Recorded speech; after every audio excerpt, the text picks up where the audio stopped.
going over to Nighttime Clasher. We've reset and we are ready to go. Nighttime Clasher 1-0. Let's pick up where we left off. Matang going into Medicham. Let's get this started. In comes the Dynamic Punch, going to do neutral damage to the Psychic and Steel typing of Matang.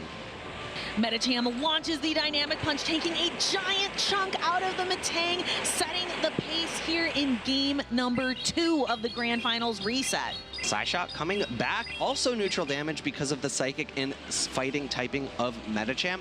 However, this matchup is leaning towards Matang because it has a little bit better damage coming out from its fast attack. Dynamic Punch locks and loads into Matang again. Nighttime Clasher not willing to use a Protect Shield yet. A lot of times these matches can be determined by how early you use your shields. Nighttime Clasher wary with his resources. Potomon deciding though, this Medicham energy is valuable. Medicham actually pivoting out, and I like that play from Potomon a lot because there's so little health on that Matang. The charge attacks would be more useful landing into any other Pokemon. Dragon Claw coming through for this Turtonator, going to go into Gyarados. Good neutral damage, but pulls a shield. Gyarados has so much energy here, but it has to get a chance to utilize it. Those Dragon Claws would be a serious threat to this Pokemon. Aqua Tail's going to be neutral damage. Potomon decides this is not the time for the Protect Shield, perhaps saving it for his own Gyarados in the back. A charge attack tie now occurring. Gyarados has a sky-high attack, wins that interaction. Aqua Tail going to be shielded, and Turtonator going to launch a Dragon Claw of its own. Dragon Claw will land on Nighttime Clashers. Gyarados, this is all getting us set up for a Dugong matchup in the back. It looks like Dugong may connect with the Gyarados, and that is a really good matchup for Dugong. Potomon has no shields remaining, but this is just an Aqua Tail. However, the Aqua Tail is going to still do pretty reasonable damage. I like this from Nighttime Clasher, an immediate pivot out into the Dugong, but because there's still a shield on Nighttime Clasher's side, this game is over. Yeah, Nighttime Clasher, this is a victory for him. He launches the Icy Wind, though it is not quite enough to knock out. He is able to make a quick swap here, throws the Dynamic Punch. Yeah, I take my words back. I forgot how much energy Potomon had on the Medicham. Dynamic Punch coming through. Can he reach a second? He can. The Dynamic Punch is going to land onto the Dugong. I believe this Medicham is a little bit deep off. Oh my goodness, that is heavy damage. Dugong able to get the fast attack down, goes into the Gyarados, but we've seen this time and time again. Gyarados wins the tie of that charge attack. It has a higher attack stat, which allows it to win that interaction. Ooh, but it's not enough to knock out, unfortunately, and with no shields to hide behind, Gyarados is going to be knocked out. It looked promising for just a moment. There was a glimmer of hope for Potomon in that Medicham, but that would have been rough for Gyarados to be able, because it had to get through all three. It had to get through the Matang, the Gyarados, and the Dugong in the endgame. Potomon had enough energy for Crunch, but I agree with his play, right? He really needs to make sure that that Aqua Tail knocks out so that he can retain some energy for those two Pokemon in the back. He's not really going to have the opportunity to fast attack down the Matang. I believe it had a little bit of energy remaining from that initial matchup, right? And if it wins, if the Gyarados wins the charge attack tie with a Matang, then it's able to ensure the knockout and hopefully get a Dragon Breath down into the opposing Gyarados. It was a great strategy from Potomon, but not quite enough. Gyarados just needed a little bit more health. It needed a little bit more energy to be able to get through those last three Pokemon. It is match point, Alpha Phoebe, in the Grand Finals bracket reset. If Nighttime Clasher can secure one more victory, he is our champion. Potomon needs a reverse sweep. He's done it once. Can he do it again? We've been here before, right? Just as you called out, 2-0 for Nighttime Clasher, but then he lost 3 times in a row.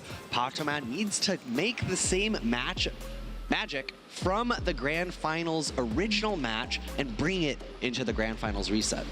Nighttime Clasher, the gold trophy in his reach, relying on Matang, Gyarados, and Dugong. They have been the key for him. He's left Oranguru on the bench, a Pokemon that was key in the original Grand Finals Best of 5, has left it alone here in the reset. Patomon using Dusknoir 4 out of 5 matches in the original Grand Finals battles, has not brought it once, has not brought the Togekiss in the reset. You know, I really like the Pokemon Dusknoir. I think it provides a lot overall. However, we're not in the Open Great League. We have a very dominant normal type in Oranguru. So I'd love to see Patomon bring the Togekiss to this match as opposed to the Dusknoir, because I feel like it has so much more neutral play, right? It is a pesky Pokemon, and in this game number 3, potentially pivotal, we see Nighttime Clasher once again lean into his Dugong. Nighttime Clasher, again, it is Dugong, it is Gyarados, it is Matang. He has found the recipe and is sticking to it. Patomon, though, brought the Togekiss. We saw that it can get through unfortunate matchups. I don't know if it can get through this one. Patomon waiting to throw the crunch until after the Icy Wind was loaded. Nighttime Clasher did have the opportunity to try to lower the attack of the Gyarados. However, both trainers opting for garnering more energy. Patomon has been leaning into this Medicham every single game, hiding it in the back, hoping to be able to do some big damage with those dynamic punches. We saw it once. Can he set the Medicham up for success again? In comes the next defense drop from that Crunch Icy Wind, going to be launched in return, wanting to make sure that Nighttime Clasher wins switch advantage. But given this meta and how safe it is, I expect him to pivot out. And the Medicham going for a Psycho Cut down, and Nighttime Clasher allows it. He allows his Dugong to go down. He allows the Medicham to garner so much energy. And I love this from Patomon. He listened to me. He brought the Togekiss, and Togekiss looks so good into Gyarados, double resisting the Dragon Breaths and able to output so much damage with those Psyshocks. Psyshock in return coming from a Tang into Medicham, going to do neutral damage. I was nervous for Togekiss. I was looking at the Matang. I was looking at the Dugong. Those are not super favorable matchups, but great into Gyarados. So we will have to see, can Togekiss turn it around again? It comes in. We're seeing resisted damage.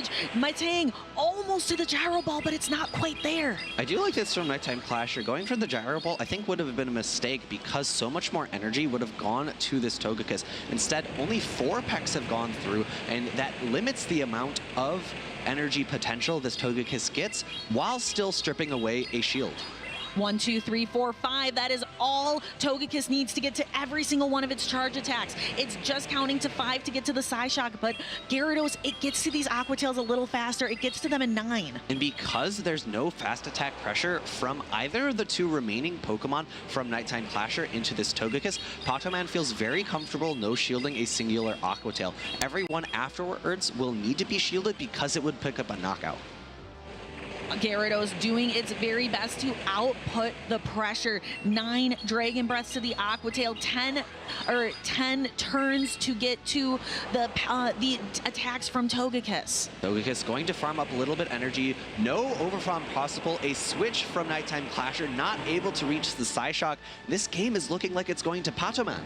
Patomon throws this Psyshock, and he is 1 peck away, I believe, from another Psyshock lands. It connects. Gyarados almost out of energy and out of time. Patomon rips a victory away, and we are now 2-1 in this Grand Finals reset. 1 peck away from the next Psyshock, 1 peck away from knocking out the Gyarados. Patomon on his first steps towards a repeat of the Grand Finals. First victory of 3 that is necessary to reverse sweep. Togekiss coming in for the first time in the reset here was able to prove to be worthy. It was able to fast attack down that Matang. It was able to throw the Psyshock, putting the Gyarados dangerously low. Togekiss proving to be the kiss of victory here for Patomon. Can it be the Pokemon that turns the tides for Patomon's victory, or will Nighttime Clasher secure the one singular game he needs to call himself the LAIC champion? I really like that Pokémon has almost always left the Togekiss in the back over the course of this entire tournament, right? Togekiss is a Pokemon that thrives off of energy advantage. Its charge attacks are powerful, but they very rarely pick up a one-hit knockout. So having energy advantage so you can get to 2 charge attacks before your opponent gets to 2 is very key for that Pokemon to excel. We are still at match point. Nighttime Clasher, 1 game more, will call himself the LAIC champion. But if Potomon can win 1 more, we will be at a decisive game 5. And to keep his championship dreams alive, these trainers are playing for the title, the gold, the first place, the glory of LAIC champion, and the history books. Their names will be the first time ever in Go Championship Series history that an international title is taken out of region. And what a thing to do. International competitions are so fierce, so ferocious. Game number 4. This is an amazing lead for Patoman. Dusknoir into Medicham, and once again, believing in the Dusknoir. The Dusknoir returns from the bench. You said ferocious. This Dusknoir looks ferocious. Heavy Dynamic Punch damage coming Nighttime Clasher's way. Dynamic Punch super effective because of the ice typing of that Dugong. Going to get shielded up. That would have done so much damage. Yeah, Nighttime Clasher bringing in the Medicham for the very first time this entire Grand Finals, and it did not work out well for him in the lead. Can it save him in the back? I'm not sure, because in the back, Potoman does have his pesky Togekiss again. It's so good into Medicham because Medicham takes super effective damage from Pex, and it takes neutral damage from those side shocks. Still bringing the Metang as well, hiding in the back. Nighttime Clasher is going to really want to try to align that Metang onto Togekiss. It's the Metang's best chance. However, Nighttime Clasher, he has no shields left, and Potoman has 2. So Gyro Balls would not be able to land in that matchup. Ice Punch coming through into this Gyarados, going to do about half of the remaining health. And I love this. Potoman, he's saving his shields. Saving shields in the back, that is going to be necessary to protect against those Gyro Balls and those side shocks from the Metang. You need to protect against the Dynamic Punches from the Medicham. Save your Togekiss for victory. This is looking great for the man from EU. And a great heads-up play from Nighttime Clasher in response, right? Knowing that he needs to throw the Ice Punch immediately, and a catch by Potoman into the Dusknoir. Nighttime Clasher recognizes the catch, completely undercharges to get 2 Icy Winds of energy back to try to reclaim from a disadvantage. Dugong still has plenty of health. Potoman will need a charge attack in order to pick up a knockout, and those 2 fast attacks of energy will be very crucial. Throwing it immediately into the Gyarados, Potoman might opt to no shield here, right? Oh, he actually throws it up, not saving any shields for that Togekiss, and now Metang's starting to look good. Metang is looking really scary in the back. So Potoman recognizes with no shields left to hide behind, he needs to rely on energy. And maybe making a decision from previous games in this matchup right now, throwing the Crunch instead of the Aqua Tail to ensure a knockout. And there is Togekiss, and there is Metang. 1 singular Gyro Ball is going to do so much damage. Potomon does outpace to the Dynamic Punch, but should not be able to get there before the Metang gets to Gyro Ball. Gyarados does have enough energy for a charge attack in the back. The question is can the Metang come out of this matchup with energy, or will Togekiss end up winning it? Gyro Ball not going to be enough to pick up the knockout, and those fast attacks are resisted. Resisted fast attacks, that gives Togekiss enough time to launch another Aura Sphere. The Fury Cutters are resisted. The Pex are resisted. Metang has a little bit more health left. Can it farm down? It can. There is so little health. Is that one Dragon Breath? He does not get knocked out. No, the Dragon Breath does not connect. It was not enough for the KO. Nighttime Clasher rising as your last.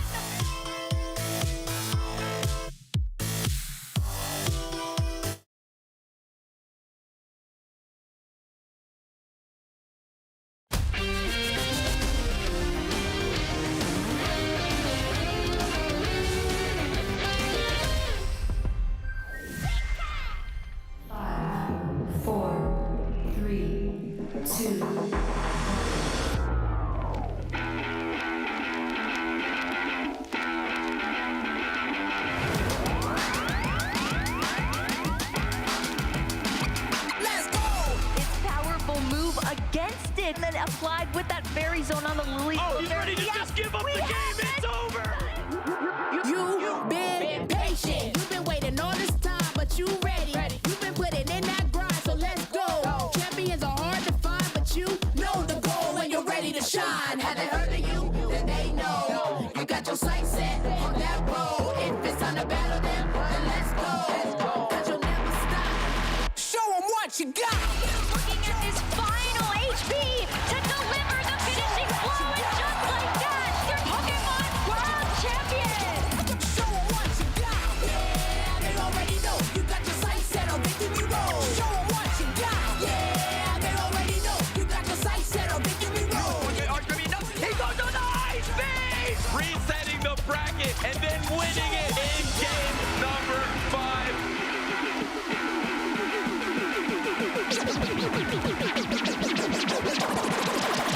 Show them what you got. Yeah, they already know. You got your sights set on victory road. Show them what you got. Yeah, they already know. You got your sights set on victory road. Put your hands up.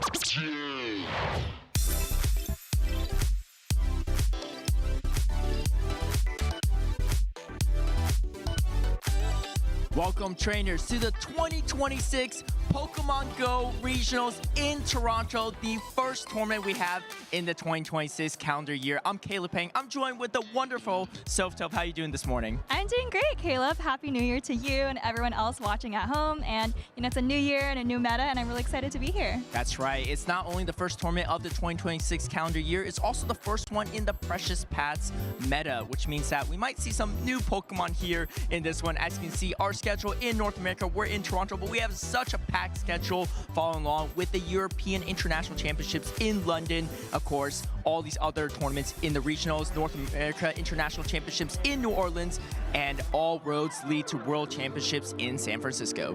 That's right. It's the Precious Path season, and there's still a long path to go before Worlds. And this is how some of these trainers are going to be able to qualify to Worlds. You see that championship point breakdown. That's going to be their prizing for this tournament. And to qualify to the World Championships, you have to be in the top 75 in North America and your region in order to get to the Worlds. That's right, and we have exciting battles to come in Toronto. But let's take a quick look at the recap of what happened in Las Vegas, our most recent regional in North America.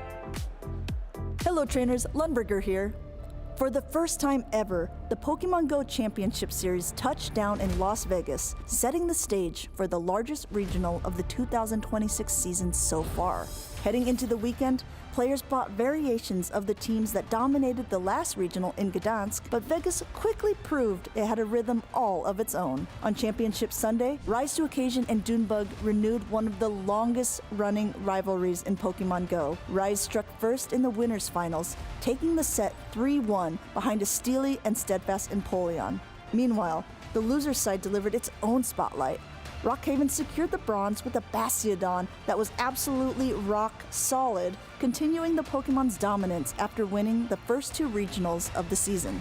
Dunebug battled past Rockhaven in a razor-close 5-game set to make his way into the grand finals. And once he got there, he delivered.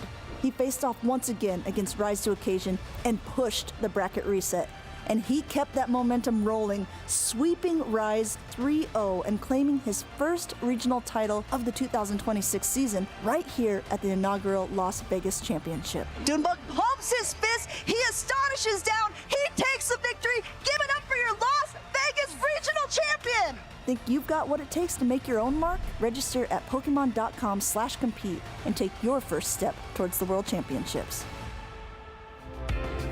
What an epic rivalry that is. Rise Occasion versus Dunebug. I think it's actually the matchup that, out of our entire circuit, the 2 players that played each other the most. And I think it's 6-6 as a head-to-head. We'll have to double-check the facts on that. But those 2 players are going to be here in Toronto as well, as they are our top 2 from Las Vegas. As we saw, rounding out the top 3 is a Rockhaven with that Rock Pokemon Bastion. But so many championship medals between these players. Yeah, so many championship trophies as well. We'll have to see if we get another rematch on day 2 here in Toronto. And let's take a look at the meta from Las Vegas. This is the most recent North American regional, so we'll have to see how much of this carries over to today. I definitely expect to see a lot of Altaria, Corviknight for Wigglytuff. Really all that top row I expect to be sticking around here. That's right, but there might be some wrinkles here in the meta, but of course there are obviously a lot of tournaments outside of just North America, as we have our tournament winners so far. No repeats so far, right? In some past season, we've seen Doombug in multiple of these photos, but the season's young. That's still a possibility. However, I'm sure some first-time North America winners would love to be on there, just like our Meteor Falling from Milwaukee. And this, of course, is the leaderboard, the championship points, as it is the top 75 in North America that get that invitation to World Championships outside of those guaranteed invites. And you can see a lot of players leading in pack here, a lot of popular names that we see time and time again out of pocket, leading the pack at number 1.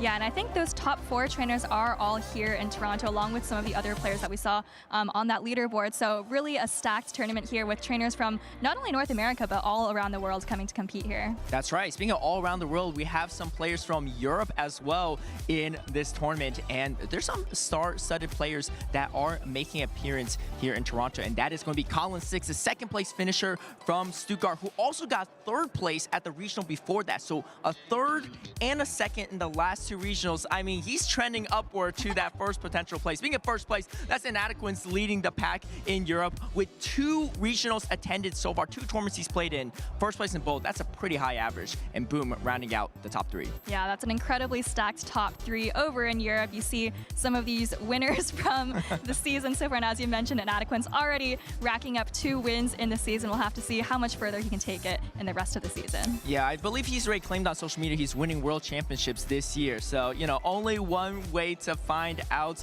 as this is the meta in Stuttgart. Fairly similar actually to Las Vegas in that top 12 usage, but we do see a little spider in that top 12, Spydobs, and of course Alolan Ninetales, which was pretty much Inadequate's ace Pokemon, I feel like, the one that really carried him in a lot of those battles. Yeah, and actually interesting, Alolan Ninetales did get that Powder Snow buff just a couple of weeks ago, so we'll have to see if anyone decides to bring it here in Toronto. That's right, and we'll see. It's going to be a slight icy meta potentially in the Precious Path season, and of course we have a leaderboard for our European players as well, and I wouldn't be surprised if we see a fellow caster high up there, as actually he's not as high as I thought he would be. Again, he's only playing 2 tournaments, right? So at number 10 is Inadequance, but Stone Collection leading the pack at number 1, and Stone Collection is also here at Toronto, so I'm super excited to see that, along with Colin Six and maybe some other European players that I've missed out on. But as you can see, a lot of championship points from Europe as well. Yeah, you see Potoman in that number 2 spot. Of course, he has just been dominating the international scene for the last year or so. And taking a quick look at the LATAM leaderboard, I actually think we've also got players who traveled all the way from LATAM here. I saw Marto in the hall earlier, of course, who just had an incredible 2025 season, and I'm sure we'll be looking to carry some of that momentum here in 2026. Yeah, LNDS Hard Jeff as well should be in attendance at Toronto. He was the first winner of the LATAM tournaments for not just this year, but for pretty much the past 3 years combined, which is pretty impressive. And here are our Worlds qualifiers. So these are players that have either won a regional event or got top 4 at international or top 4 at Worlds. As you see, Beelzeboy, our reigning world champion, leading the pack, and Powderman, like you said, got 2nd place at World Championships last year, got 2nd place at LEIC, right? I mean, he's like double qualified, maybe triple qualified by the end of it. And, you know, that's to be expected for some really talented players we have. Yeah, and word on the street is that Beelzeboy will be making an appearance at a Western event pretty soon, so we'll have something to look forward to there. That's right. Well, we'll see. I would love to see a lot of the international players coming to these events. I know we have some players even from Japan and Asia at Toronto, which would be pretty nice. And speaking of Toronto too, this is a new meta in the Precious Path season, and we're expecting maybe some shifts here. Trending up is definitely going to be the Ghost Water type Jellicent, and of course, Shadow Ball being less energy means that it just gets to it a little bit faster, and the typing's really nice for this particular meta. So I think we may see an appearance of Jellicent, at least more than we've seen so far. Yeah, Jellicent has a really fantastic typing and coverage, and it allows it to be really good in a lot of these neutral matchups. I also expect that Shadow Ball energy decrease to be impactful on some other Pokemon coming up as well, such as Licky Licky. That's right. And speaking of normal type Pokemons like Licky Licky, this is a Pokemon that definitely beats Jellicent in that head-to-head matchup. It's going to be Furret. I've been one of Furret's biggest doubters for probably almost a year now, but I think it is definitely here to stay. Sucker Punch being such a good move, and then Trailblaze ramping up your damage. The typing's really good. There's not a lot of fighting Pokemon, and when it is, it's usually Annihilate. You can kind of hit back at it as well. So it's kind of a menace in a lot of situations. We've seen a lot of players perform quite well with a Furret on their team. Very popular in Europe, but trending upward definitely in North America. That's right. I definitely expect to see a lot of Furret here in Toronto. We've seen it honestly be kind of a mainstay for about a year now, so definitely not surprised to see it still trending even more upwards now. And of course, we got some flyers on top of it. Altaria, one of the original Pokemon that has been used in Pokemon Go PvP for many years now. And ever since that, they kind of reworked Dragon Breath and it got Flamethrower for additional coverage. It's actually really, really strong in a lot of matchups, even against some of the supposed counters that it has to face. Yeah, Altaria looks a lot different than it did if you started watching the Championship Series maybe in 2022, but it's definitely very strong still. I think that Dragon Flying typing gives it a lot of useful resistances, especially in the current meta. And, you know, if you don't like energy management play, then you could run Shadow Marowak. A lot of fast attack pressure with the Mud Slap damage, but Shadow Marowak is definitely quite the unique ground type, especially when you got Cordelia usually as a popular grass type. You could hit back against a lot of your counters. You could sometimes two-shield and Mud Slap down too, and I don't think Shadow Marowak's going anywhere. In fact, I think it looks even better in this meta than the last one. Marowak is just so strong neutrally. I mean, if you see it on your opponent's team, you have to worry that it's in the back, and, you know, gotta remember to save a lot of HP. Yeah, of course, not everything is trending up. We do have some trending down Pokemon. Galarian Moltres definitely was a staple in the last 3 months or so in the meta, but believe it should be trending downward in this current one too. It just gets outpaced by many things, and it's not maybe the bulkiest flying Pokemon that you can choose from on top of it. Yeah, I think there's a couple other flying Pokemon. We talked about Altaria already, but also, you know, Corviknight, even Shadow Talonflame are kind of on the rise, so I think there's just a lot of competition kind of in that flying type niche right now. Yeah, the pacing is, you know, a little bit questionable at times too, but who knows? Maybe someone will prove us wrong in the meta trends. So only one way to find out. But of course, we don't just have Pokemon to watch out for. We have some players to watch out for in this tournament. And this is some of our players. So many players we could throw on this graphic. We got Nighttime Clasher, the most recent international champion at Latin America International Championships. Doombug, who has so many accolades. I mean, you can already see half of them on his neck. He probably has more medals. And of course, Lyle Jeffs, who's at least a 2-time winner in the circuits and also a Canadian native. And speaking more about Lyle Jeffs too, right? Anaheim top 8 as well in the entire world, which is absolutely wild. NAIC top 16, Charlotte regional champion, Pittsburgh regional finals. He's also a Vancouver regional champion, I believe, as well from the 2024 season. And he's looking to add more medals to his collection in Toronto. That's right, Lyle Jeffs the third. I believe he has 3 regional titles. You know, if he wins again, he might just have to change his username. But I actually think that he posted on social media after he got that top 6 worlds finish that he was going to retire, he was going to hang it up. But, you know, here he is again in Toronto, so we'll have to see if he's rusty or not. Yeah, you know these competitors, when they say they're going to retire, 99% of them don't actually retire, right? They're just maybe taking a little break, but you know, he's back from his break and he is looking to show off what he has and see what he has to do to take on the Toronto meta. Speaking of the Toronto meta as well, I know we have some of our own predictions. I'm curious about this one too, right? We got Licky on Speed Chief, which is definitely a newer Pokemon that, again, got that Shadow Ball buff, but what are you thinking is going to be meta relevant here, Soph? I definitely think Licky is on the rise. Honestly, I wish I had put it on my own caster predictions because I've seen it in practice and it's just so neutral. I think it's going to take the place of what we saw Lickitung doing in metas prior, because you can just safe swap it at any time. It has great coverage, especially with that Shadow Ball update. I also have Shadow Talonflame. I see Butters has that as well, and I think the Shadow variant of Talonflame can just do so much damage with those Incinerates. There's a lot of matchups that you can 2-shield through that are very convenient. Yeah, that fast attack pressure is definitely not something to be underestimated. And you know North America loves their fast attack pressure Pokemon, which is why I had to throw in Wigglytuff as well as Speedish Chief too. You know, one of the more oppressive fairy normal type Pokemon, just being able to resist those ghost damage and just charm through some of those matchups like Altaria and Fighters and so many other matchups. So we'll see if that trend continues, because it was definitely very strong in Las Vegas. Yeah, I mean, another pick I had, and I think I saw one of the other casters have as well, Guzzlord, resisting, of course, all the charge attacks from Jellicent. That's very convenient, and also a little bit of a core breaker to that Altaria Furret pairing that we've seen a lot. That's right. Well, thank you for tuning in to our breakdown of the upcoming meta. And of course, you can tune in and see more action at Pokemon.com/broadcast. And of course, we got some socials as well for people. And where can they mention some socials and maybe feature on the stream here, Soph? Oh yeah, well you can always tag us at #PlayPokemon, #PlayPokemon. We're always looking for posts and tweets to be featured throughout the stream. And of course, you saw all those other socials at the bottom. And of course, we're streaming live on Twitch/PokemonGo and on YouTube at /Pokemon. That's right. Well, if you're not familiar with the Pokemon tournaments and Pokemon Go and the format, let's take a quick look at the format before we get into the battles. This weekend, the 2026 Regional Championships are bringing the electrifying action of the Pokemon Go matches to the global stage. Top trainers from across the world have gathered to compete for a share of over $125,000 in cash prizes, travel awards, and the all-important championship points that could secure their spot at Worlds 2026 in San Francisco, California. The competition is fierce and the strategy is key. This tournament spans 2 intense days of action, where our trainers battle it out in a double elimination bracket using the Great League format. Every match is a best-of-3 clash, but the stakes get even higher in the winners' finals, losers' finals, and grand finals, where the action extends to a best-of-5 showdown. Trainers will be strategizing in a Bring 6 Pick 3 format, each one carefully selecting a team of 6 Pokemon, but only 3 will enter the fray in each game. Every choice could be the difference between victory and defeat. Who will etch their name into the history books this weekend? And who will punch their ticket to Worlds 2026 in San Francisco? Don't miss a minute of the action. Stay tuned all weekend long to watch the battles unfold live.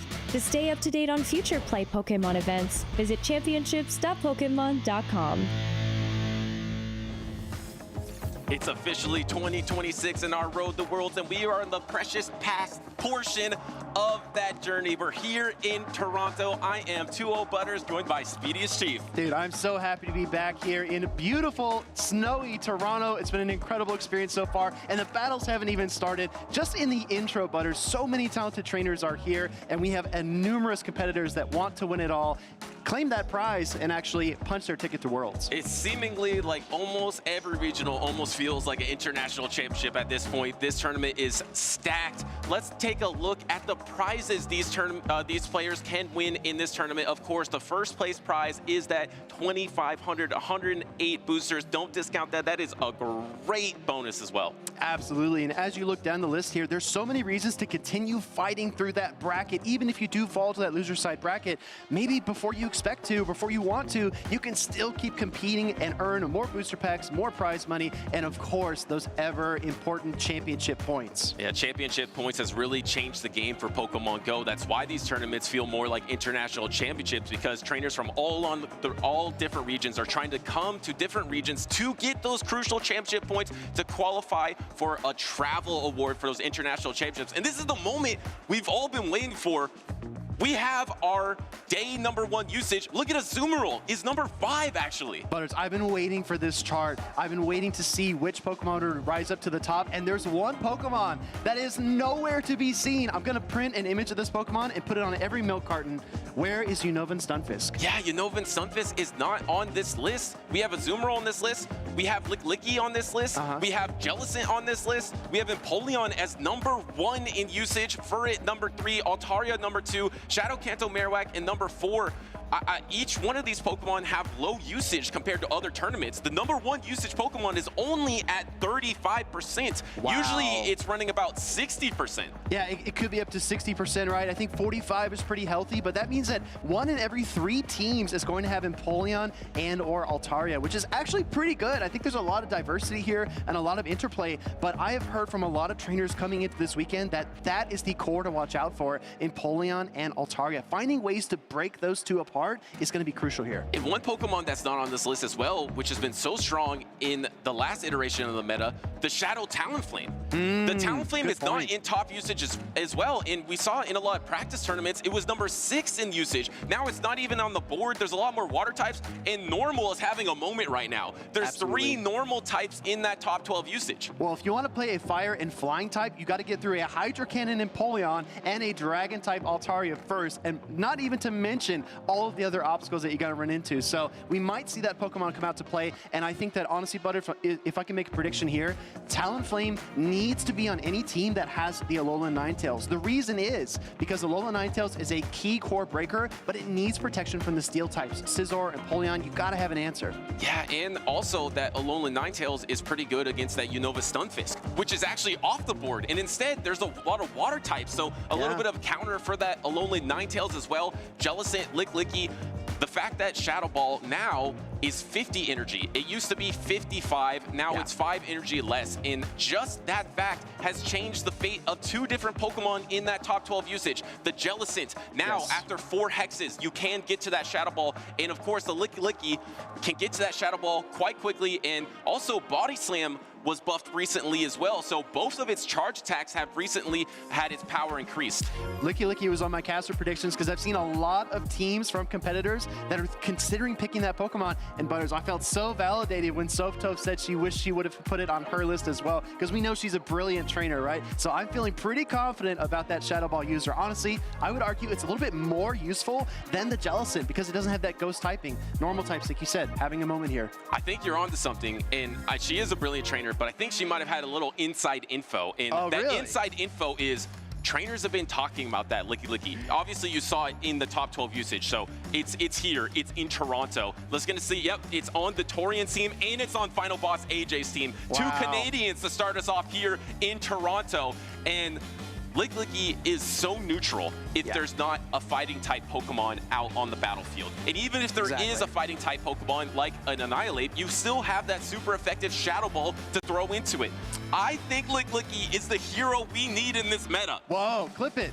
Let's see if that still stands true on Sunday evening. But I will say, yesterday I did bump into Final Boss AJ. She was competing in the challenge here at the venue, running this exact same team. She told me that Tentacruel, Butters, that Tentacruel was throwing people off. They were not ready for it. Water and poison typing, you think about that versus the Tarian's Azumarill, it could spell trouble. Yeah, what a meta call, right? Azumarill is number 5 in usage, and we've seen it in the past with Toxapex, right? When you have Toxapex or water poison on your bench, Azumarill is very difficult to put into the battlefield. And of course, Tentacruel in this precious past season did get the charge attack payback is available for Tentacruel. So has that dark type coverage to be able to throw, maybe also throw into a Pokemon like the Altaria. Looks like the Tarian has that Shadow Altaria, has a Shadow Scizor, a Shadow Annihilate, a Shadow Kanto Marowak, 4 shadows for the Tarian. Exactly. We were talking about Shadow Kanto Marowak being on the downslide in terms of usage, but it looks pretty popular, at least with our winners round 3 that we're going to feature here on stream shortly. But something I want to mention, Butters, that Shadow Altaria, I've seen a lot of trainers kind of wish-washing between the regular and the Shadow variants of that Pokemon. I do think the Shadow is a bit more potent, but the regular Altaria is a bit more reliable. So we're going to have to see which one of those 2 Pokemon come out on top here. It's difficult to choose, and also there's some break points and bulk points that are available for the Altaria, but Altaria does work differently now because Dragon Breath doesn't do as much fast attack pressure. It's more of a bulk energy Pokemon than it was in the past, where it would weigh you down with your stat product, but also be doing a lot of fast attack pressure. So I feel like there is going to be a ton of nuance to your choices with that Altaria. A lot of trainers are going to try to build their Altaria in a specific way to maybe counter some other Pokemon. And the Tarian here has that Shadow Altaria. Final Boss has the normal Altaria. But what I'm looking at is I said that Licklicky is going to be the hero that we needed. The Tarian, there's no reason not to bring Licklicky into the battle. It's so safe. But on the other side, there is that Shadow Annihilate that you can 2-shield through a Licklicky and get a ton of momentum, or even call a Body Slam bait. I think we're going to see a lot of Licklicky from the Tarian to start us off. I mean, just forecasting disaster, right? What if the Tarian is able to align that Shadow Annihilate to the Licky Licky, counter down, and then throw Ice Punches into Altaria? Something like that could be disastrous, so I do think that Final Boss AJ will need to watch out for that. Butters, we're going to kick off the 2026 Toronto Regionals right now. This is game number 1. Let's go, Toronto. 2 Canadians on the battlefield. The Shadow Scizor into the Shadow Altaria. Of course, the Shadow Altaria does have Flamethrower that you can be double super effective, but at this point, you probably can just go for the Sky Attack. It's going to do so much damage. Going for the no shield on this first Night Slash. Looks like the Tarian maybe wants to get a Protect Shield here early on. Oh! And actually gets the boost for Final Boss, AJ. Big boost, fireworks here to start off the day. Gonna throw the Sky Attack. The Tarian recognizes that the shield is gonna come up no matter what, so really no need to swipe the bubbles, but because of the boost, he's forced to set out the Annihilate, and this is actually ideal for AJ. Look at this damage, though, with the Bullet Punch. Of course, there was the boost, so Decision Tree is Protect Shield.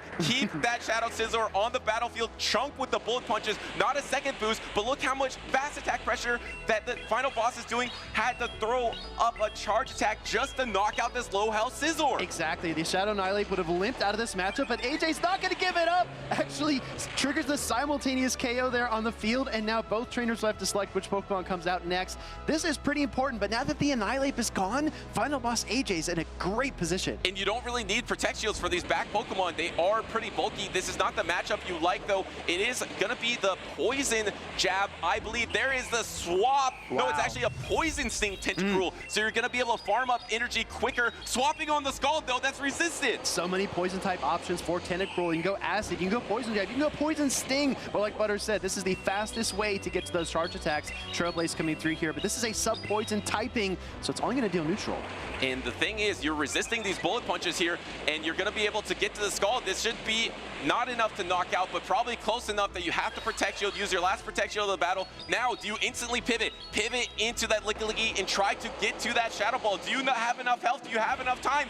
It is less energy now. Yeah, great instincts and awareness by AJ there, not allowing the farm down of the Tentacruel. Instead, like you said, Butters, going for that Licky Licky and the Shadow Ball option. But that Trailblaze hits so hard, and I do think that if the Scizor gets to the Night Slash, it'll be all over, but here comes Final Boss AJ. Get used to it, trainers. 1, 2, 3, 4, Shadow Ball. That is gonna be a knockout, I believe, for Final Boss AJ. The hero, Licky, takes game number 1. And it's shrugs and smiles on stage, but you gotta think back to that boost on the Scizor to start off the matchup. I think a lot of trainers kind of predict how these games will go in their minds, but then when you have that variability, that random factor kick in, it can alter all your plans. As we take a closer look here at Final Boss AJ's team, Lapras is another Pokemon I've heard a lot of hype about. It's steady, it's solid, and it can wear down the opponents with the Psy Waves. Yeah, I mean, it's one of the best neutral Pokemon in Open Great League, and that's why we've seen it had different success at different times. Of course, just in the World Championships last season, it was one of the strongest Pokemon. There are a lot of water types in this meta, including a Jellicent, including an Azumarill. So you're much better against the Azumarill than you are against the Jellicent, but this Lapras definitely has a lot of play. But one Pokemon that I think has so much play for the Tarian, and I think in this tournament, a Pokemon that I kind of regret not picking for my caster prediction is the Shadow Annihilate. Yeah. You can two-shield through a lot of matchups. It's just dependent on maybe how strong Jellicent really is in this meta, and then how relevant maybe Azumarill is as well. Speaking of the Shadow Annihilate, this begs the question, right? If you're the Tarian, you had a plan going into game number 1, and it was derailed by the Night Slash buff. Do you go back to that plan, commit to that Shadow Annihilate again in game number 2? Let's find out here. The Tarian, Final Boss AJ, game number 2. Shadow Scizor versus Shadow Scizor. We're going to see who wins charge attack priority. We're going to see if they try to throw right at Night Slash energy. It is going to be probably beneficial to win this charge attack priority. It's not quite enough to knock out, but it does a huge chunk, almost knocking out a Shadow Scizor, and looks like the Tarian's going to pick up the first Protect Shield of the battle by winning that charge attack priority. Exactly right. Scizor striking back here from Final Boss AJ. Does she get lucky twice in a row? Do we see another Night Slash buff? We're going to find out just a moment here as the attack gets shielded. No buffs for either Scizor. And now do you try to swap out on this Night Slash that will surely knock out? No, just going for charge attack priority once again. This will knock out Final Boss AJ and her Shadow Scizor. But now you can try to get a farm down. This is an undercharge. It's still going to be enough to knock out. Can you get the boost? No boost for the Tarian. What do you go to farm down with? Probably that Shadow Kanto Marowak. Try to get energy advantage here. Going to get 2 Mud Slaps in to have versus the backline of the Tarian. The Tarian doesn't really have a clear answer. And also, if you match up your own Shadow Kanto Marowak versus the Altaria, you're going to have a terrible time. Yeah, great call, Butters. I was thinking about the Altaria going in there for the farm down, but it would have been a little bit too risky. Being ahead on energy here in the mirror matchup is actually great because Final Boss AJ did give up switch advantage in that Scizor lead scenario. A little bit of disrespectful lineup from the Tarian into the Altaria. There's not really an answer for the Altaria in the back. What is the second charge attack for that Annihilate? It does have the Ice Punch, which will be double super effective, but this is not a Shadow Altaria. As this Bone Club does land, pivot into the Altaria, trying to get extra energy, counter pivot into that Shadow Annihilate, but now Final Boss AJ is ahead on energy. Yeah, she got about 3 Dragon Breaths there on the swap, which should mean that these Sky Attacks are going to pace pretty quickly. I don't know if the Tarian actually needs to bait a Rage Fist in this scenario. I don't think he can go straight Ice Punch. No, I think you have to go for the Rage Fist bait, and you have to respect it. If you are Final Boss AJ, you definitely want to protect shield anything coming out here. And was that charge attack priority? We're going to see if it did register. This is going to be the bait here, but you don't have the double. You only have double Rage Fist. Nonetheless, you want to throw it if you can. It was a charge attack priority. Wow, so close. Sky Attack getting fired off here. Maybe the Tarian thought he could fire the Rage Fist and the Ice Punch back to back, but the charge attack priority means the Sky Attack will connect. Down goes the Shadow Annihilate. In comes Kanto Marowak, and this might be Final Boss's AJ series. Oh, and then swapping on the rock side as well. Final Boss AJ with a little flare to start us off in Toronto. Gonna be not very effective. Gonna secure the battle here. Even takes the damage. 1 Mud Slap, a couple Dragon Breaths. Final Boss AJ is gonna take this game number 1. This is actually winners round number 3 already. Yeah, exactly. Final Boss AJ. It was close. She says, "You can't see me," with the swap. What an incredible 2-0 sweep there by Final Boss AJ with that spicy Tentacruel featured on her team. The Tarian, who is also a former regional champion, does go down here to that loser side bracket. But remember, everybody, this is a double elimination tournament. The Tarian is not out of it yet, so follow along on the bracket page. And this is a huge moment for Final Boss AJ. She hasn't gotten to a day number 2 yet in her championship series career. Really? Now she is on winners. She's gotten so close. I was actually just looking through it. Yeah. 33 in last season's Toronto, 25 in Los Angeles, 17th in 2024 Vancouver, which was just barely on the edge of that day number 2. So this moment, now you're in winners round number 4. This might be the tournament for the Canadian Final Boss AJ to get to that coveted day number 2. I'm honestly shocked. Everyone knows that Final Boss AJ is incredibly talented, usually committed to the Ice-type Pokemon, but this time she left Ice behind in favor of that Tentacruel. But as we take a look back at this series, the Tarian throwing the rock slide. What a razzle-dazzle play there by Final Boss AJ to really send the message, I'm here, I'm serious, and I want to make top cut. Yeah, and of course, started off strong with the boost, but game number 2 was pretty flawless as well. Just soft lost that first lead matchup at the Shadow Scizor. Had the Altaria in the back, which the Tarian didn't really have a plan for with that Shadow Kanto Marowak and the Shadow Annihilate in the back. A clean 2-0 for Final Boss AJ. Could this be her tournament? Could Lick Licky be the hero? I think so. I think the pacing is so good. I also regret it, like Soph, just because of the flexibility. Yeah. You talk about Lickitung out of the old flexibility, right? That normal type that can just play against any Pokemon in the meta. It's Axon almost built his entire championship series career on that type of Pokemon. It can be so powerful. I mean, obviously, he's he's amazing, but I'm saying he's that incredible. archetype of Pokemon is so strong, and if you can utilize that to outmaneuver other trainers, and especially in a meta that is ever shifting like this one right now, it can be so useful. I really think Lick Licky's good. I want to talk about the genesis right here of Lickitung being a prime Pokemon in competitive Pokemon Go, and now Licky Licky, right? How that happened. So in the past, we had Lickitung, which I think really to max out its potential, you had to push it to level 50. You had to power it all the way up. It had Lick as a fast attack. It had Body Slam. It had coverage and Power Whip. It was supremely bulky, immense HP, very, very reliable. Licky Licky is a very different style of Pokemon. It shares that pure normal normal typing, just like Lickitung does, but it does have access to Body Slam, just like Lickitung. That's where the similarities end. It's got Shadow Ball coverage. It can also run something like Earthquake if you want that ground type coverage, but the fast attack is really the key. Rollout has received buffs over these past few seasons, and suddenly Licky actually is more versatile, more impactful, I would argue, than Lickitung. It's faster, it can hit hard, and it's got great coverage. Yeah, it doesn't have the same stat product that Lickitung had, but it's a great comparison, and also the fact that the fast attack of Lick on Lickitung was a huge reason why Lickitung was so strong. Just as rollout is, but now just those little marginal differences, right? A little buff to Body Slam, which is same type attack bonus, which has always been such a strong attack, and then that slight energy reduction of Shadow Ball. It was kind of just the perfect storm for Licky to have enough viability to make a difference. And now we're seeing it early on. It was on both those trainers' team. I think we're going to see it a lot more down the road and see its full potential. We haven't even seen what it's capable of yet. Exactly. Well, I'm really excited because we're about to hear from Final Boss AJ. So what's the key to the Razzle Dazzle? Tell us about it. Thanks, Speedy. I'm here with Final Boss AJ, who has won the first match of the Toronto stream. AJ, how are you feeling? Pretty good. I've done that before, actually. A couple of years ago, they had me on against Lost and Cody in the first match, and I won that one, too. Don't put me on stream. I'm dangerous there. Yeah, I remember that match. It was a very close one. And yeah, looks like you're on a roll here in Toronto. Is there anything you want to tell us about your team building process? I cut half the team last night because I went in a challenge and just did not like what I was seeing, so I completely swapped it out. I had A9 on there, which is why I brought the A9 plushie on stage, but literally could not get her in this Empoleon Scizor meta, so dropped her for Lapras, but the star is Tentacruel. Tentacruel's been such a good pick, and I had a little bit of validation in bringing that, and it's been so reliable for me, so I'm glad I was able to bring it on. I don't have Manectric this time, but I got some spice up my sleeve. Yeah, I remember you winning a game with Manectric on stream as well before, so nice to see you continuing to bring the spice, and I saw Tentacruel was really working for you in that last match as well with the energy generation. And yeah, those locals are a great place to test out your team. Is there anything you want to tell us about your local scene or anything there?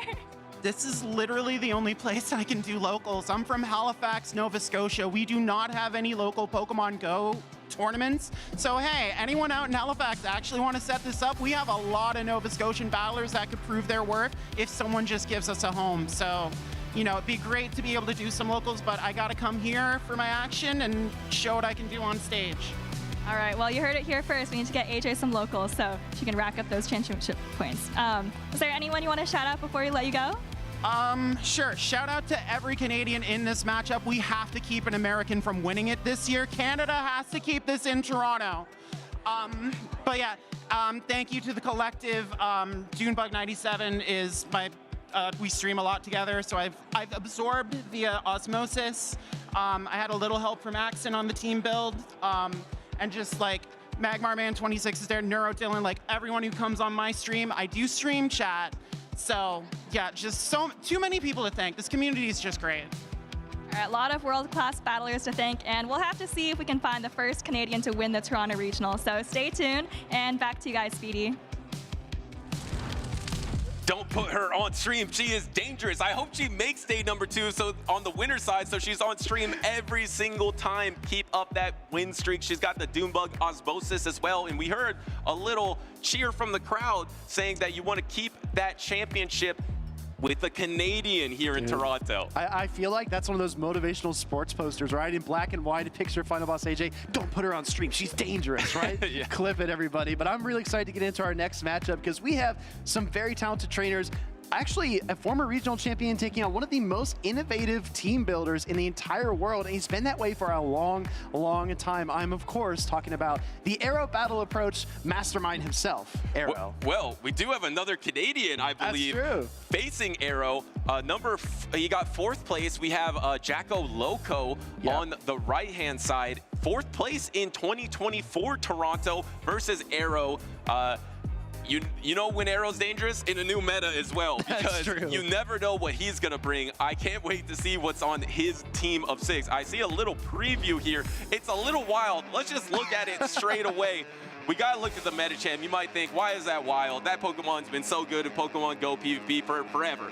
Well, it really hasn't been, but I love this meta call because a fighting type Pokemon in this meta can be very strong. We saw Empoleon, #1 usage, Furret, #3 usage, Licklicky, top 12 usage. Fighting type has its place in this meta. We see mostly Shadow Annihilate, but Arrow brings the meta champ. That's not even to mention the steel types, right? Empoleon, the Steelix, any Pokemon like that, occasional Bastiodon. He's got so much play with that Psychic and Fighting type Pokemon. Also, the Typhlosion, I was thinking, is there a place for fire here that's not named Talonflame? And when you have Thunder Punch to hit back against those water types, Typhlosion could be the sauce, everybody. And versus 2 steel types from Jack's team, with the Corviknight and the Shadow Scizor, it's going to really struggle against that Gastrodon. Gastrodon being able to wall all of its energy from that Shadow Typhlosion. And then even taking a rollout from a Licklicky isn't going to be comfortable. You have the Azumarill as well. Actually, Azumarill is not terrible for the Shadow Typhlosion, but there is that Shadow Altaria as well. And once you get, again, you see that dynamic between, do you bring regular Altaria? Do you bring Shadow? We have Jack on the right side bringing the Shadow, and we have Arrow bringing that normal. We have the Cradily, the Metachamp, and I don't know if did you go over the attacks? We gotta look at it. It's Psycho Cut. Yeah, it's Psycho Cut Metachamp. Yeah, it's just faster, right? It's faster pacing. Ever since Counter was reduced in terms of energy output, way back at the World Championships in Hawaii, it's really been Psycho Cut Metachamp as the poster child here. But let's go ahead and jump into game number 1. I'm really excited. Does that Shadow Typhlosion force Jacko Loco to bring out the Gastrodon? Let's find out. And we got steel on steel to start us off here, but Corviknight likes this matchup, able to resist those Bullet Punch, have that that neutral sand attack here, and then being able to just throw air cutters, probably build to a payback and just throw air cutters. Double air cutter is just enough. The Night Slash does go through here first. But if you're Arrow, you've got a Gastrodon in the back and a Metachamp. Oh, the boost! Another boost here, but it almost looks like you're ABA weak to this Corviknight, so Arrow's just going to stay in here, chip it down. Here comes the first air cutter from Jacko Loco. And the air cutter does land into the Shadow Scizor here. That is boosted, but it's going to get outpaced by that double air cutter. That's the play to do. And Jack is going to try to take this last Protect Shield and actually gets it from Arrow. Arrow deciding he wants to keep that Scizor alive because he has the boost. He's at the Night Slash right here, but another boost from Jack on the air cutter. Only one stage though. Yeah, but we know Sand Attack isn't as threatening as something like a Bullet Punch. Here comes the next Night Slash from the Scizor, picking up the KO. No double boost there for Arrow, but he does force out the Azumarill. He might be able to get to a Trailblaze. Actually, never mind. I don't think he's going to get there. He's got to settle for the Night Slash. But even the Night Slash is going to do so much damage with the boost, even though it's not very effective. This is going to chunk into the Azumarill. The Azumarill can take it, though. It is so tanky. Actually, that did way less than I expected. The bulk of the Azumarill. We haven't seen it in a while. Look at the read here by Arrow. He leaves that Metacham in the back, and there's a Licky for Jacko Loco. What a call. And able to have that dynamic punch on that Metacham. Of course, you have to be afraid of the Shadow Ball from the Licky as well, as the Protect Shields are in Jack's favor here. Here comes the, actually, Arrow said, my bad, I think. I heard him word, my bad. A mistake on that Water Pulse because it doesn't knock out. Yeah, I called it, I said it was a call, but you don't want to send a Metacham into a Play Rough Azumarill, right? But still, I do think there's some merit there. Ice Beam connects. We see the swap simultaneously now, but don't forget there's a Protect Shield advantage for Jacko Loco. So that legendary Metacham bulk is going to come into play here. And I think you can just go Body Slam because I believe you'll need a Shadow Ball and a Body Slam. Here comes the bait on the Ice Punch, getting the first Protect Shield from Jack. It actually looked like this might have been Charge Attack priority. No, it wasn't. Now going for the Shadow Ball here, not messing around, trying to get the damage. So if you get the damage off, then you can maybe go straight Body Slam. Does Arrow try to call the bait here or let it through? No, last second Protect Shield. The thing is, if you try to call this bait here, it means that your opponent can just bait later, and they're going to guarantee the shield later down the stretch. So I really like that early Protect Shield by Arrow. Risky, but it pays off.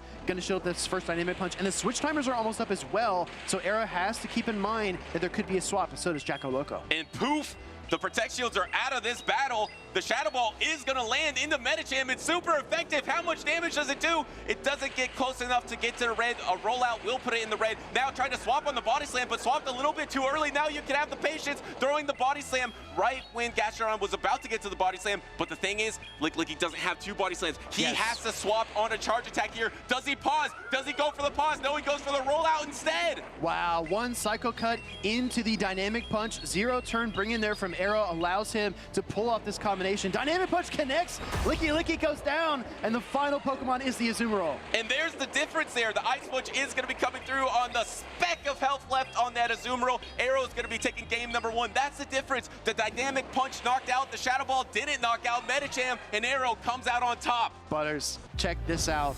The year is 2019. Medicham KOs Azumarill. The year is 2026. Medicham KOs Azumarill. Pokemon Go PvP changes so much over the years, but some things stay consistent. What an incredible game number 1 there. Great call out about the swap, but Arrow being able to execute the Cycle Cut Dynamic Punch combination in the midst of that rollout sealed the deal. And the call to know that Licky is going to be the backline Pokemon, knowing that it's probably the best safe swap on the team for Jack. Maybe it's the best safe swap in the meta. Yeah. So if you don't see a trainer pivot, there might be a good chance there is that Licky in the back. Of course, Arrow has so much experience in championship series. Even though this is early on in Toronto, he is locked in. We're actually in winners round 3 again in group number D. Arrow able to have the tech of the Medicham knockout. And then remember, you have the Psycho Cut, which is not resisted by the Azumarill. Could have gone with the Psycho Cut. Instead, go with the Ice Punch. Game 1 goes to Arrow. How about that call? Medicham. Going into game number 2, the Pokemon that really is standing out to me now after seeing that first battle is Arrow's Cradilly.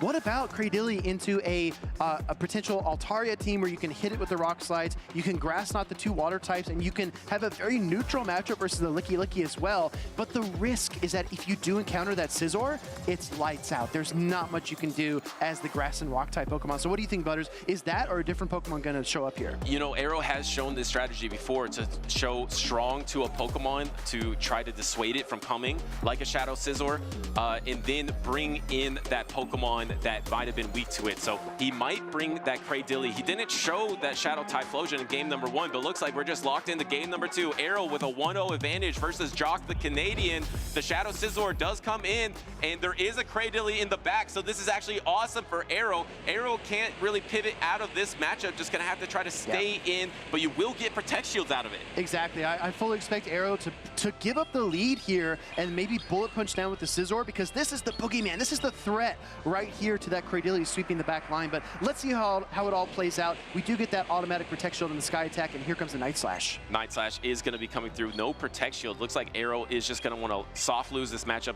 get that Protect Shield. The Night Slash lands. Here comes the swap into his own Shadow Scizor. Actually, looks like he clicked on it, but then it didn't register, so he changed his mind and actually is taking this next Night Slash on his Altaria. He thought about it, right? He wanted to pull the swap, but instead lets the lead go, brings out his own Shadow Scizor, but Jacko Loco's ahead, so he might need to shield here and then Bullet Punch down. Yeah, this is super clunky for Arrow here, giving up the Protect Shield, and Jack's Shadow Scizor is pretty healthy. Here comes the swap into the Lickitung, maybe trying to bait out the Medicham here. It's not effective, and it's the Cradilly that's going to be staying in the backline. The backline matchup versus the Azumarill is really strong for Arrow. He had the Shadow Scizor, and he has the Cradilly to match up against that Azumarill. He's going to be able to land and get another boost! Wow, it's like automatic boost here for Scizor trainers on stage, but what a clever play there by Jacko Loco making the swap. Like you said, trying to lure out the Medicham. Because he doesn't see it here, he knows it's not in the back, and that starts to turn the gears in his mind about what that third Pokemon might be. Well, isn't Steel weather boosted by snow? Am I crazy?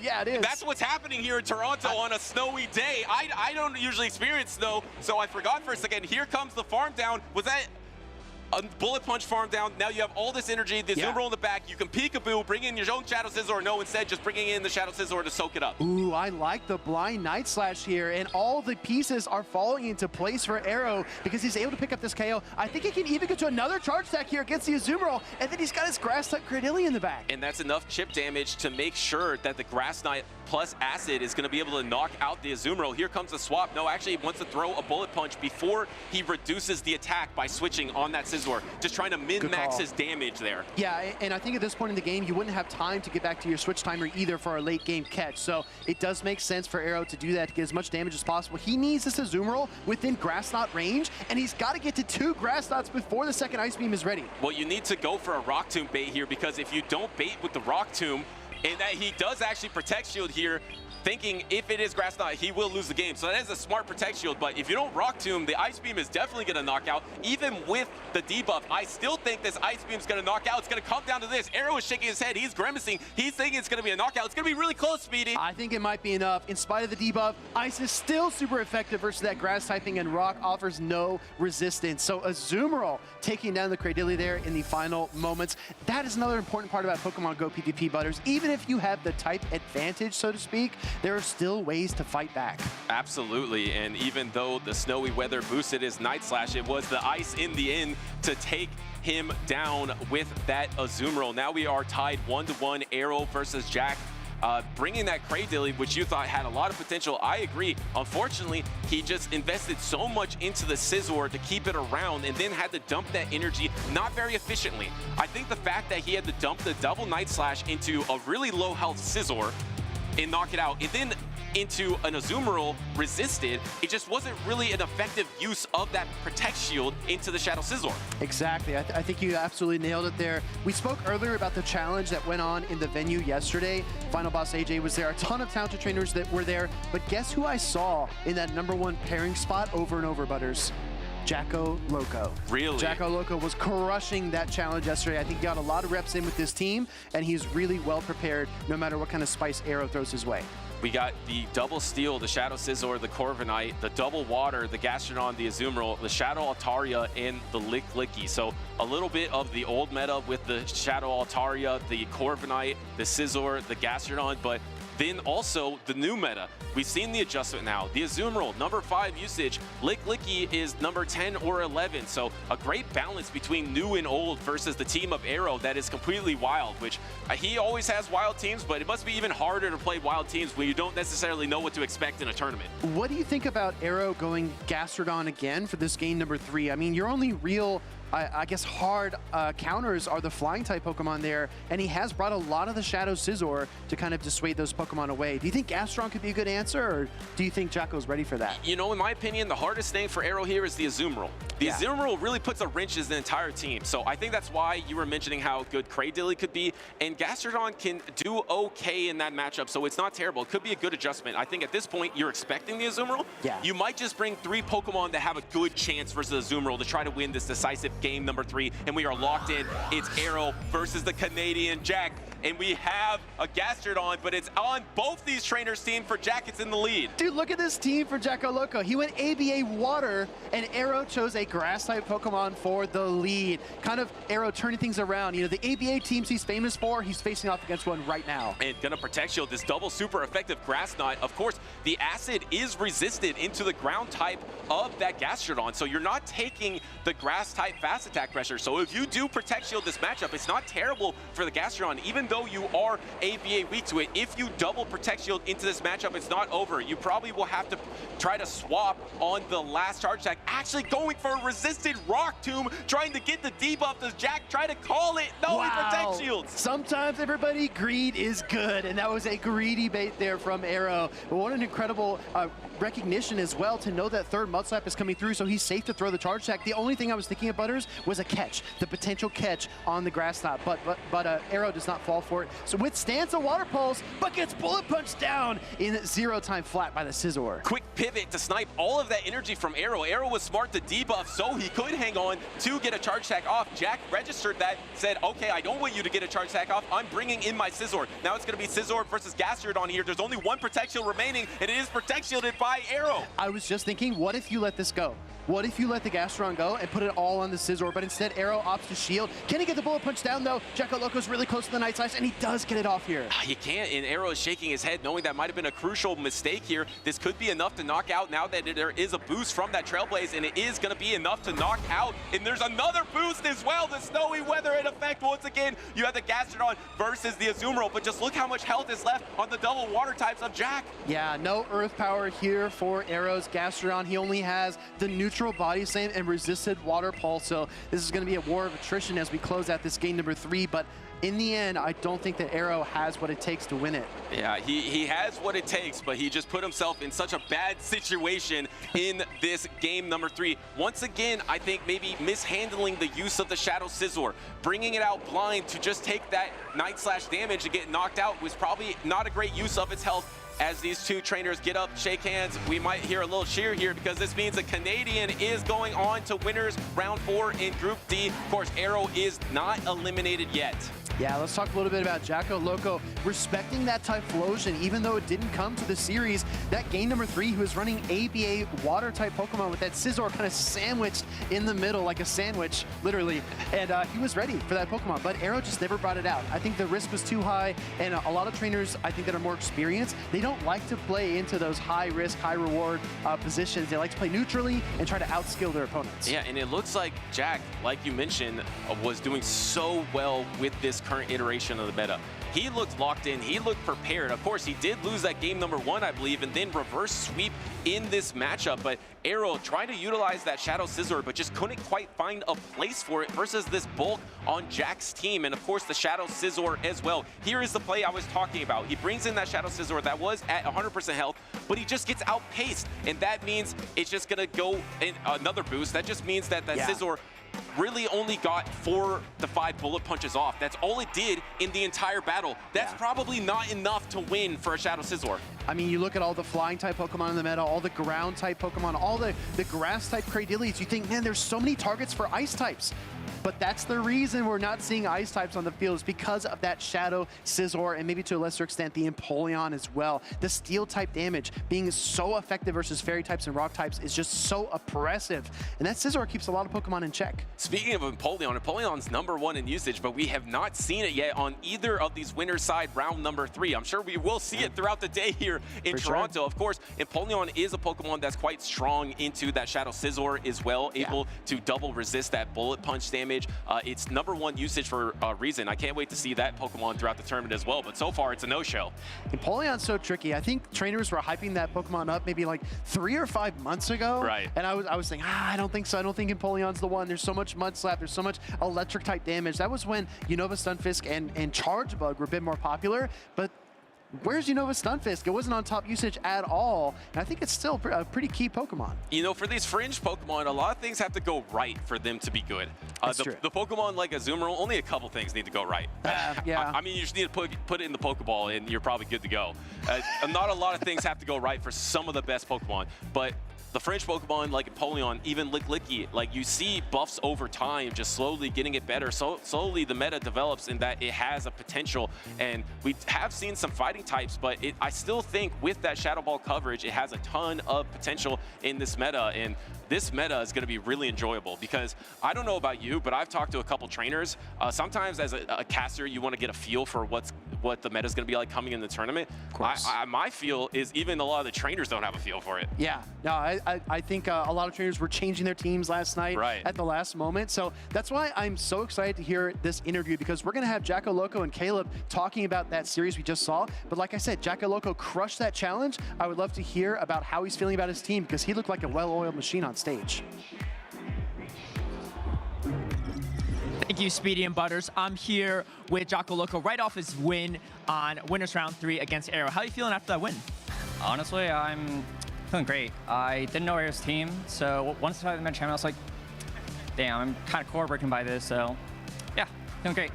Nice. I did see that you have the Licky as well, one of the Pokemon that has been gotten a recent buff with the Shadow Ball buff. How's it feeling in your matches so far? Obviously, the Metacham, not the best matchup, but not something that you expect to see super often. Yeah, like, honestly, even Metacham isn't that bad with energy. Like, Licky, I feel it's like one of the safest Pokemon in the meta. Like, it doesn't really have that many dominant matchups, but it doesn't really have any poor matchups either. So, yeah, very safe overall. Awesome. No, Toronto, your hometown as well. You made your first ever appearance at a Toronto Regional back-to-back, actually, almost exactly 2 years ago. And now you're, one of the main faces in the scene. What are kind of words you would say to someone that's like watching? Maybe they haven't gone to their first tournament before, but are looking forward to doing so. Yeah, when I first started, like that Toronto you mentioned, well, I actually battled Arrow in that same tournament, but when I got 4th, I had barely any like leaderboard showings or like anything. Like I was fully expecting to go like 0-2. So my words of advice are just like trusting yourself, like trusting your team building. Like you got this, yeah. Just trusting yourself. Definitely, and you said you faced Arrow in that one too, but you two are kind of teammates now, right? And you see each other a lot. What's it like to face, a friend and someone that you know pretty well in the scene? Oh, it's always great. Well, you know, it kind of sucks that one of us has to lose, but, you know, it's always a blast. Well, it's double elimination, so there's always a chance maybe you two will meet off again in the tournament. And looking forward to this tournament too. I know you said, you know, you got 4th in a previous Toronto tournament as well. What are you looking forward to this specific weekend? This specific weekend, I just want to get top 8. Like, I know it's a bit greedy, but I'm looking for that top 8 spot. All right, well, you're well on your way, so we'll see how that goes. Best of luck in the rest of your battles, and we're going to see what all these players are training for, and it's mostly for World Championships.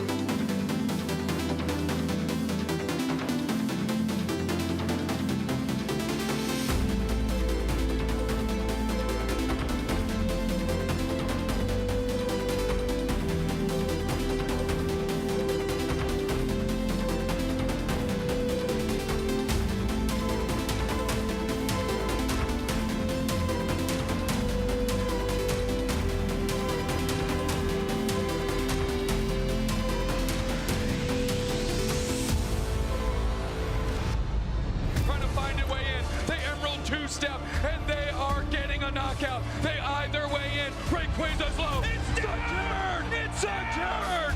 Peru Unite looks into the eyes of Zeta Division and says, we are the beginning and the end.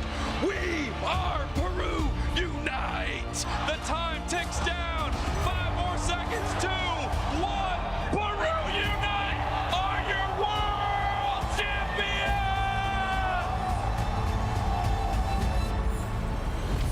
Trying to see how much energy maybe that Corsola has in the back-to-back. This is huge for Beelzebub Boy. I don't know if a Sparkling Arch going to be enough. He goes on the Ice Beam! Wow. He goes on the Ice Beam! It should be enough to knock out here. Beelzebub Boy, he feels it. He knows it. It's Beelzebub Boy in 2023 World Spectator. It's Beelzebub Boy in 2024 World Commander. It's Beelzebub Boy, your 2025 World Champion. Big one card here for Yuya as Jose will disrupt. It's lightning energy! If that's true, that would spell disaster here for Jose. Not done with the turn yet. He's gonna do everything he can here in this second game. Yeah, here we go. Yeah, Phantom Dive is being used. This Raging Bolt is being knocked out in the active spot, and if Yuya has an energy card, this game is all over. Raging Bolt charges to the spot. Lightning energy in the hand. Yuya Okita takes the game and becomes your Juniors Division 2025 World Champion! Huge congratulations! Question really is there a superior energy retrieval in hand? If there is, Figuan will be making history here, and it looks to be a jolting charge. No access to the knockout on this occasion, is going to have to take a step back and prep for a future turn. No other attacker on Figuan's board. Disruption. That was it. Boss's orders in hand, and that's it. Figuan Liao topples the Titan to become your world champion. Oh my gosh, genome hacking, not just having its own move, it's hacking the system, copying the Dragapult EX and able to use its powerful move against it here and then applied with that Fairy Zone on the Lily. Oh, he's ready to just give up the game, it's over! It's history made in the 2025 season here at the Masters Finals. Riley McKay is taking things down with Gardevoir EX.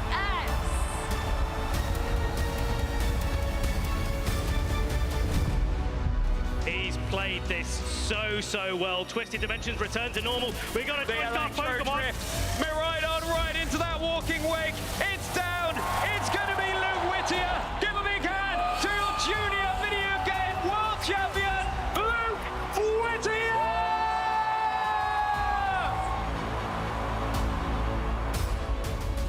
Rillaboom, Woodhammer, Oh, still survive! pick up the KO. Now the Calyrex Ice Rider has this opportunity to move, and that is the Glacial Lance. Double, target down, double KO. Give it up, everyone, for your 2025 Pokemon World Champion,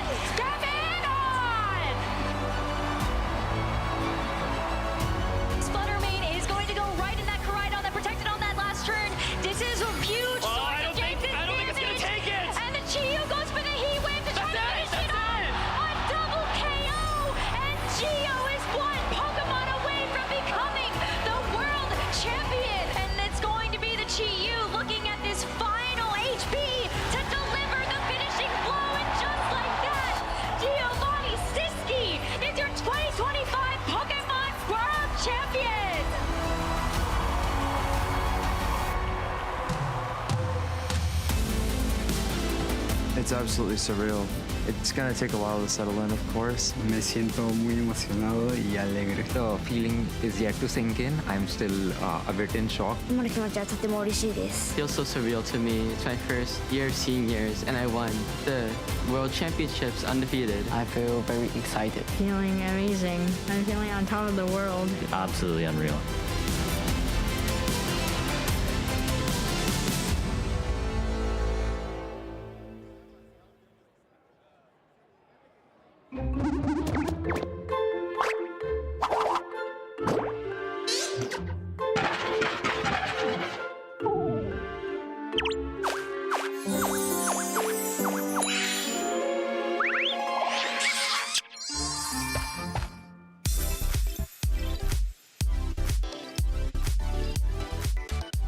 Welcome back to day one of the 2026 Toronto Regional Championships. We've already seen a couple of really great matches, a couple of really great upsets as well here, and there's still a lot of action left to go. My name is Softov, and I'm here joined by the amazing Caleb Payne.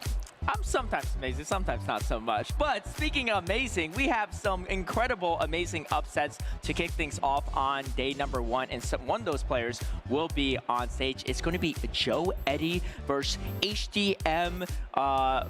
HDMB ZKF. Yeah, a lot of letters there. But both trainers are heading to the winner semifinals. And Joe Eddie, quite the story too. This is his first ever competitive season in 2026. I actually met him at his first tournament at Pittsburgh. We were chatting a little bit, and he was nervous, his first ever tournament, and now he's already on the winner semifinals. And he beat Martel Galde to get here, a previous international champion, multi-regional special events champion, top 3 at World Championships, and so many other accolades. And the fact that he was able to upset such a huge Goliath on the way to this winner semifinals is super impressive. Yeah, absolutely. And your first season to get that huge upset, I think Marta was actually the 1 seed for this tournament, so got to be a big confidence booster. We talked a lot about Joe Eddie, but HDMV also relatively new to the scene. I believe this is just his 2nd tournament ever, the first being Vancouver just last season. So this is such a great opportunity for both of these trainers to get to show what they've been practicing all this time. Yeah, you're right. It is HDMV's 2nd ever tournament, and he actually brought a Regice in his first ever tournament as well, and now bring the Shadow Gyarados. I'm super excited. Gyarados, some people might not know this, is actually my favorite Pokemon of all time. It's actually not Bastiodon, but it's super interesting to see in this matchup, and honestly, it doesn't look too bad. It might have some play. The fast attack pressure, even though Dragon Breath doesn't do as much as it used to do from the Shadow Gyarados, it's going to hit pretty hard, especially in that Altaria matchup. Yeah, triple flyers for HMDV. You see the Altaria, the Gyarados, and the Corviknight.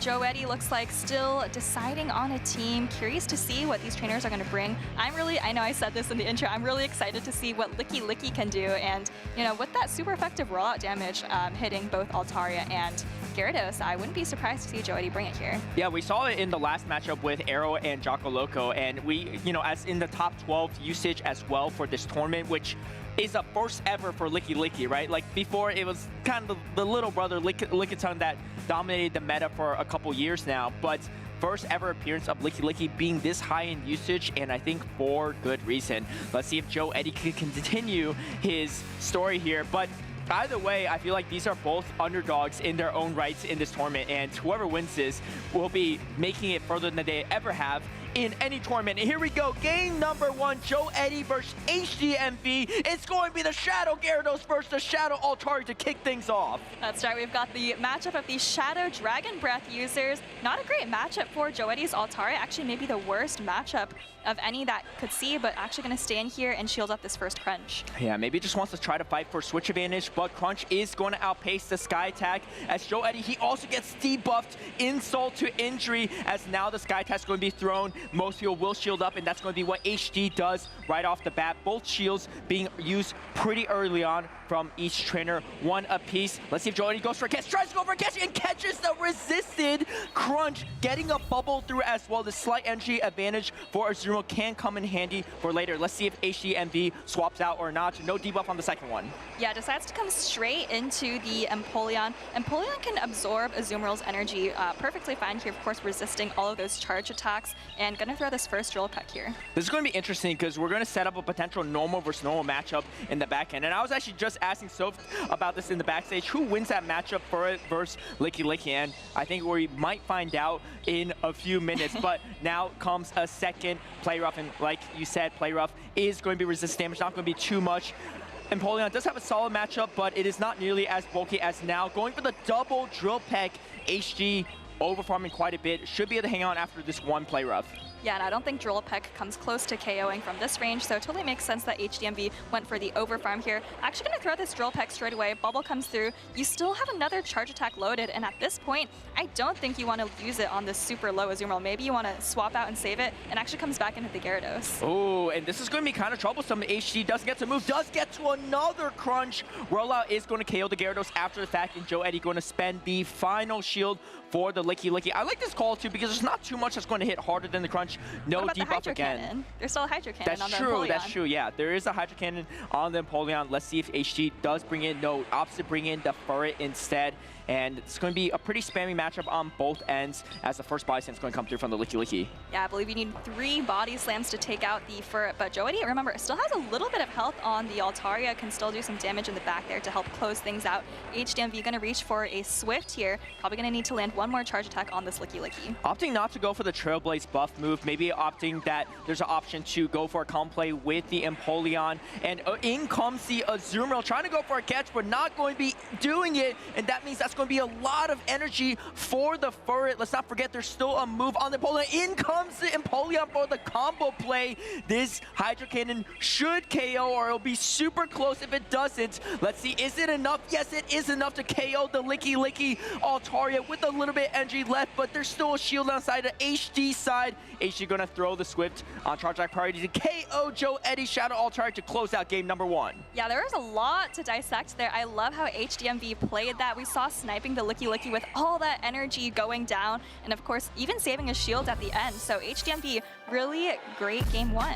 Yeah, and you know, not only that, but he came in and yeah, he came in to go for the combo play, knowing that Joe Eddie failed to catch on the Azumarill, so he couldn't swap over to the Altaria with low health. So in that situation, there's no way that Joe Eddie could have absorbed that energy on the Altaria. As we take a look at HDMV's team, the Shadow Gyarados, I love it. I don't know if it's super meta relevant, but it did play a huge hand in his victory in that first game. Yeah, I think HDMV did come out of that lead situation in a little bit of an advantageous position, even with the catch on Joe Eddie's side, right? Catching the crunch on the Azumarill, but then you lock in the Azumarill onto the Empoleon, which is not a great matchup. So I think that was a great outcome for HDMV. I think I also saw, I don't know if we're gonna get to see this on the replay, I think I saw HDMV maybe trying to anticipate the catch and maybe stop tapping like right here. Do you see that, Caleb? Yeah. They like kind of both paused as well. Joe Eddie, because it's harder to catch the, go for a catch when you're using the longer turn duration, the 3-turn rollout versus the 2-turn,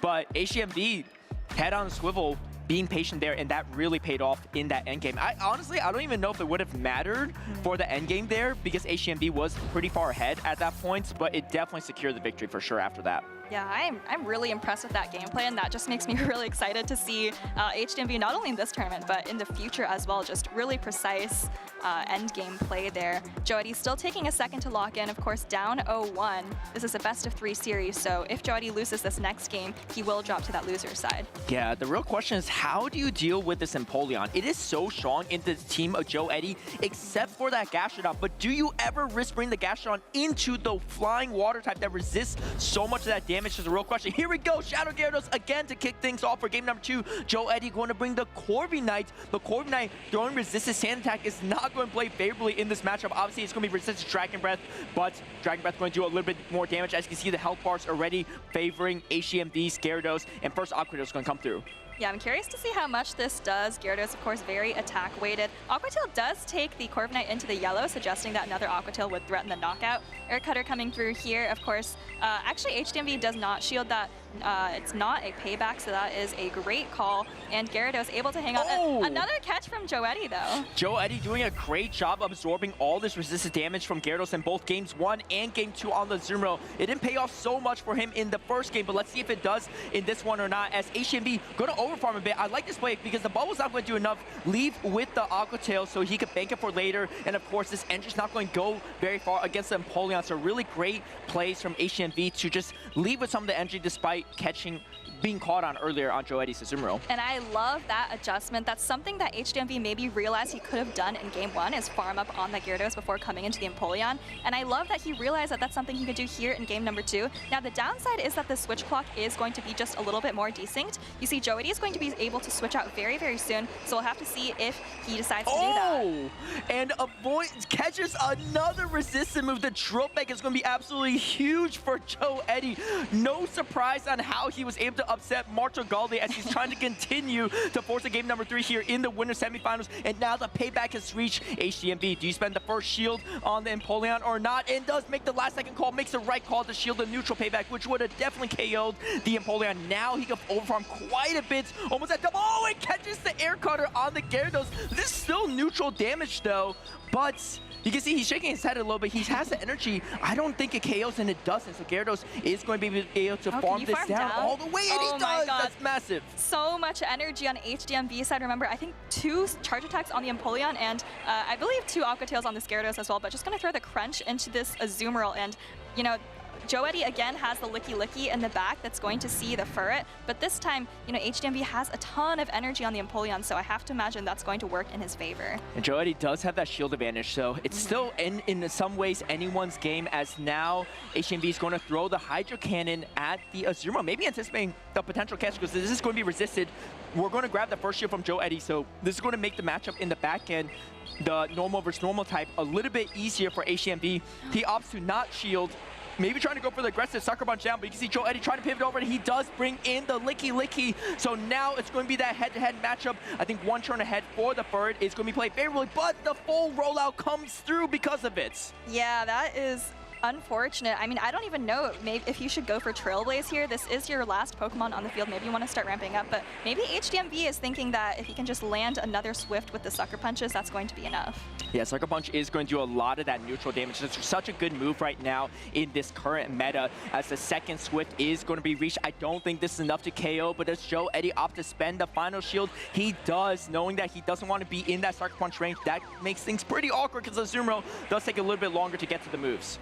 Yeah, and Joetti, I believe, has 2 body slams here, but HDMV still has a shield, so Joetti still needs 2 more charge attacks to finish this game. 1 to knock out Fur, and of course 1 to take the shield, but there is still a lot of health on the Azumarill.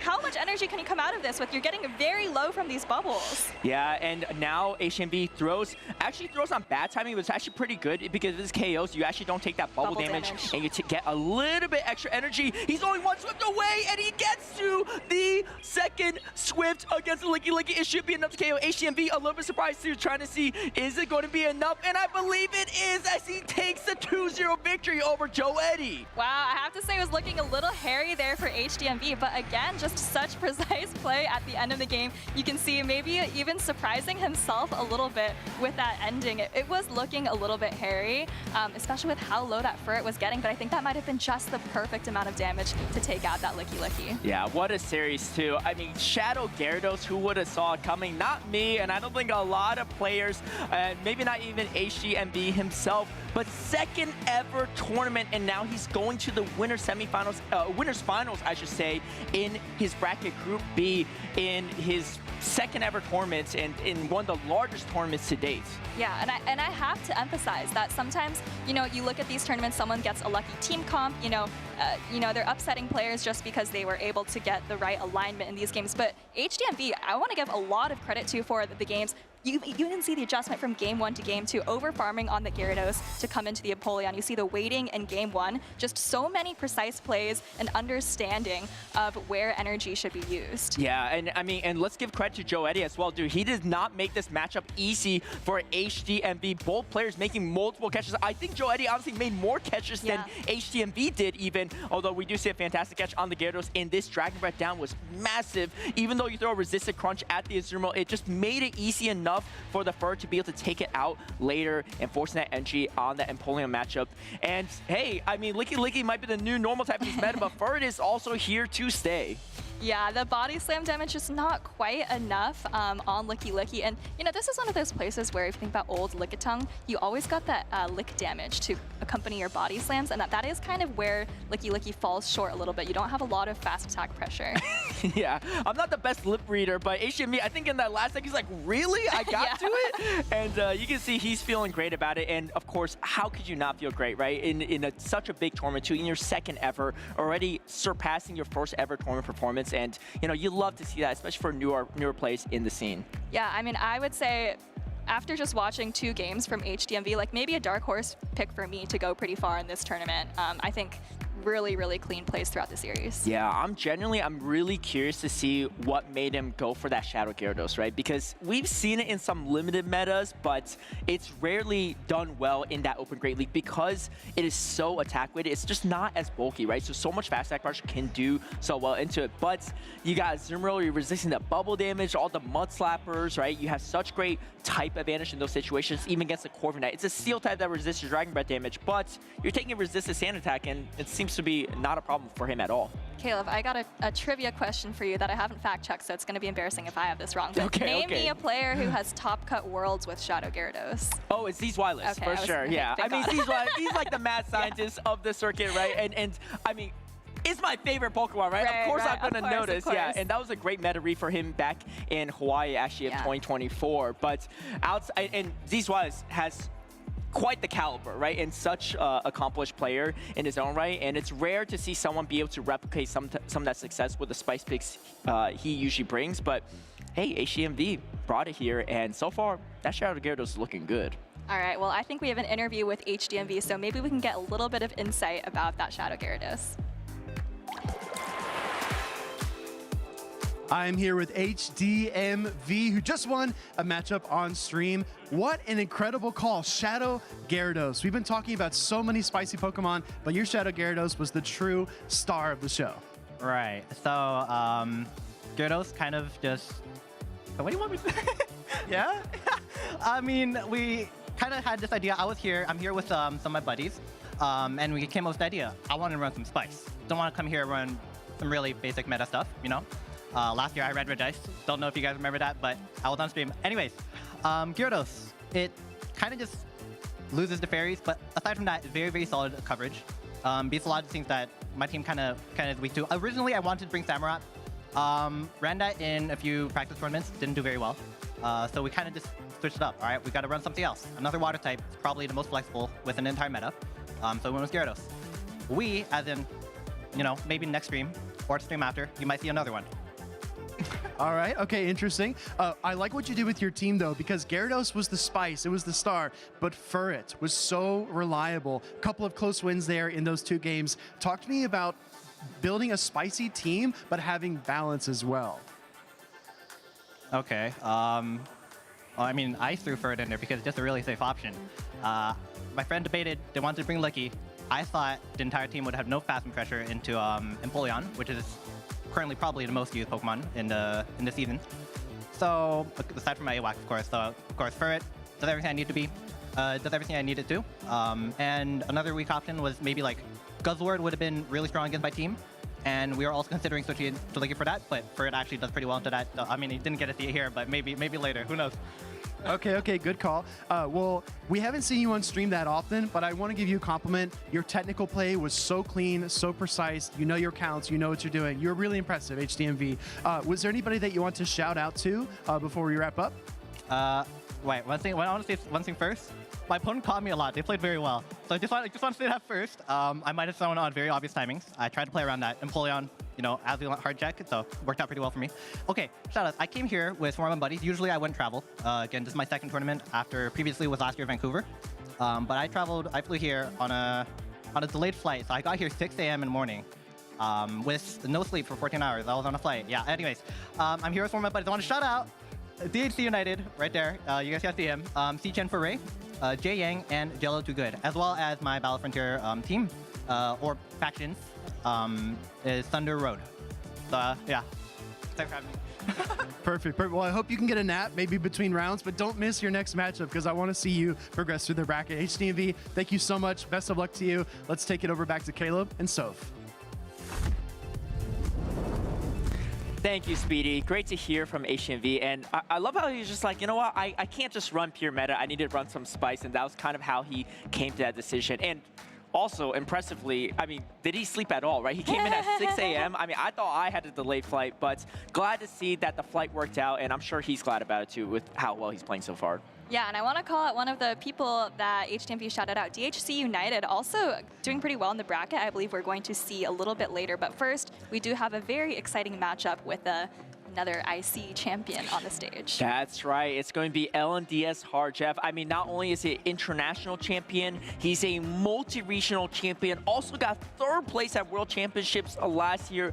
Very well accomplished. Already won a regional in this year alone, so already double qualified for World Championships for the 2026 season. And he's also going against, I mean, this is like the story of the underdogs, right? He's going against Rad Nixki, and Rad Nick, the last time that he played was in 2023. This is only his 3rd ever tournament. Kind of took, you know, 2 seasons off at this point, but is coming back and already against the winner semifinals against an absolute juggernaut in the circuit. And again, just another great example of, you know what, even if you're not some player that goes to every single tournament, you can be facing off against some of the champions and have a shot at taking the title. Yeah, and Harjeff, of course, as you mentioned, one of the most decorated players we have on the scene. But I'll tell you something that my chess coach told me when I was younger is that when you're playing someone much higher rated than you, in this case, right, Rad Nixki is thinking, oh my God, IC champion, world number 3, like 4-time regionals, I don't even know. But you know what? They're scared of you too. They don't know anything about you, right? You could be amazing. You've been hiding, you know, not playing regionals for 3 years. And so I know Harjeff is probably nervous to play this matchup as well. Yeah, definitely. And that's the thing with Pokemon Go as well, right? Each game can be anywhere from like 2.5 minutes to 4 minutes, and a lot can happen and a lot of upsets can happen depending on how you play that too. It doesn't matter how accomplished someone is. When you're on the playing field, you start off the series 0-0 as things go. And looking at this team too, they look kind of wild, but we got a little Spidops appearance on Harjeff's side, and he's no stranger running some spice himself.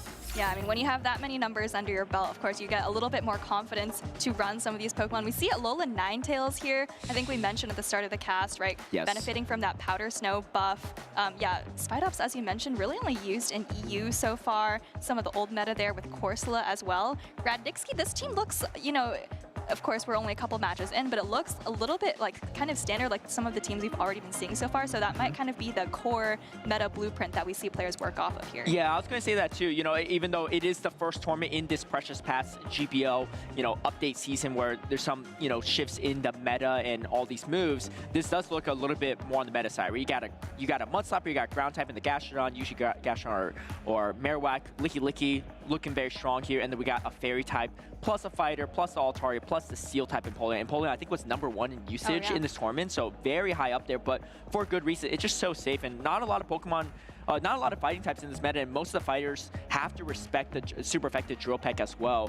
Harjeff though, man, this team is all over the place. Honestly, I don't even know how to play around it. You got so many answers to that Annihilate, right? And that's what may free up. He's triple weak to fighting in that Guzzlord, Steelix, and the Empoleon. But meanwhile, he's got the Spidops, which, you know, has a lot of play into some of the fighters, specifically that counter damage. You got the Fairy type of Alolan Ninetales, and of course, Galarian Corsola is going to play very favorably into that Ghost type of the Annihilate. Taking a look at the moveset, it is going to be the Powder Snow variant of Alolan Ninetales. So Annihilate is actually not terrible there, right? You're only taking neutral damage from Powder Snow damage. It's not Charm, which is super effective. So actually, this Annihilate is a little bit safer than you would expect here. As we go into game number 1, it's going to be LNDS Harjeff versus Rad Nixki, and it's going to be a fantastic lead for Rad as in comes the Safe Swap Guzzlord, and now comes the Empoleon. Empoleon going to resist all this Dragon Tail damage, but Brutal Swing is going to be neutral. Yeah, pretty neutral matchup here. It actually is kind of stat dependent who wins the zero shield situation. Looks like that might have been a charge attack priority with Rad Nixki's Empoleon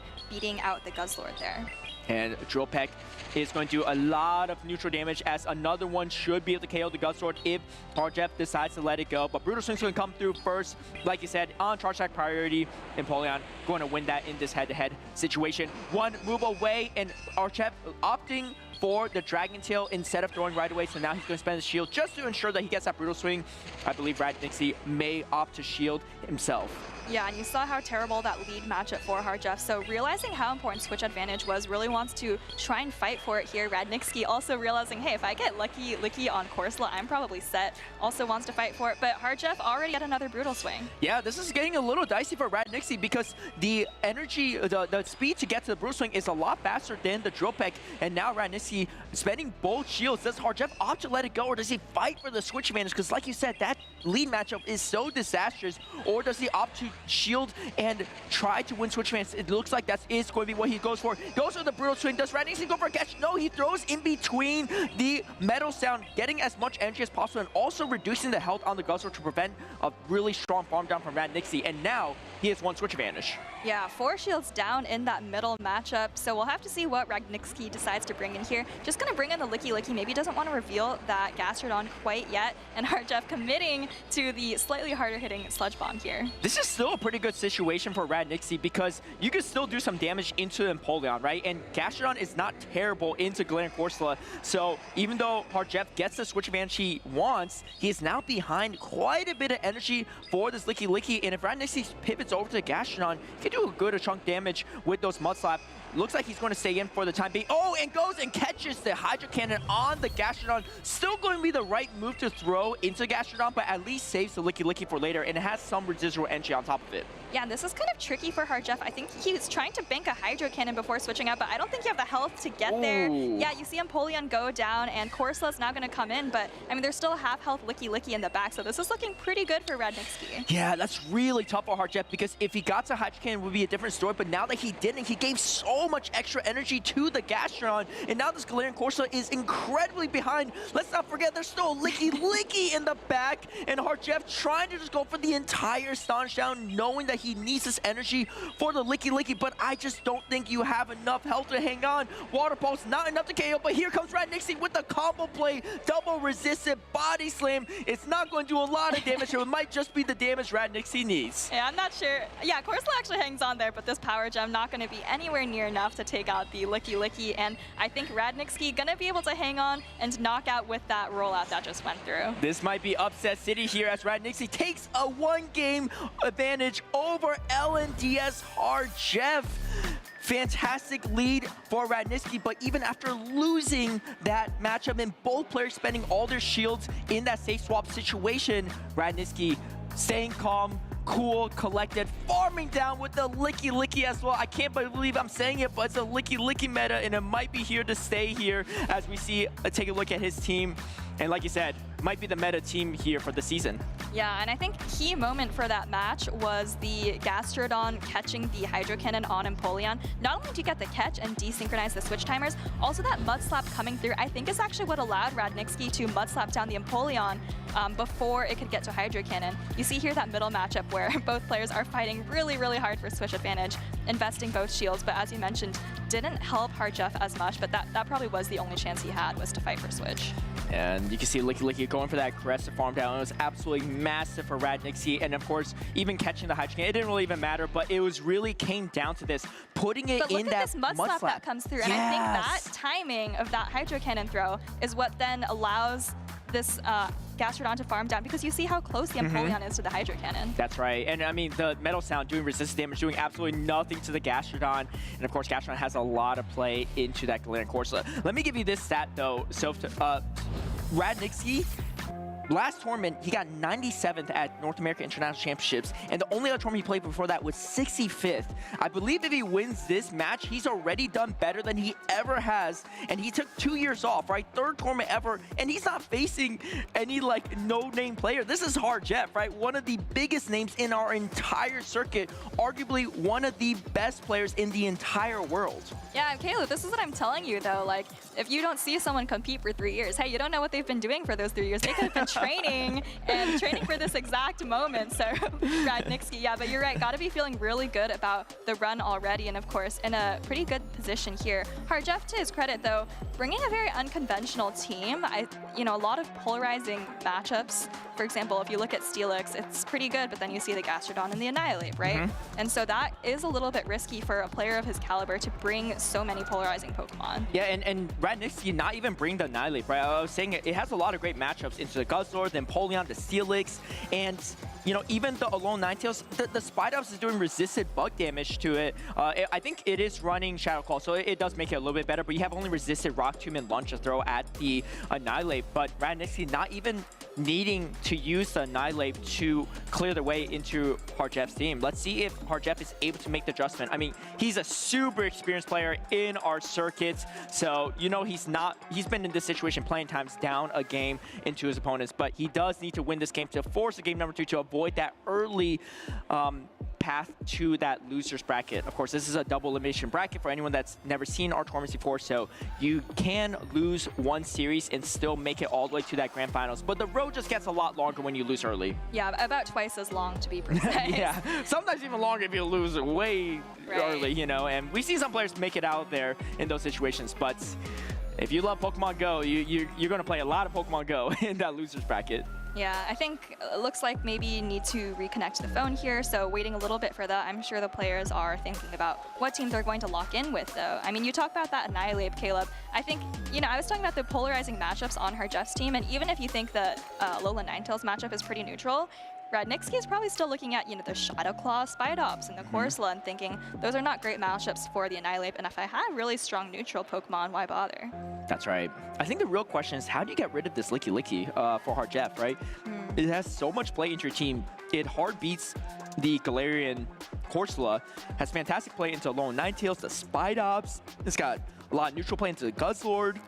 And it can hit back into the Steelix and the Empoleon. Like we saw the matchup into Empoleon, it still took a huge chunk of health off of it in that situation, even though you're doing resisted rollout. But I do think that this will be the Pokemon that people either play or try to play to counter in this upcoming Precious Paths meta. Right. Yeah, and thinking about how Harjeff might adjust to that Licky, maybe you drop the Corsola. I mean, we saw actually, we didn't even call this out. Harjeff made a huge call there, safe swapping the Guzzlord, that there wasn't going to be a Wigglytuff. That's true, yeah. Double weak to Fairy is not a good time. Yeah, it's really not, but maybe thought, I mean, if I'm in that position anyways, it's a loss. Well, not only that, but if Radnixi led a Wigglytuff, he also has nowhere to go because that's a terrible matchup for the Galarian Corsola. But so having to go for that gamble, and even though the gamble paid off, quote unquote, it still unfortunately put him in a tough position when he got that farm down for Radnixi's Licky. Yeah, definitely going to need to see some adjustments for Harjeff. I'm curious if he reaches for the Steelix. You do resist the rollout and body slam for Licky. That could be helpful. Of course, super effective Thunder Fang for Empoleon as well. So, really polarizing matchups. Of course, you have to watch out for Gastrodon and Annihilate, but I think Steelix, I mean, if you're in a tough position like this, sometimes you have to make a call. Yeah, that Steelix, Harjeff is running the Thunder Fang, Psychic Fang's Earthquake variant. So Earthquake does have a lot of neutral play into Gastrodon if he does end up in that situation. But here we go, game number 2, LNDS Harjeff versus Radnixi, and it's going to be a better matchup for Harjeff. And here comes a safe swap. Licky, and in comes the Empoleon. This is obviously going to be one of the better matchups for Harjeff, but again, the Shadow Ball still does kind of hurt, and you can see Harjeff reaching for that first shield right off the bat, even though this is kind of the matchup he wants. Yeah, potentially foreseeing a body slam bait down the line and doesn't even want to play around with that. Just going to shield that first attack right off the bat. Almost at 2 Hydro Cannons here, I believe just 1 Steel Wing away, and I think Harjeff, maybe thinking back on that first game, again, hoping that switch advantage will help him with the outcome this time. Oh, and chooses not to throw the Hydro Cannon. Could have thrown the Hydro Cannon right away, but doesn't want to maybe give the Gastrodon too much energy to get completely farmed down. So I like this play because it's not like Radnixi can farm down all the way with rollout. It is resisted damage, so this gives Harjeff a lot of opportunities to over-farm. He's already at the back-to-back Hydro Cannon. Radnixi not going to shield this up. This is really good for Harjeff because now not only does he have an energy advantage, he doesn't have a lot of health for this Gastrodon to farm down like we saw in that first game where Radnixi was able to farm down Licky into that Guzzlord. And of course, like you said, there's that Shadow Steelix in the back, and it's going to find a fantastic matchup into that Wigglytuff. Yeah, Harjeff really thinking ahead here, like you mentioned, minimizing the farm down for this Gastrodon. Might be be 1 or 2 more mud slaps, but either way, I mean, you have such an advantageous matchup with the Steelix Wigglytuff in the back that, you know, even though Harjeff is putting in all the effort to make these tiny adjustments, I think he's going to have a very clean end game here. Yeah, this is a brutal matchup for the Licky Licky because not only are you taking just neutral damage from the Thunder Fangs, but the Psychic Fangs comes through, and it's not going to do a lot of damage, but it has a guaranteed debuff chance for the defense, so the Thunder Fangs just start adding up even more. The problem is you don't really want to spend a shield if you could avoid it. In comes the neutral Icy Wind, but can Radnixie get out of this matchup is the real question. I think he's going to probably opt to shield at least one of these Psychic Fangs because I don't think the Gastrodon has enough health to do anything by itself, but the Switch Timer's not up yet as Harjeff might reach for another Psychic Fang. He does. Radnixie, do you spend one of your first shields or do you put everything on the Gastrodon? And he looks like he's going to put everything on the Gastrodon. Did he hang on? Yes, he does. Switch Time's up now, able to pivot out with some energy on the Wigglytuff. This game's not over. Yeah, able to clear some of the debuffs, and I think Harjeff really looking for maybe just the Astonish damage here on the Gastrodon. It's getting quite low. Radnixie, of course, does still have, I believe that was the first Protect Shield he used all game, and it's still a lot of energy on this Gastrodon as well. And another Water Pulse after this will put Galarian Corsa in a tough position. As you can see, Harjeff opting to shield the Galarian Corsa. I do like this play because you definitely want to take out this Gastrodon. You don't want to get hit by 2 Water Pulse, so going for the potential guaranteed shield there, thinking that it's unlikely that Radnixie is going for that bait. You can see trying to go for that Astonish down. Going to be able to hang on after Water Pulse, but it's going to put the Galarian Corsa fairly low. You have enough energy, though, and health to get off this Power Gem. Goes for the Nightshade instead, double resisted, but it should be enough to KO the Wigglytuff as Radnixie going to spend that final shield. Can you get the Charm down? Can you get the Icy Wind's real question, but the Switch Timer's up, and in comes the Steelix. Now comes the Icy Wind. It's neutral damage, but this is Shadow Steelix. Yeah, I feel like you might hang on barely, and you got that Thunder. Oh, not barely. That was easy hang on. But Harjeff not even gonna risk just going for the Thunder Fang down. Gonna throw this 0 bubble. Oh, sorry, not 0 bubble. Couple of bubbles on that Psychic Fangs to ensure the knockout here. Should be enough either way, as Harjeff is going to even up the series 1-1 against Radnixie, and of course has a fantastic lead. But the way he played out that middle game matchup in Empoleon into the Licky Licky was really expert play, right? Like we said earlier, doesn't want to have too much health on the Empoleon to get a huge farm down for that Gastrodon. Still able to land the Hydro Cannon and ensure that he maintains that switch advantage. He went down shields early, but he knew what to spend the shields on as we take a look at his really interesting team here. Yeah, really interesting team. You see in game number 2 there, he relied on that double steal backline with Empoleon and Shadow Steelix, and that was a really great call because Radnixie actually brought Licky Licky and Wigglytuff in the back and Gastrodon that steal counter in the front. So Harjeff really made a great team read there. Yeah, dropped the Guzzlord, which I think was for the right call in case there was a Wigglytuff, which there was, and luckily it wasn't in the lead for Harjeff.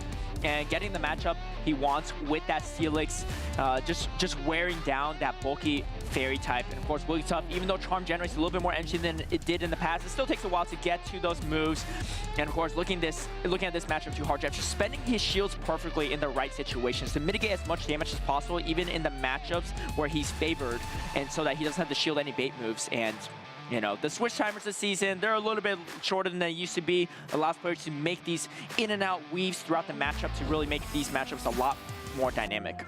Yeah, and you mentioned that Empoleon Licky Licky matchup expertly played, and I think that's the kind of thing that you get an intuition for once you've just gotten a lot of reps, right? You realize the best case scenario for this Empoleon is just to get off one Hydro Can versus the Gastrodon, so you might as well let yourself get low and bank up all that energy beforehand instead of letting the Gastrodon farm you completely down. The real question is, what does Radnixie do in this game number 3? Harjeff pretty much played the same lines in game number 1 and 2, except swapping out the Guzzlord for the Shadow Steelix, running that ABB line, right? You got the Galarian Corsa in the lead, good into Annihilate, and then 2 things that are weak to Annihilate in the back. The Double Seal or the Darkened Seal, just avoiding that situation where if the Annihilate does come through, Harjeff has a backup plan, right? He has something that could, you know, draw the Annihilate out and maybe sweep it this 3rd Pokemon in the back. But Radnixie leaning heavily into that Licky Licky. Let's see if he brings it into game number 3 yet again. And does Harjeff make the hard call and bring the Galarian Corsa in the lead again or not? Oh boy, I saw a little sneak peek at what he locked in. Let's hope there's not Annihilate in this game because he brought triple weak to Annihilate in this matchup. There is! This is going to be super interesting though for the backline. He doesn't catch Annihilate in the lead, but this Annihilate is triple strong into the team of LNDS Harjeff. No respect for the Shadow Annihilate. And let's see if it's going to backfire on him in this final game. Yeah, he's going to need to keep around a lot of energy on these Pokemon if he wants a way to deal with the Annihilate. I'm sure he has a plan, though. Anyways, Brutal Swing coming through here on the Gastrodon. Not going to do a ton of damage, but like you said, I'm kind of just waiting to see what happens with these backlines. The Licky Licky, you know, a lot of neutral play. It doesn't have great matchups in the back, so I think Annihilate is really going to be the star of this show. And Harjeff, throwing all the energy here, actually pulls a shield with that second Brutal Swing. That's pretty good because getting a shield advantage. Oh, wait, once he swaps in the Empoleon into a Gastrodon.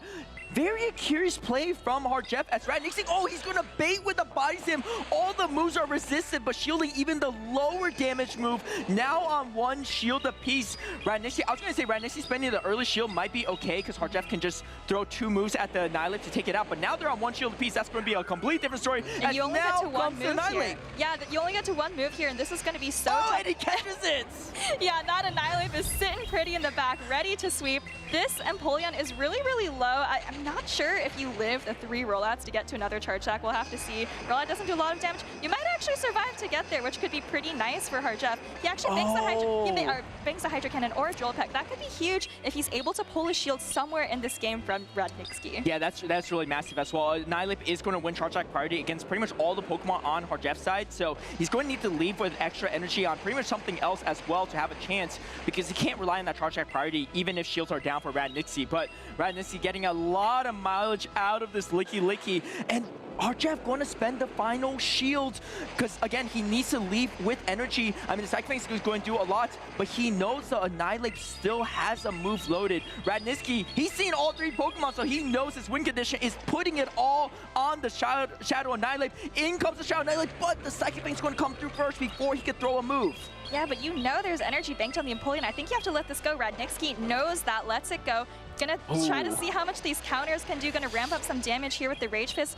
And I'm not sure if this is gonna be enough to knock out the Steelix. Do you get another Thunder Fang? Yeah, I mean, I don't know if it's better or worse because you're doing some extra damage, but you're also getting the Annihilate. Oh, there's not a lot of health on the Annihilate, though. You have to go for the fast sack down because I don't think you get to a move. Can't get there. No! 2 counters going to be it for the Guzzlord, and just 1 counter's going to finish it off as Radnixki is going to pull off the upset against Harjeff to take the 2-1 victory. Crazy series there, and I have to give a lot of credit to Harjeff, though. We thought that was going to be a terrible matchup, but almost found a way, but Radnixki, so knowledgeable with the shield management, understanding that he had enough health on the Annihilate to take that Psychic Fangs, didn't need to, you know, pull anything fancy with it, catch or anything there. So, you know, really understanding those end game win conditions and able to edge out, you know, again, one of the top players in the world. Yeah, I mean, Harjeff, he went for the gamble play because you didn't see the Shadow Annihilate in any of the first 2 games. So he's thinking, you know what? I don't think Radnixki's going to bring it, but Radnixki pulled out the ace up his sleeve, the Shadow Annihilate in that final game after seeing Galarian Corsola in both of the previous games, and what a call that was for him. Very curious. So I'm super interested in see why Harjeff swapped in the Empoleon into the Gastrodon right here, right? I was super confused by this. And then he also ends up shielding a resisted Body Slam on the Empoleon. Yeah, but that really set up Radnixki for a sweep with the Annihilate. It was a really tough situation. I mean, I think the best case scenario for Harjeff there is you catch a move from the Gastrodon and then you bait out the Annihilate and get to 2 charge attacks. But, you know, obviously that didn't happen, and, you know, ended up shielding the Body Slam, which was really unfortunate. But yeah, I'm not sure if that's what he was going for. Yeah, it's tough, you know, and obviously we as viewers and casters have more information. Yeah, we can see it, right? So you're thinking like, why would you shield there? You know, Harjeff maybe thinking something else is in the back, maybe thinking there's a Wigglytuff and really needs that Empoleon board to, you know, draw something else out. But hey, wow, what a series for Radnixki to take the 2-1 victory over LNDS Harjeff. Like I said, one of our most decorated players, and he's no stranger to being in that losers bracket, and he can still make quite a run in the Toronto region. But so far, though, it's there's a lot of upsets here in Toronto, and it's very exciting to see. Yeah, this is one of the biggest tournaments we've ever had in North America. And I think even with that and all of the amazing decorated trainers that are here, we're seeing a lot of players, you know, make it pretty far in the bracket without a lot of championship series experience under their belts, which is just really exciting to see as a viewer and like a fan of the community. That's right, and it's really cool to see the meta develop as well. So, you know, we saw some Shadow Gyarados make a scene, but Licky Licky also looking very strong in this upcoming meta as a staple pick. But some of the old stuff looking pretty good. Shadow Annihilate, you can't disrespect it. Fighters are not super common in this meta, but if you do run into a fighting Pokemon, it could potentially steamroll your whole team, and that's kind of what happened in that final game. Yeah, a lot of these shadow Pokemon that have fast attack pressure, you think about Annihilate, Marowak, right? If you start taking super effective damage from that, or even Shadow Scizor, it's kind of over. Yeah, for those that aren't as familiar, Shadow Pokemon, they do 20% more damage, but they also take 20%, or they have 20% less defense, so they take a little bit more damage as well. And they're kind of like glass cannons in a way, right? They hit really hard, but they're kind of frail, and they're really fun to watch and dynamic because, yeah, there's a lot to put on the line there, but if you invest the shields, you have, a real potential to kind of sweep entire teams with just one single Pokemon. Yeah, well, we saw that amazing sweep with the Shadow Annihilate there from Radnix, and let's hear a little bit more from him and Butters. I think positive is a big thing for me, like the mental game. Oh, thank you very much. We're here with Radnitsky. Congratulations. We were just chatting it up about his amazing performance. First off, how do you feel? You're in the winners finals now. I feel awesome, honestly. I put the practice in before this. I did a lot of the Inadequates Discord practice tournaments, so I'm happy with my results so far. And I want to talk to you about that practice because you competed two times in 2023, I believe, and I think it was a 60th and an 80th in that tournament. Now, here in Toronto, with over 200 competitors, you're in the winners finals in this SAC tournament. So what did it take to go from 2023 to right now in this moment in 2026 to get to this winners finals? I think keeping up with the meta is really important, and just making sure you're at the top of your game with all the new move updates and not falling too far behind. And just scrimming different people, I think, is really important. If you just scrim the same 2 or 3 people, you start to know their tendencies, and it's good to learn more and more people's tendencies. And do you have any advice for those trainers that maybe haven't competed as much? I know this is your 3rd tournament, but you haven't competed in 3 years. Any advice that led up to today to get to this winners finals? I think, honestly, just you have to be confident in your game and tell yourself that you can beat anybody. And if you really put the work in and have that mentality, then I think you could do it. All right, well, congratulations. Before we leave, do you have anyone you'd like to shout out for this performance? I want to shout out my friends that came with me. My friend Bill drove me here, with my friend D-Smooth also, and Mary. So just shout out to my friends. Well, congratulations once again. Let's get back to the casters.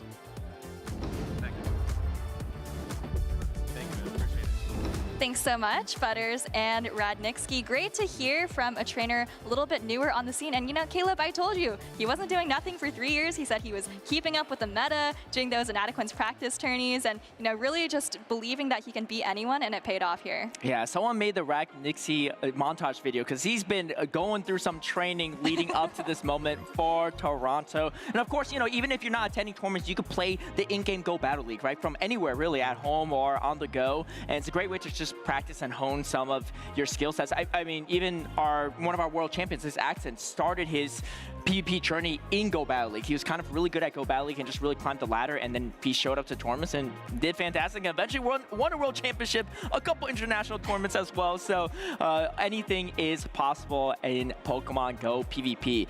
Speaking of a lot of players that we see in the scene, we have a familiar face and also a slightly newer face. It's going to be DHC United versus 610 Hero. 610 Hero obviously made kind of a splash on scene in the 2nd ever North America regional in Vancouver. Getting a top 4, at least top 8, somewhere in that realm in a tournament, and has made a lot of appearances since then. But DHC United, I believe this is his 3rd ever tournament. Yeah. Because I remember I was in Las Vegas, not playing so well, but I was spectating, right, at that point.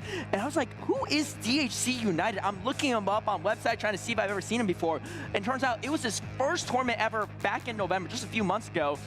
He just missed out on that day number 2, that top cut, but then makes top cut in Latin America International Championships, his 1st ever international, 2nd ever tournament, and he's kind of been on a roll ever since. Yeah, I mean, he's on a roll here again, winner semis, and remember that we heard from, I believe it was HTMV shouted out DHC United, friends that came together, maybe prepared together, because I see the Shadow Gyarados again. I'd have to check the records, but that might actually be the exact same team of 6. That is wild too, and honestly, if the Shadow Gyarados keeps performing, I might have to steal their team for my own usage, because that Pokemon is fun to watch, and we'll see if DHC can repeat the success that HTMV did in his own performance. But he's already pretty successful, as he's still on the winner side. Winner semifinals, and winner this will go to that winners finals. DHC United running a fairly meta team outside of that Shadow Gyarados, but sometimes that's what you need to protect the spicier, more frail picks on your team. Yeah, and taking a look at 610 Heroes team, I see a lot of familiar Pokemon. I mean, even looks very similar to one of the teams we saw just last round for Bradnitsky. I do see the Florges. I don't think we've seen a Florges in the last couple of matches, but that's definitely a Pokemon that was up there in the overall usage. So I'm curious to see how much Florges we're going to see as the tournament progresses. And we got the Shadow Annihilate again on the side of 610 Hero side. It's not nearly as strong into DHC United's team. Yes, you have the Empoleon matchup. Shadow Marowak's a little dicey. If you obviously spend both shields on the Annihilate, it could be good. But the Fur is a kind of annoying matchup for the Shadow Annihilate. I've been there myself, and you don't want to throw the double resistant Rage Fist, but that Sucker Punch damage and Trailblaze damage really adds up pretty quickly. Yeah, and thinking about the matchup that we saw earlier with the Shadow Gyarados, we saw the Shadow Gyarados having a pretty decent matchup versus Azumarill, at least, not taking a lot of damage. But I think the Florges has a little bit more play versus Gyarados than the Azumarill because, again, you resist the Dragon Breaths, but you're doing damage just a lot more quickly. So I think that the Florges looks great for 610 Hero, obviously, other than the Empoleon. But I think it has a lot of play, and I expect to see 610 bringing it. You could throw the neutral Trailblaze as well, but Empoleon just, hits pretty hard in response, so it's not where you want to see it. I was a big Florges doubter, especially back in Milwaukee, but it's definitely grown on me, and we've seen a lot of success with it, especially in the European region, but it looks like some of that has rubbed off onto 610 Hero, bring it into North America. North America loves their Wigglytuff a little bit more, but it is going to be the only fairy we see in this head-to-head matchup, and not a matchup that the Gyarados particularly wants to see. However, the neutral Aqua Tail does spam and outpace the Florges, so if you land some of those, it could be still pretty good. Yeah, and another matchup with Florges and actually Dragon Breath Flyer is that Altaria, and that's kind of an interesting matchup. It's not as dominant for the Florges as you might think because, right, you don't really have energy to throw, and the Altaria can take those Chilling Waters and Trailblazes for quite some time. Yeah, you resist all those charge attacks, and Fairy Wind damage just not a very hard-hitting fast attack, so definitely trade-offs for how fast the energy generation is for that Florges. So we'll see how these players adjust, but again, another Licky on the field, and I love that DHC United kind of team built which with HDMV. Sometimes having friends to practice with and sometimes running the same team can prove to be successful. I've done that myself in some tournaments, and it's nice to kind of team build and have someone to kind of bounce ideas off of. Be like, oh, I didn't play this matchup myself, but I played against Annihilate earlier and it was not so great, so how do we play around this, and kind of just workshopping with friends. But here we go, game number 1, DHC United versus 610 Hero to start things off. It's going to be the Shadow Altaria versus Shadow Gyarados. I feel like it's deja vu with Joe Eddie and HDMV, but that's exactly how that matchup started for their game number 1. Yeah, and just like, in the other matchup, we see 610 Hero staying in for a little bit, but actually now catching the crunch on the Florges. Yeah, this is really deja vu, Caleb. Let's see what DHC United decides to do. I don't think, well, okay, he is going to farm up a little bit of energy here. Actually, doesn't really have anything to switch into, so maybe just going to try to chip away with this Aqua Tail. Yeah, really disrespecting the Florges, but like we said, the Gyarados does outpay the Florges, and now it's already in the red in a matchup that isn't going to be great. I love this play from DHC United because even though there's so much energy on Florges, it goes absolutely nowhere into the Altaria. So now, even though there's energy, you can eat the energy really easy on the Altaria, farm up a lot as well. But the thing is, you're going to be debuffed again before you throw the move. Oh, well, both players overfarm quite a bit. A 610 Hero maybe trying to swap out, has so much energy and now swaps out with back-to-back moves on the Florges and then some, and in comes the Sky Attack. It's going to be neutral, but the Altaria on DHC United side is debuffed, so 610 Hero may not opt to shield, has the back-to-back as well for DHC United. Even though Shadow Altaria is a little bit more frail, but you can see that debuff really coming in handy in this head-to-head matchup. 610 Hero try to go for the Dragon Red down, forcing DHC to throw that second Sky Attack, and now first shield spent from 610 Hero. Yeah, looks like DHC's clock is up at this point, so probably going to switch out to prevent a farm down. Does come into that Gyarados at just the last second, but 610 able to reach a Sky Attack here. This is pretty massive for 610 Hero because, again, he has over 2 Chilling Water and Trailblaze loaded on the Florges, and it's going to be a shield spend. Oh, and in comes the first Trailblaze. Do you shield it very DHC United? No, opting to let it go, knowing that there's still energy on this Florges. Florges going to be ramped up by attack stage, and he has another move. I think he has to throw right away. Does DHC United come into Altaria just absorb this or not? 610 Heroes Switch Timer's not up yet, and in comes and forcing 610 Hero to spend the energy on the Altaria. Everything now on the Shadow Marowak. Yeah, really great recognition of Altaria, just being able to absorb all this energy. Like you said, everything on the Marowak, you get a 1 Mud Slap advantage there, and I think you can probably Mud Slap down that Altaria later in the game, so we're going to have to see how this matchup plays out, Caleb. Rollout's not doing a lot of damage here. This is going to be potentially a really exciting endgame because there's that low health Altaria for 610 Hero. He can go for the catch to catch some of this energy to make the matchup a little bit closer, but the resistant rollouts are not paying favorably for 610 Hero as he's going for the harder hitting Shadow Ball. Does DHC United shield this or not? Because if he doesn't, the body slam is going to be enough to KO. He does make the right call and shields the harder hitting Shadow Ball. Yeah, big call there, and this might come down to a catch, but doesn't get it. DHC gonna go for the Mud Slap down. Now you have so much energy, you definitely live a Shadow Ball from here, and I think this first game is going to go the way of DHC. Yeah, 610 Hero trying to go for the win condition, but I don't think it's going to be enough. Licky Licky has a Shadow Ball loaded, but there is a Bone Club. Does Licky Licky win Charge Attack Party? Oh, is going to be now throwing it. I don't think this is enough to KO the matchup, KO the Shadow Marowak, as it is going to connect. And no, not enough for the Shadow Marowak. Another Bone Club's going to come through to win DHC this first game against 610 Hero. Yeah, Kanto Marowak, deceptively bulky for a Shadow Pokemon that is doing so much damage, but really staying cool and collected in that end game there, right? Not allowing 610 to get the catch, and then of course, so much health remaining on the Marowak too. Yeah, great plays from both players, honestly, and you know, DHC just slightly ahead of 610 Hero. He tried to go for the catch play, but was not able to, and just gave the Marowak even more farm. As we take a look at his super interesting team, triple flyers, double Dragon Breath user, double water, double, triple, a lot of things for DHC. No fairy in sight, but obviously fairy's not even needed. And he didn't really even bring an answer to the Florges, but just able to dance around and absorb this energy on the Altaria in multiple situations. He ate 2 charge attacks on this Altaria, and it really paid favorably. But this match was so crazy. They both have so much energy and neither throwing. And then 610 Hero just banking all that energy for later. I love that play for 610 Hero, but again, just saving the Altaria for himself to absorb that energy was super nice for DHC United. And once that Altaria was out of the way, he knew his Marowak has play into everything into 610 Hero's team. Yeah, honestly, it was a pretty scary moment when the Florges swapped out with so much energy, but DHC played around it really, really well, absorbing it on those flyers. But we're already getting into game number 2 here, and this time we're starting out with Gyarados versus Florges. And this is not a great matchup, but you don't really want the Marowak into the Florges either. Like I said earlier, you do outpace for the Gyarados, so getting this first Aqua Tail is pretty nice. You know, and 610 Hero not going to shield it, but this is a pretty hard-hitting neutral move. Do you opt for the Chilling Water to potentially force a shield, or you go for the Trailblaze? Trailblaze is going to be thrown instead. It is going to do more damage, obviously, because not only is it neutral, but it will be just a better move for the Florges, especially if 610 Hero opts to stay in. He does throw the first Trailblaze, and here comes the guaranteed attack boost. Does he opt to shield? I think he's going to have to if he wants to keep this Florges healthy, because this Aqua Tail will throw in a KO, and there comes the first shield for 610 Hero. Yeah, shielding up that Aqua Tail. Maybe if he had Chilling Water, he might actually live that. Anyways, DHC going for the aggressive swap out into Empoleon here, and no hard answer from 610 actually brings in the Licky Licky, and behind energy, not going to be a great matchup for it. This is a super interesting team composition for 610 Hero, because like you said, he doesn't have an answer for the Empoleon. He also led Wii to the Empoleon on top of it, but he has entry banked on the Florges, and now it is almost in Trailblaze range for the Florges to even KO the Empoleon. So even though he doesn't have great answers for this Empoleon, he now has a way to deal with it, and that Altaria is looking pretty scared for the Marowak in the back for DHC United.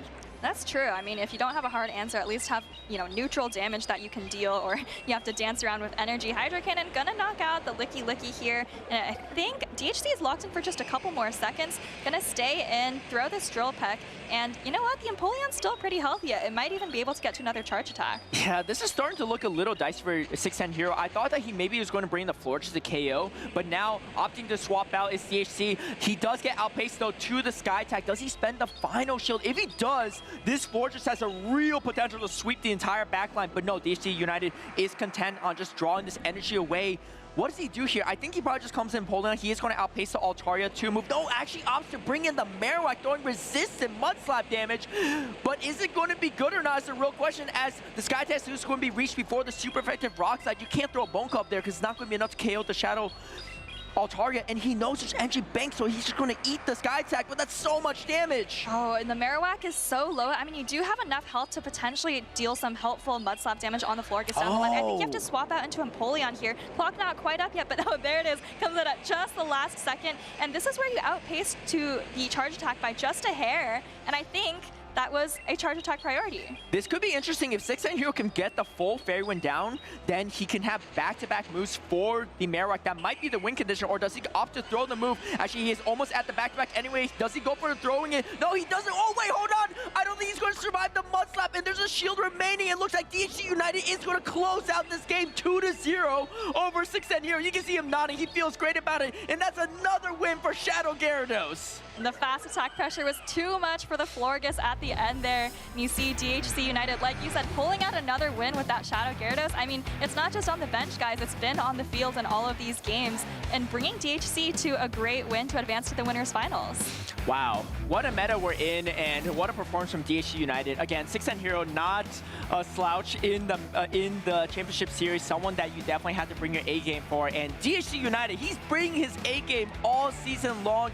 Like we said earlier, 3rd ever tournament. I feel like every time someone's winning so far, at least when we're casting, it's always like, oh, it's their like 1st tournament, 2nd tournament, 3rd tournament. But it doesn't really get past the 3rd tournament as we see so many new faces on the scene, and you'll love to see it. Speaking of things you love to see, I love to see some Shadow Gyarados action as we see this head-to-head matchup, double Shadow and Dragon Breath users. Yeah, new faces, new Pokemon. I mean, the Shadow Altaria is also a relatively new addition to the meta. There's a couple of matchups. This might be one of them actually versus Empoleon, where the Dragon Breath does just a little bit more damage, but not quite enough here, and doesn't reach the Sky Attack quite in time. And DHC, of course, able to close things out. You see just how low this Florges is getting from the Steel Wings and can't quite get that back-to-back. Yeah, I wonder if 6th Hero just opted to throw some energy at the Empoleon. Maybe he had a chance there, right? Grab a shield or put it so that you can Fairy Wind down. But the Mud Slap damage from Marowak is no joke, and that's why we put it in our trending up, as it looks better. It was good in the past meta. It looks pretty good in this meta as well, especially with Empoleon dominating the field. Yeah, and you see that fast attack pressure really coming in clutch, and now I can't tell you how good it feels at the end of the game when you hit your shield, you see your fast attack go through, and you know you've won the game, and I think that's exactly the feeling that DHC had there. Yeah, DHC feeling pretty good about it, and he's just dunking on his opponents. Speaking of dunks, I think Speedy Chief knows a thing or two about slam dunking some opponents. Welcome in, trainers, to the Toronto Slam Dunk Championship. I have 2 teams of incredibly talented competitors, and we are going to test their Pokemon knowledge as well as their dunk skills in this competition. First up, we're going to get Team Arrow and Team Magic Mason. We're going to ask questions. Each trainer will get a dunk, and then the chat, all of you at home, are going to vote on which team you think did the best. Are we ready? All right, let's begin. First question. Who's going to answer the question? Question. All right, it's Arrow. Question, Arrow. You are playing Hypno with Confusion and Thunder Punch, and your opponent has a Talonflame with Incinerate and Fly. You each have 1 shield remaining. What is the optimal number of Confusions and Thunder Punches that you can throw, and in which order? Remember that your opponent will knock you out if they reach 2 charge attacks. Explain your reasoning in detail. Okay. I'm assuming that my opponent is going to throw after 3 Incinerates. Thus, I will be at 4 Confusions. After the next Confusion, I will throw my first Thunder Punch. They are still 1 away from their move. I will then throw, after 1 more Confusion, another Thunder Punch, and I will knock out their Talonflame. That is correct. Arrow absolutely nailed the timing on the fast and charge attacks of the Hypno and Talonflame matchup. Now, we're moving to his teammate, Magic Mason. All right, Mason, if you'd like to switch places. Okay. This Dark-type Pokemon stands at about 6 foot 7 inches tall, roughly the same height as NBA legend Michael Jordan. And like Michael Jordan, it also takes flight mid-game. Which Pokemon is it? You have 3 guesses. Takes flight mid-game, so I would assume it has the move Fly. I'm going to say Galarian Moltres. That is absolutely correct. Team Arrow and Team Magic Mason have secured both dunks. Gentlemen, best of luck.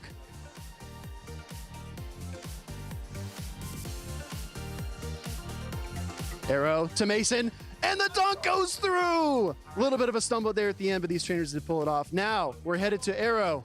We're headed to Arrow for the second dunk of this team competition. Magic Mason. Oh, a 3rd trainer enters the fray. We've got Phoenix. The setup.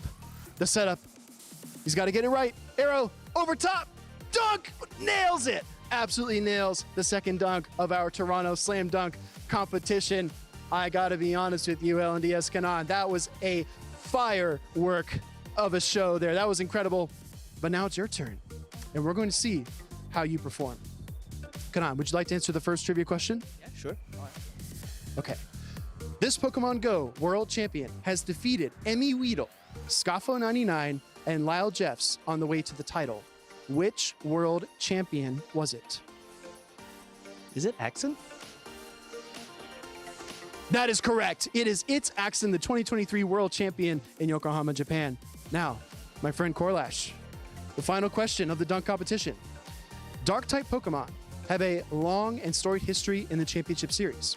This particular Dark-type Pokemon has claimed only one regional title and can deal Dragon, Normal, and Dark-type damage. Which Pokemon is this? I'm gonna guess Guzzlord. That's incorrect. 2 more guesses. Oh, we're gonna get hit from Kanan. Dark type? Malamar? 1 more guess remaining. It can deal Dragon, Normal, and Dark-type damage only. Dark, Dragon, and Normal type damage only. Oh, would you like 1 more hint? Yeah. Hikami won a regional championship with this Pokemon. It's Zweilous. That is correct. It is Zweilous. Now, our trainers are going to attempt their dunk. Let's see how they do. Okay, we've got Corlash up first. Corlash to Kanan. Back to Corlash. Spin, dunk, and he nails it. Absolutely incredible. Now, it's Kanan's turn. How are we going to do this? All right, Kanan. Oh, behind the back to Corlash. Pass back to Kanan. Off the wall. Loses it for a second, though. But was it intentional? Yes, it was intentional because he absolutely nails the final dunk. Let's get our contestants back here. Team Arrow and Team Mason versus Team LNES Kanan and Team LNES Corlash. Who do you think wins the Toronto Slam Dunk Championship? Let us know in the chat, and let's get back to the stream.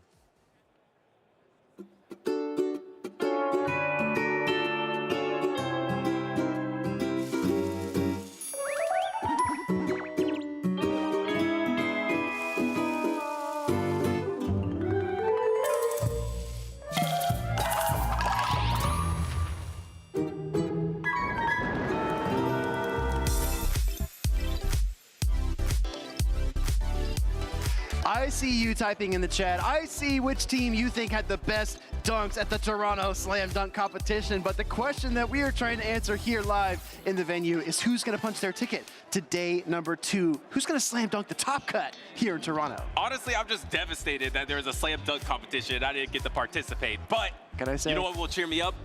Some more battles, because up next we have Nighttime Clasher, the Latin American International Champion, is on stage. We got the winners semis versus Beach.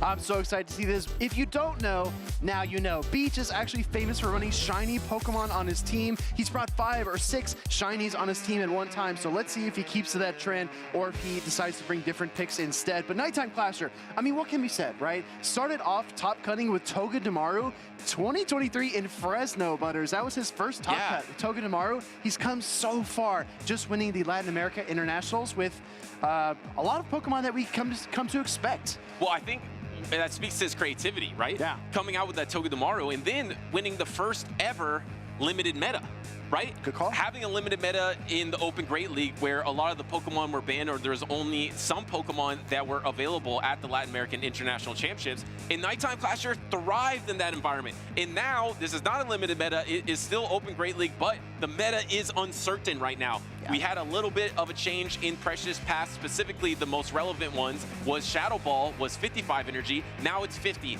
Crucially, the Jellicent and the Licky will get to their charge attacks after 4 rollouts or 4 hexes. It used to be 5, so the pacing is significantly faster now. Well, I had the interview earlier, and I heard Guzzlord mention as a way to kind of break up the Empoleon and Altaria core, so maybe Nighttime Clasher's considering Pokemon like that. I mean, like you pointed out, Butters, the Shadow Ball users are potent, but finding a way to counter not only the Licky and the Jellicent, but also the core picks at the top of the meta charts, something like Guzzlord could be key here for Nighttime Clasher. And I actually had a chance to sit down with him yesterday and film another segment, which I think we're going to show on stream later on today, so stick around for it. But basically, we had them all in construction outfits, and they were talking about team building. And Nighttime Clasher actually gave me some very interesting tips. You do not want to miss that. But as we've kind of alluded to, here are our trainers on stage getting ready to lock in. Ooh, I like the foreshadowing. Pay attention to what Nighttime Clasher does in this series to see if he used that tip that you will find out later on. Let's look at the team, though, first. Nighttime Clasher is running Lapras.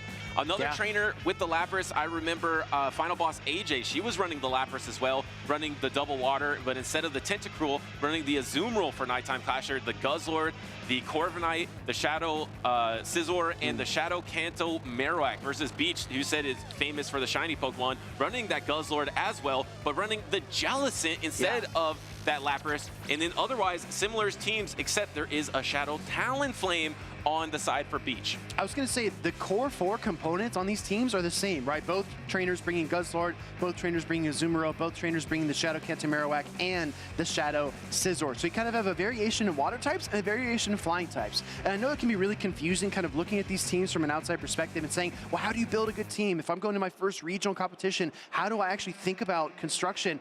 This is a really good way to kind of boil it down. Once you start to identify what's the same and what's different. And when I'm looking at this matchup right now, does Beach go to a famous but old strategy of having the Shadow Scizor and then 2 water types? So having that Steel type and Bug type in the front, and then 2 water types with the Azumarill and the Jellicent. Because I don't really see a reason not to bring the Azumarill in this matchup. No, the Azumarill is crazy strong. Also, if you're bringing the Azumarill, then that means Nighttime Clasher is going to have a really hard time bringing the Guzzlord. And then, if Guzzlord's out of the picture, Jellicent looks amazing as well. Yeah, no, that's actually a really good point. The bench pressure, right, alone from Azumarill could keep the Dark Dragon Guzzlord on the bench indefinitely, but it's so powerful, though, and it's so neutral outside of that matchup. So just like we saw earlier on, where Arrow had the Typhlosion to try to check the Scizor, it did not prevent his opponent from bringing it out time and time again. That was Jacko Loco. So a lot of this is kind of like smoke screens, right? You want to dissuade your opponent from doing something, but encourage them to do something else. So we'll find out. Honestly, Butters, to answer your question, I think the most balanced team here from Beach is probably some combination of Guzzlord, Azumarill, and Shadow Scizor. I think double water is going to be really strong for Beach. Here we are. We're locked into game number 1. The winner of this series will advance to the winners finals of Group D. And there's the Guzzlord. There's the double water. The Azumarill, the Jellicent is versus the Scizor in the front. Yes, you are taking resisted. Oh, and then the swap onto the Brutal Swing right away for Nighttime Clasher. But look at the timing of the swap. 4 bullet punches, then he pulls the swap, which means he gets a full Dragon Tail through before he catches a resisted Brutal Swing. Impeccable timing from Nighttime Clasher. And crucially, all that energy from that Shadow Scizor would have been walled by the Guzzlord anyway, so might as well swap, get some resisted damage, bank that energy, but now you're going to be in the situation where you're going to have to give up your Protect Shields. I believe Nighttime Clasher is going to try to get back to his switch timer, use these Protect Shields on either the Ice Beam or the Play Rough, and then swap back into that Shadow Scizor. Wow, I mean, it's a long road to get there, right? Because we got a lot of charge stacks coming through, but as you pointed out, Butters, just Play Rough would have been completely devastating. So we at least see 1 shield in this sequence. Sludge Bomb is ready to go. Looks like Nighttime Clasher is overcharging a bit. And Guzzlord is Dark and Dragon. Here comes the swap, and it came sooner than we thought. Yeah. With this 45-second switch timer, you can't get back to that timer pretty quickly. Even Guzzlord, who gets hard-walled by the Azumarill, was able to get out of that matchup. Here comes the Guzzlord from Beach to soak up all the energy, going for the Trailblaze here because you're just trying to ramp up your bullet punch damage, try to knock out with that. This is going to be not very effective. Yeah, Trailblaze, 100% chance to boost your attack a stage. The Night Slash is a little bit more dicey. You're going to see a charge stack come through from the Guzzlord. This will be enough to KO, but now, Butters, because of that Trailblaze, I think Scizor can bullet punch through. And it will be able to bullet punch through, so the Scizor is around, and you're almost back at your timer once again. Beach has 2 Pokemon remaining. Nighttime Clasher has 3. Do you just pivot out into your Azumarill? Maybe after this Trailblaze, you go into your own Azumarill, going for perfect timing here. This is super effective, will be enough to knock out. Does Beach try to go double Protect Shield for that backline Jellicent? And yes, that's what he's going to do. Yeah, but he only knows 2 of the 3 Pokemon here for Nighttime Clasher, so the Jellicent comes in, not wanting it to get any further ahead with those hexes, gonna throw the Brutal Swing immediately and pull that first shield. And he already knew this Guzzlord was in this battlefield. That's so hard with all that energy. How are you gonna get through this Guzzlord? Everything is resisted by the Guzzlord because it is gonna be Dark and Dragon. It resists the Ghost type from the Hex, from the Shadow Ball, and resist the Water type from the Surf. Yes, you get your Shadow Balls quicker, but a Shadow Ball is not very effective. It's not going to be enough to knock out a Guzzlord. Exactly, and Jellicent can learn Ice Beam, but you gotta lock in your movesets before the tournament begins, and there's no Ice Beam tech here for Beach, but I bet he wishes he had it now. Gonna go for the same type attack bonus, Shadow Ball. This is gonna be a little bit more damage intensive, just because it's a bit more energy intensive, but Guzzlord, my gosh, it's mighty. It shakes out that Shadow Ball, no problem. And you still have the full health Azumarill in the back, trying to swap, trying to catch, but there's no Protect Shields remaining. He could have just thrown the Brutal Swing, and he decides to just throw the Brutal Swing and win the game. He was trying to get a little fancy here. He didn't need it, but he did win this game #1 for Nighttime Clasher. And the icing on the cake here is that Azumarill never even hit the field. Right. So Beach has no idea what that third Pokemon was. That was mesmerizing to me for one reason. Yeah? The dynamic of these Pokemon that you're swapping back and forth that hard wall each other. Yes, the switch timer is lower, but we see Nighttime Clasher switch locking in his Guzzlord when he switched out of that lead matchup. The Azumarill was brought in to counter that for Beach. In a lot of situations in Pokemon Go PvP in the past, that's game over. You locked in your Guzzlord versus the Azumarill, but just using one Protect Shield for Nighttime Clasher, he was able to swap out and catch an attack on the Azumarill, and then Beach came in and soaked the energy from the Scizor, but then Nighttime Clasher still had that Guzzlord full health to soak everything resisted from the Jellicent. It was like a sponge battle. The 45-second switch timer is probably, I would say, top 3 mechanically, one of the best things that's happened to Pokemon Go PvP in years, maybe even ever, right? Because these switches, this maneuverability was not available in seasons past, and we really see it here on display. I mean, you would say, my gosh, Dragon Dark Guzzlord versus Azumarill, that's game over. That's lights out. There's no coming back from this. But because of the switch timer, these trainers can build away. It felt like we were playing 3 rounds of musical chairs where the trainers were switching out back and forth using Protect Shields, and where you landed at the end of the 3rd round is where you soak damage. And Nighttime Clasher just had so much health on that Guzzlord, so much energy, and being able to soak all that backline energy of the Jellicent, he landed in that favorable position. I thought Beach was going to be so strong with that Jellicent in the Azumarill. It looked to be that case, but the Guzzlord from Nighttime Clasher side, even against Azumarill, was such a threat. It's oppressive, right? Let's head right into game #2. Nighttime Clasher leading in the series, and he's got a great lead scenario here in this second battle. And look, it's these sponges once again. It's the Guzzlord, it's the Shadow Scizor, and it is that Azumarill for Nighttime Clasher. And on the other side, it's the Scizor double water, like I thought we would see straight away. And here comes the Trailblaze. It's going to be super effective. Beach probably going to use the Protect Shield here, or he's going to let the first one go. No, uses the Protect Shield. Look at the matchup knowledge here from Nighttime Clasher, staying in for 2 additional Dragon Tails, but not 3 or more, because he knows he can get to double Trailblaze and probably still soak a charge attack with the Scizor at that pacing. So very, very good knowledge of the game here. And now, are you going to see a double shield from Beach here to just try to keep some health on the Azumarill? Because if he can keep the Azumarill out of range of Sludge Bomb, it's still a threat versus the Guzzlord. But I think it might be almost in range of Sludge Bomb, but he does use his last Protect Shield. Yeah, last Protect Shield already in this battle, but the swap into the Scizor mirror match.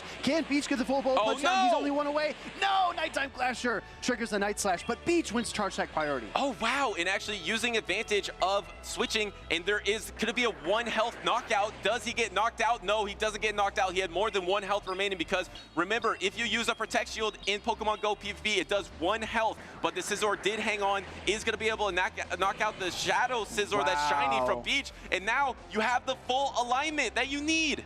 Scizor and Guzzlord. What an incredible duo here, and they have put in so much work for Nighttime Clasher, forcing the Jellicent back out, and we are going to see the Guzzlord return to the field. We saw how this went in battle #1. Does Beach have energy banked on the Azumarill?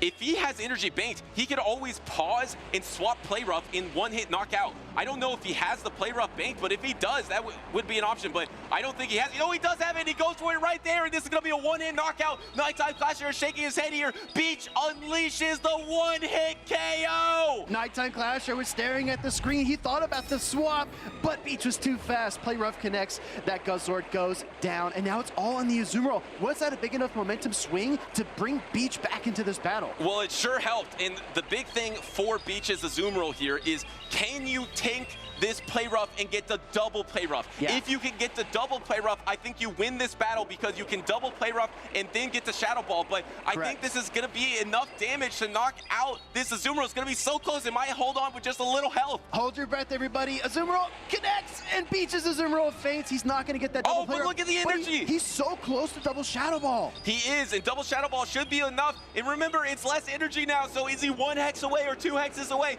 1 hex, no, he's 2 hexes away. It's going to be a play rough. It's going to be landing in the Jellicent, but Jellicent is kind of bulky. It's going to come down to the finish line. Beach has got it. I think Beach's Jellicent hangs on. It's so bulky. It's got 1 HP. Oh! Shadow Ball gets fired off here, and Beach coming back from the brink to win game number 2. Literally 1 health left. Beach hits the Shadow Ball into the Azumarill and wins game number 2 to tie it up. Wow, what a series. You know what we like to say after games like that, Butters? Not even close. Not even close.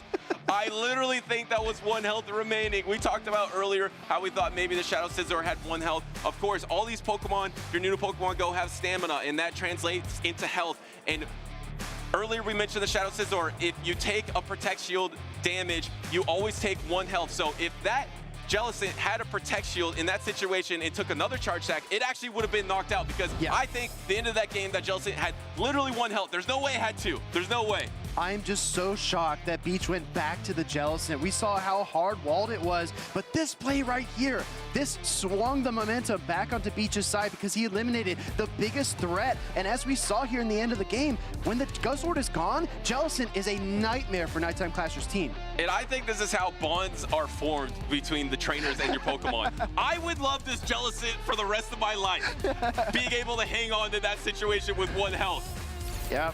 I'm always using that Jellicent forever now. Butters, you would best buddy it. I best buddy it. But knowing your best buddy rate, it probably would be done in like a year, right? Yeah, in like 10 years, it would be my best friend, my forever friend, actually. We'll remote trade together.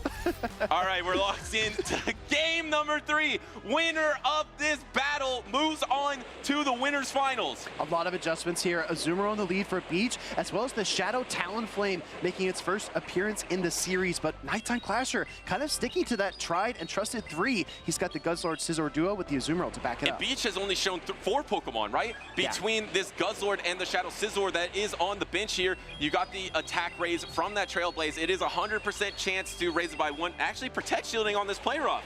Do we see the swap? We see the swap into the Talonflame. The Incinerate comes through, but the fast reflexes from Nighttime Clasher, that is one of the keys to his victory in LAIC. He avoids the Incinerate damage to go straight to Azumarill. And that was a swap after a charge attack, so there should not be a turn wasted. If you threw 2 bullet punches, that would have landed, and you could only throw 1. So that does go to the speed of Nighttime Clasher to register that quickly and not line up that second bullet punch. Here comes the Ice Beam, which will be enough to knock out Beach's Shadow Talonflame, but actually Protect shielding this Shadow Talonflame. I thought it was actually the Guzzlord.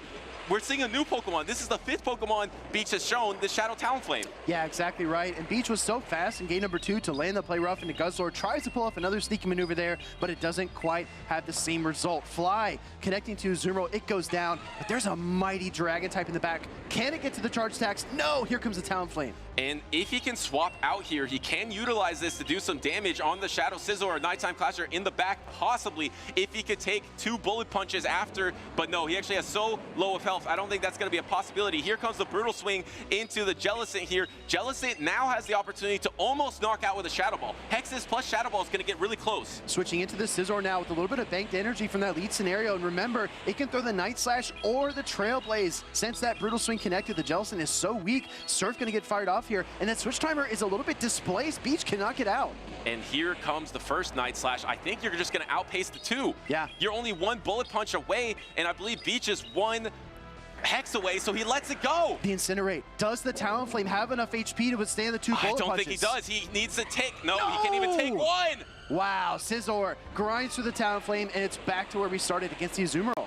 And here is the Shadow Scizor knocking out with the bullet punch. That is Nighttime Clasher taking the series 2-1 on the backs of Shadow Scizor, Azumarill, and Guzzlord. That trio was the only Pokemon we saw out of his team of 6. Yeah, exactly. I mean, Nighttime Clasher Got to be riding high after that LAIC victory. Like you said, the first champion in a limited meta that we have had in Pokemon Go history. But even the champions have to be on guard because that game number 2, that was a jump scare for Nighttime Clasher with the Azumarill. Oh, that was amazing. And it didn't go his way for Nighttime Clasher, but I felt like he had such a control over the series. Yeah. And in my opinion, I think that's why Beach went for Shadow Talonflame. Sure. Because on paper, why would you bring Shadow Talonflame into an Azumarill Guzzlord core? Yeah. It's not going to do anything. It had one job. Yeah, you need to high roll it. Yeah. You know those 3 Pokemon are coming out every single time thinking, okay, I think Nighttime Clasher might have my number in this series.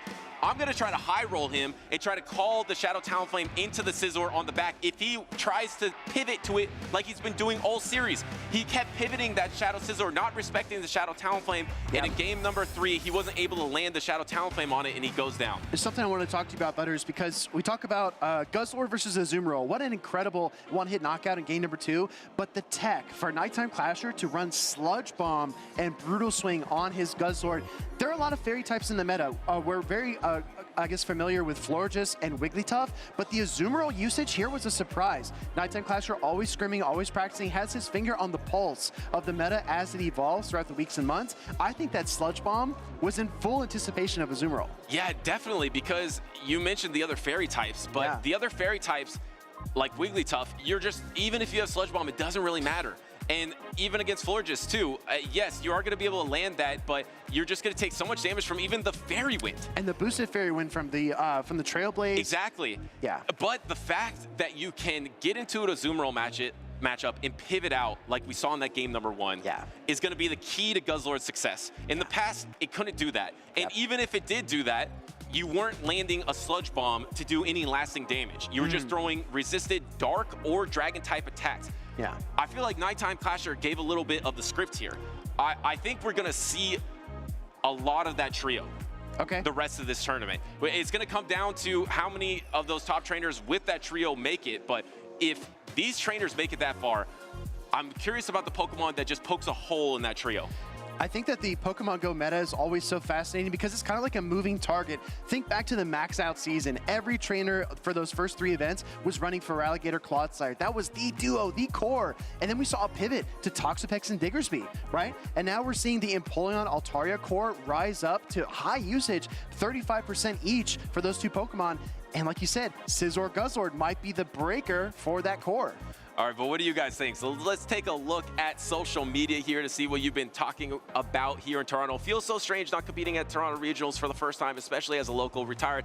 I might be FOMO is real. Spectator pass is sold out, but I'm glued to the stream. Oh, well, I'm glad you are glued here, Dragon Silk. It is good to have you. Shout out to the first regional in Vancouver. What a great competitor. Look at the team, everybody. He's got Swampert, he's got a Raccoon, and he's got Shadow Walrein and Registeel. And I was actually having a conversation with a buddy yesterday. I said, well, if you want to beat Altaria and Empoleon, run Registeel, bring it back, right? And then I was reminded that Altaria gained Flamethrower since then. So Registeel is not that solid in that matchup anymore. But shout out to Mango, has some incredible edits and is a very fun person to be around. Let's hear from Bees Squared. Even a blizzard won't stop us at Toronto Regionals. Your side event storekeepers are looking forward to your big smiles and even bigger wins at the Toronto side events. I just want to remind everybody, if you're not having the best experience in the main bracket here, there are challenges and cups and side events and lots of things to do here in the venue.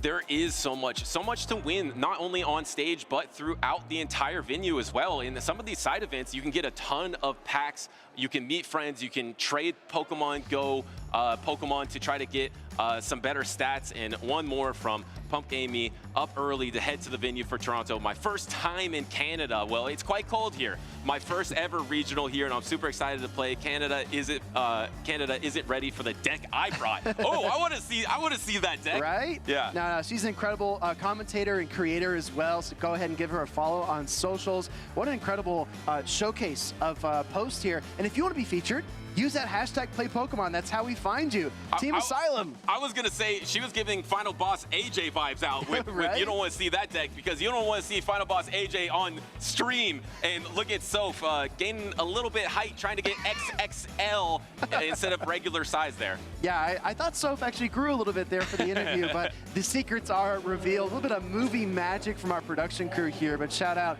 to our friends over at Team Asylum. You know, I never wanted to say this, but I actually use that stepping stool. I'm not that Wait, tall. for you? I'm not that tall, but I actually just use that stepping stool every single time. I feel like everything is a lie. Yeah, sorry, Axon. All right. Marto, ready for tomorrow? You confident? Eomero and Marto are always confident. We're going to have to see how they're doing. We'll check in on the bracket and keep you updated. I believe Eomero and Marto did go down on that winner side of the bracket, so can they make a loser side run? Yeah, I believe that Eomero was actually defeated by Final Boss AJ. So the posts that we just watched back to back are like connected. Yeah, wow. The continuity here at the Toronto Regionals, and we're all about continuity in Pokemon Go Championship Series. It's all about the road to worlds. Not scripted, everybody. This is 100% authentic, but I'm really excited to see our next pair of battlers as they are getting set up on stream. I got a DM here, Butters, before we went on, and the message was essentially like, what's going on with the meta? There's so many different team comps. There's so many different things that are happening on screen. Are you noticing any consistencies, anything that's kind of standing out that you think will be a staple going through the entire event into day 2? Only what Nighttime Clasher has done and Lick Licky. That's the only two so far that has popped out to me like, okay, I see a formula here. If you execute this 3 like Nighttime Clasher did, I can see him going extremely far. I also can see Lick Licky going extremely far, but I have to agree with you. After talking to competitors, I didn't talk to everyone, but you get a feel for it as a caster when you talk to them, say, hey, what are you running? And they're saying like, I don't know what I was gonna run, so last night I changed to something else. Yeah. Or one thing I want to point out, recently we've had these branches of different thinking groups, right? Sure. We have like the Eomero group, we have the Pocket group, and then those kind of spread out and maybe they branch off a little bit, but the core is that team. We see that here in Toronto as well. I know Eomero has a core team. I'll shout out Ashton Ash. I said, did Eomero make the whole team? He's like, no, I gave him a lot of notes, and he was the one that helped make the team as well. But it's fascinating how that turns out. Historically, it's like the reverse, right? A lot of trainers get their teams from Eomero because he is such a genius team builder. So it's great to hear Ashton Ash is actually developing his own style because he's already an incredible trainer in his own right. But yeah, I'm really excited to see HDMV return to the stage, running off of fumes, 2 hours of sleep, maybe a nap since last time we interviewed them. But that Shadow Gyarados has been so fun. And Butters, I have a suspicion, right? I didn't ask HDMV this during the interview, but I'm wondering if they watched LAIC and were inspired by Gyarados there and saw the merits. Yeah, you really can see these hero Pokemon in these limited meta formats. That's why these limited meta formats are awesome, because you get to showcase the might and power of these Pokemon that you might not normally see and be like, hey, wait a second, that looked amazing. What if I bring it to the big stage in Open Great League? Yeah. We've seen it here so far today, I believe from 2 trainers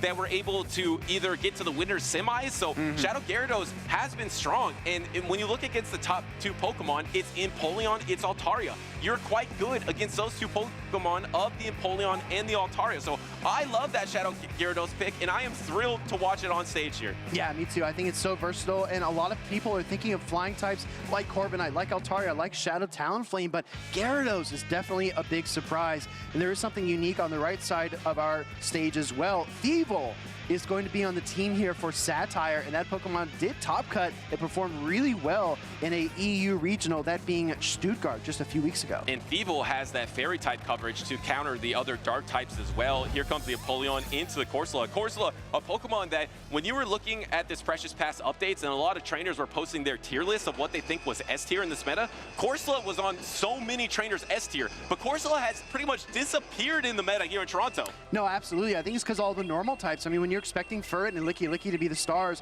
you do not bring a ghost type Pokemon as your primary response. So Hydro Cannon connects, and that bulk of Corsola, this is the reason why this Pokemon is so versatile. And I gotta ask you, Butters, is that an extra small Empoleon from HDMV? I think it is. It looks so teeny tiny out there, but I am also elated because we have both the heroes of these trainers' teams in the arena right now, because we have the Shadow Gyarados in the back for HDM, and then in the back we also have the Thievul. Yeah, for Satire, right? Swapping now into that Shadow Kanto Marowak to soak the Nightshade here from the Galarian Corsola. Mudslap went through. I think this is going to be a knockout on the Ghost-type Pokemon, and it is, but it allows the Cradilly to come out. And HDMV is just going to go for these Mudslaps because you can't get back to your switch timer yet, and Satire has the opportunity. No, actually, no Protect Shields this, and now you have this opportunity to try to bank up a little energy, but the switch timer is coming back up. No, not quite yet, so you can bank up some extra here. You have to take some neutral damage to do so, but I like all this extra energy that Satire was able to bank up. Yeah, me too. I mean, this is a really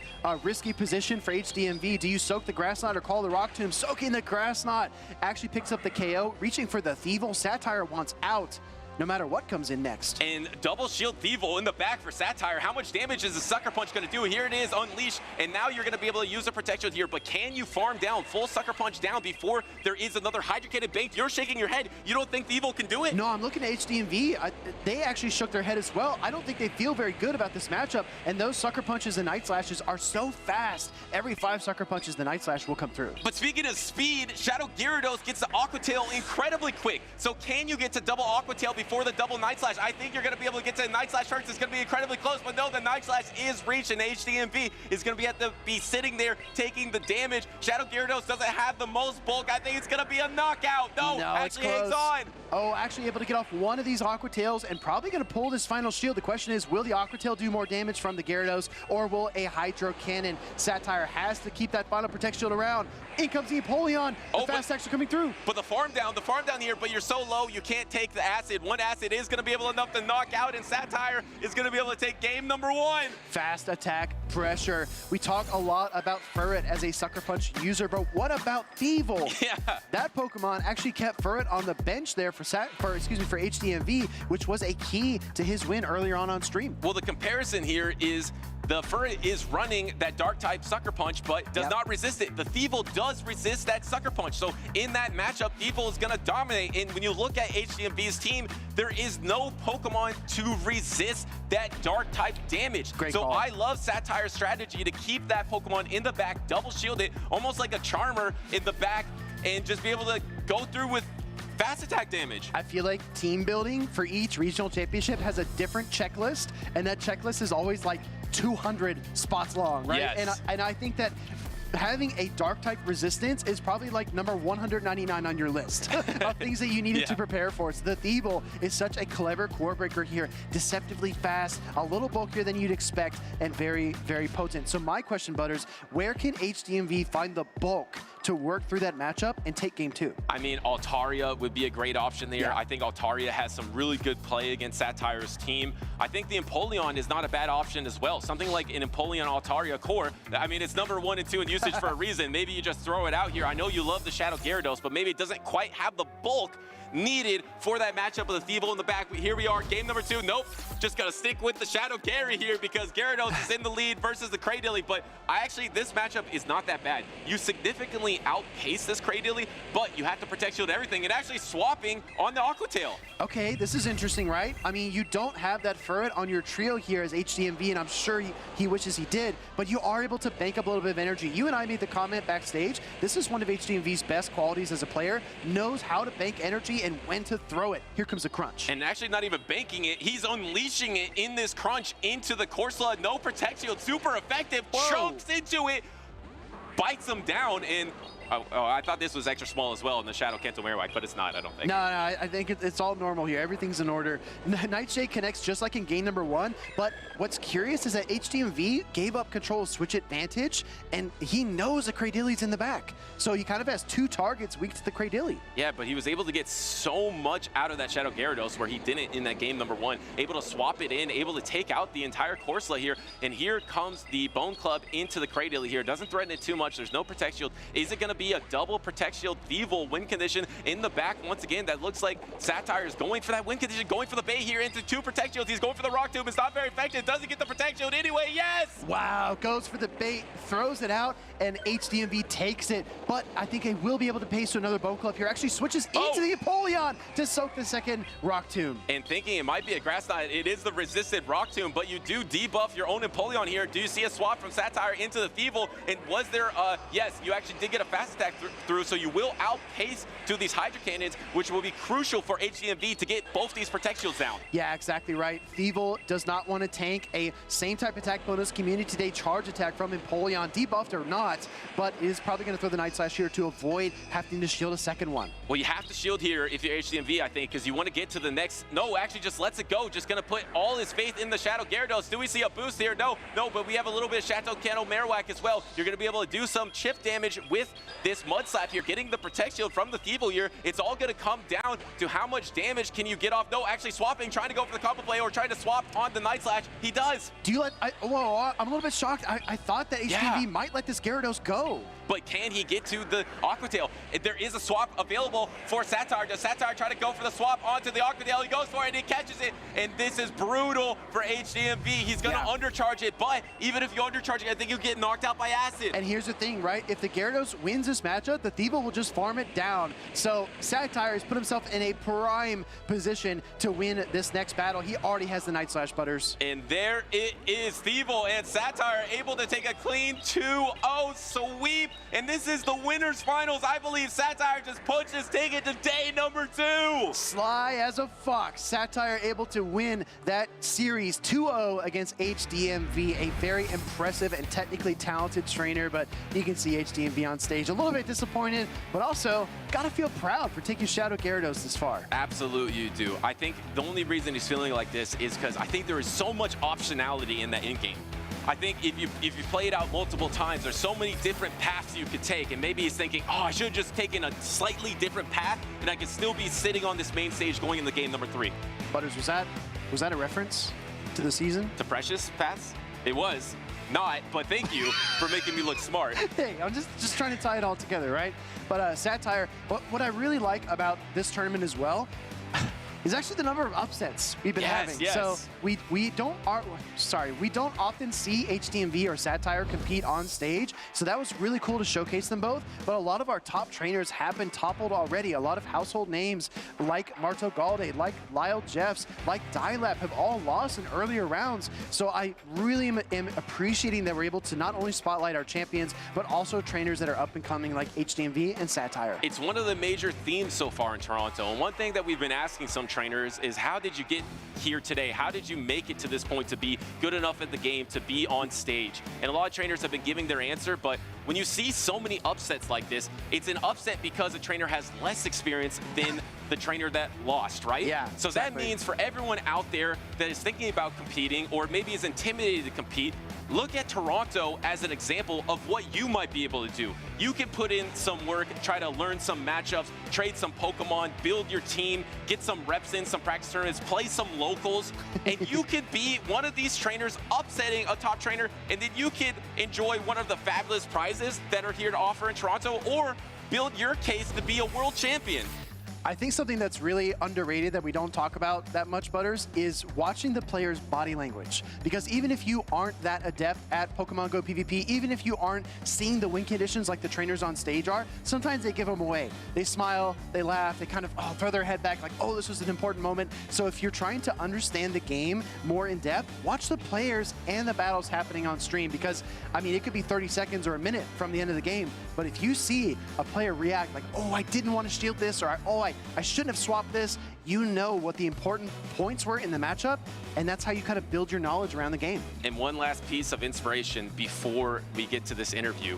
You can also do it with the Pokemon you enjoy. Yeah. Toronto is a great example of that as well. We just saw on stage Shadow Gyarados versus Thievul. That was our first battle for day number 2, and it featured Shadow Gyarados and Thievul. So if you have a favorite Pokemon, practice it, learn the matchups, that could be you. Yeah, absolutely, Buzz. I couldn't have said it better. I know that you actually have a reputation for playing Pokemon like Toxtricity when you compete. Yeah, what, yes. You have played it once. Wait, yes. Toxtricity, and I think it led into Clodsire. You know, it didn't go great for me, but also that happens too. Sometimes you will have a negative matchup, but that didn't deter me. I am actually even more inspired to compete again and try to do better because I had a bad matchup. Maybe I made a bad call, but I could do better. And so can you. And let's hear from the trainer that did do better, Satire. So Caleb, take it away. All right, thank you, Butters and Speedy. I'm here with It's a Satire right off your win. And first player in Toronto to make day number 2. How you feeling? I'm feeling good. I'm happy to be here, you know. Yeah. You were telling me too, you're a Toronto loco, great to defend the home ground. This is your, I believe, 5th ever tournament, previously playing in multiple Toronto tournaments. And to my knowledge, I think this is the highest place so far, but still with a lot of wiggle room to go and still on the winner's side. Yeah, I mean, overwhelmingly the best. Yeah, like I said, like I just came to have fun today, honestly. So yeah, take a chance on yourself and come out to these things. Definitely. I mean, what's better than having fun and also winning on top of it? And look like you're winning a lot with the Thievul, which is definitely a pick that wasn't really utilized much in general in the Championship Series, but definitely we haven't seen it in this meta. But what kind of led you to picking that unique Pokemon? Honestly, Drayflames made my team. Shout out to Drayflames. I wanted to use the Corsola because I bottle capped it. So, and he's like, well, you should use this around it if you're going to, and I just took his advice and used it. But it's been really good. It's a great Furret counter and Licky counter. Yeah, it's great pacing, so it's been good. That's awesome. Great to hear. Drayflame is actually a local mine too, so I've actually seen the Thievul in action myself. So really sneaky Pokemon that has a lot of underutilization, but could be quite good. Can you explain a little bit about how you got to this stage? Because this is one of the biggest tournaments in North America we've ever seen, and you've probably upset a lot of opponents to get to this far, and like you said, miles ahead of your past performances. But what got you to this point where it's your best tournament to date and you're looking for even more after this? I mean, just the support of my friends in the community. They've been rooting me on the whole way. Like, I didn't really expect to make it this far, but I just kept going with the momentum of the battles before. Like, I didn't sleep last night. I came in on 0 energy, 0 battery, and yeah, it's just pure momentum. That's it. That's awesome. Well, I'm glad the adrenaline's paying off. I know your opponent, HTMV, didn't sleep much either, but both of you had a lot of success so far on day number 1, and of course, you still have day number 2 to go, so big congrats on that. Anyone you'd like to shout out? I know you mentioned some people supporting you to get you to this far. Yeah, for sure. I mean, shout out all the SoCal Swablues, all the Mew Research Discord, my friends like my coach, Kevin Solidares, the GOAT, Magmar, Dragon Silk, all the Toronto guys too. Awesome. Well, best of luck on day number 2. Let's head back to the castle for some more battles. Let's take it right down to the stage, everybody. We've got Radnitsky returning here to center stage, and he's going to take on Javier V20. Butters, I was here in the venue yesterday filming segments, and Javier just appeared. And I was like, what? What's happening? This is one of the best trainers in Peru. This is a Mexico City champion, and he just landed in Toronto ready to throw down. So this was a surprise, and I'm sure he's going to have some really big surprises for us on stage. Well, he was the runner-up, 2nd place at the 2025 Santiago tournament, and versus Radnitsky. Yeah. And talk about underdogs, right? We saw, obviously, Satire just won, the first trainer to get to day number 2. How about now in the winners finals, the 2nd trainer to get to day number 2 in this stacked tournament, over 200 players, is Radnitsky, and he just took down LNDS Harjefe, one of the best trainers on the planet, and now he's going to be facing Javier. So if he can beat Harjefe, he has a chance against Javier as well. Yeah, I absolutely agree. We do see Licky on Radnitsky's team, as well as the Shadow Annihilate and the Wigglytuff. Meanwhile, Javier bringing the Florges and Altaria with the Empoleon, Shadow Marowak, Furret, and Lapras. Very steady, very controlled team. That's what I've come to appreciate about Javier's play. When he did beat Marto Galde back in Mexico City, Marto had like Guzzlord and Charizard. His team was really insane, but Javier weathered the storm. Let's see how he does here against his opponent, Radnitsky. And this is the true test here for Radnitsky, able to face the meta, because a lot of meta picks from Javier, except for maybe the Lapras there, and it's going to be the Furret versus the Altaria in the lead, and we got the Altaria in Shadow Marowak in the back for Javier. It looks like alignment is going to matter in that back line. No, absolutely. You have the Mudslap user in the Shadow Marowak for Javier, and the Empoleon in the back for Radnitsky. So this lead matchup is going to determine a lot. Furret goes immediately for the Swift. You do not want to throw a double resisted Trailblaze in this matchup. No, you absolutely do not. As the Sky Attack is going to land into this Furret here, you're already going to be at a charge attack if you are Javier. Gonna stay in this matchup because you don't want to mess around and try to lose the alignment here. But the problem is, if you get a Protect Shield from Radnitsky, you will probably lose the alignment. But actually, no Protect Shield here. You can win the zeros as the Altaria. You can hang on here and get to that Sky Attack. And there it is. That is the zero Protect Shield situation win for Radnitsky. Does he take advantage of it? Yes. So this is actually quite big, in my opinion. I like the play by Radnitsky to throw 3 Dragon Breaths and then the Sky Attack there, staying disciplined on good timing and not leaving much farm for his opponent when they come in, and it will be the Altaria. And the Altaria is going to be so strong against the Gastron. You're going to see the Empoleon here, and that was the exact target that you wanted for that Shadow Kanto Marowak for Javier. So the alignment not going in Javier's favor. How is he going to pull himself out of this? Yes, he got a couple of Dragon Breaths worth of energy in the farm down, but he's already quite low. Yeah, and I think the extra Dragon Breaths help Javier pace to the Flamethrower. This first one will connect. That does a lot of damage. Even though these Dragon Breaths are going to be resisted, they are going to add up, and we're going to see a Drill Peck come through from the Empoleon. And now do you try to bank up and hold on to an attack and try to swap out? No, actually just swapping out now, trying to land that Mud Slap, but an instant swap from Radnitsky. Great reaction time to bring in his own Gastrodon. That is a gargantuan Gastrodon, by the way, from Radnitsky. Looking to Mud Slap down the Shadow Kanto Marowak. I have to give the slight bulk advantage to the Gastrodon in this matchup, but the offensive potency is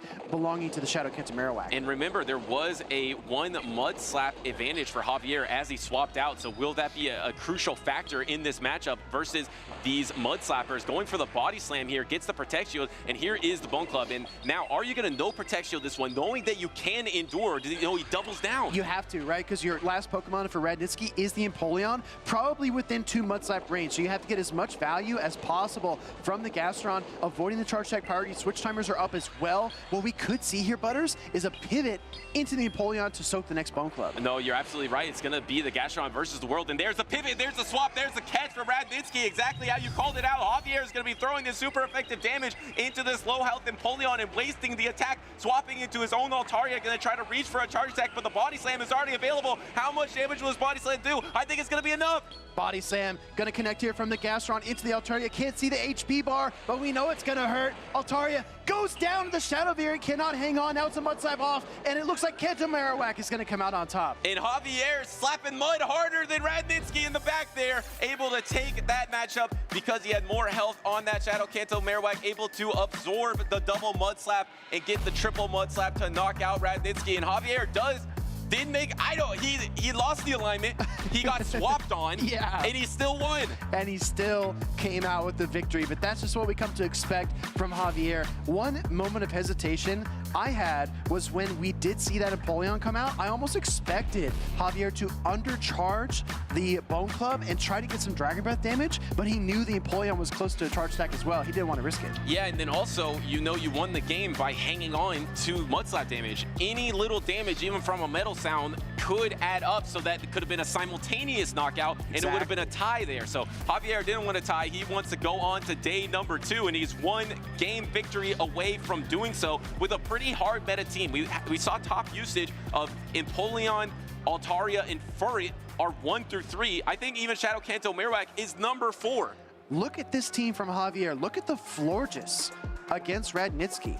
You've got a positive matchup with the Altaria, positive matchup with the Annihilate. You got Trailblaze for the Gastrodon, and you can play neutrally versus the normal and the normal fairy type in the Licky Licky and Wigglytuff. Do we see a Florges here in game 2? Yeah, and it almost forces out the Empoleon from Radnitsky, because if you don't have the Empoleon, you don't really have a true counter. So do you prepare for that and then bring something that's strong against the Empoleon? And there is the Empoleon. We're locked into game number 2, Lapras versus Empoleon, and Lapras doesn't love this matchup in terms of fast attack pressure, but it's all gonna be either neutral damage from a Metal Sound, which isn't terrible, or neutral from a Drill Peck, which also isn't terrible. Exactly. These Pokemon are kind of evenly matched, right? Because they're not going to deal any hard damage in either direction, but their attacks will add up. Licky Licky swapping in here to throw some rollouts. Those will be super effective, even though they are not stab, and Licky Licky is not known for its attack. But a Surf here from Javier, excuse me, Sparkling Aria from Javier, trying to chip it away and then swap. Well, even though Radnitsky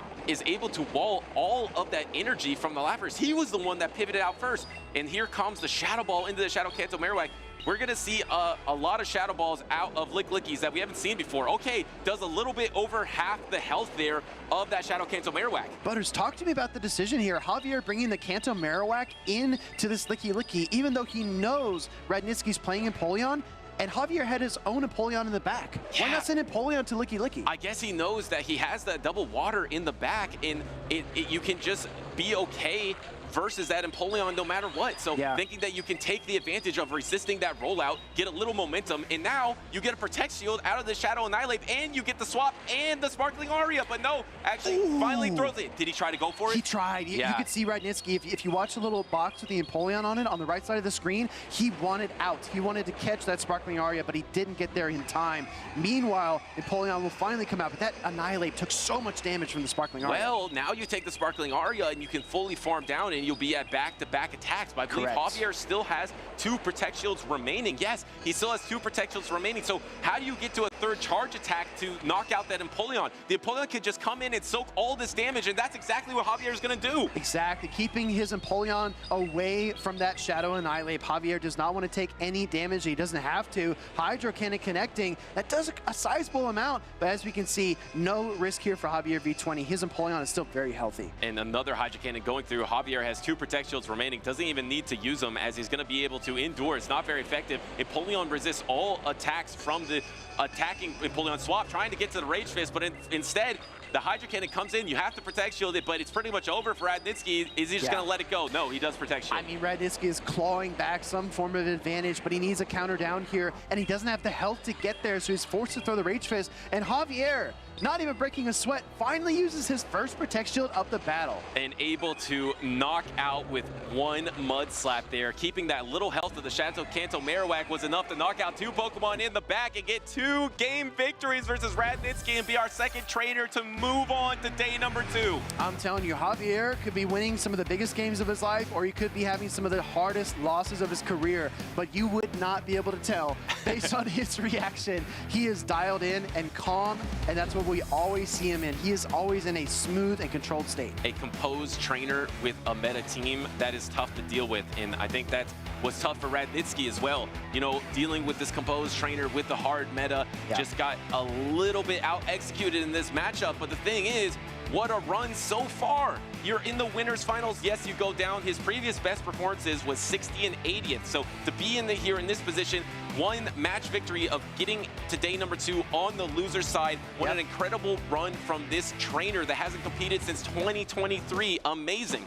Yeah, absolutely stellar. And it's got to be a little bit intimidating when you are going up against somebody who's already won an event, who's already well known. I know a lot of our trainers in the community do have that experience because a lot of the trainers that perform well do it consistently. So you're facing a regional champion, a special event champion, you're facing an international champion, or even a world champion in some cases. But in Pokemon Go, anyone can win any battle. You just have to trust your own instincts. And Radnitsky still has a lot of fight left in him in that loser side bracket. Yeah, and to his credit, I mean, the standout performance is defeating just 1 top trainer, right? You beat LNDS Hard Jeffy, that's already a standout performance. It could even secure you day number 2. And then that's when you get to day number 2 and suddenly everyone is a top trainer, and that's when it gets incredibly difficult as well. But Javier is a trainer that's been able to do that before he advances into day number 2. It's going to be fascinating to see how the rest of our bracket shapes up. And, you know, trainers are always looking for the most powerful Pokemon. Everybody wants that hard-to-find legendary, that mythical, that's going to take them to the next stage. Let's figure out how to master those legendary Pokemon, and we'll be right back after this. The one banished. The one that watches. A legendary Pokemon that exists in the shadows, feared for its presence yet coveted by trainers worldwide. Giratina has left a lasting mark on the world of Pokemon Go. In its altered form, Giratina thrives as a supportive force, anchoring teams and wearing down opponents with patient strength. But in its origin form, Giratina's true nature awakens. Freed from the chains of exile, it becomes a serpentine dragon unbound by gravity. Its attacks grow fierce, transforming it from a sturdy defender into a devastating closer capable of ending battles with overwhelming power. Hey, Giratina! It does it! Inadequate course of an impossible endgame there against Beelzebub. It's no wonder that such a wickedly versatile Pokemon has claimed its place on championship winning teams. Yet, having a legendary Pokemon is not the same as mastering it. It takes knowledge to unlock the full potential of these giants. Allow me to show you. Legendary Pokemon are notoriously difficult to obtain, but their power makes the effort worthwhile. They shine the most in the Master League, where their CP can reach staggering heights. But some can also be kept below 1500 CP, making them viable for the Great League. Trainers often trade with friends to secure legendary Pokemon that ideally sit as close to 1500 CP as possible, without exceeding that Great League threshold. Examples of legendary Pokemon that are very good in the Great League are Cresselia, Giratina, Registeel, Zapdos, and Galarian Moltres. Galarian Moltres was a key member of world champion Beelzebub's team. It has some of the best fast and charge stacks in the game. Once Mandibuzz ruled the skies, but now Galarian Moltres has taken the throne. With its dark and flying type, it is one of the best counters to popular ground and ghost type Pokemon. Giratina comes in two forms: Origin, offering more offensive pressure, and Altered, providing greater bulk. Recently, trainers were able to rescue Shadow Giratina Altered from Giovanni, and it has proven to be successful in the competition immediately. Its typing gives it 8 defensive resistances, making it one of the top choices as your ghost type Pokemon to bring to the battlefield. Next to strength and versatility, some legendary Pokemon focus on coverage and bulk. Cresselia has been a staple in competitive battles for years, thanks to its flexible choice of attacks. With Grass Knot, it threatens water and ground type Pokemon. With Moonblast, it handles Dragon and Dark type Pokemon. And with Future Sight, it delivers strong neutral damage. It has won multiple championships for a reason. Legendary Pokemon demonstrate that many favorites can find a place in competitive battles. With their strength, versatility, and coverage, they can be tailored to fill the role your team needs the most. Whether it is in friendly matches or the Pokemon Go Battle League, mastering these Pokemon can give trainers a decisive edge. Try for yourself by catching or trading one of these legendary Pokemon and adding them to your roster. Best of luck, trainers.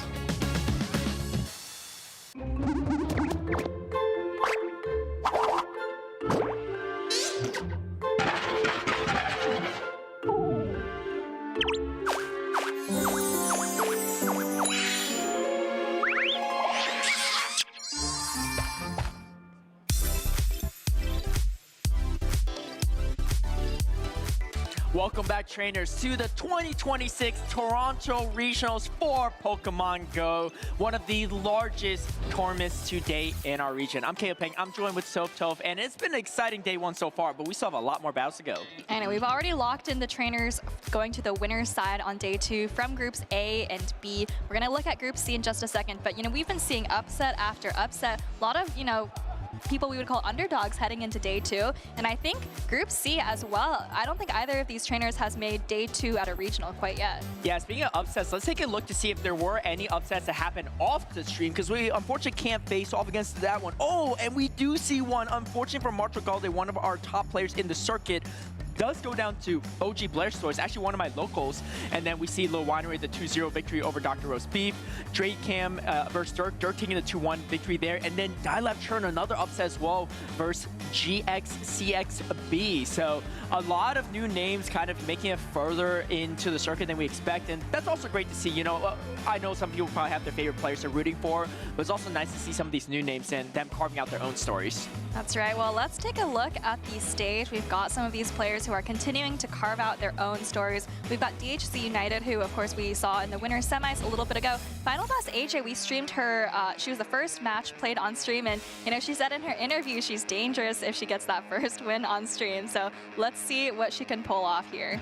Yeah, I'm trying to recall if I've seen Final Boss AJ make a day 2 appearance before. I don't believe that's the case. However, she's been pretty close. I think Vancouver 17th there, and in 2024. So if Final Boss AJ wins this one, that'll be her first top cut day 2, but also first for DHC at a regional. As we said, I think this is his 3rd ever tournament, making that top cut at LIC, just missing out on it at Las Vegas. So both trainers have a lot to fight for, and again, continuing kind of the underdog story of Toronto. I mean, if you like an underdog story, we have multiple here for you in this Toronto Regional as we are about to head into that winners finals of Group C. We've seen both these players on the broadcast earlier today, and now we get this face-off. And again, that Shadow Gyarados looking like an absolute menace, but we got Tentacruel from Final Boss AJ, and we're talking about a little bit about it backstage, but Lapper's looking pretty good in some of these matchups. Definitely one of the staple picks from past metas, but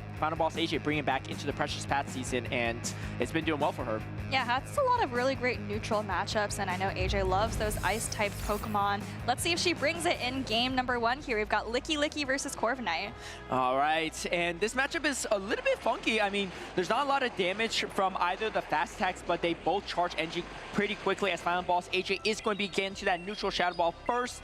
DHC United with the quick no shield. I mean, his whole team has a lot of neutral play into the Licky, so I wonder if he's going to opt to swap out there to maybe just chip it and then swap over to something else to potentially draw any potential counters out for the backline Pokemon. Yeah, gonna try to land the payback here. AJ actually puts up an early shield, but it is a very heavy hitting charge attack, so nice call there.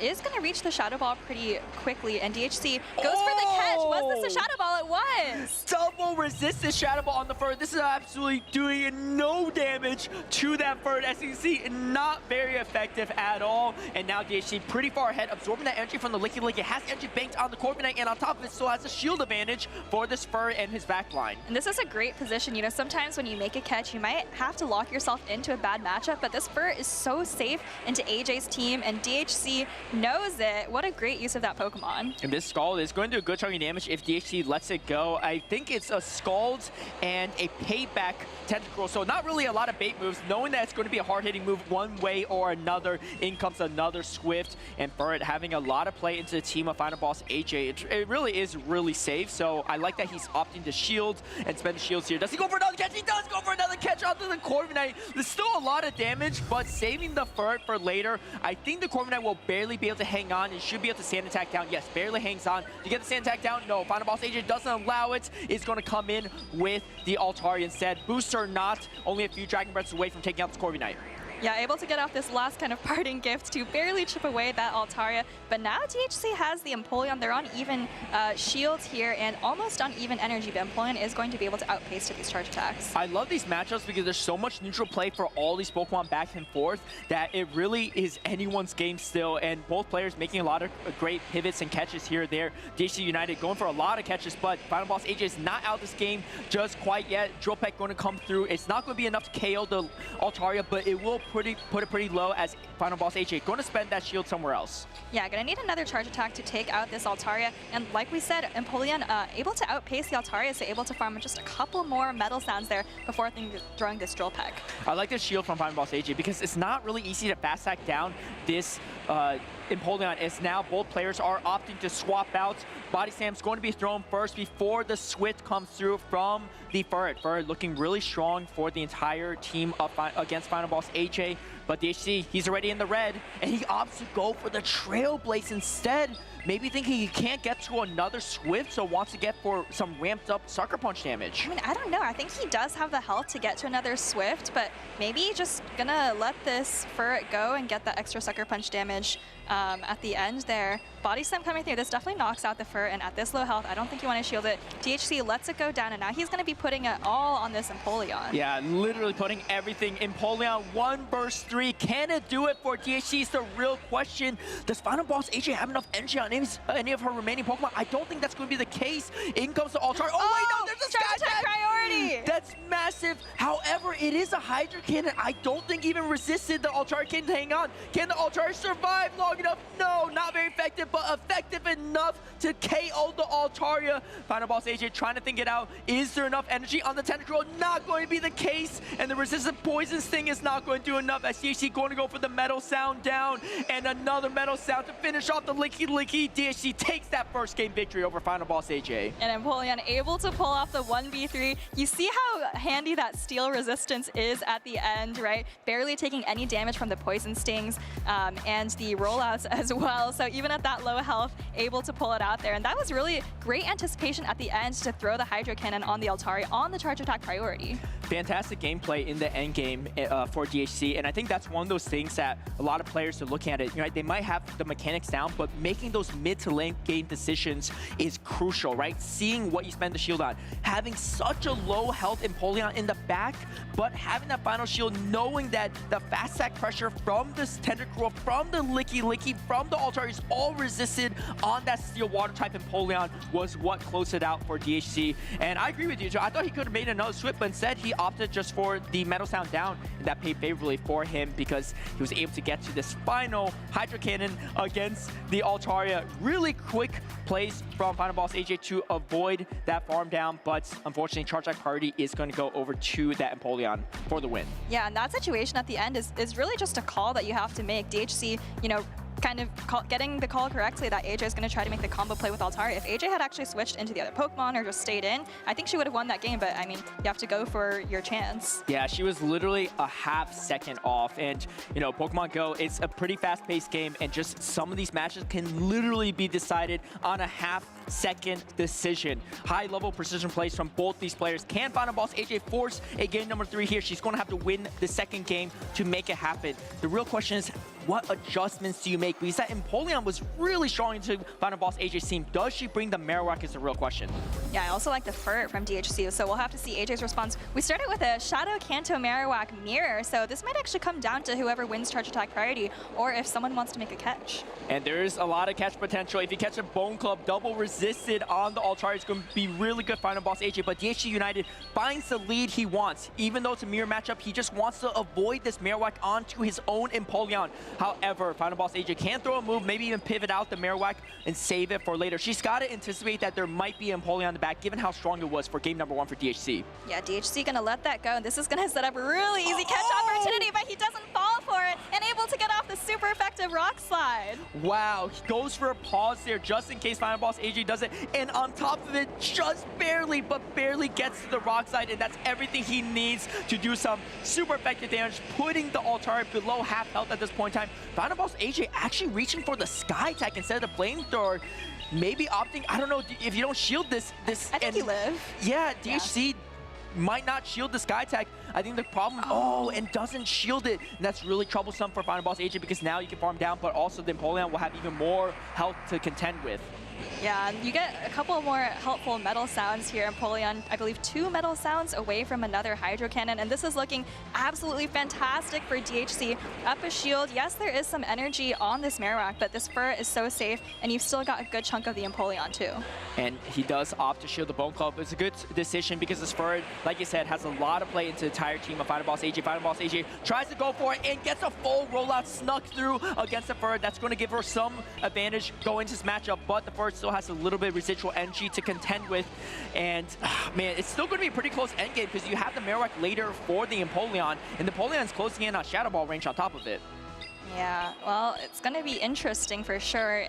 Body Slam coming through onto the Fur now, and you know, DHC, it looks like it's going to try to commit to the Trail Blades. No, just going for the Swift, making sure to throw on good timing. You know, at this point, I think this is where you realize, hey, you know what, I just need to do charge attacks for the rest of this game, and he's going to be able to reach another Swift relatively quickly here. Oh, and he goes for the hard pivot over to the Empoleon. I like this play a lot. Now forcing the final shield for Final Boss AJ, but this might give her a chance to farm down with the Marowak. Does she pivot over is the question. There's no energy on the Empoleon. No, opts to throw the Shadow Ball instead. Maybe going for the fast attack pressure against the Furret. DHC not shielding. I like this play from him because if he shields there, then you get it locked into the Marowak, which is exactly what Final Boss AJ wants to do. And now DHC United has a shield remaining. Can Final Boss AJ mud slap this down before the next move reaches the real question, because she's not going to get to 2 Bone Clubs in time. 1 mud slap, 2 mud slap, 3 mud slap isn't enough. No, option throw for the move. It's not going to be a shield KO as it's going to do 1 damage, but I think THC has enough health to hang on. He's at the Swift. He's looking to close out winners finals. He's going to make his day 2 appearance at his 2nd ever regional. 2-0 victory for DHC. What a fantastic run he is having here, and really making such great use of that Furt throughout the series. I think, in the situations where you have a favorable matchup, you have to just realize that, when you have neutral matchups elsewhere, you can count on Pokemon like your Furt to close it out, and that's exactly what he did. Super impressive plays from both the players. And again, Final Boss AJ still playing really well this entire tournament. She'll be going down to that losers final, so still has a chance to make day number 2 and join DHC. But DHC is making his first ever regional top cut. Such a stellar performance from his first 3 tournaments ever. And hey, I mean, I don't remember the last time I've seen a Shadow Gyarados in a top cut and on day number 2, but I'm excited to see it, and hopefully you all are as well at home. Yeah, and I think there's still a chance for DHC's, of course, team building friend, right, HVMD, to try to make day 2 as well. So maybe we'll get 2 Shadow Gyarados on day 2. But yeah, I'm so impressed with these plays. We saw the wait in that game just now with the Kanto Marowak, making sure AJ doesn't catch. It was a really obvious catch opportunity, so that's really great foresight there. Yeah, and just expecting it there too. I mean, I think Final Boss AJ did everything she could, right? But like, what do you do instead at this point? I mean, because this is the crazy part. If DHC, if Final Boss AJ didn't swap there, Final Boss AJ just mud slaps down the Marowak, and DHC just loses the Marowak for nothing, right? So the fact that he didn't even throw the mud slap and just opted to potentially go avoid a catch is absolutely wild to me, but it paid off for him. Yeah, not the only call of this match that paid off for him. Remember in game number 1 also with the charge attack priority Empoleon versus Altaria. So DHC really reading not only the team, but also the opponent. Yeah, and a great no-shield call against the Licky as well. I think that really paid dividends for him because he knows if I shield this, I'm just going to get locked into a Marowak, and then I might really lose the game there, opting to put everything on the Furts. I know Licky is the new normal type star of the tournament, but Furt, it's been around for a while, and it looks like it's still going to be around in the Precious Path season. Yeah, Furt definitely still hanging on there. I think we're going to see a lot of this Altaria Furt core throughout the tournament, as we've already seen on stream so far. I believe I put in my casting predictions, the Furret. So, wow. I'm just so original. What a brand new Pokemon to call. Hey, it's not about what's going to be new, right? It's about what's going to be good. I had Empoleon Furt on there, But we'll see how it pans out for day number 2, as very excited for DHC, and I'm sure he's excited as well. A lot of underdogs in Toronto making it to that day number 2, but these are not underdogs on the stage right now. We have Nighttime Clasher, a regional champion, an international champion, going against Jocko Loco, who hasn't won a tournament yet, but as he mentioned, his first ever tournament was in Toronto 2 years ago. It was technically 3 seasons ago, but it was like 2 calendar years ago. And he got 4th place in his first ever tournament, which really put his name in the circuit, right? And ever since then, everyone's known him, and you're like, hey, I can't, even though I don't know this guy very well, I can't sleep on this opponent. And he, of course, will be facing off against Nighttime Clasher in this winners finals, both with accolades under their belt, but it should be a pretty star-studded matchup. Yeah, I think Jocko Loco might actually have a special event title to his name. I'll have to check that. But I do believe that he has won a tournament before. He's definitely played at Worlds before. But like you said, breakout tournament happening in Toronto a few years ago. And actually that's the same breakout tournament that SS Thorn had, I think. So, sometimes when you come to Canada, you see these local trainers who might not be able to make it to all of the tournaments in the US, but they're really given a chance to shine here. We saw It's a Satire, for example, making it to day 2. Yeah, and so Jocko Loco, SS Thorn, like you mentioned, right? 2nd place in Toronto 2 years ago, and then It's a Satire, who already made day number 2. I know them plus Lau Jess and many other players, they're locals to Toronto, and what a great way also to practice is at your local tournaments, because I see group photos of them, and I'm like, whoa, there's like 5 players at this tournament, but they're all like really accomplished players, and it's a great way to kind of just practice your strategies, and you can earn championship points to actually qualify for World Championships. So definitely check out your local tournament scene to see if you have a chance to play in any and practice and get warmed up before your first ever tournament. Yep. All right. Well, that was a good backstory on these two players. But let's take a quick look at their teams. We have seen Nighttime Clasher on stage. Or actually, wait, did we also see Jocko Yes, Loco? we did. We did. Yeah, too, that's right. yes. So we've seen both of these teams before, but we can just take another look. You know, we talked about the Lapras on, I believe it was AJ's team that we just saw, having a lot of neutral play into the meta, and I think that's the case again with Jocko Loco's team. Obviously, you know, not going to have a great matchup against the Shadow Scizor, but elsewhere, it's not like there's a really bad matchup for it. Yeah, and something that I'm also very interested in seeing is the Azumarill, right? Azumarill is kind of one of those Pokemon that it was hyper meta for a while, and then it's like still kind of around, and some people kind of doubt it, but that is like one of the original Pokemon of PP. Even back in like 2019 when I was playing Azumarill, which is an absolute menace because of how bulky it is, and both of these players are opting for that bulky Fairy Water type on their team, and honestly, it looks pretty safe for both these players. Yeah, I mean, Azumarill, Altaria, it feels like we're back in 2021, right? But yeah, Azumarill, it just feels like it's never going to go away. Like, it's always so safe with that typing, with the coverage, and so I wouldn't be surprised to see either or both of these players bringing it. Yeah, it gives you a lot of flexibility too. It's not, I would say, completely overpowered because it doesn't hit as hard because of the bulk and also charges a little bit slower, but it gives you a lot of flexibility to absorb a lot of this energy and save your shields for some of the more frail Pokemon. As here we go, game number 1, it's going to be a mirror match. Corviknight versus Corviknight, Nighttime Clasher versus Jocko Loco to kick things off for Winners Finals Group D.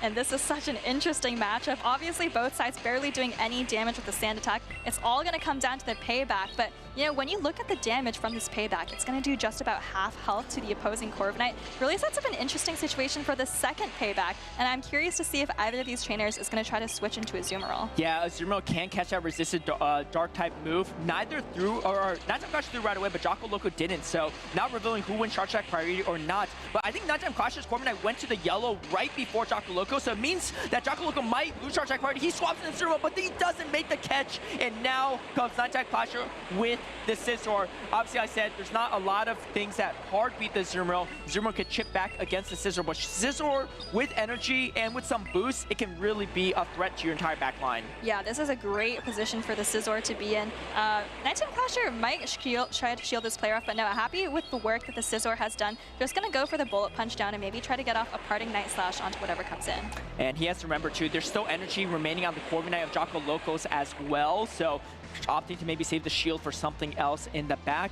I do like that play. Does Jocko Loco try to go for a rollout down? I think he's going to get hit by a move no matter what. He does opt to go for the rollout down, and Nighttime Clasher just going to throw the move right away in case Jocko Loco maybe wanted to throw an air cutter to take it out. So knowing he's going to win charge attack priority against pretty much everything on Jocko Loco's side. And now comes the combo play. Payback going to do a lot of neutral damage to the Licky, and there's still the Azumarill at full health for Nighttime Clasher in the back. Yeah, this is looking pretty good for Nighttime Clasher, making sure to get off that payback, you know, before anything bad can happen, before maybe Jocko Loco switches in his own Corviknight. And this Shadow Ball, I think, might be barely enough to knock out the Corviknight or be very, very close. No, it is enough to knock it out, and Nighttime Clasher's Corviknight goes down. But now he has this full health Azumarill, and I think you probably only need to land one charge attack and some fast attacks to take out the Licky. This gets really clunky for Nighttime Clasher because there's a lot of bait potential with Jocko Loco with the air cutter. I mean, air cutter is going to be the move of choice, but Body Slam also is going to be pretty fast charging and makes a great shield call to shield the Shadow Ball. Shielding the Shadow Ball is pretty big for Nighttime Clasher, mitigating the most amount of damage that Jocko Loco can throw at this Azumarill. But if Jocko Loco starts boosting on these air cutters, it can change the situation. First one is not going to get a boost. Jocko Loco, one shield remaining. Do you spend on the Corviknight? No. Now this could be interesting because Nighttime Clasher should be able to bubble down this Corviknight and get even more energy for that Licky in the back. Things are looking a little bit disastrous for Jocko Loco in the back-end matchups. Yeah, but this is one of those situations where it's a little awkward to be the Azumarill. I definitely still give it the favorable odds in this end game, but you know, you see all these bait moves, and actually this air cutter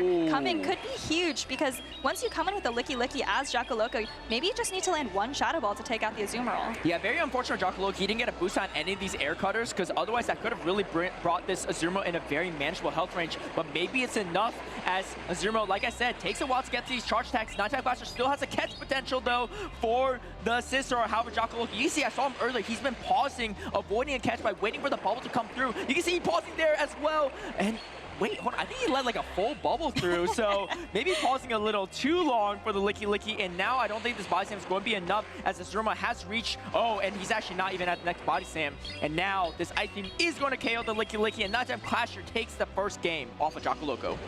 That's right. Honestly, it was looking a little dicey there for Nighttime Clasher with all of those, like you said, low energy charge attacks coming from the Corviknight, coming from the Licky Licky, but Azumarill, all reliable, as we might like to call it, able to get the job done. And, great decisions from Nighttime Clasher to not throw the payback right away when he reached it, expecting that Jocko Loco might make the catch, right? And I think that's something we saw from a couple trainers, DHC in the last matchup too, right? Expecting the potential catch, being patient, because when you catch a high energy move like payback on a resisted Pokemon, it throws away so many of your advantages. Not only that, but your opponent still has the payback banked on their own Corviknight. And because that catch didn't pan out, as we see right here, the patience from Nighttime Clasher really paid dividends, because now he gets a matchup he wants. He still has the energy for later, and just sets up his Azumarill for an entire backline sweep. Yeah, and I love how he used the Scizor here, realizing that really all its real job was just to take out the Azumarill, but it still gets off this extra Night Slash at the end, which also pulled a shield. So you see how far ahead Nighttime Clasher got with that sequence. Yeah, and Jocko Loco, he played well, but Nighttime Clasher maybe just one step ahead. Here we go, another Corviknight mirror matchup.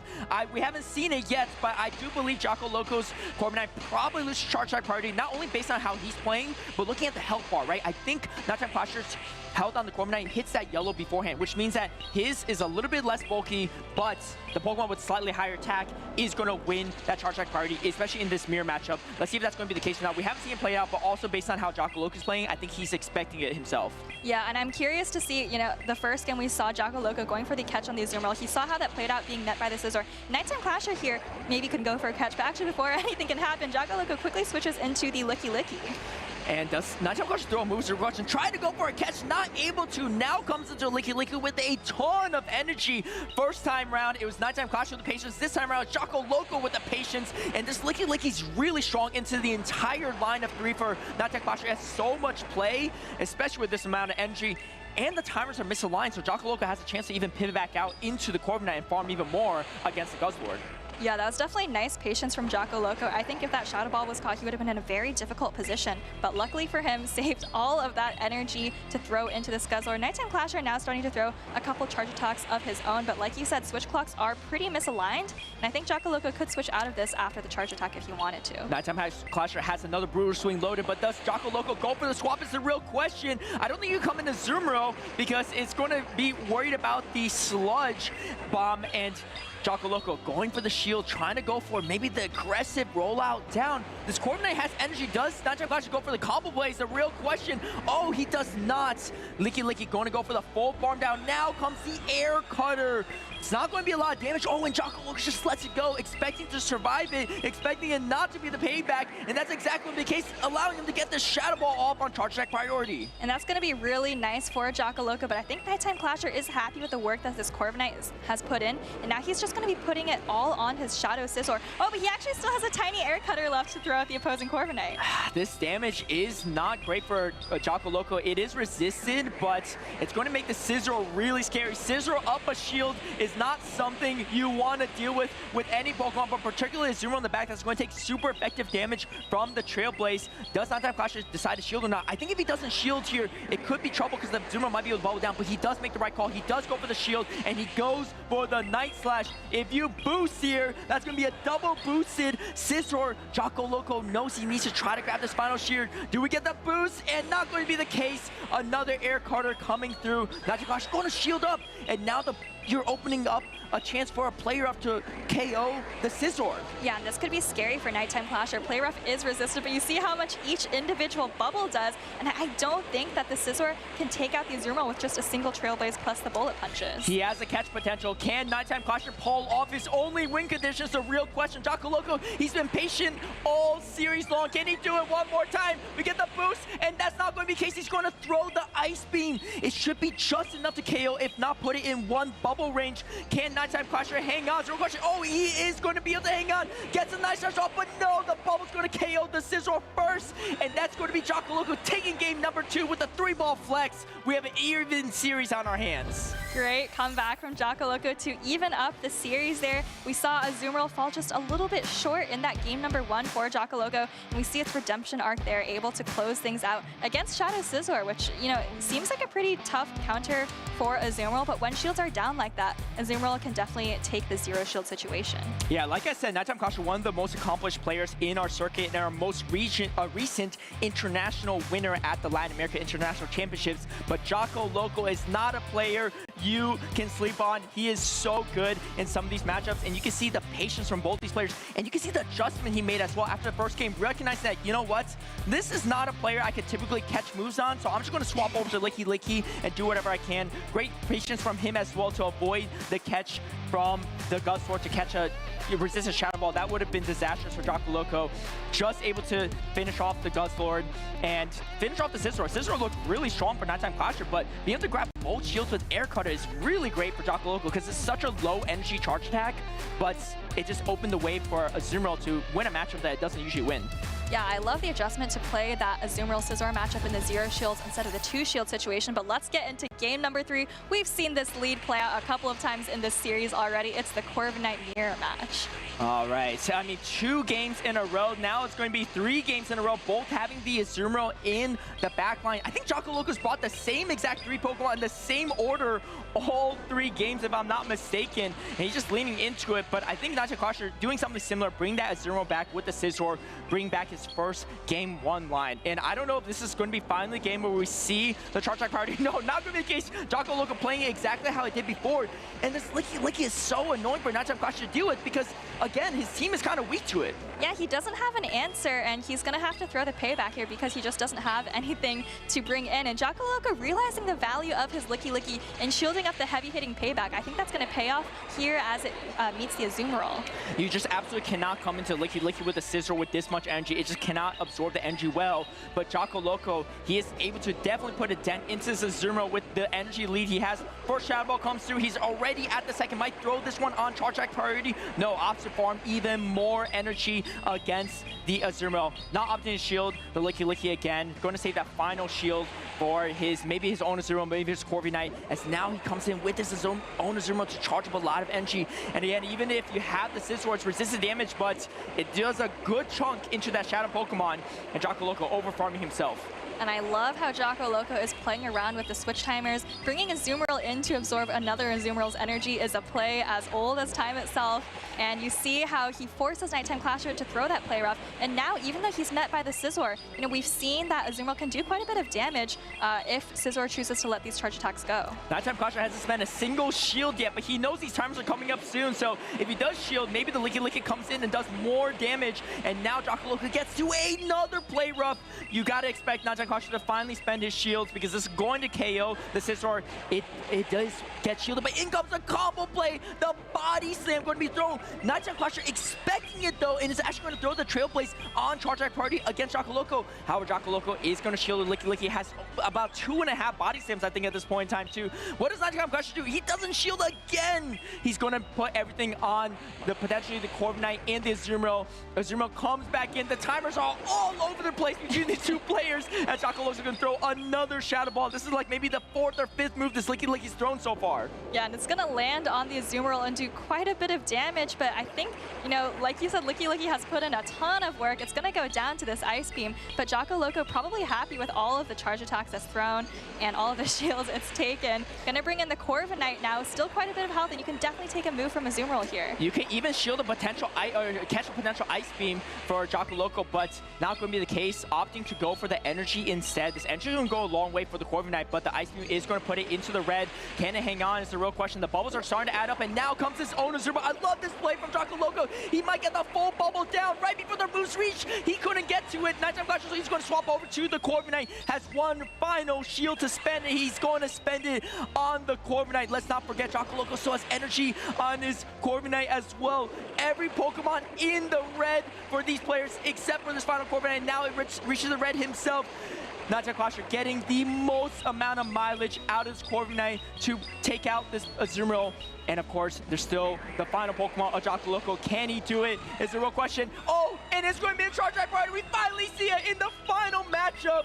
Nighttime Clasher does win Chargeback Party in this mirror matchup. He's going to take the 2-1 victory over Jocko Loco and make another top cut. And that was such a fantastic series from both players. Like you said, all of the Pokemon in the red. Nighttime Clasher, of course, 3 Pokemon left, but all of them just at a couple of HP. And like you said, we saw that mirror match, Corviknight versus Corviknight, all series long. And at the very last second, we found out who won Charge Attack Priority. Wow, it came down to the very end. I think both players suspected who won Charge Attack Priority, and you know, they're well accomplished in the field. They probably played against each other, maybe even practiced against each other, and you know, so maybe they already had some of that knowledge, but we just really didn't know until the very end. And I could watch that series all day long. So much neutral play between these talented players. It was just so much fun to watch because they were just weaving in and out, and that's just the beauty of the season. It's the shortened switch timers. It just allows for these very dynamic neutral plays. And again, like, this is like a bad matchup, quote unquote, for the Azumarill, but you can still grab shields because of that energy lead, and the anticipation, right, from these players is beautiful to see, because Nighttime Clasher doesn't throw on a great timing there, expecting that potential combo play from Jocko Loco. Exactly, and these players are so accomplished. As you said, it's not just, you know, bringing the right Pokemon, it's also during the game itself, can you anticipate what the opponent's going to do? Because sometimes it is maybe just what you would see as a 50-50, but getting those calls in these high pressure situations, you know, this decisive game 3 to see who goes on to game number 2, that's what it's all about. Yeah, just look at the health bars on Nighttime Clasher's remaining 3 Pokemon, all in the red, all like less than 3% health, but it's just making the most out of every single Pokemon you can. It's just amazing to watch there, and just really high level gameplay. This is why players like Nighttime Clasher, like Jocko Loco, are so accomplished. Exactly, and you mentioned those really low health bars and really just making the most of each Pokemon. I think it's all about understanding where you can farm up, where can I take this fast move damage the best so that I can get this energy, and then where can I use the energy the best? And that's another place where we see players really shine with the shortened switch timer.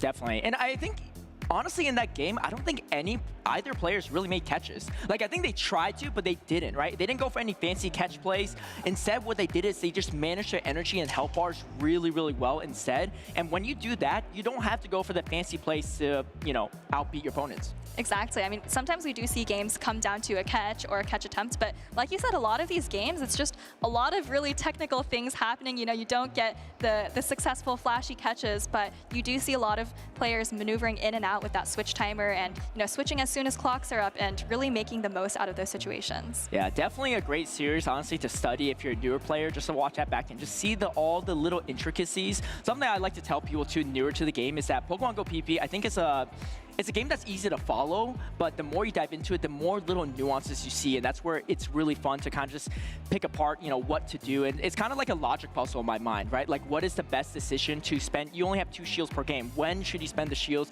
When should you swap out all these things? And making those right plays can really pay off if you make the right calls. No, I completely agree with you. I would watch back that series and I would think about, like, not only what actually happened in the game, but what were these players thinking and maybe anticipating, right? I mean, even going back to that game number 1, you see Nighttime Clasher doesn't fall for the catch because he's anticipating it, right? He knows that payback is resisted on Azumarill. Azumarill's really safe into my team. So, you know, it's just thinking about, yeah, not only what happened, but what the players think might happen. Yeah, well, I wonder what Nighttime Clasher thinks about that series. Let's head over to the floor with Butters.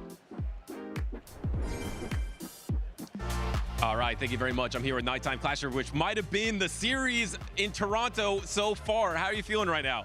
Honestly, that was such a close game down to the wire at the end. Just came down to a Corviknight CMP, which I was pretty confident about, but you never know. Like, I obviously don't know his Corviknight's attack training, but on the other hand, Corvin the core of 3 games in a row. Like, that was just crazy. And we were just talking about this matchup a little bit. You talked about the neutrality. Can you speak to that a little bit? I mean, obviously, you just came off a limited meta, which was the first one ever, which had a lot of neutrality as well. Talk about the neutrality you found in this matchup on stage. I feel very comfortable playing at least Corviknight and then Azumarill. He obviously had Corviknight, Azumarill, and Lickitung, or Licky, and just back and forth, these are all 3 extremely bulky Pokemon, and you just have to, like, manage your energy better, like making sure Corviknight's able to land paybacks and not throwing the energy on Azumarill where Air Cutter's a lot less efficient, and kind of just dancing around and making sure all your energy is going in the right place, like Azumarill versus Licky, making sure I throw Play Rough on the Licky and hopefully gets not caught on the Corviknight, but if he expects the catch, and I expect the catch, I may throw an Ice Beam, which he catches on the Azu. So there's just so many moving parts, moving pieces throughout this set, and it makes it very difficult to manage for both players. So obviously, huge props to Jacko as well. He plays this incredibly. And that's exactly what your previous set on stage was as well, because you had a Guzzlord that was facing a Azumarill and then soaking the Guzzlord damage, or sorry, the Shadow Scizor damage into a Guzzlord, and then the Jellicent damage into a Guzzlord as well. How do you feel like your decision-making for your team right now? You've been leaning on 4 Pokemon, Shadow Scizor, Azumarill, Guzzlord, and the Corviknight. How are you feeling at this junction of the tournament? I honestly team that I brought, well, my brother's been practicing a lot, and as many people know, I always take the teams from him. He got me to choose this team actually last night, kind of just going away from what I was using previously. So obviously, shout out to him, and yeah, he's one of the best team builders. Awesome. Well, that's a theme that we've been seeing, some trainers making last-minute adjustments and to great success. Thank you so much, Nighttime Clasher. Congratulations again. Let's go back to the casters. Thank you, Two Butters, and Nighttime Clasher's brother, Sussin Cedar, another great player in our circuit. I believe at this tournament too. Curious to see how he's doing, but we got some other familiar names on the field. It is Battle Bill PvP Burst Elam. Battle Bill, no stranger to the scene, but Elam also, in my mind, one of the most, if not the most accomplished players in the regular season circuit last season, and he won his first ever regional title last year in Toronto. He's here to defend his title. Let's see if he can do it. And speaking of that Sustenance Eater Nighttime Clasher team, I believe Elam is actually running the same line of 6. So we'll have to see how it faces off versus what Battle Bill has brought. Yeah, Battle Bill is running a fairly meta team in his own right. He's actually running the non-Shadow Talonflame, which is a little bit more rare, and the non-Shadow Altaria, so no Shadows on team, opting for a little bit more bulk, and it could be favorable in the right situations. This is kind of a weird matchup, because if you get hit by the double Super Active Ice Beam, it's going to nearly one-shot the Altaria, but if you no-shield the Sparkling Aria, if you shield the Ice Beam, it could be really solid. Elam going for place. Oh, doesn't actually throw any of the energy, saves 2 Sparkling Aria worth of energy on the Lapras. Great patience from him, and now comes the Guzzlord, which has a great matchup into the Furret, given that it's going to resist all this Dark Sucker Punch damage. Exactly. It is going to have to take 2 Swifts from the Furret because it did switch in just a little bit behind, but you see Guzzlord still in the green. That means it's above 50% health, and it's going to be able to take the second Swift no problem. Elam continuing to farm up energy with those Dragon Tails. Elam great with the energy management in many of his career performances, and you can see, again, he is going to be managing his energy quite well, not shielding the Guzzlord, knowing that he can't be Sucker Punch down very easily. Now has another Brutal Swing loaded, is about to KO the Furret. Does Battle Bill opt to shield is the real question. I think he might just let this go and farm down maybe with the Florges.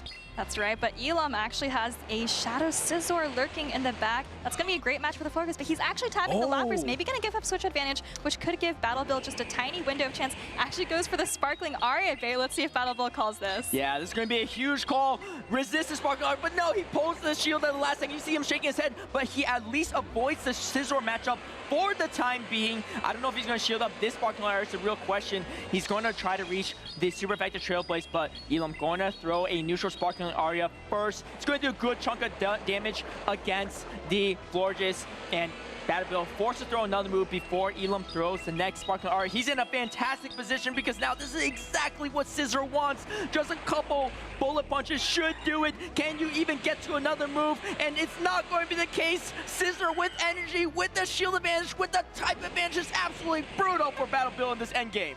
And still an Altaria left on Battle Bill's side, but there's no way you're going to be able to land a Flamethrower through both of those shields on the Scizor side. Battle Bill recognizing that. I'm not sure if he's going to even shield the rest of the game or even throw another charge attack and maybe just try to take this into game number 2. Yeah, a tough line of 3 for Battle Bill, but on top of that, great calls from Elam to bait out that shield. Whether he got that shield or not, it still would have looked like a really tough matchup for Battle Bill. Great patience from Elam as well in that lead matchup to not those Sparkling or the Ice Beam right away and avoid the catch from Battle Bill. And this Lapras, it honestly looks pretty good. You know, we talked about a little bit about, you know, it's not really meta relevant right now that we've seen so far in the Precious Path season, but it might grow to be because it's got so much play into the entire team of Battle Bill. Everything either loses to it or it has some type of win condition.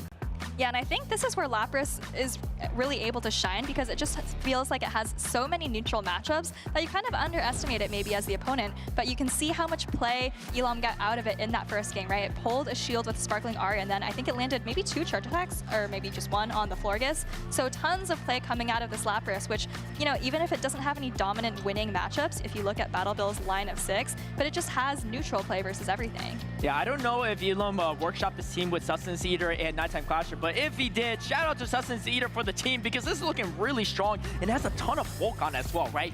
Lapras, Azumarill, Guzzlord, Corviknight. I mean, even the Marowak has a little bit of bulk in itself. And speaking of bad matchups and bulk, there's not a lot of bulk on Scizor, but it's in a fantastic situation into Battle Bill's team, and in comes the Empoleon. Empoleon, though, is actually really strong into the entire team of Elam's 3 Pokemon. There's no Marowak in sight. This Battle Bill shield, the Night Slash is the real question. No, and this is going to make things a lot easier for the Lapras. Yeah, I think you just need to land a Sparkling Aria, so, you know, great way to deal with an awkward switch in for Elam there, right? No answer for Empoleon, so you chip and dip, and you can absorb the energy really well on Lapras.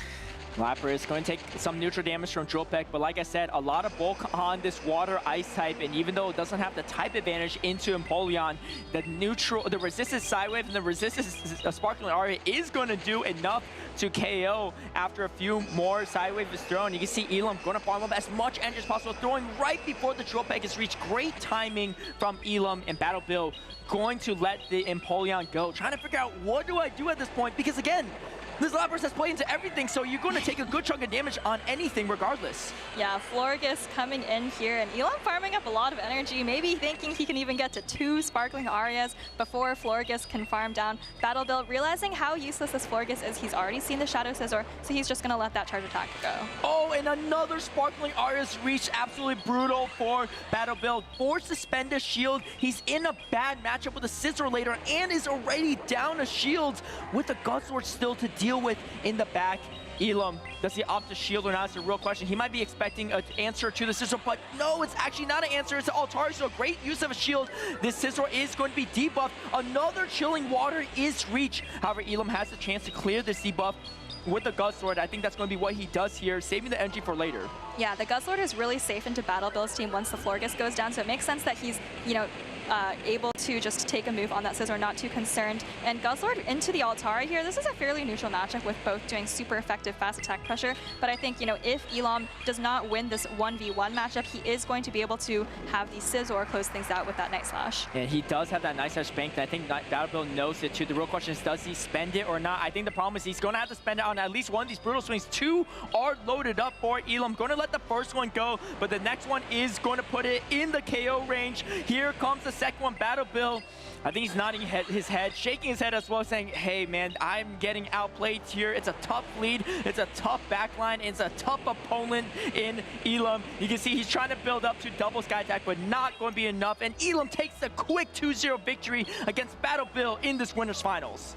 Yeah, really showcasing, again, the team of Sustenance Eater, but also in this particular matchup, really showcasing how neutral Lapras can be. We saw it get to so many Sparkling Arias versus Battle Bill, and just, you know, put in a lot of work to set up the rest of the team for success. Look at the nonchalant faces as well, too. Just another day in the office for Elam, another top cup for him. Last season, he didn't miss a single top 5 performance in any of his regular season tournaments, and he's looking to repeat some of that success here in Toronto and defend his title. I don't know how the other previous Toronto Regional champions are doing, but we have every single defending or every single previous Toronto champion here in attendance at this tournament. First it was Magic Mason, and then it's J-Jan, and last year it was Elam, and Elam is going to make that top cut here in 2026. Yeah, like you said, Elam had a fantastic 2025 season, winning 2 regionals, and yeah, I think maybe his worst finish was like top 6 in Louisville because he was also second at NAIC, but actually since that NAIC performance, I don't think he's made a day 2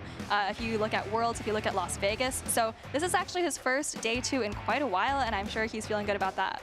Hey, quite a while for him, but for many people, they'll take that record any day, myself included, as we see the fantastic matchup for the Shadow Scizor, and this team looks pretty good. You know, I think some people that are watching from other regions or even from North America that aren't in this tournament are saying, hey, I might just pencil down this team and try it myself and see if I could pilot it to success like Nighttime Clasher and Elam, because this may be the team to beat in this current meta. Yeah, I like it. It's a combination of kind of core breakers, I would say, with Pokemon like Guzzlord, and then you have Pokemon like Shadow Scizor and Kanto Marowak, which can really get out of control if you don't have something that's doing super effective damage. And then you've got bulky neutral picks like Lapras, Azumarill, and Corviknight. So I really like how that team is constructed. Yeah, having those bulky Pokemon gives you a lot of flexibility, right? You could, take some damage, swap out, bank energy, and, even if you're a bulky Pokemon, moves still kind of hit, right? Even if they don't hit that hard, they're still going to do some damage, and all that damage adding up over time just makes things, pretty seamless.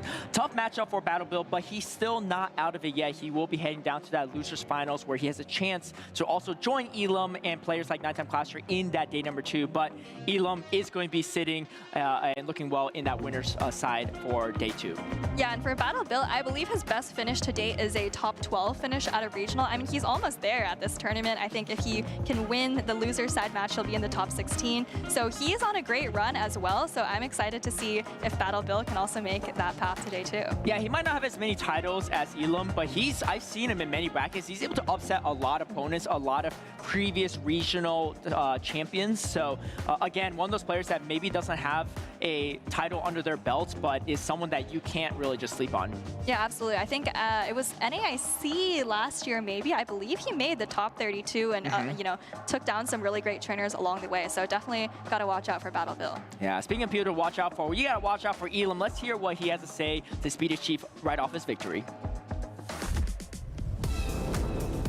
Thank you so much, Caleb. I'm here with Elam, who just had a very impressive win on stream against Battle Bill. Elam, you got here a little bit late yesterday, but I mean, you look like you're in peak form. How do you feel about how you played? All my preparation, I think it's been paying off, so I feel great. Awesome, awesome. Before the camera turned on, you said, I want to talk about this meta. I want to try to talk about why it seems so random and what's going on. I can see you shaking your head. How do you feel about it? This meta is absolutely crazy. There has been a lot of practice tournaments. Shout out Inadequents for hosting those. And they usually post the usage on those. I've been analyzing each one of the tournaments every time they post the usage, and it's been changing all the time. And then some Pokemon look really good, but then people start switching their stuff around, and then other Pokemon start looking really good. I don't know. I've tried every Pokemon in the meta, and this that I just use is what I ended up deciding on.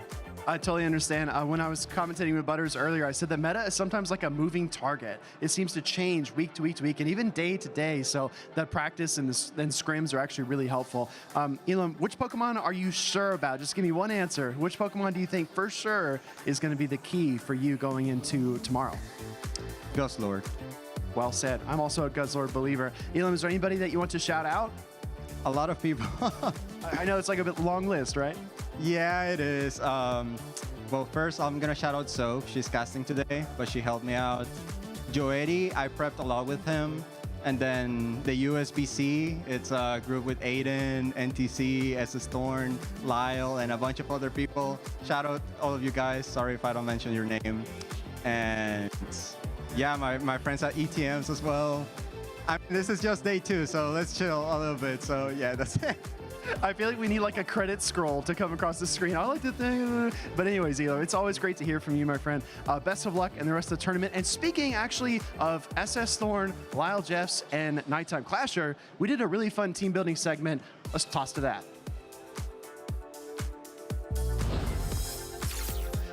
Welcome in, everyone. As you know, there's always construction in Toronto, so I brought 3 of the best team builders in the world to talk about their Pokemon Go team building strats. We got SS Thorn, who actually reached the grand finals in Toronto with Clefable. We've got Dilap Chung, who won a tournament in Canada and is an elite team builder, and then the one, the only, Nighttime Clasher, who just won LAIC. So we're gonna have a fun conversation, maybe pick up some good team building tips from our esteemed guests here. SS Thorn, you want to start us off? Sure.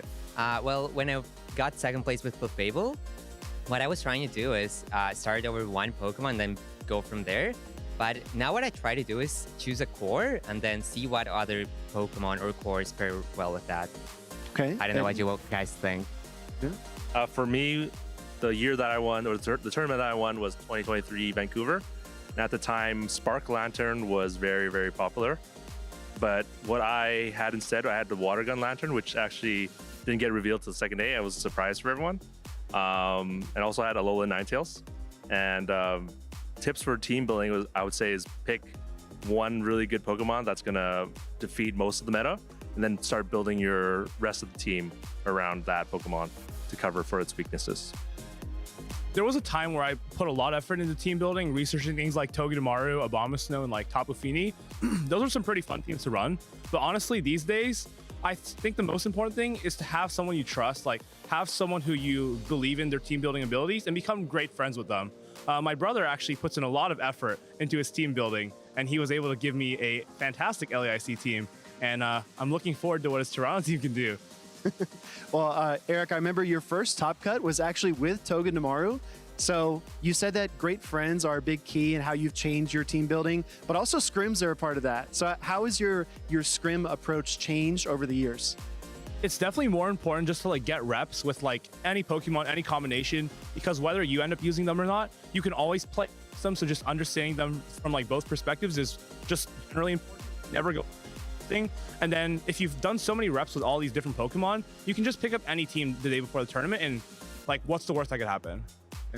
Eddie, you mentioned that Water Gun Lantern and Alola Ninetales were big surprises back in 2023. But since then, Pokemon Go has moved to an open team sheet where all of the movesets are visible to you and your opponent. So how has that changed your approach going into the tournaments recently? Well, I haven't won a tournament in a while, so maybe that's a factor in why I haven't won in a while. But how's it changed my approach? Instead of surprising maybe with movesets, maybe I would say with knowing the matchup well, I would say like, oh, like for Furret, maybe you can Trailblaze first and then Swift next. Or if I use Florges, then knowing when to Chilling Water first, knowing when to Trailblaze first. That's an important part of the matchup that you should know in order to win key matchups instead of just losing them, right? I mean, to give everyone an example, before the cameras turned on, they were literally discussing bubble beaming a Lapras with your Araquanid in order to reach a Psywave breakpoint. So these trainers know exactly what's up. SS Thorn, I wanted to follow up on your question. A lot of people will think of, like Dilap said, maybe one key Pokemon. You mentioned cores. Do you ever build in trios? Like, do you ever pick 3 Pokemon and say, this is going to be a solid team, and I can just lock in these 3 if I'm not sure about what to do next? Well, usually at the start, I pick only 2 Pokemon, but as I progress in my team building, I definitely start seeing like one Pokemon that pairs well with my core, and then try to go from there. So yeah, I think trios is also a great way to build a team. Awesome. Well, it's been a great conversation. Nighttime Clasher, Dilep Chung, and SS Thorn. Watch these trainers on the bracket here this weekend in Toronto, and we'll head back to the Pokemon action.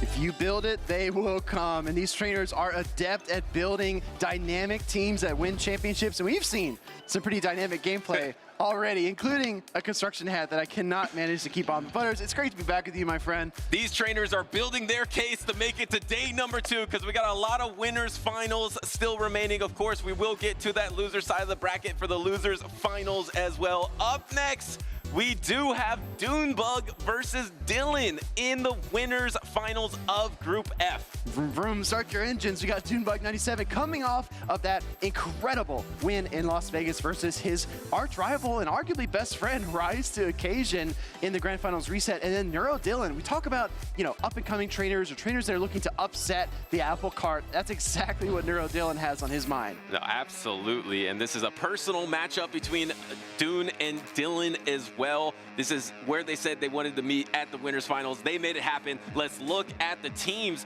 You have that Shadow Primate, the Shadow Talonflame, the Guzzlord, Empoleon, Jellicent, and Wigglytuff. A creative take of the meta from Dunebug. And how about Dylan? I'm gonna say Dylan's got the Florges, which we just saw on stream previously. We've got Jellicent, Shadow Talonflame, Shadow, Kanto Marowak, Guzzlord, and Empoleon. These teams, honestly, Butters, are very similar when you look at the overall composition. I think only 1 or 2 things are different. Yeah, possibly some collaboration with the team building here. The difference is, of course, that one has the Shadow Florges. Primate and the other one has the Florges. The Shadow Talonflame and everything else is all the same, except for the fairy types as well. The Wigglytuff on one side and then the Florges, all right, sorry, on the other. We already mentioned that one. That's okay. But the Guzzlord has been, I feel like you had it on your caster's predictions, but it has to be one of the breakthrough Pokemon that's not top usage in my opinion so far. It's just been so useful the entire tournament in Toronto. Yeah, it's just that steady Pokemon, that damage dealer that damage sponge in return. It's definitely the Pokemon you want on your side if you're locked in a neutral matchup. But Dunebug97, I mean, he's battled in more regional championships than I think almost anyone, and he's won a lot of them. So NeuroDylan's got a big challenge ahead. How important, Butters, do you think these pivot picks are in the Florges and in the Shadow Primate? Oh, it's so complicated because I feel like the Shadow Primate in general is not as useful against the team of 6 against Dylan, because the Shadow Talonflame, the Jellicent, at least you aren't the Annihilate. The Annihilate is much worse against the Jellicent. You can still take neutral damage from the Hex, and then the Florges as well. So I feel like the Shadow Primate might not have much of a chance here. So I think those signature picks might not make much of an appearance. It's kind of going to come down to that core 4 versus core 4.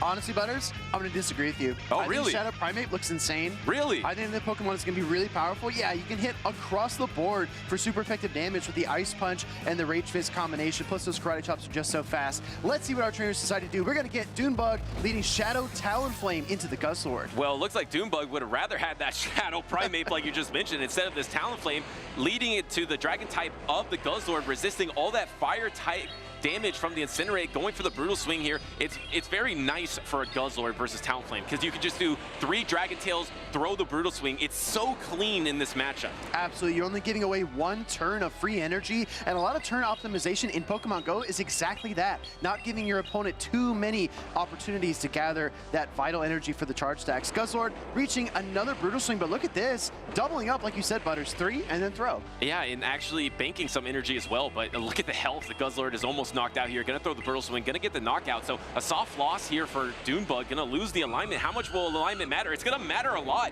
because you have the Guzzlord farmed down, but you got the Florges in the back, instant swap into the Jellicent here to get an energy advantage, but no swap from Dylan. Yeah, Jellicent coming out to the field, and the Trailblaze on the Florges is gonna deal a lot of super effective damage, but Dunebug realizes that Jellicent has so much HP and the Trailblaze has not yet buffed the attack, so there's no need to shield the first one. It does a little bit less than half of the health remaining on the Jellicent, swapping into the Shadow Kanto Marowak, taking the Surf here is going to be super effective, going to do a huge chunk, but Hex is not going to have much fast attack pressure, so you have to get to another Surf as a Bone Club is available on charge attack priority.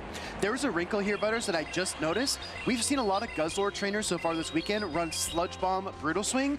Dunebug does not have Sludge Bomb. He's got no way to hit back against the Florges, so this actually became a very dire situation. Wow, how risky from Dunebug there, losing the alignment, knowing he doesn't have any coverage versus the Fairy type, and the back line is going to be a Fairy type versus that Guzzlord. You do get to an attack here. Can he get the double surf? He's going to try to at least. I believe he still needs 2 more hexes. Can he get there before the Fairy Wind knocks him out? I think you have to try, right? You're going to bait here, a potential Shadow Ball, but you just get off the surf, swapping back into the Guzzlord, but seriously no tools to take down the Florges, and the Trailblaze is not going to hurt too much, but the Fairy Winds are going to do the talking. Yeah, and then now you probably won't ever get to that surf because the Fairy Winds are going to do more damage as the attack has ramped up with that Trailblaze, and this Trailblaze is going to hit once again. It's not going to be very effective, but you have to use your Protect Shield somewhere. You have no coverage attacks. You have no Sludge Bomb. I think you have no chance. Yeah, look at Dunebug, kind of half smiling. He knows this is not a good position to be in. Going to throw another Brutal Swing, but NeuroDylan, I mean, heck, am I going to shield a resisted Brutal Swing or a double resisted Dragon Claw? Those are my options. Yeah, well, did use that last Protect Shield just to be safe here, and here comes that Brutal Swing, like you mentioned. It's going to tickle this Florges here. It's going to be not very effective into the Fairy type damage. Just doesn't do much at all. Swap trying to get to that. Nope, the Trailblaze is available. Wow, question and response. Sending in the Jellicent. Dunebug trying to be a little cheeky there, maybe getting off a couple more hexes so he can get to that surf and maybe knock out the Florges, but it's just a road too far to travel. And NeuroDylan, I think you pointed out something really spectacular, Butters. You said that Dunebug played Guzzlord on his trio, knew there was a Florges on the other team, and just gave away Switch anyway. Right, maybe trying to make the prediction that you won't see that Florges, but why not? I mean, yes, you are a little bit afraid of the Empoleon, but otherwise, even against the fire type of a Shadow Talonflame, you're fine. You just get to that chilling waters, you chill that Talonflame out, and the Guzzlord, you're just so dominant. So now, does Dunebug make the pivot to the Pokemon that you think has the best chance in that Shadow Primate? How does it look against Dylan's team here? I mean, I think it looks really solid, right? You've got the Rage Fist for the Jellicent matchup. You can pace really quickly, even if you're in something bad like the Talonflame matchup. Then you've got Ice Punch coverage for the Kanto Marowak. You've got Fighting type damage for the Empoleon and the Guzzlord. I think there's a lot of play there, but Doonbug also ran into a very formidable wall of HP and damage output. I mean, Jellicent's bulky, you had the Shadow Kit to Marowak with the Mud Slaps that are punishing, and then the Florges, which would have been a hard counter. So maybe I was wrong. Maybe this is not the right time to bring in the fighter. I know, you've won me over a little bit actually, right? When you're saying you're wrong, but because of the Pokemon that resist the fighting types like the Jellicent and the Shadow Talonflame, if you invest Protect Shield, you can ramp up that attack, and suddenly those Rage Fists can be knocking out the Jellicent or that Shadow Talonflame. So it does have some play. You really have to avoid the Florges, and the thing is, you're already showing Guzzlord. I feel like you're gonna see Florges again. So let's see how Doonbug did adapt in this game number 2. We got the lock-in, Doonbug versus Dylan. There's the Guzzlord, there's the Jellicent, and a brutal lead from Doonbug, just rolling his eyes here. Yeah. He's gonna have to instant pivot in what? Into the Primate. Doonbug hit us with the eye roll. He knows that this is not good, but I think Neuro Dylan has him read like a book, sends out that Florges to match up against the Primate. I don't know, Butters. Do you think in the 2-shield scenario, this Primate can actually wrestle back control switch? The problem is, yes, you're ramping up your attack, but then the Chilling Water is just going to lower it again. Actually, no, going for the Trailblaze, not trying to go for the debuff, but trying to get more attack on that Fairy Wind, that super effective Fairy Wind damage. And there is a Protect Shield from Doonbug here. Do you see the counter Protect Shield on this Rage Fist from Dylan? Neuro Dylan knows Doonbug well enough to know there that he wouldn't shield, so he doesn't even swipe all the bubbles, but he is going to go ahead and protect his Florges from the second Rage Fist. If Doonbug is to a third, which he will, this is going to be devastating. But smart from Dylan not to throw on charge attack priority, which would have wasted the attack there. Now you get to bank all of that energy, use your last Protect Shield, but now that your Florges is ramped up one stage, here comes swap into the Empoleon, here comes the Trailblaze. It's going to be neutral, but one stage buffed. It's going to be able to dent the Empoleon a little bit, but you can pivot out as well if you're Dylan. Yeah, you can reach for that Kanto Marowak, and I think that Dylan is going to offer that option, but the difference here is that the shields are down. This Hydro Cannon will connect. Yeah, and it's going to be super effective. I don't think it's quite enough to knock out the Shadow Kanto Marowak, but it's going to be really close. You just don't quite have the reach. You get so close, but it's not enough. Now it's going to be fast attack pressure, but no, the Shadow Kanto Marowak is the one that hangs on, so now you probably have to bring in the Primate. But look at your backline. Your backline is where we all started. And the Marowak still has the Bone Club stored. So not only did it take down the Empoleon, but it gets a chip on the Jellicent, which is basically the last Pokemon available for Doonbug. And I gotta say, he's such a talented trainer, but he has run into a brick wall, and that brick wall is named Neuro Dylan. Yes, and you have a Protect Shield remaining, but there's 2 Brutal Swings already available. I don't know if this Guzzlord is going to be in range of double Shadow Ball even. You're going to take the super effective Brutal Swing. You're getting so low on health, and plus, there's a swap available for Dylan as well. We're going to see. It's probably going to take 3 Shadow Balls. We're going to find out right now. Might be 3, might be 2 plus some hexes. It's going to be really close. Jellicent still has a Protect Shield, but the swap is available for Dylan. Does he try to pull to the floor? Wait a second. The Fairy Wind's coming through, and I think that might be enough. That is enough. Dylan is able to 2-0 Doonbug to advance to day number 2 here in Toronto. Wow, Doonbug, the Titan, falling here in the winners finals for Group F. I gotta say, Butters, even the best trainers in the world, they have good days, and then they have days where they just can't get it right. And I feel like Doonbug, no matter what he tried against Dylan, Dylan was just a step ahead. Yeah, called the backline or won the alignment in game number 1, had that Florges in the back for the Guzzlord, also had the Florges in the back for the safe swap of the Primate, called the lead of the Jellicent with the Guzzlord. Confident 2-0 from Dylan was secured the entire time after the leads of game number 1, and another upset here in Toronto, one of the major themes of the tournament. I mean, as an incredible accomplished singer once said, R-E-S-P-E-C-T, right? You gotta R-E-S-P-E-C-T respect the Guzzlord and the Fairy-type Pokemon, and we saw Doonbug not respecting the Florges in game number 1, and honestly, once you take a stumble like that, that's so big and so devastating, it's hard for even the world's best to come back in the series. Yeah, and I would love to hear from Doonbug as well why he doesn't have the coverage of the Sludge Bomb, going for the Dragon Claw instead, maybe trying to have a little more neutrality than the flexibility, but we've seen these other trainers with Guzzlord have that flexibility of the Sludge Bomb, able to pivot out through the matchup, and Guzzlord has been on your screen a lot if you've been watching the Toronto Regionals, and it's no mistake. I think you had it in your caster prediction, but it just looks so safe. I mean, in a Fairy meta, I mean, how many fairies were in top usage? Was it 3? Was Yeah, it I believe Azumarill, so. Florges, and Wigglytuff? All 3 of them, right? And there are also other obstacles. I mean,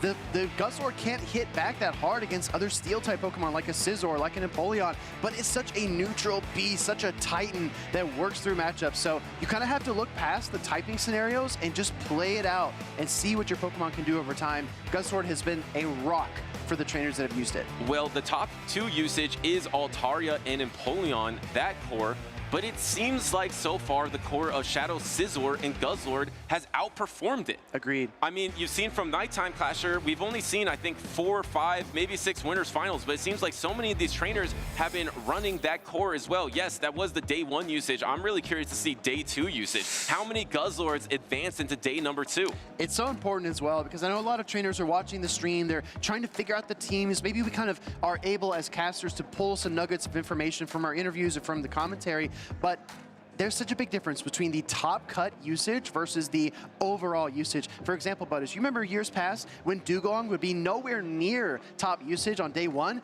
but day 2 it skyrockets because that Pokemon outperforms just about everything else. We might see some more outstanding performers as we make our way into top cut. And it is one of those Pokemon, I mean, not similar in playstyle to Dugong, but similar in the way that it is a bit risky in the fact that you can hard lose matchups. So it has a higher ceiling maybe to play a Pokemon like Guzzlord, similar to Dugong, where you can debuff your opponent, you can try to set up your next matchup. Guzzlord, you have to be, I mean, you saw it right there. Dunebug ran into that fairy and it didn't go well for Dunebug. So maybe that high skill ceiling can be that Pokemon that does advance to day number 2. I think so as well. And I mean, I think eventually we might get a chance to talk with Dunebug. He does fall to that loser side bracket, but I'm really curious about the team construction and why he opted not to go with the Sludge Bomb there. Maybe he thought he had enough coverage with a Scizor and with the Talonflame, enough to keep those fairy types at bay. But even then, you kind of need a little bit, you kind of need to build yourself a bit of a bridge in those tough matchups. Yeah, and I just looked at the team sheet. Actually, Dylan on his Guzzlord was running Sludge Bomb. So if they were collaborating on their team, they had a key difference. I don't know if they discussed that attack in particular, but there was definitely a difference in opinion on what attack to use. And Dunebug, it didn't work out for him in that situation, but we know Dunebug. Dunebug has made it through loser sides before. He is our reigning champion in the Las Vegas Regional Championship, so he is definitely not out of it. You can't count this trainer out. But I'll tell you what, you and I travel for a lot of events. We go to some beautiful, wonderful cities, Toronto among them. But where can you actually throw it out and battle it out against your fellow trainers? You can do that by scanning here and using the event finder on the Play Pokemon website. Get a gauge, go with your local community, meet some new friends, battle it out, see if you can earn some championship points and learn something along the way. And this is one of the best ways, especially if you haven't competed yet in a regional.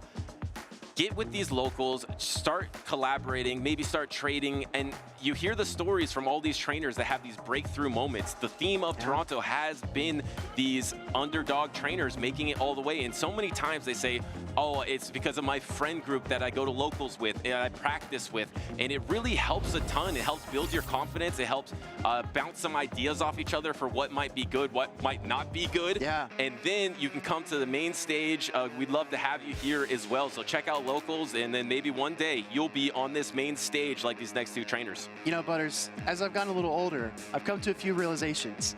The first one that I want to mention is that elite athletes and elite performers, they don't just show up on game day and just suddenly are incredible. They're doing these things in practice, right? So when you see, you know, a sprinter break a world record, they did that in practice weeks or even months before they actually do it at the event. So if you're looking to just kind of theory craft and stay in your head about things and try to come to a tournament and just outperform, it's possible, but a lot of these trainers that succeed are doing it in practice. They're winning scrims against talented players. They're going to their local championships and competing, and they're winning these big battles, and then you see them on stage, you're like, oh my gosh, where did these trainers come from? They've been building that for a long time. You're only seeing the peak of the iceberg. Yeah, they put in that work. Putting that work can be quite fun at a local regional as well.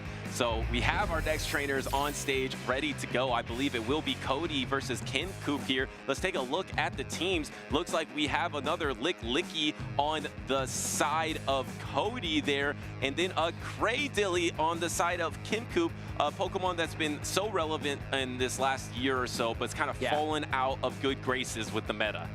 Well, the reason for that is because so many other Pokemon have grass-type coverage. You've got Florges with Trailblaze, you've got Furret with Trailblaze, you have options. You've got Scizor with Trailblaze, but having that pure grass-type, that grass-type and rock-type Pokemon that gets same type attack bonus on both of its charge attacks can be really valuable. But honestly, Butters, as I look at these teams, at first glance, the word that I keep thinking of is neutral. There's so much neutral play here. Between these two teams, it could go either way. Yeah, and the normal type from Cody, having that Lick-Licky, you don't really have a hard counter. Even Lick-Licky against Empoleon in the zero Protect Shields, it can beat Empoleon. Suddenly, if you start using Protect Shields, the Empoleon does thrive because it's going to be able to resist a lot of the damage from the Lick-Licky, but it's not out of that matchup, especially if you get a little energy advantage, you can flip some scenarios. So I think Lick-Licky is going to be on the battlefield a lot for Cody, but I mean, you're completely right. You have that Azumarill. I feel like that's one of the key Pokemon for Cody here versus Kim Coop's team. So you have the Lick-Licky Azumarill, but how often are you going to bring that? And I feel like Kim Coop in particular is trying to build a line to counter that Azumarill. Honestly, the more that I look at it, Butters, I'm going to say that Kim Coop's #1 objective, besides winning, his #1 priority is to contain Scizor. If Scizor is up against that Cradily, farm down, unleash devastation. If it's up against the Florges, farm down, unleash total devastation on the rest of the team. And it's neutral everywhere else. The Shadow Scizor for Lawson Cody looks insane. I expect it to be the safe swap, the lead or the closer. It can be anywhere on the field. Yeah, I mean, it only has to worry about that Gastrodon and Empoleon. And if the shields are down, that doesn't even matter. Yeah, it doesn't matter, especially against that Gastrodon here. And yeah, maybe Azumarill actually won't be as much of a threat versus Kim Coop's team as we have the lead matchup. It's going to be Altaria versus Altaria. We're going to see which one of these trainers will win charge attack priority if they go for it. We have 2 steals and 2 normals in the backline for these trainers. They're almost like mirror matches, right? But just a little bit different. Skytech going to get fired off here. Both of these trainers a little bit unwilling to fire their charge attack immediately. Maybe not confident that they're going to win that charge attack priority tie, but Kim Coop strikes first. And do you try to swap onto the Empoleon catching the energy? No, actually just going to get the Protect Shield. No, actually no Protect Shield into the Altaria here. Is going to chunk it. And now, are we going to get that charge attack priority or will we get a swap out? We're going to find out right now. There is the swap out into the Lick-Licky and gets a rollout as well. Yeah, incredible timing. We saw this earlier from Nighttime Clasher, an LAIC champion, but Lawson Cody flexing his mechanics on stage as well. He's met, though, by the Empoleon. Is that chip going to be a big factor here? Yeah, and the key thing is it gets closer and closer to in range of Hydro Cannon. Once you throw some more Metal Sounds, if you can knock this out with 1 Hydro Cannon plus Metal Sounds, that changes everything. That chunks into the Empoleon, doing over half of its health here, but now you're slightly out of range of the Hydro Cannon, but can you get that farm down before the next Shadow Ball is available? It's going to be so close, trusting in his Licky-Licky, and the undercharge. The undercharge definitely seals it from Kim Coop, maybe expecting the shield, and the Shadow Ball, like you said, Butters, is queued up. A little risky with that undercharge. I think if you threw the excellent Lick-Licky would have barely held on, and then you could have tried to go for the Metal Sound, but the undercharge means that you have to use a Protect Shield on this Shadow Ball. In comes the Shadow Scizor, but the Shadow Scizor is going to struggle to try to fast attack this down. The bullet punches are double resisted by the typing of Empoleon. Only 2 bullet punches so far, but that energy lead we talked about could be critical. Gonna force the charge attack priority tie here on the Empoleon. If Kim Coop shields, he can force the final shield away from Lawson Cody. And he decides to do that. It's such a smart shield because, like you said, now you get the shield back. And I actually don't think this Scizor can farm down before another attack is available. I think this Empoleon can get to 1 more Hydro Cannon if you stay in here, but no, swapping into the Furret here, and now you're going to be vulnerable to this Trailblaze. And is he going to go for a Swift on charge attack priority? Yes, he is. It's going to be resisted, though. Yeah, I think that the switch timer is also up for Lawson Cody. If this was not a charge attack priority, he could pull a blind swap right now and soak it, but it was a charge attack priority tie, so now the Scizor is stuck. You're right, Butters. What can this Scizor do to like chew through the rest of the team because there's just so much bulk? And here comes the swap into the Altaria, and here comes the Sky Attack, has that energy, is able to knock out this Furret here, and suddenly this is not terrible, but remember, Kim Coop has that health on the Empoleon. Can you get a Metal Sound down on this Altaria and get a charge attack? But there is a Lick-Licky to even catch it for Cody. There are so many plays in this in-game. Buckle up. Oh, that farm down is massive. 5 Metal Sounds were not enough to do it. He needed 6. Altaria comes out. There's no switch available for either trainer. Scizor versus Altaria. But the damage of bullet punches is enough to knock out. Scizor prevails in the end, not finding the targets it wanted in Florges or Cradily, but it didn't matter.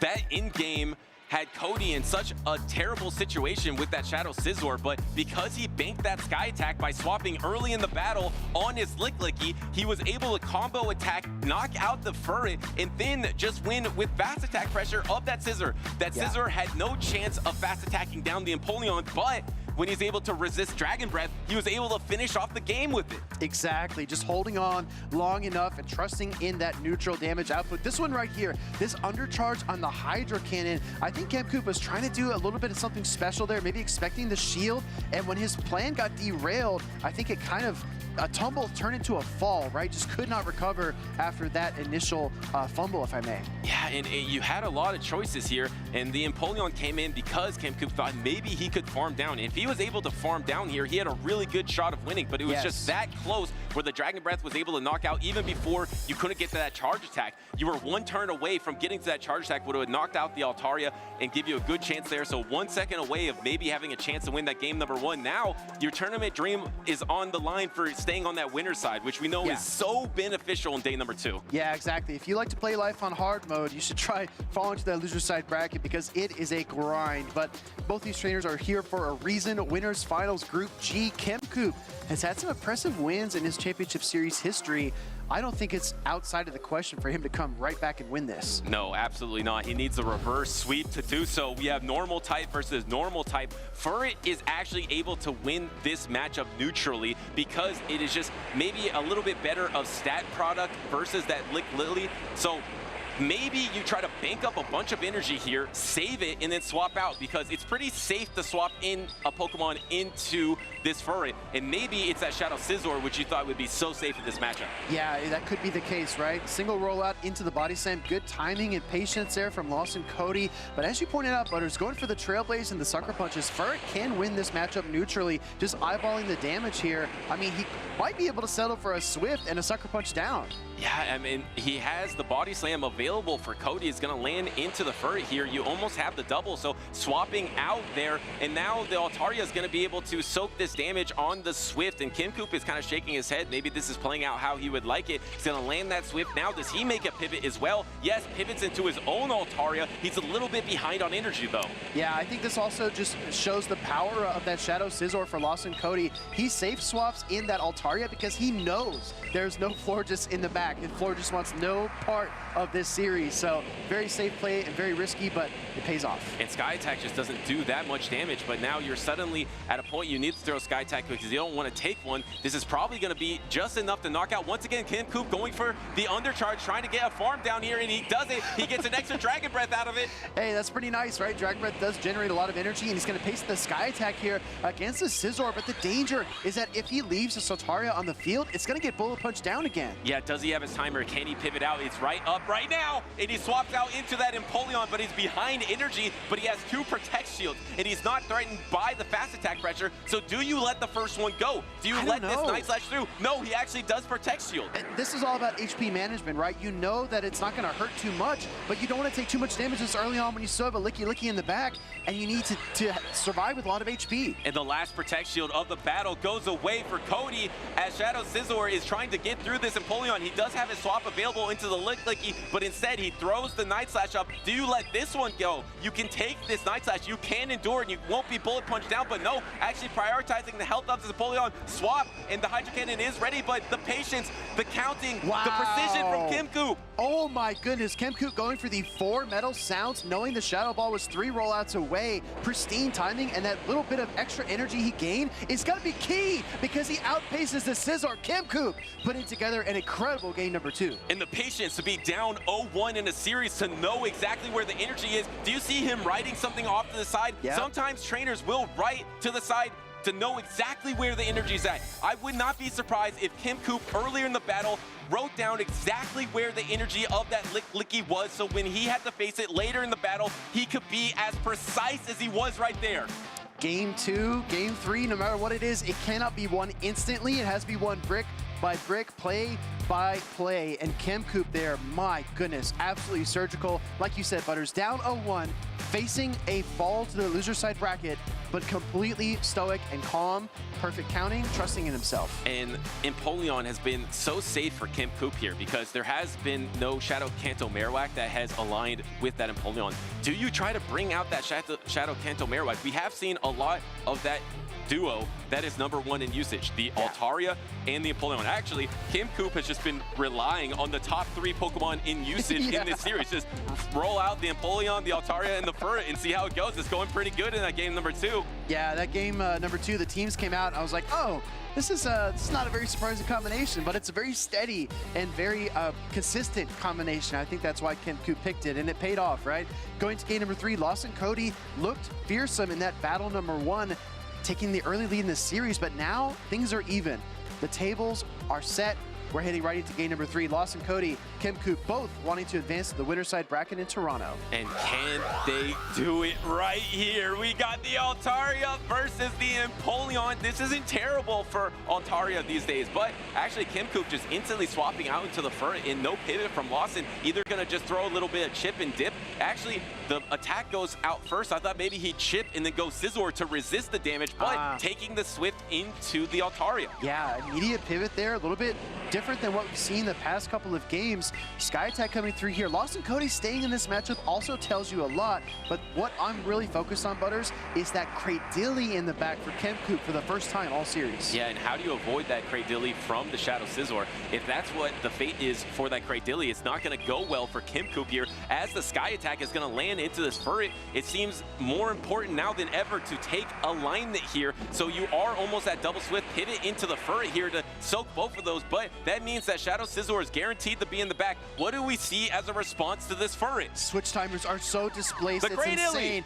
Coming in with Cradilly, Kemcoop sends it into the safest position because he knows almost without a doubt that Scizor is the third Pokemon. So I really like this play here. This is very, very utility intensive, right? And now we know it's going to be steel on steel in that backline with the Empoleon into the Shadow Scizor there. There is a Protect Shield advantage here on the side of Lawson Cody, and throwing out this Rock Tomb to debuff the Furret, letting it go, thinking double shield Shadow Scizor is the way to win. Actually hanging on here and throwing the Trailblaze is going to do crucial chip damage. This is actually great for Kemcoop, right? Because you do not want to feed that Shadow Scizor any additional bullet punches, and by taking all that damage, he only gives it 2.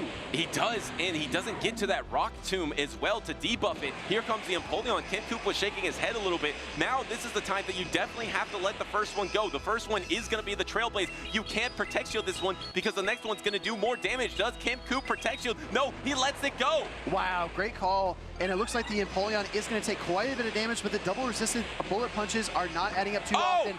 Wow, attempted catch doesn't make it. And he swapped through an animation and it got his Pokemon knocked out, and that is the game for Kemcoop there. And it looks like Lawson Cody is going to make it to day #2, his best performance since last season, 2025 Toronto, where he placed 9th.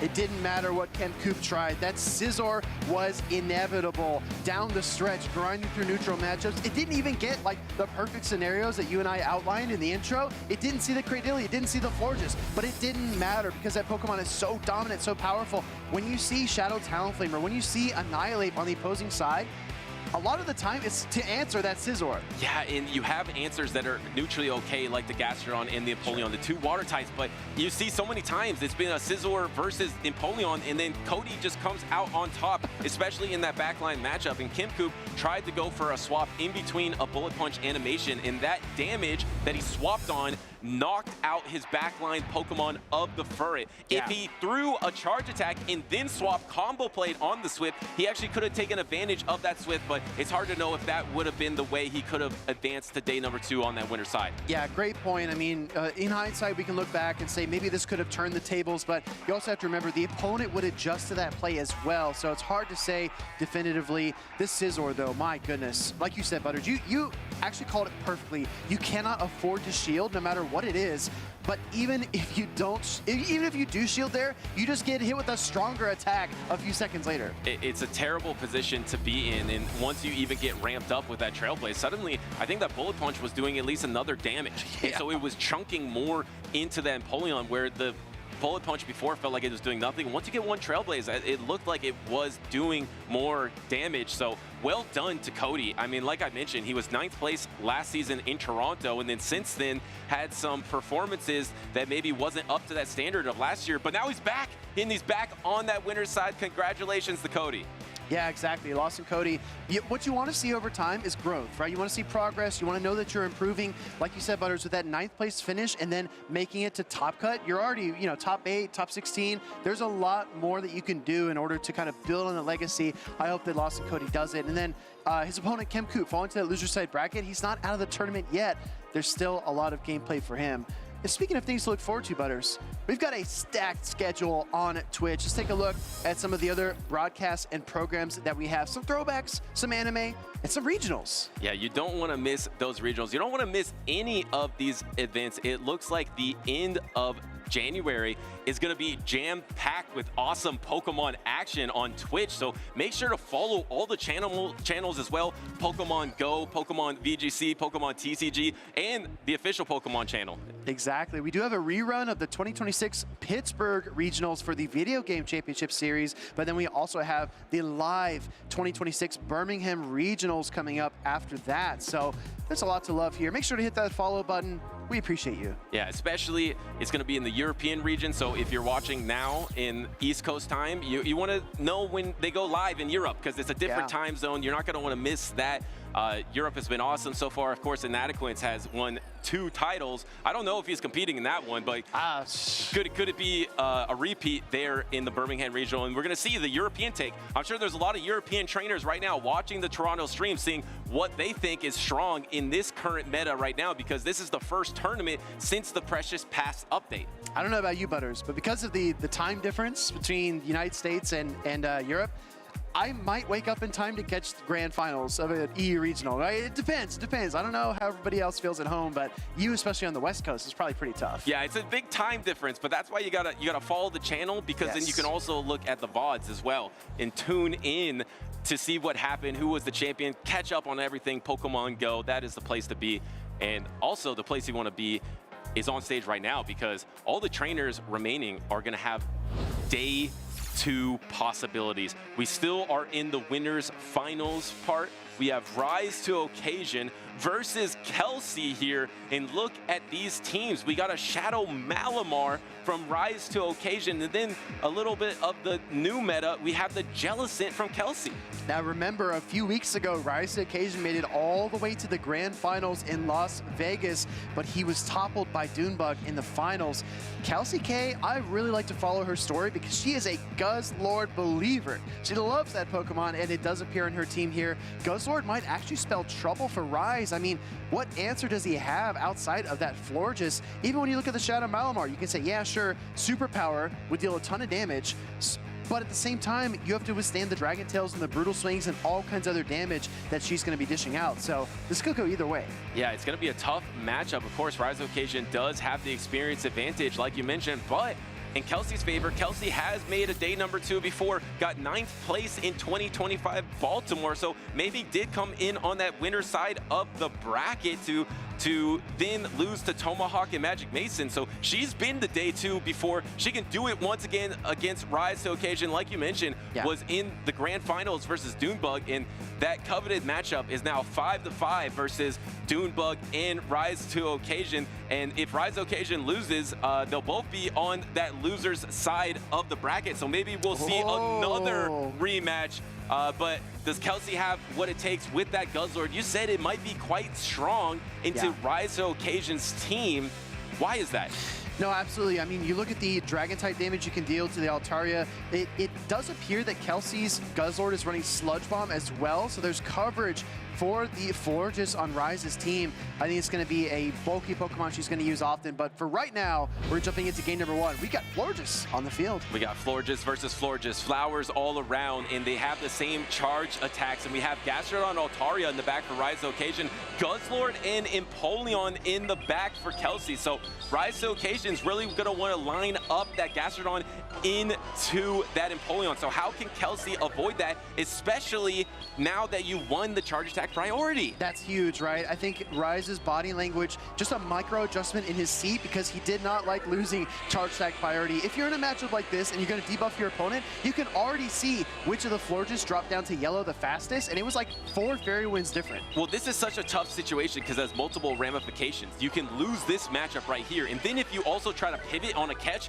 you will be debuffing the Pokemon that enters the battlefield. So Rise to Occasion has to make an adjustment here. He goes for the Trailblaze, trying to raise the attack of the next charge attack, but knowing he's going to lose the charge attack priority. Is it going to be a swap? No, it's going to be charge attack priority. It looks like Kelsey is going to be winning this lead matchup, the Trailblaze, to gain more attack on her Florges. I really like this play by Ryze. He's not backing down, right? He's going to get as much utility as he can, recognize that he can not get much more than that, right? Don't force things, but bringing in the Gastron now to get 2 Mud Slaps advantage, and he's got a lot of opportunities to deal neutral damage. Well, this is going to be very neutral, like you mentioned, because the Empoleon is going to be... Wait, hold on a second. A little tech for this Guzzlord.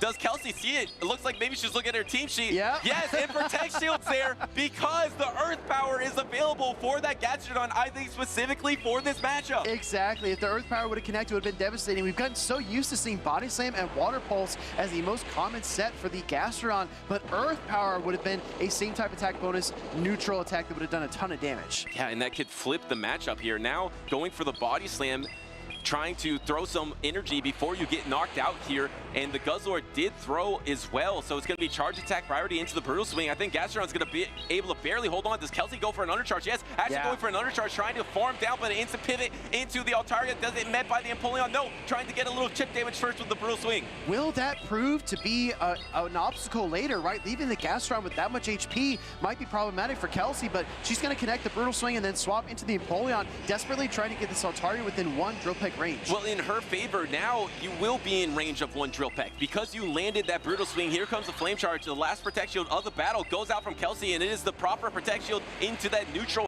Flamethrower. Now, there's so much health to be able to fast attack through, so you have to just keep unleashing these charge attacks and keep whittling away, taking Protect Shield, Protect Shield. Here's the kicker, right? If Ryze sends that Gastron back out, I think it's going to take 2 Metal Sounds to KO it, which means that Kelsey won't be able to remove it from the field in time before she takes a Mud Slap. So we're going to find out. Final Shield from Ryze onto the Altaria. He's got the Flamethrower ready, and the swap is not there for Kelsey yet. And Rise Occasion is running a 1-turn fast attack in that Dragon Breath, so he has more flexibility when it comes to swap out. This is going to be neutral into the Empoleon. It's not enough to knock it out, but it's getting it quite low. Now you're going to try to get to that Drill Peck. Is there going to be a swap here at the Drill Peck right now? Do we see a swap? No, we see a swap from the Guzzlord. Kelsey, swap. Dragon Tail's down. Can you get to some more energy? No way. You swap, and now you get knocked out by the Altaria. It's going to be charge attack priority, and Drill Peck, and Kelsey is able to take it. Wow, tying up this game number 1 with a bow. Kelsey delivering the 3rd Drill Peck try again. Finally connects to the Altaria and wins this battle number 1. That was insane. That happened so fast. If we can on replay, get that a little bit slowed down because there was a swap by Kelsey into the Guzzlord, a counter swap from Rise to Occasion, and then Kelsey knocked out that Gastrodon with her Dragon Tail and then was still able to throw against the Altaria. And wow, what an in-game there. Like you said, I mean, these trainers had to make like 3 or 4 decisions within 2 or 3 seconds in that end segment of that battle. I mean, if Ryze would have kept the Gastron in the back and then used against the Empoleon later, or if he would have swapped a little bit sooner. Yeah, slow it down right here, slow it down. Wow. All right, so here comes, they're trying to get to the attack. Kelsey is trying to make sure that she gets an attack bank so she can win charge attack priority. Here comes a swap into the Guzzlord. Ryze registers that. He swapped into his Gastrodon. He gets knocked out by the Dragon Tail, and then this Guzzlord is able to take this damage from the Altaria, from the Dragon Breath, but you bank an attack for Rise to Occasion, and then it's charge attack priority in the back with both the flying attacks. The control, the poise, the execution there from Kelsey was outstanding, and also, shout out to our replay. Can I get some W Chuckies in the chat, please? Yeah, absolutely. Well done on that slowdown. We were able to see it perfectly there. Thank you for that. And what a play from Kelsey there. And the patience from Rise, too, to also go for the farm down on that Altaria. Altaria into the Guzzlord to make sure you both have an attack, but the poise from Kelsey to bank that Drill Peck before she swapped out, knowing that Empoleon is going to win the charge attack priority against all the Pokemon in the back versus Rise's team. It's almost like we expect everyone that takes on a trainer like Rise to be nervous, but Kelsey said, I don't know who you're talking about. I feel great. I feel fine. I feel dialed in, because she was not rattled in the slightest, even when the stakes are at their highest at the end of game number 1. But she hasn't finished the job yet. She needs to win another battle here to advance to top cut and rise to occasion. If he wants to stay on the winner side bracket, he's got to win 2 straight. And we have some key information in this series. We saw that Florges lead, and we know that Kelsey wins the charge attack priority. So does that throw a wrench in Rise Occasion's game plan and what he would lead otherwise? Here we are, game number 2. We have the Empoleon versus the Guzzlord. This is kind of a funky matchup. It's not terrible for either side. Look at Rise's team in the back. He's got a Dark-type Malamar and a Dragon Flying-type Altaria. Kelsey's got Florges as her third. If Rise does not save this Empoleon, it could be a disaster in the endgame. And what do? Do you pivot into Altaria now to try to bait out the Florges? Because you do resist the charge attacks from those Florges. You need to try to bait that out. You are ABB weak to it. Looks like Rise is just playing it out so far, throwing the Drill Peck. Will we see a swap out into the Altaria to try to bait out that Florges? Not yet. Throwing another Drill Peck. I like this play a lot. He recognizes that Kelsey needs that 3-turn Dragon Tail to get to another Brutal Swing. He wants to throw on good timing, and he punishes that with the Metal Sound into the Drill Peck, and then the swap you called out, Butters. There's the pivot to bait out the Florges. Unfortunately, he wanted to snipe all that energy. He wanted to swap in and Dragon Breath down before that Brutal Swing was available. Didn't quite get there. Was 2 Dragon Breaths away, I believe. Yeah. Now the Florges is going to be able to come into this matchup, but is Kelsey ever expecting the Shadow Malamar? No, this is just too advantageous. Wow. You can't pass on it, right? Interesting play by Kelsey as well, not to swap her Guzzlord out and save it. Instead, letting it get Dragon Breath down and not saving a sacrificial swap for later on in the battle. Like you said, Butters, trying to get a little bit more time, a little bit more, a couple more moments to think, sends out the Florges into this tempting matchup, but that might open a window for Rise in the back. And the Sky Attack is going to be coming through. This is debuffed, but the Empoleon is healthy enough to maybe in the in-game, once you take another Chilling Water, to be able to knock out with some Metal Sound. Here comes the swap into the Trailblaze. Was trying to catch a Chilling Water, but what a play from Kelsey to throw the neutral Trailblaze instead. I don't think Rise is expecting this. No, heads up by Kelsey. Does Rise have enough gas to get to a charge attack? No, and Kelsey gets 3 Metal Sounds against that Empoleon to give herself a slight energy advantage. This is back and forth. And this helps a ton against the Malamar matchup, because remember, Malamar will outpace you to superpower, but the fact that you got 3 Metal Sounds changes everything. So instead, Rise Occasion has to bring back out that Altaria, go for the bait here. The Sky Attack does get Protect shielded. The Altaria is healthy enough that Kelsey cannot comfortably Metal Sound down. There is no switch timer available, but still, you have that Florges in the back, which will resist all of the energy from that Shadow Malamar. I'm shocked to not see Rise shield here. I mean, he knows Kelsey's third is a Florges, and the Malamar is about to be revealed. It's got 2 shields, but it's going to take a ton of damage here, and you can't even throw superpower because you don't want to debuff yourself and get just fast attack down. No, it's all going to come down to Psywave energy. Can you do enough Psywave energy to put that Florges in range of the foul play? That is your one and only hope here. The Florges is not out in the battlefield yet. Trying to get another Protect Shield with this Hydro Cannon will get the last Protect Shield out of the battle for Rise Occasion, and this Shadow Malamar has an uphill battle here. I really admire what Kelsey's doing here. She is standing on business with that Empoleon. She's saying, I'm going to leave this Pokemon in here. I'm going to throw my Hydro Cannons, and you have to deal with it. I'm not going to swap out. Did he throw a little bit early? Because there wasn't a Hydro Cannon available, but he does get the knockout here. There is 1 Protect Shield left from Florges. You have to get the double charge attack. Can a Chilling Water knock out? Here comes the first charge attack. Actually going to go for the Trailblaze here. Will Trailblaze plus Fairy Wind be enough to knock out? I think so. I like Trailblaze, right? Because you need to be offensive here. Kelsey going to go ahead and fire off that Grass-type charge attack. 1 more Psywave comes through. This is the big question. Can Rise withstand the Trailblaze plus the boosted Fairy Winds and get to the final foul play? It's a stronger attack, and it knocks out, and Kelsey 2-0s Rise to Occasion to advance the day number 2 in Toronto. Upset City here in Toronto as Dunebug falls and Rise is not far behind him in back-to-back upsets. Day number 1 has been fireworks here in the venue. We have new heroes in the meta, but we have new heroes in trainers in Championship Series. Toronto, all of these underdogs are taking out all these big names. Congratulations to Kelsey with that clean play in that 2-0 to advance on that winner side of the bracket. Rise to Occasion is not out of it. He drops down to the loser side. Will he meet Dunebug in day number 2 somehow? I think this is so important for our community, right? Kelsey and the other trainers are doing a service for trainers everywhere. Because you look at the championship series, you might say, oh, Doombug's competing again, I'm sure he's gonna win. Or you might say, oh, Marto's competing, I'm sure he's gonna sweep.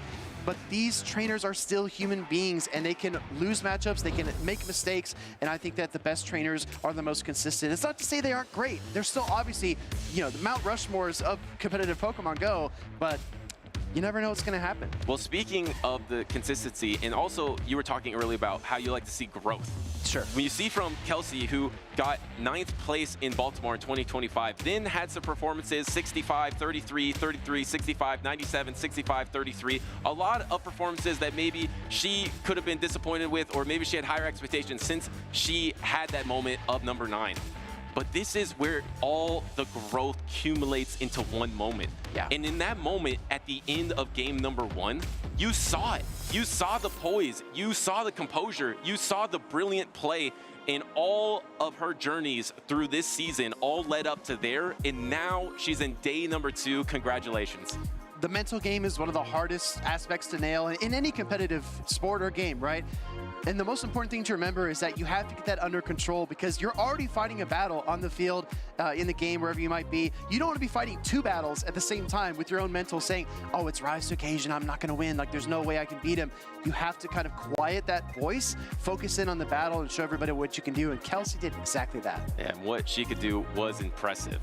Really well played throughout the entire series. Congratulations once again, and I'm looking ahead a little bit. Looks like soon we're going to be dropping down to the loser side. So all these trainers that were playing in the winners finals were either advancing into day number 2 on the winner's side or dropping down to the loser side. Now looks like we got a bunch of losers finals coming up. It's even more important because their entire tournament dreams are on the line. If they're eliminated, they're knocked out. If they win, they're going to be in coveted day number 2. Exactly. I mean, back against the wall. That's where you either make the magic happen or your tournament comes to an end. And we are going to see some incredible Pokemon as well. Butters, I'm not gonna spoil it for everybody that's watching, but a Pokemon that has already won a regional championship, it's a normal and flying type, not named Pidgeot. Yeah, I saw it, so I don't want to spoil it either. What do Yeah. you guys think that normal and flying type that has already won in the past? It wasn't in your top 12 usage, I can tell you that. Even though normals are having a moment, this was not one of those 3 normal types, but it is paired with another normal type on the team, and we have a mirror match of Lickies as well. But why don't you go ahead and reveal what that signature Pokemon is? Do you think enough people have guessed for this in the stream chat? You know what? Give them a chance, because also we would love to hear from Kelsey. So let's take it to the stage with Soph. Thanks, Butters. I'm here with Kelsey, who has just advanced to the winner's side of day number 2 here in Toronto. How are you feeling? I'm feeling pretty good. A little tired, but overall, I'm happy. Yeah, I love how you played that matchup with the Guzzlord in the first game especially. Can you tell us a little bit about how you came up with the team? So I actually got the team idea from my friend Lil Winery. So I took a lot of inspiration from her, changed one of the Pokemon around to better suit my playstyle. But yeah, that's where I got the team idea. Yay! And then other than the match we just saw, what do you think has been like your MVP Pokemon throughout the day so far? I don't know. I think I like Florges and Guzzlord have been really good. I think I've used those probably the most. Yeah, I really like Guzzlord as like a core breaker, and then I feel like Florges has so much neutral play into a lot of the meta, so I think those are really good picks. And then is there anyone you want to shout out who like helped you other than, of course, Lil Winery? Yeah, I guess, well, Little Winery and my team, Sharks and Recreation, have been really good at supporting, I guess, us as a team and encouraging us to practice for this and prepare. So. Great, well that's great to hear, and thank you so much for your time, and we'll look forward to seeing your match tomorrow. I think there's still a lot of great action to catch, so we'll see you soon. Hello, I'm Out of Pocket, and I love the side events and challenges and cups hosted at these regional tournaments. I love being able to pick up championship points, hanging out, playing against friends that I don't normally get to see. This last round, as of this interview, I actually played against my good friend, my bald friend, Lyle Just III. And even though I came out victorious, we shared a lot of laughs together, and it's really a special experience. How's it going? It's Lyle Jeffs here. I love coming to these cups and challenges at the regional weekend to get some practice with my team, meet people, get some trades in, and get some sidewall points to try to get some TCG products. something I love playing about these locals, like the Cups and Challenges, is just playing against players from all around the world. My first round here, I just played against someone from Japan. So that was super cool just to see players from all around that I would have never met or even have played before. And of course, winning is so beneficial because you can get those travel awards, get those travel stipends, and just get a little bit closer to the World Championships, which are all just great things. There's pretty much no reason not to play. Hello, I'm Mrs. Thorn, a Pokemon Go player. And I think playing in Cups and Challenges is great. You get to meet new people, play against them, hang out with them. You get to hang out with your friends. And in-game, it's also great because you get to try out new teams, new Pokemon, and see how they pair against maybe some unusual things that other people are running.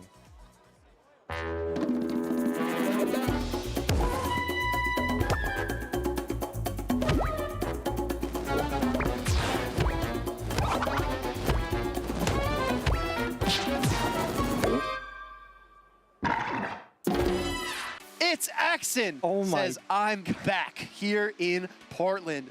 My name is Peyton Bingham, and I am from Logan, Utah. I first got into competitive Pokemon back when there was the whole pandemic, and thankfully, I saw that Play Pokemon was adding Pokemon Go to the circuit, and I thought, you know, I might as well go somewhere. I've been locked indoors so long, might as well give something a try. And because of that, I was able to put myself out there, go to the Indianapolis Regional Championship. It was the first ever one in North America for Pokemon Go. And then I ended up going to NAIC that same year because of how much fun it was the first time, and I ended up winning the North American International Championship in 2022. Earlier in this season, when I was kind of in the low, when I just went off to EUIC and went 1 and 2, traveling all the way across the seas just to come up really short, that was definitely a low for me in this season. But I had really good friends around me, people like Dunebug, my family as well, that were able to just convince me to keep on going. And fortunately, finally, at the very end, at the last second of this season here, I was able to win the final regional. I think that all the prep that I put into this regional and making sure that, you know, I didn't take anything for granted. Every single match, you play it one at a time. Ever since I won the World Championship, I've wanted to win something else, and I finally was able to do it. It's Axon is inevitable. Your champion returns to the stage here in Portland and wins it all. The team that I ended up bringing here, I think, was one of the better meta calls I've had recently. I brought Tinkaton, a new addition to the game, one of the best core breakers out there. Diggersby as well, just such a bulky monster.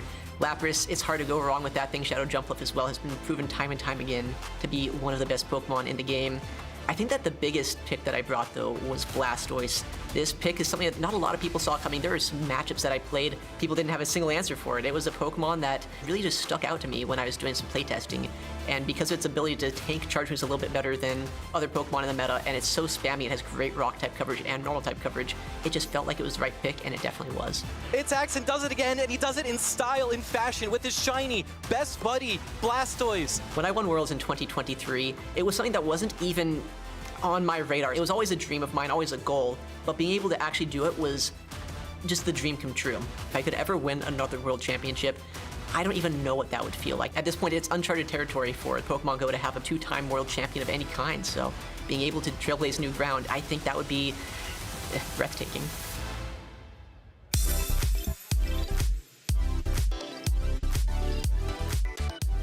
Well, we just heard about Axon wanting to trailblaze new ground, but I'll tell you what's been throwing a lot of trailblazes here in Toronto, and that is Florges. This Pokemon has been everywhere. You know, a lot of Pokemon from the previous meta, like Florges, sticking around, but we've also seen a couple of new faces. I actually thought you were going to say Furret there, but yes, Florges was looking pretty on point in the last couple of our series, and you know, I was listening to that interview with Axon. He's like, I don't know what it would even feel like to be a 2-time world champion. I don't think a lot of people know what it feels like to be a 1-time world champion.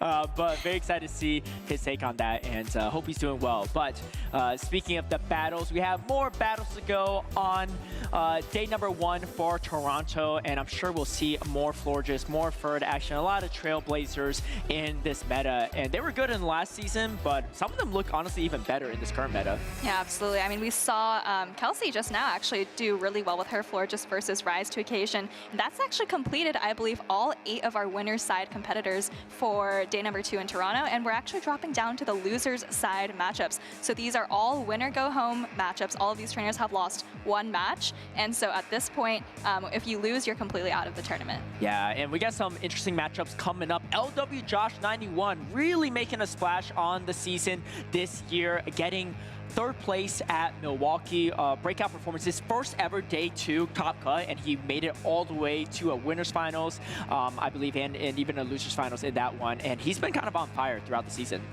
Yeah, absolutely. And, you know, doing pretty well here. Losers round 5. You know, I believe losers round 7 is what we would call the losers final match. So still a couple matches to go to make that day 2. And these are the matches that really matter because, again, double elimination format means that if you take a loss in the series here, you are out of it. And you'll be going against Smiley 51I. I believe it's I, not a 1. 56I, maybe. Oh, 56. Yeah, what did I say? 51? 51I. Oh, I'm trying to avoid saying the 1, and I still somehow fit it in there. That's right. Well, let's take a quick look at these teams. Looking at LW Josh's team, this looks like a pretty similar kind of recipe that we've seen from a lot of trainers. Maybe a couple things thrown in, like we've seen Wigglytuff, but maybe not with this exact kind of combination of Pokemon. And then for Smiley, we see a couple of interesting picks, right? We have the Malamar, which we just saw Rise using the Shadow variant of, I think. And then I believe that's a Fearow and a Satitan. The Satitan is pretty crazy. I don't think I've ever seen a Satitan on a broadcast before, or even in a tournament. Smiley might be the first ever to even bring it to a tournament, but it could be interesting. And again, a lot of non-shadows on both sides. So the non-shadow Malamar pretty much is the main one that I'm looking at. A lot of people opted for the shadow Malamar, but Smiley opted for the non-shadow Malamar for a little bit more bulk. We saw the shadow Malamar actually in the last series with Rise Vacation. LW Josh's team is particularly interesting to me because I feel like he and pretty much every tournament this season, he's been relying on a lot of charge stack pressure strategy. Almost none of his Pokemon have fast stack pressure in his last few tournaments. If you look at, you got like Clodsire, Azumarill, things that don't do much fast stack pressure at all. But now he switched up the game. You got the Shadow Talonflame, you got the Wigglytuff, you got the Shadow Marowak, even the Gustword does some damage to the Dragon Tail. So you can tell that LW Josh is really leaning into the NA tendencies in this tournament. Well, I think once you achieve like 3rd place in a tournament, you can't just skate by on one specific type of Pokemon, right? So really kind of branching out with this different kinds of Pokemon, right? Yeah, Incinerate, Shadow Incinerate, Charm, Shadow Marowak, of course, with the Mud Slap. So a lot of fast move pressure, as you're saying. Yeah, really making a switch on it. And I think it's actually a good call in my mind because when I watched him play against Pranav in that losers finals in Milwaukee, the biggest issue is he couldn't fast tag down this Murkrow, right? That was doing so much damage. And Pokemon like that, if you can't apply any fast tag pressure, they could really do a ton of work in your team. Fearow, right, being another one of those Pokemon that just hits super hard and charges fast. And if you don't have that fast tag pressure, that thing could just really go through an entire team. Yeah, and looking at that Fearow, I think it actually looks pretty good into Josh's team. I did see, I believe, a Licky Licky on Josh's team, which is maybe going to be posing the most threat to the Fearow. But outside of that, I think Fearow, you know, with that energy generation on Peck, that is a Shadow Claw clone now. Energy generates really quickly. You get to those Drill Pecks, Drill Runs, great coverage. So I'd be interested to see some more Fearow gameplay from Smiley. Yeah, honestly, almost near perfect coverage. And we did see Meteor Falling win with the Fearow the first time ever, the only time ever to win an entire tournament with Fearow, and looks like Smiley's going to try to repeat that success here in Toronto. That's right. Well, Fearow is quite an unusual pick, but let's take a look at some of the most common Pokemon here in Toronto. You mentioned earlier Empoleon at the top of the usage charts, but you know what's really interesting to me is that the #1 most used Pokemon actually only at 35.7%, which is really suggesting to me a lot of diversity. We used to see Pokemon like Medicham at 80% usage. Yeah, absolutely, and it only trickles down from there, right? I mean, it's a good sign in a meta because so many things are flexible. At the very bottom, you got 20% at Florges, which means that even though some of these Pokemon you don't really see a lot of, they're probably going to be around, right? We saw like a Thievul, we got the Titan, 2 Shadow Gyarados at a minimum, right? Maybe even more. It's interesting, you know, and I think I'm actually surprised too because we see a lot of the similar meta picks, so I thought that these numbers would be a lot higher, but there could be a chance that because it's the first tournament in the Precious Path season, the meta hasn't really settled yet, so people haven't started figuring out some of it. Maybe these numbers go up more for the next one, or maybe they don't, you know? We'll just have to wait and see. I mean, I wouldn't be surprised to see as we head into day 2, some of these percentages starting to rise a little bit. I feel like especially for the matches, at least that we've seen, Altaria in almost every single match, right? Or, you know, Guzzlord, I didn't even see on that usage, but I wouldn't be surprised if it was pretty close to like 20%, which was the bottom of that chart right there. So, I mean, we'll have to see once we start kind of narrowing the fields, not only which Pokemon are being used, but which ones are actually successful. That's right. The day 2 usage, I think, will be the most telling in that respect. How's your caster predictions doing out of the top usage? Pretty good. I think I put Guzzlord, Talonflame Core. Oh, there they are. Thank you. Oh, fantastic. Yeah, All right, here we are. Guzzlord, Shadow, Talonflame Core. I see Speedy also put Guzzlord, and Butters also put Shadow, Talonflame. We actually haven't seen as much Shadow Talonflame as I thought we would, but we do have one on Josh's team coming up. And Polion we both have. I think that's, I mean, not the #1 pick. Yeah, definitely. I think the only thing we haven't seen in all of our caster predictions is that Blastoise, to my knowledge. But I don't know. There's still plenty of tournament left, so we'll see. But that's actually, I think that's probably one of the, I mean, if I could give ourselves some props, the most accurate caster predictions we've actually done collectively. I think usually we're a little bit off here or there, but seems like we all made some decent predictions this time around. Yeah, and I think it's interesting because usually, you know, when we have kind of a centralized, already developed meta, we're like, we're not going to just pick the, you know, whatever we think is going to be the most used. Here we didn't have any data to go off of, so yeah, I mean, credit to us for kind of predicting, you know, of course, Empoleon at #1 and some of these other picks. I think the Wigglytuff is that maybe something you have?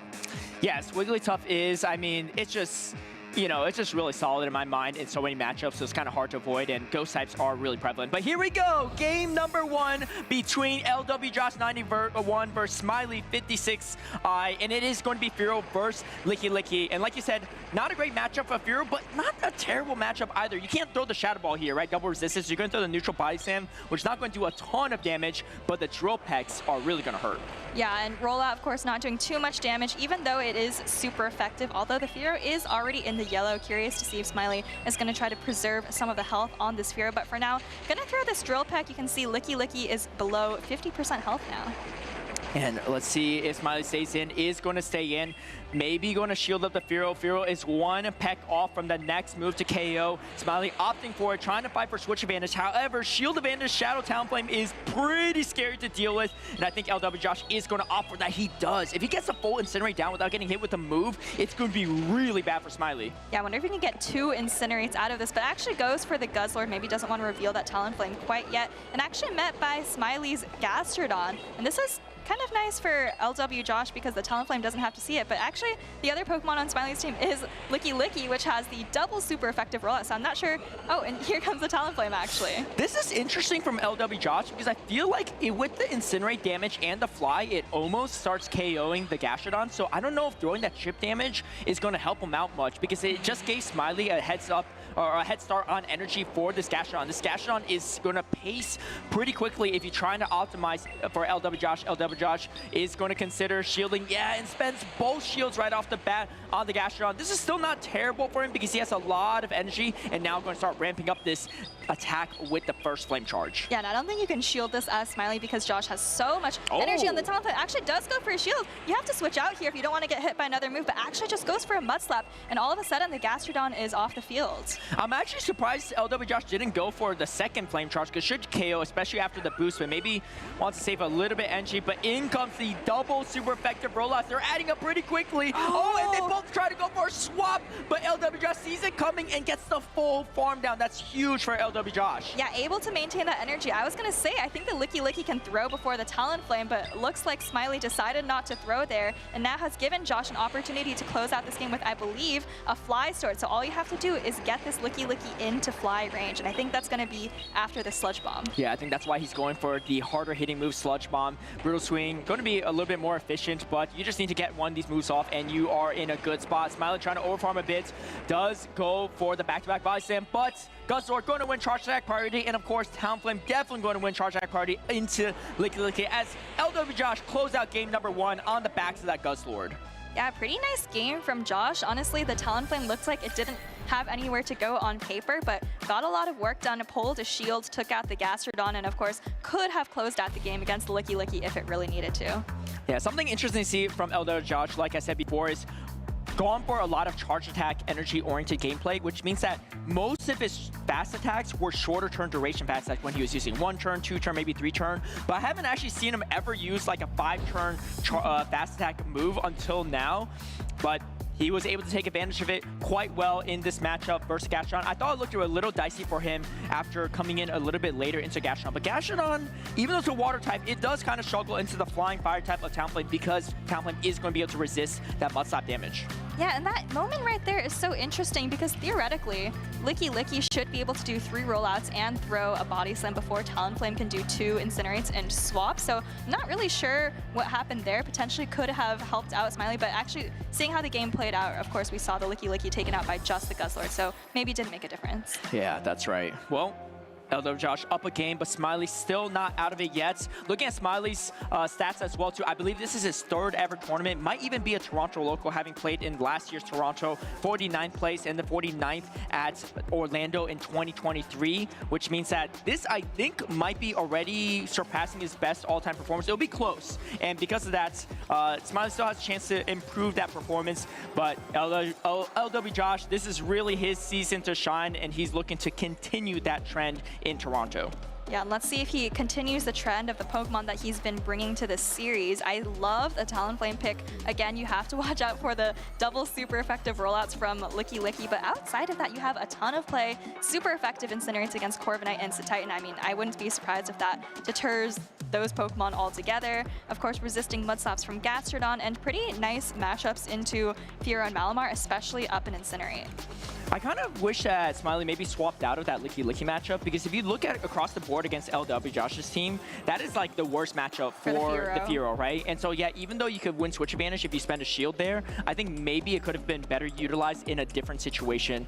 However, LW Josh wasn't really weak to the Fearow either, right? He had neutral play in across the board, so he was pretty comfortable knowing how strong that Shadow Downflame is into the entire team of Smiley. Yeah, and that might be one of those situations where you can kind of use Licky in the lead, soft sleeves, kind of feel out what your opponent's going to do, and then you have your sweeper in the back, be that the Fearow or the Talonflame. But we'll have to see what these trainers choose to do. Ooh. Bad lead for Josh. He does have that Talonflame into the Licky. I love that he brought this to Titan as well. So I was curious if we're going to even see it, given the Shadow Talonflame on that end. Oh, but LW trying to make the swap, not able to, as he was still in the middle in that Incinerate. Smiley shaking his head for some reason, but this is a pretty good situation for him to be in. Yeah, and Josh going to preserve the energy and health on that Talonflame, bring in his own Licky, and now Smiley gets to decide what he wants to do here. Doesn't want to go into Satitan because of those super effective rollouts, and comes into the Gastrodon instead. Doesn't really make the catch, so now going to take a more damaging Shadow Ball on the Gastrodon, but still overall a pretty solid matchup for the Gastrodon. And the Talonflame, if you look at that health, it's closing in on Body Slam range as well, so if Smiley comes out with a little bit of energy, if he wins this matchup, it could be pretty good. However, still a good chunk of health left on the Licky. First Water Pulse is not going to be shielded on LW Josh's side. Yeah, not going to do enough to knock out the Licky, but definitely doing a respectable amount of damage. I think the Gastrodon can hang on through the Shadow Ball as well, which means that Josh is going to have to throw another charge attack to take out the Gastrodon. Gastrodon, it is pretty bulky. Oh, and is going to get hit by a Body Slam. Does Smiley opt to spend the shield? No.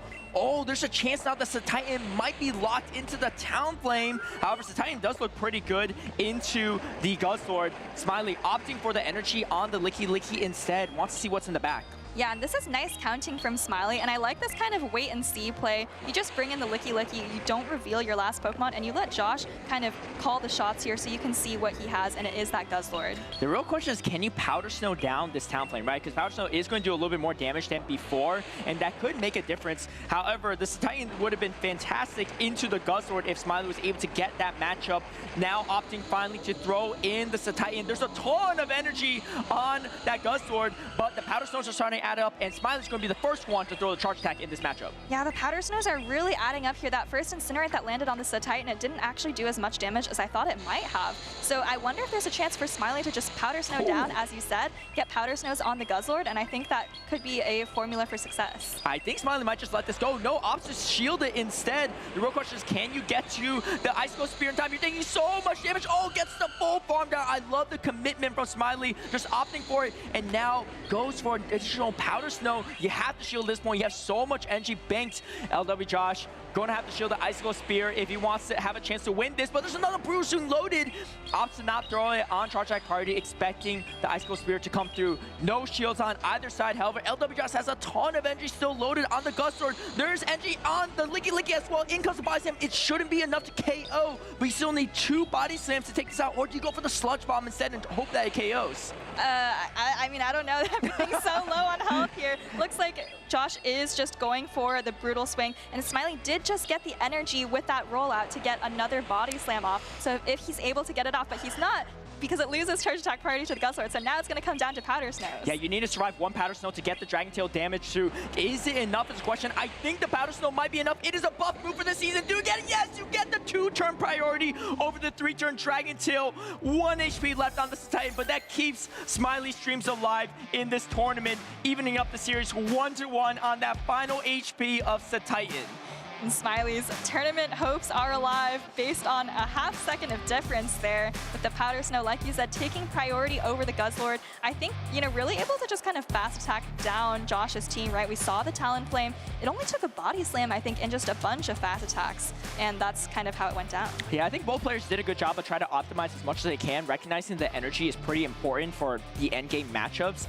I didn't think the Titan would have any play into Josh's team. I mean, he had a Licky Licky, he had a Talonflame as well, but it's really the Guzzlord that took a lot of that super effective damage, and because that Talonflame took so much damage from the rollouts, it made it possible for that Titan to farm down. And again, if it wasn't the Precious Path season, I don't think that would have been enough damage from the Powder Snow, but recognizing the buff to Powder Snow was the win condition for Smiley. Yeah, so just in December, I believe, Powder Snow now does just a little bit more damage, now doing the same as moves like Peck and Shadow Claw. And you see that really paying off here for Smiley, not just at the end of the game, but also, like you said, the damage that it needed to farm down the Talonflame. Yeah, getting that final parting Powder Snow. And for those that are confused, why did the Titan not take damage? Because if your fast attack duration is shorter than the opponent's, that damage is going to register first. 2-turn Powder Snow is going to proc that damage before the Dragon Tail of 3 turns was going to land on the Titan, which is why Smiley able to finish it off at a very exciting endgame. This is the last and final game for one of these trainers, as we are in the losers bracket, so both are going to have to dig deep for their potential last game. They don't want to be the case, so as we are locked in for game number 3, LW Josh versus Smiley, and it's going to be the Gastrodon versus the Guzzlord. Slow, neutral matchup here. It's going to take a while to play out with both of these Pokemon doing 3-turn fast attacks and quite a bit of fast attack damage as well. You do not want to be stuck against the Licky Licky with the Jellicent in the back for LW Josh, so switch advantage is going to be much more important for him than it is for Smiley. But Smiley has a lot of coverage for that Jellicent. You have the super effective payback on the Corviknight as well.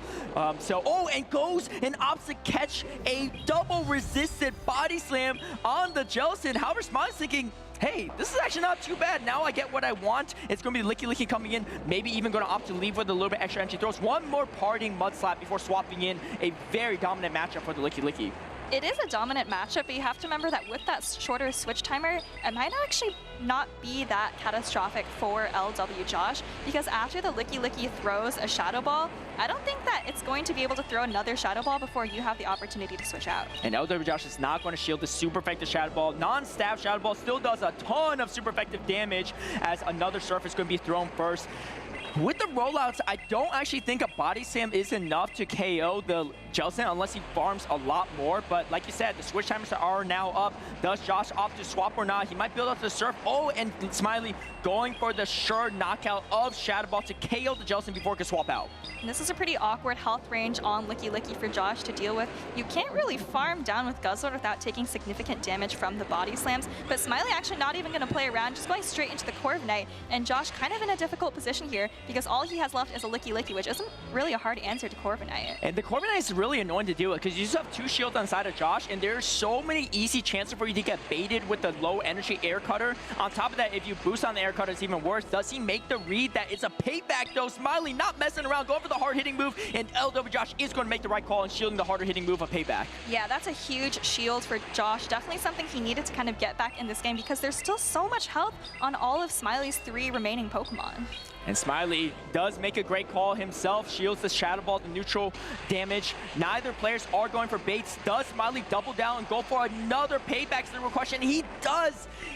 He's saying, you know what, this is my win condition, I'm not going to bait. Let's see if LW Josh makes another call. Yes, he makes another fantastic call on the payback. It's still really anyone's game, as you can see so much health on the Licky Licky. Trying to go for the catch. Oh wait, he does catch the double resisted Shadow Ball on the Licky Licky. And that is a huge catch from Smiley. I felt like Josh was kind of creeping back into the game by shielding those heavy hitting paybacks, but now this is a huge play from Smiley, basically making all that energy go to waste and getting off this last Body Slam with just a sliver of health left on his own Licky Licky. Yeah, but the real question is this bad for Smiley? Because now he's threatening to get potentially rollout down. However, he still has 2 remaining Pokemon in the back. This is a lot of energy for Licky Licky. He gets the full rollout down at 100 NG on the Licky Licky. LW Josh trying to swap over, anticipating a potential play. There is a body slam loaded on the Gastron. Does Smiley snuff out this catch? He does come in the Gastron, but doesn't throw right away. And the Brutal Swing is going to be the first to connect. Yeah, and Smiley does put his shield up, has a lot of energy on this Gastrodon that he wants to make sure to get off. And actually, I think taps the Water Pulse there. Here it comes. This is going to be resisted damage, but definitely does more than Body Slam. Maybe you can get another Mud Slap off on this Guzzlord to... Oh, actually, yeah, you're going to get a couple Mud Slaps. But does that mean the Guzzlord can reach a Brutal Swing? No, it goes down. Yeah, but Licky Licky is going to charge our priority, and you can see LW just going to throw it because he's already capped at 100 energy. And this is getting kind of close. I think Smiley might have this. He just needs to get to one more payback. Air Card's not going to be enough, but I think he should be able to survive the Shadow. Oh, actually, this is a lot less health than I imagined. It's going to be close. You can see Smiley not liking it. LW Josh is also wincing a bit. Can Smiley get to the payback? Rollouts, non-stab, not super effective. Can you get there? He's forced to throw the Air Cutter. I don't think it's going to be enough. LW Josh holding his breath, seeing if this is last battle for Toronto. It's not going to be the case as the rollout's going to finish and LW Josh takes the 2-1 victory over Smiley. Game came down to the wire there for LW Josh. I feel like that game was just going back and forth, but Josh able to take it with that Licky Licky. And just like you said, huge farm down on the opposing Licky Licky really gave him the energy to close that out. Something interesting in that end game that I'm curious about what your thoughts are on, Soph, is what if he threw the Body Slam at the Guzzlord? It's less damage there, but it allows the Guzzlord to maybe finish off the Gastrodon, and then he can throw Sand Attack to get closer to that necessary payback. The problem is you are taking a few Dragon Tail worth of damage, so it might put you closer to that Shadow Ball range, but I think, you know, that was like a very close endgame situation where every little thing could have changed the outcome. Yeah, I think I know the moment you're talking about. I think the Guzzlord would have come out with a Brutal Swing, actually, and then that would definitely put the Corviknight into Shadow Ball range, so I don't think that would have been the formula. I think something I did see, I'd have to go look at the replay, but something I did see is when Smiley made the Shadow Ball catch, I don't think it was on optimal timing, and if he had just gotten like one more rollout in that game, I think that would have allowed Josh to not get the farm down, and then maybe that makes a difference in the end. Yeah, super close here as we see some of these plays. I mean, this was a tough situation for LW Josh. He locked his Jellicent into the Licky Licky, but Jellicent, it did a good chunk of damage, right? You're already at around 15% health on that Licky Licky in a bad matchup, all things considered, and then Smiley, if he just baited one Air Cutter, he probably wins that game as well. But LW Josh, ice cold in his veins, catching all, shielding all the right moves. Oh, and this was after he even caught a double resisted Shadow Ball on his own Licky Licky too. Yeah, you know, both players making good calls. Josh, of course, shielding both paybacks, and then Smiley, of course, making this Shadow Ball catch in the nick of time. But you see, Licky Licky barely goes down there. I actually thought it might be able to reach that last Body Slam, but it doesn't. And then that's what allows Josh to preserve that Licky Licky. And this charge priority is huge for Josh because the resisted Water Pulse does come through, and it just gives him the necessary way to farm down. I think he farmed down the Gastrodon after the fact. And, oh no, he just threw the Shadow Ball because he had so much energy on the Licky Licky, and it ended up paying out well for him. Yeah, I mean, that was a really tight series, of course, coming down to Game 3 and coming down to just a sliver of HP. I mean, you see Air Cutter not doing quite enough damage there. Smiley needed the payback, but just didn't have the energy. Wow, what a series though. Great performance from Smiley all the way throughout. A very stacked tournament here too, and something to be proud of, especially in your third tournament ever. And LW Josh, it's really his season to shine. He's really making waves in all the tournaments he's been attending, and he's looking to make another day 2 performance here in Toronto. Yeah, inching his way closer to day number 2. So that was losers round 5. I think then losers round 6 is what we call losers semis, and then one more match to make it to day 2. Yeah, and we've had some previous champions that have gone quite a ways away on that loser bracket in day number 1, and it's quite the trek, right? Because you're already starting at a disadvantage in day number 2, even if you make it as a double elimination bracket. But sometimes, hey, you just keep playing and you stay warmed up, and it could work out well. But yeah, speaking of more losers rounds, we got Mary Omastar coming up against AEST 9772. I need to double check the pronunciation. I think they just prefer to be pronounced AEST or ACE. Aced? Aced? All right, we're going to go with ASC. aced until further notice because Yeah. it's not capitalized. It is not. It is not. But, all right, let's take a look at these teams. So this is the first Pangoro I think we've had on the broadcast so far. And honestly, I think Pangoro could be pretty solid. A lot of Pokemon weak to fighting types, but because, you know, the ghost types are really limiting for that Annihilate, taking super effective ghost damage, Pangoro with that dark typing is going to be able to shore up a lot of those ghost matchups on top of it. Yeah, Pangoro could be an annoying core breaker for a lot of teams. Just taking a quick look at Ace's team, it looks like it has a lot of neutral play. Obviously not going to do great against the Azumarill, but honestly can put up a fight against any of the other Pokemon, especially if it gets that Night Slash boost.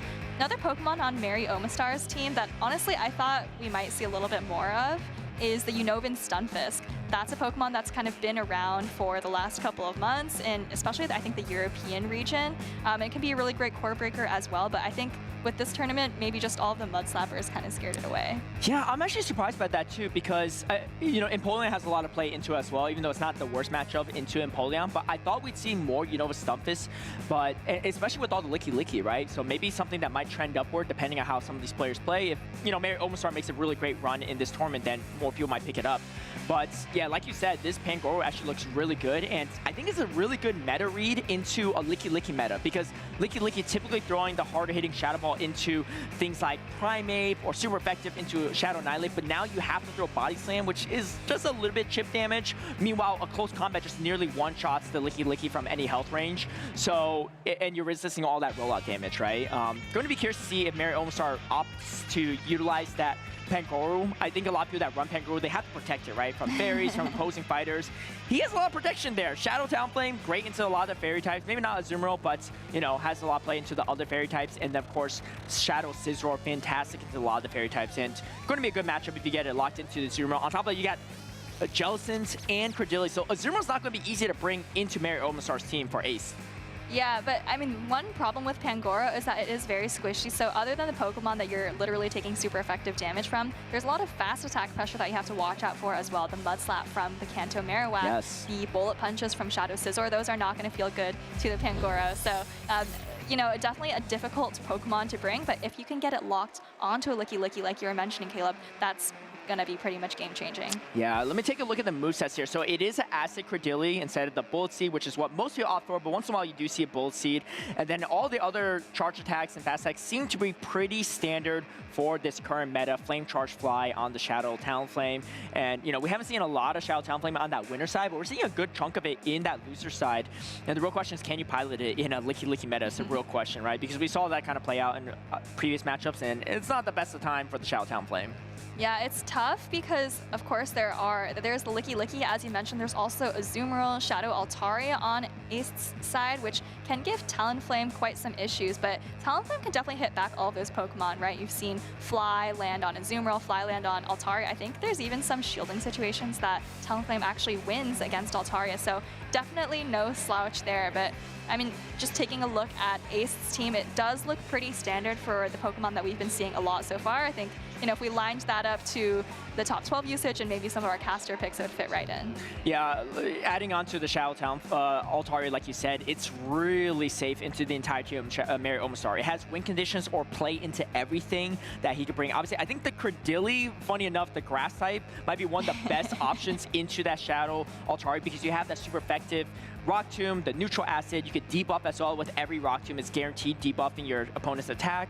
So that's honestly probably the best matchup for Mary Omastar. Let's see if he's going to make that adjustment or not. As here we go, game number 1 in this losers round 4 of Group G. Mary Omastar versus Ace. It's going to be Shadow Talonflame into Shadow Scizor. Absolutely brutal for Ace. Ace is going to swap right away. Has 2 strong counters for the Shadow Talonflame. Oh, and able to get up a couple of rollouts of damage here before Mary Omastar is able to respond. So that's really nice for Ace to get that damage off. And now has all of this energy ready for the Credilli. Mary Omastar probably going to try to start debuffing Licky with these Rock Tombs, so going to shield up the first Shadow Ball. This is going to be pretty good, though, for Ace, because now you grab the shield off the Credilli, you have the Scizor that beats it pretty handily, and then you have a shield advantage for the Azumarill, which has a lot of play even into the Shadow Scizor. As long as you have shields to shield up the potential Trailblaze, it could be good. So this could set up a potential comeback victory for Ace despite the bad lead. Ace going to build up a little bit more energy before throwing one more Shadow Ball.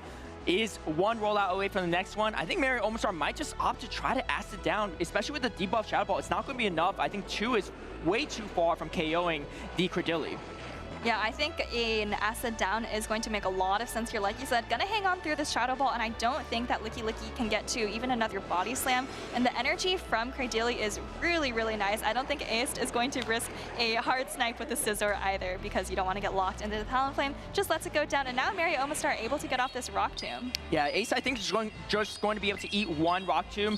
Mary Omastar not at the second one, and the second Bullet Punch should be able to KO the Cradily. Oh, not going to be the case, and that's going to be 2 Rock Tombs. Does Ace opt the shield or not? No, going to put everything on the Azumarill. I think that's the right call. Going to be a turn ahead now that he's coming into the Scizor that has to swap in. Not a great matchup for Ace. Do you ever bait with Night Slash if you're Mary Omastar to try to grab the double shields on the side of Ace? Honestly, I don't think so. The Talonflame, if I remember correctly, is only 1 Incinerate off a Fly. So yeah. I think you're okay if the Scizor can just get to 2 Trailblazes, which I think it might barely be able to, but we'll have to see how much this bubble damage does. Does Ace go for the shield? Ace does shield the super effective Trailblaze. Good call there. The question is, can Mary Omastar get to the second Trailblaze in time before getting bubbled down? Looks like Ace going for the bubble down, but not going to be the case. You see Mary Omastar nodding, and Ace is going to concede the matchup, knowing that the Talonflame is going to reach the Fly before you get to double Ice Beam for the Talonflame. Great reads by both players, but Mary Omastar locking in a great team of 3 to start things off. Yeah, Talonflame into Scizor, a very dominant lead, and then getting so much utility out of Cradily in that middle matchup, taking out the Licky Licky, even though he had to invest a shield, able to come out with 2 Rock Tombs to hit the Scizor. Yeah, great plays there from Mary Omastar, recognizing that you could go for the aggressive farm down. I really thought that you could only just get 1 Rock Tomb off, but just be able to hang on to the second Bullet Punch after the debuff was absolutely huge for Mary Omastar to start things off. Absolutely, and also, of course, saving a little bit of energy on the Talonflame, even though we didn't see it actually come into play, I think could have come in handy if Ace chose to take it that far. So let's take just a quick look at Mary Omastar's team. Game number 1, we saw the Shadow Talonflame in the lead with the Cradily in the back. I think that's a core that we used to see a lot in older metas, but we've seen Cradily kind of go a little bit down in usage. So Mary Omastar clinging on to the past and making it work here in Toronto. I think Ace has to make some adjustments for this game, right? We did not see the Shadow Altari come into play, but I think the Shadow Altari has a lot of play into Mary Omastar, like we talked about earlier, and I think that's what Ace really needs to lean on. If you lead with the Shadow Altaria, it has a lot of play into the entire team of Mary Omastar. You threaten KOs with the Sky Attack plus some chip damage, and you have to obviously shield every potential Flamethrower on the Shadow Scizor, which means that, again, your really only answer is that Cradily. Yes, it was brought from Mary Omastar, but if you run to Altaria in the lead there, it's actually a pretty dicey situation for Mary Omastar. Yeah, I'm also curious how that Shadow Altaria versus Shadow Scizor matches. I'm not sure if we've seen it on stream quite yet. We'd really have to just look at how much damage the Dragon Breaths are doing, but that could potentially be an annoying matchup if 2 shields are up for both sides. So it could be a situation where if you're Ace, you want to bring the Shadow Altaria, but realizing it doesn't have a lot of great 2-shield matchups, maybe you just put it in the back. Yeah, we'll see how that goes. Altari is not going to do as much damage from fast attack pressure, but it is going to charge up energy fairly quickly. And here we go, game number 2. It's going to be the Shadow Marowak into Shadow Scizor. Generally speaking, a pretty good matchup for the Shadow Marowak if you start shielding all the potential Trailblaze, because the Mudslide damage, look at it, it's just it's just neutral damage, but it's really adding up into the health bar of that Scizor, and if you get a boost here, it could change things quite a bit. First Night Slash bait is going to be shielded up. Next one is not going to be reached before the Bone Clubs are going to be thrown. Mary Omastar going to try to grab both shields off this starting matchup to kick things off. Yeah, putting up a shield on this very low health Scizor, maybe trying to fight for switch advantage. And look at this Licky Licky, and this is the matchup we were talking about, Caleb, but actually Mary Omastar decides to save the Pangoro and instead bring in the Unova and Stunfisk. I think Mary Omastar also left with some energy on the Scizor, which can be important for later. This is not a bad matchup for the Unova Stunfisk, taking resisted rollout damage from the Licky Licky, non-stab damage on top of it. But the Shadow Balls are going to start adding up, and you still have the Marowak in the back. Marowak is closing in on Mud Bomb range, though, so if the Unova Stunfisk leads with energy, it also might not be great for the Marowak in the back for Ace, as the first Mud Bomb is going to come through. Mud Bomb not doing a lot of damage though. Licky Licky's on the slightly bulkier end. Second Mud Bomb is going to come through. Ace going to save the shields for later. Yeah, and as you mentioned, I think if you're Mary Omastar, you really want to be farming up as much energy as possible in case Ace decides to switch. I think the clocks are going to be up after this Shadow Ball, so we'll have to see if anyone decides to switch out. We might see a pivot over from Ace, and there's not a lot of hard answers to this. Oh, it's actually going to be Mary Omastar that swaps out first. Ace trying to click over, doesn't quite get it. Throws maybe one extra rollout than he wanted to, but still in a fantastic matchup with the Altaria. One Sky Attack should KO the Pangoru. The question is, do you shield it or do you save it for later? There's not much health left on the remaining Pokemon, and the second Night Slash is going to be reached. Mary Omastar just opting to overfarm, knowing that he was going to spend the shield anyway. Surprised he didn't throw the Night Slash though, because he could have got an earlier boost, but maybe anticipating that needs to leave with a little bit extra energy before potentially a swap out from Ace. Oh, I was going to say, do you ever close combat there? Because this Altaria probably isn't going to shield, and I think close combat honestly comes pretty close to knocking out the Altaria, but just going for the Night Slash there, Altaria able to hang on, and now Mary Omastar doesn't want this Altaria to escape, going to throw the second Night Slash. Ace spending all the shields in the remaining Pokemon, very low health bars on all the remaining Pokemon. Marowak has a little bit left, but in comes the Body Slam. You can see Mary Omastar already saying good games against Ace, maybe recognizing the writing on the wall. The Marowak, I believe, still has energy. Still having a shield is absolutely massive. And in comes the Marowak. Can you go for a catch? No, not going to be the case. The Bone Club is going to connect, taking out the Unova Stunfisk. Yes, Scizor might have a move, but there's still a shield on the side of Ace. He's only a few Mudslaps away from evening out the series, and that's just going to be one needed. It's going to be 1-1, and again, one final game remaining between these two trains to decide who is continuing on in this tournament. And something I just looked up here is I believe this is Ace's first ever tournament in the championship series. So even if you're worried that this is your first tournament, you can make it pretty far, maybe even get some screenshots you can send to your parents like, hey mom, look, I made it onto a Pokemon broadcast and I'm doing well. And me playing Pokemon Go has paid off in some way, shape, or form, as it has for many of our players.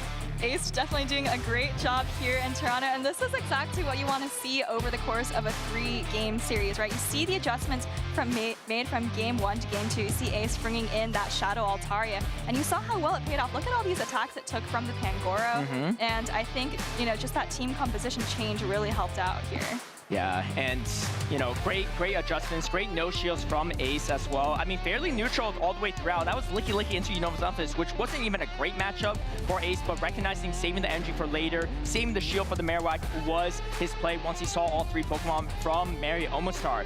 And again, great to see a lot of our newer players come onto scene, do well on broadcast. I mean, again, it's not the easiest thing to play on stream, right? There could be a lot of nerves, but Ace doesn't look nervous at all. And I was looking at kind of his records and stuff, and I think at most he's just played some Go Battle League for practice. So again, great way to practice for these tournaments is just play the in-game ladder, play at home, get ready. You know, maybe take some team ideas you see on stream, lines of 3, just to practice some of your stuff as you're trying to build out. Here we go, game number 3, final game here. It's going to be the Credilli versus Altaria, the best matchup probably for Mary Omastar against this Altaria. Altaria's going to reach the Sky Attack first. Do we see a shield coming out from Mary Omastar before the debuff comes through? No, going to actually let it go. Yeah, you see a lot of Credilli players kind of default to shielding the first attack because you know that Rock Tomb is going to make them do a little bit less damage. But now Ace with a quick swap into Corviknight doesn't want to take that super effective Rock Tomb on Altaria. Instead, can take it on, well, now it's neutral onto the Corviknight, but that means you're also locked in and debuffed for quite a bit of time. I like this team composition from Ace though, because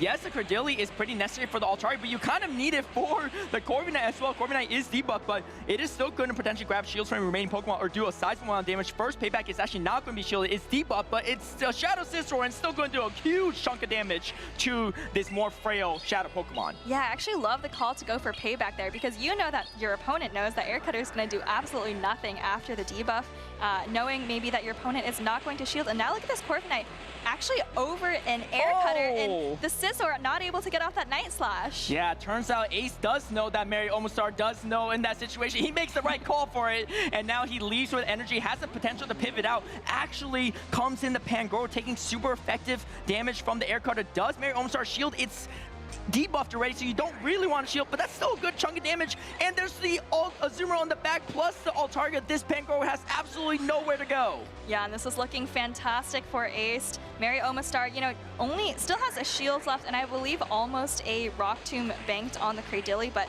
it's going to be really tough to get through all of these remaining Pokemon, unless maybe by some miracle you can boost here, and maybe that'll help you get through the Azumarill with a close combat, but I'm not even sure about that. Yeah, you can see the confidence at Ace's face as well, knowing he has a fantastic matchup in the back, nodding already, saying, you know what, you can farm as much energy as possible. This energy is going absolutely nowhere into the bulky fairy type of Azumarill, resisting all the damage, fast stacks, and charge stacks from Mary Omastar. Mary Omastar is going to need a boost and a half to have a chance here. No boost on the first one. Does he go for a potential catch? Is the question, and now throws the harder hitting close combat. All resistance increased damage, but you need to start whittling down the health bar one way or another. Yeah, I mean, you do still have an attack on the Cradily, but you probably need to save that for the Altaria. You are able to get out this last close combat, which is pretty nice. And, you know, maybe by some miracle, if you can, like, acid down the Azumarill and double Rock Tomb the Altaria, that could be Mary Omastar's only way out. But there's so much health remaining on Ace's Pokemon and not much at all on the Cradily. Yeah, Ace, he doesn't even care. He's like, I have 100 energy on the Azumarill. You could take out my Azumarill all day long. I have the Shadow Altaria. A fantastic adjustment for game number 2 and 3 for Ace. And Ace, in his first tournament ever, is going to continue his run here in Toronto. Advancing to losers round 5 there after a decisive game 3. What a great way to come back in that series as well. Remember, we said going down game number 1. And, you know, in your first tournament ever, this is a really high pressure situation, right? It's a winner go home situation. And to have that composure to fight through games 2 and 3, make the adjustment, have the confidence in that adjustment, really shows just how well Ace has been doing and maybe even how hard he's been training. Yeah, I mean, and maybe another way to look at it is maybe Ace has come in here saying, hey, it's my first tournament ever. I've seen these before at home. I'm not really expecting much, so any win I'll take, right? So maybe he's just saying, I'm just gonna go for the big moves, the big payback, and if it gets shielded, fine. If not, hey, I'm making it further than I might expect. So if you're sitting at home saying, I don't know if I could do it, hey, you never know. You might be sitting in Ace's position, and you might even make a stream appearance to yourself as we see the Azumarill close things out. Azumarill Altaria core, tail as old as time, and a fantastic one for Ace for this final game. Yeah, and that payback landing on Scizor was honestly kind of a big moment in this matchup because Scizor could have put in so much work versus Ace's team, right? You see the Altaria, the Azumarill, of course. You know, Corviknight doesn't have an amazing matchup, but at that point, the Corviknight was very low. So Mary Omastar, you know, tough matchup, but I think the only chance was really to have that Scizor shine, and unfortunately, you know, after the payback landed, that just wasn't possible. Yeah, well, Ace is still in this tournament, still on the loser side, but has, I think, 2 more rounds to go, so has a chance to make into that day number 2. Fantastic run for Mary Omastar, but unfortunately just a little bit too short in that final game, but still something to be proud of. In a really stacked tournament too, right? We've seen a lot of big names get knocked out way sooner than this even. Oh, absolutely. I mean, I was telling you that, you know, Rise is like the 8th seed in this tournament. I think Elam is like the 12th seed, and that just tells you how many like star-studded trainers there are in this Toronto roster. So I think being able to make it this far in just, you know, your first, second, or third tournament is very impressive. Yeah, definitely. And we're still kind of waiting to see how the meta shakes out, right? I think there's a lot of question marks on what you can bring and stuff. And it's not even necessarily you need to bring something like an Empoleon, right? We didn't see Empoleon in that matchup. We didn't see a Gaston in that matchup. Some of our top usage Pokemon, but I think if you build around similar cores and have ways around it, things can work out. Some players don't have any flying types. Ace had 2 flying types, and both ways are ways to win. Yeah, and we've seen some trainers have 3 flying types, and that's true. Yeah. Yeah, this is where really being plugged into where the meta is going can really help you out, right? If you're playing Go Battle League and Open Great League is in rotation, you can kind of see, oh, there's a lot of Corviknight, there's a lot of Licky Licky. You can also, you know, of course, if you're doing practice tournaments or other online, you know, check out the usage, and that's going to kind of help you predict where the Toronto meta will go. Yeah, speaking of Toronto, take a look at our venue. It is packed not just with Pokemon Go, but we got the trading card game and the video game series, as well as I think this is mostly, I believe, the trading card game section, but a massive venue with tons of people. If you love Pokemon, you can even come down to spectate. You don't even have to play yourself if you're not feeling ready for it. You just want to see some of the action in person. And of course, we didn't mention this earlier, I think, but there's some interesting spawns at the regionals as well, and you can even get charged CMs, fast CMs from spinning the Pokestops. Find a Pokemon event near you, scan this right now, take a screenshot if you can, or maybe just rewind the VOD back if you need to, scan that QR code, and you can find the events, not only the regional events, but also local tournaments near you. Have you been going to your locals, Soph? I've gone to a couple this season. I think the locals are a really great way to not only test out your teams in kind of a lower stake setting, which is what we say a lot of the time, but it's also a really great way for you to kind of connect and build your local community. You know, that's when you'll kind of find people, you'll be like, hey, are you going to the Seattle regional? Are you going to Houston? And then you'll have travel buddies. So I think going to locals has a lot of benefits for these competitive players. Yeah, and I mean, you know, to quote one of our best players in Circuit, Ashton Ash, he was like, man, these locals are harder than the Pittsburgh Regional for him, right? So and sometimes you might have some really heavy hitters in your locals that could give you a challenge, to give you a way to test your teams and feel prepared as you come to your first ever regional, first ever international, and who knows, you might even make the World Championships. Speaking of World Championships, we got players still trying to earn championship points here in the losers bracket. Losers round 5 of Group H is Jord MD versus Martegra, and we have a Goodra on the field and a Galarian Moltres. We talked about how Galarian Moltres might be trending down, but in the right hands, I think you can still make it work in this meta.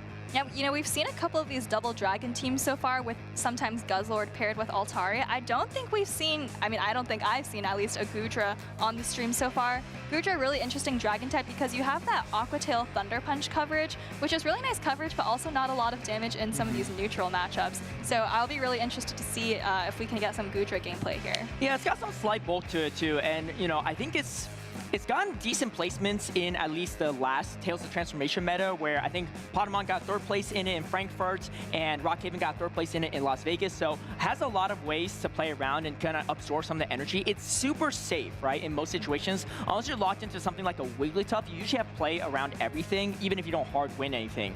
Let's take a look at this Galarian Moltres, because I think it has a lot of interesting matchups. Hard wins the Galarian Corsola, hard wins, well, kind of hard wins the Gastrodon. The Water Pulse does kind of add up in some damage, and you have a lot of play into the Altaria. You have neutral play into the Goodra. Of course, Goodra, you have to watch out for the Thunder Punch.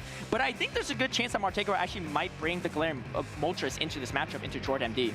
Yeah, really, you only have to watch out for the Wigglytuff, which of course is going to do super effective charm damage. But outside of that, I think, yeah, a lot of neutral or favorable matchups across the board for the Galarian Moltres. So yeah, you're totally right. I think we could definitely see some play out of that. I'd also be interested to see the Jellicent from Martegra, but that also has to watch out for the Wigglytuff. So I feel like you're going to have to kind of pick one or the other there. Yeah, let's take a look at these movesets too. Nothing too out of the ordinary. Galarian Moltres is running Sucker Punch, Brave Bird, and Fly. Sometimes you'll opt for the Payback and Fly combination set to be a little bit safer into stuff like, you know, the Stunfisk, maybe even the Empoleon. But Brave Bird against Empoleon actually does quite a bit of damage with the Sucker Punch damage added up. So I don't think it actually hurts her in this specific matchup. And there is no, you know, Stunfisk, you know, around. So I think this moveset might actually pay off pretty favorably. And if you can land a Brave Bird against something like a Goodra or an Altaria, it's gonna almost KO from one move.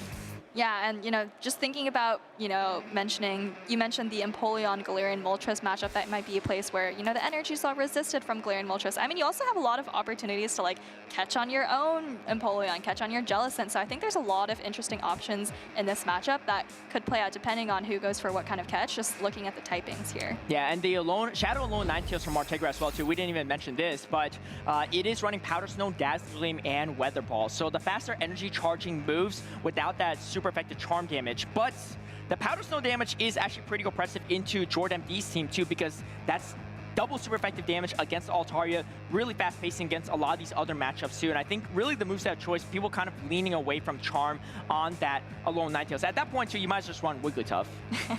Yeah, I actually really like the Alolan Ninetales pick from Martegra. I think you're right, it has a lot of play into everything except the Empoleon. So I'm expecting Jord MD to maybe bring the Empoleon. Martegra maybe go for Alolan Ninetales and two things that cover the Empoleon.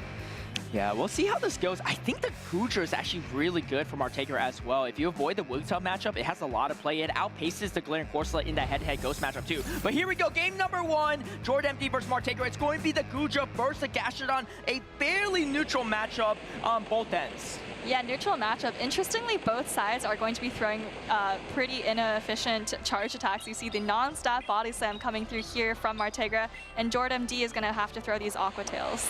And let's see how these players played out. Do they stay in or not? I think Jord MD is in a good position because you really want to avoid that Gastrodon onto your Empoleon. Feeling pretty good if you avoid that matchup. Obviously, there's still a Jellicent in the back though for Martegra, so Martegra actually has a lot of play. Martegra also wants to avoid the Empoleon, so whoever wins this matchup, oh, and catching the resisted body slam on this Empoleon, but now Martegra's Shadow Alone Ninetales has a lot of wiggle room, and of course, I mean, this is kind of a bad matchup for Jord MD too, and now in goes, oh wait, maybe a miss swap here too. I thought it was going to come in the Jellicent, but instead actually brings in the Shadow Alone Ninetales, and these are double super effective metal sounds. Yeah, this is a very interesting turn of events. We see Empoleon coming into Gastrodon and Alolan Ninetales coming into Empoleon in turn, so you know, not maybe the greatest use of the Alolan Ninetales. You see it's going to go down here to that Hydro Cannon, and now Martegra is probably just going to try to finish off this Empoleon, maybe with going back into the Gastrodon.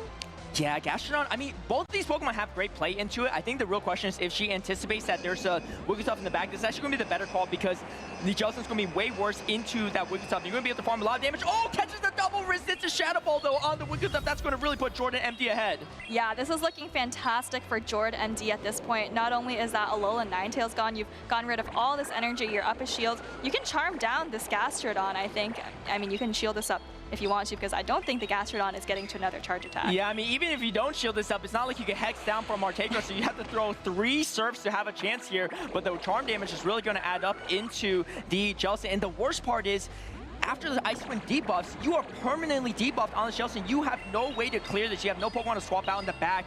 There's still a lot of health, though, on Martegra's Jellicent, and you are resisting at least all the charge attacks on this Wigglytuff. But Wigglytuff is going to put absolutely a ton of work into this Jellicent matchup. Yeah, you see how much those charms are doing. Surf coming through here. Actually, this might take out the Wigglytuff. Even though there is a debuff, you do see the Wigglytuff go down, but you know, there's still a Goodra with 2 shields up. Honestly, I think you have 1 Thunder Punch loaded. You can just get to 1 more Thunder Punch, shield up whatever this Jellicent throws at you, and I think you have the game. Yeah, unless you get Hex down for Martegra, it is going to be a tough game for her, as I don't think she has time to get to triple Surf, and just a few more. Actually goes for the Resista Aqua Tail.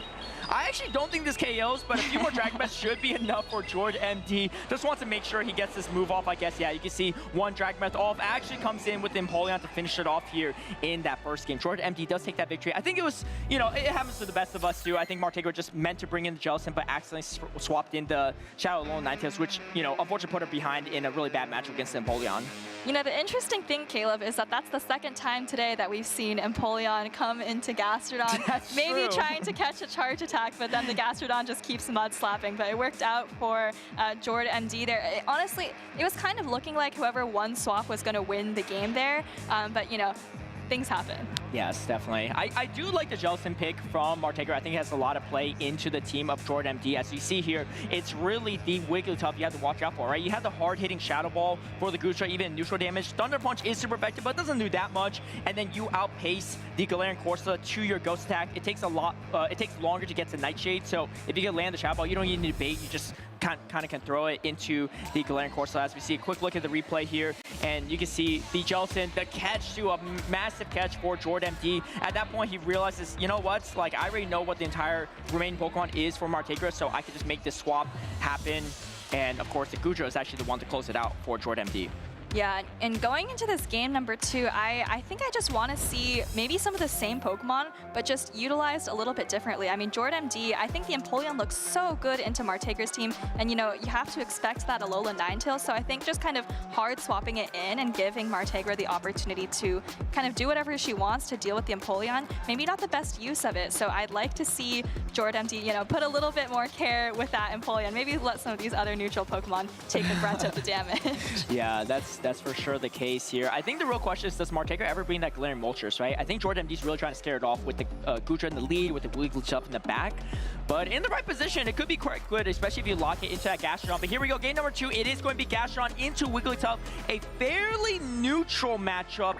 And I believe one that, generally speaking, Wigglytuff can win in that zero shield situation, depending on what moves are thrown. Looks like Martegra's going to just throw the Body Slam first instead of throwing the Water Pulse. Yeah, and this is, you know, peeking at the back lines. This is a situation where switch advantage could matter a lot. You see the Alolan Ninetales and the for Martegra and the Empoleon for Jordan MD. So we're going to have to look at who's using shields where in terms of this lead matchup. Yeah, and I know those watching home might think, why not throw the Icy Wind? Is going to guarantee a debuff, but Swift is going to be the more energy efficient move. It's also cheaper to get to as well. And you can see Jordan MD fighting for switch advantage, and that is going to pay dividends for him if he is able to. Only a few charms away from taking out this Gastrodon. Does he go for the full aggressive charm down? I think he does. However, Martegra can farm down with the Empoleon. Oh wait, actually opts to farm down with the Alolan Ninetales instead.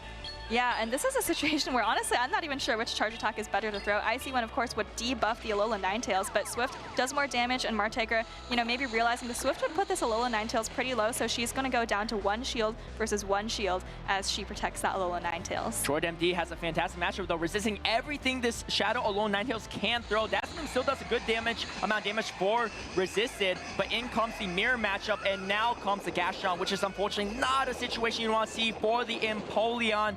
yes, all the charge attacks for the Gastrodon are resisted on the Empoleon, but the Mudslap damage really adds up. Drill Peck putting it just a little below 2/3 health. We can see the Mudslap just overwhelming amount of damage as Jordan MD is going to throw the resisted Bison, drawing the final shield from Martegra. Yeah, and this is a situation where I think if there were 0 shields on the Gastrodon side, maybe the Empoleon would have a chance, but you see the Gastrodon, you know, still in the green, especially with this Drill Peck coming through. I don't think that's going to knock out the Gastrodon, but Jordan MD, so many ways to win this game. I think you could just Mudslap down this Empoleon, and then there's nothing the Alolan Ninetales can do to the Empoleon. Yeah, there is energy loaded on the Alolan Ninetales, and Martegra is going to throw the harder hitting Dazzling. This will definitely knock out the Gastrodon. However, you still have an Empoleon to deal with. I think the Empoleon actually is close to Hyper Cannon, if not already there. You can see one Metal Sound away, and that is going to be the game for Jordan MD. He's going to take the 2-0 victory over Martegra in this losers round 5, and he's going to continue his bracket run here in Toronto. That's right. Jordan MD going to be advancing to losers round 6 with a clean 2-0 victory over Martegra. I like the adjustments in game number 2 in terms of the gameplay. I like the use of Empoleon as well. You know, it's #1 usage for a reason. For Martegra, unfortunately, Empoleon not quite able to be positioned as she wanted to, maybe. But as for Jordan MD, a great run, and you see him, you know, maybe celebrating with some friends in the crowd there. That's right. Well, we'll see how far he continues to make it, as these matches are really exciting, right? Because it's really a winner go home kind of situation, and so there's a lot on line for these players. Whereas on the winner side, you know, if you lose, it's not the end of the world, right? You have another chance at redemption. Some of these players we might see coming up soon that we saw earlier that lost on the winner side. Just take a quick look back at that Shadow Dazzling, going to do a ton of damage, but unfortunately the Alolan Ninetales just was not able to find the matchups that Martegra was looking for. Double Dragon, I think there was a lot of play there, but just unfortunately couldn't catch the dragons with that fairy. Yeah, I mean, Double Dragon, it's pretty tough to bring when you're kind of just soft to Fairy in general. And so I like how Jordan MD decided to build those teams, right? Recognizing that, you know, even though he was able to bring Goodra in the first game, the Dragons might be best on the bench in the second game, knowing that the Alolan Ninetales is coming. Yeah, well, we'll see how more of these matches continue. But, you know, we have a lot of tournaments, not just in Toronto as well. So let's take a quick look at a recap of one before we come back for more battles. LAC 2026 in Sao Paulo was groundbreaking for Pokémon Go PvP. For the first time in history, the players competed in the Great League Limited format. New top picks emerged like Oranguru and Gyarados. Old Titans rose back up in Dugong and Medicham.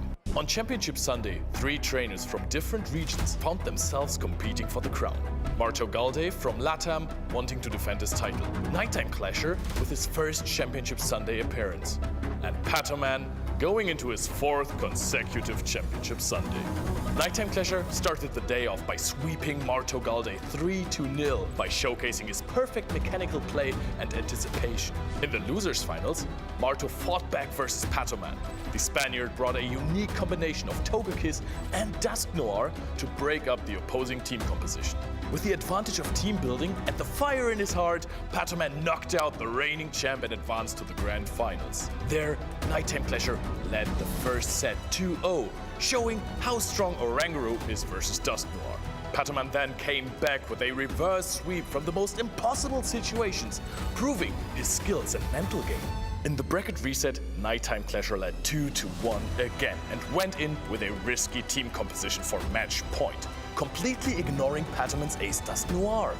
After a breathtaking showdown, Nighttime Clasher found a way to maneuver around it, defeated Patoman, and became the first ever out-of-region Latin America international champion. The Dragon Breath does not connect. It was not enough for the KO. Nighttime Clasher rising as your Latin America international champion. To witness future incredible plays live, make sure to go to Pokemon.com/compete.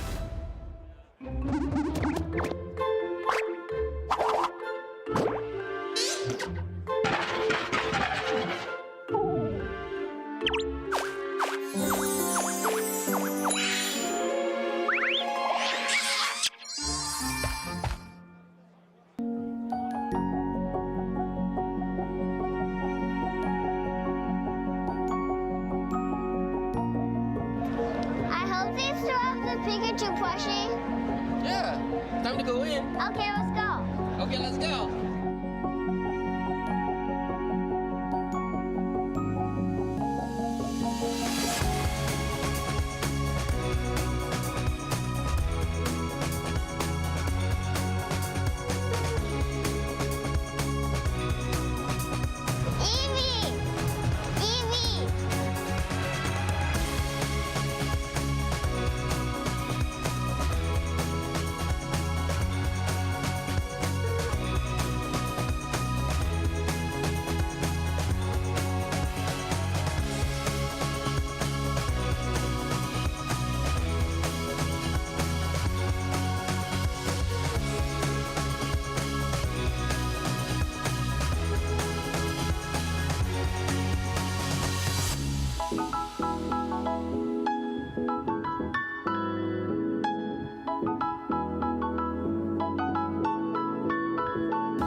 Look who's here!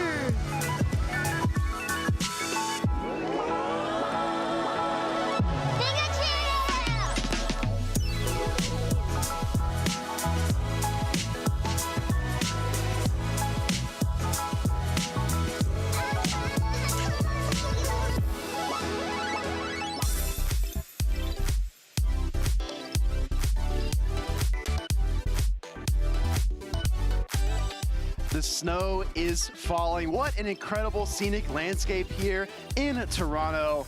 So happy to be back in the 6th, and we have a little bit more to go as we work our way through this, I guess, winners finals of groups, losers finals of groups, making our way to the top cut. I like to call them the last chance trainers. All these trainers on that loser side of the bracket have their last chance, last opportunity here in the later stage of day number 1 to make it to day number 2. We're gonna have a lot of losers finals coming up. A trainer that you saw earlier, HDMV versus Jello, is coming up next.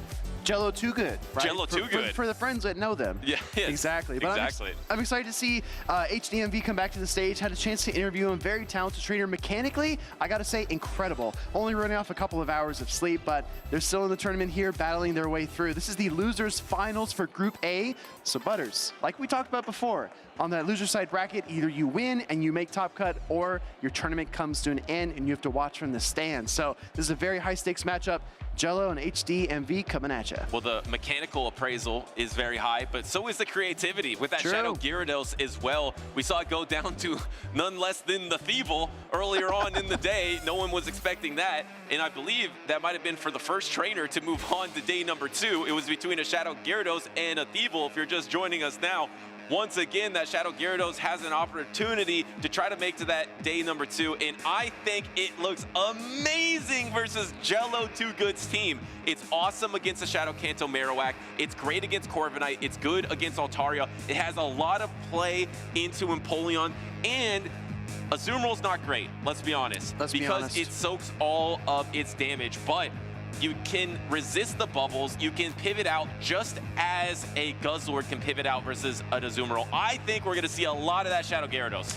I think we will too. If you look at obstacles, I say that Licky is probably the toughest one. It's going to be throwing those super effective rollouts, and then the body slams will add up on a frail Pokemon like Gyarados is in the Great League. And then the Empoleon also could be a little bit tricky, but we'll see, because with the shields up, that Gyarados can hit pretty hard with the Aqua Tails and crunches. Let's see what HDMV decides to build around. When I spoke with him earlier, he said he likes that Shadow Gyarados, but he also likes those stable picks like the Furret, like the Empoleon, like a little bit consistency kind of on his team. So I can see any combination of those. Yeah, it's great to have that consistency with that Spice Bottle, right? I mean, having the Spice inside of a Spice Bottle, which is those consistent Pokemon. And that Shadow Gyarados is able to fill that role, but you need the bulk. You have that Furret, you have the Altaria, and then Empoleon, that's been #1 usage all tournament long, of course, is on the team for both these trainers, both having the core of the Empoleon Altaria. Jello Too Good actually kind of has the new iteration of the meta in one team. I mean, Licky wasn't necessarily, you know, on the top half of top 12, but being 10th or 11th, and then all the other Pokemon that were really high in usage. Butters, I mean, team building like this is kind of like opening your spice cabinet at home, right? You might have some salt, some pepper, some thyme, maybe some garlic powder, and then you got one bottle of cayenne pepper, right? You throw a little bit of spice in there. I think that's exactly what HDMV did, and Jello with a very solid, consistent team as well. Double flyers on both sides, actually. Corviknight and Altaria for both of these trainers, and they also share that Shadow Kanto Marowak pick and the Empoleon. So actually, when you boil it down, 4 out of the 6 are the same. Yeah, they are, and these trainers, like we mentioned before, their tournament dreams on the line. The story of Toronto has been the underdog story. So both these trainers, you might not know as well, but they have their opportunity to punch that ticket to day number 2, and then anything can happen in that day number 2. But once again, if one of them whoever does go down between these two is eliminated in Toronto. Exactly. Our trainers take just a few more moments to get locked in here. We've got an Oshawott plushie and a Garchomp plushie on the stage there. Let us know in the chat if you were competing this weekend, which plushie you would feature up on the table. We're locked in here, Butters. Are you ready? Let's do it. Let's get into game number 1. This is losers finals all the way back to Group A. We got the Corviknight versus the Gyarados, and HDMV actually kind of shook his head a little bit, but I think this is a great matchup, and he's going to be able to stay in this. The thing is, the sand attacks are doing nothing. It's going to be double resisted here. These Dragon Breaths are actually doing more damage, and you outpace. But this looks like charge attack priority, and it looks like Jello pressed the payback. It is wild to overcharge there and still force a charge attack priority. And like you said, Butters, if payback comes through and connects, it will be devastating. HDMV with a quick shield there, wanting to keep his MVP Pokemon alive. And there it is, the one Protect Shield down. But the thing is, now this Corviknight is in a clunky spot because you have 2 Protect Shields remaining and use the Protect Shield. One Protect Shield went into a high energy cost attack, which is the payback. The other one went into an Aqua Tail. So this highly favors HDMV, as HDMV is going to be able to get to the Aqua Tail before the next payback is available. And Jello Too Good knew that, swapped out, tried to soak it, and HDMV farmed up a little more, then threw the Aqua Tail. Look at the patience there not to throw the Aqua Tail. The anticipation there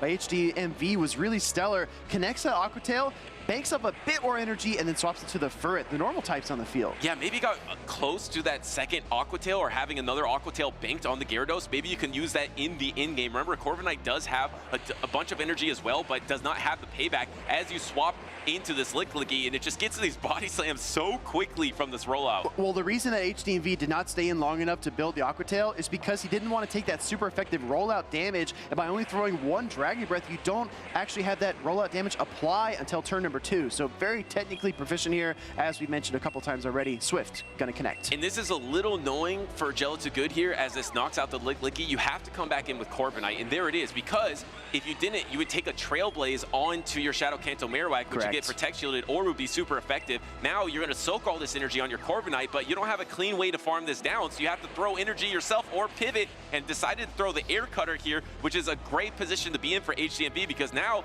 there's only one Air Cutter left on this Corviknight. Exactly, and it's low HP. He's got the Gyarados and a healthy Empoleon, but that third Pokemon, Jello, reveals the Shadow Kanto Marowak. Got to go back to the Gyarados, but look at all the energy we talked about earlier, Butters. He's absolutely going to pace the double Aqua Tails here. You banked it, and Jello actually pressed on the Bone Club. Their trainers are laughing here, knowing that it's a great situation for HDMV. I don't know if that was Charge Attack priority. No, it wasn't. He tried to press the Bone Club, didn't get to it. Now the Aqua Tail is going to be landed to no Protect Shields from Jello Too Good. Here is the strength of Shadow Gyarados. It is mighty. Straight from the Lake of Rage, Gyarados connects, Shadow Kanto Marowak goes down, and Corviknight withers under the Dragon Breath pressure. What a meta call from HDMV, to be honest, because we've seen Shadow Gyarados on his team of 3 often in this tournament, but now faced against the top meta in this tournament, it looks amazing. It is really well placed against everything Jello Too Good has to offer, and it was dominant in that battle, able to pace so quickly to that Aqua Tail. Remember, Dragon Breath is not how it used to be. It used to do more fast attack pressure and not charge as quick. Now it does less fast attack pressure, but charges so quickly. Exactly right, Butters. As we take a closer look at this team, I think this is a good opportunity if you're going to compete at a local cup or challenge, kind of take a mental snapshot of these charge attacks. I've competed against a lot of trainers in my locals who only have one charge attack on some of their Pokemon. Make sure to double up, get that second charge attack unlocked, and get ready to provide some coverage and really dynamic play with your Pokemon. As you take a look back at this game number 1, the normal types on the field, Furret seems to come out ahead on that matchup almost every time. It does, and the thing about Furret, though, as there are more Corviknights in the meta, all that gets soaked into the Corviknight. Looks like we're just going to be in the game number 2, and looks like HDMV does not like this lead matchup against the Dragon Flying type, having to swap out instantly into the Furret, but there's no clear answer, or you're just going to try to swap on that Swift. That's what looks like Jello was trying to go for. You can see HDMV not excited to see Corviknight here, because all the charge attacks here from the Furret are heavily resisted by the both steel and flying typing of that Pokemon on the right side of your screen. So just have to settle for the Sucker Punches and some Swifts and whittle down. Well, depending how much you want to invest into this Furret, you actually can go for the Trailblaze as the first attack. I know that sounds crazy because it's double resisted into the steel flying type, but it does raise your attack, and then suddenly the Sucker Punches add up a lot more, and the next Swifts are going to be doing a lot more damage. Instead, just going straight Swift here, no shielding onto the Air Cutter, it goes through, and looks like you're back at your timer. Could swap out on an Air Cutter, but instead there was a boost and another Air Cutter.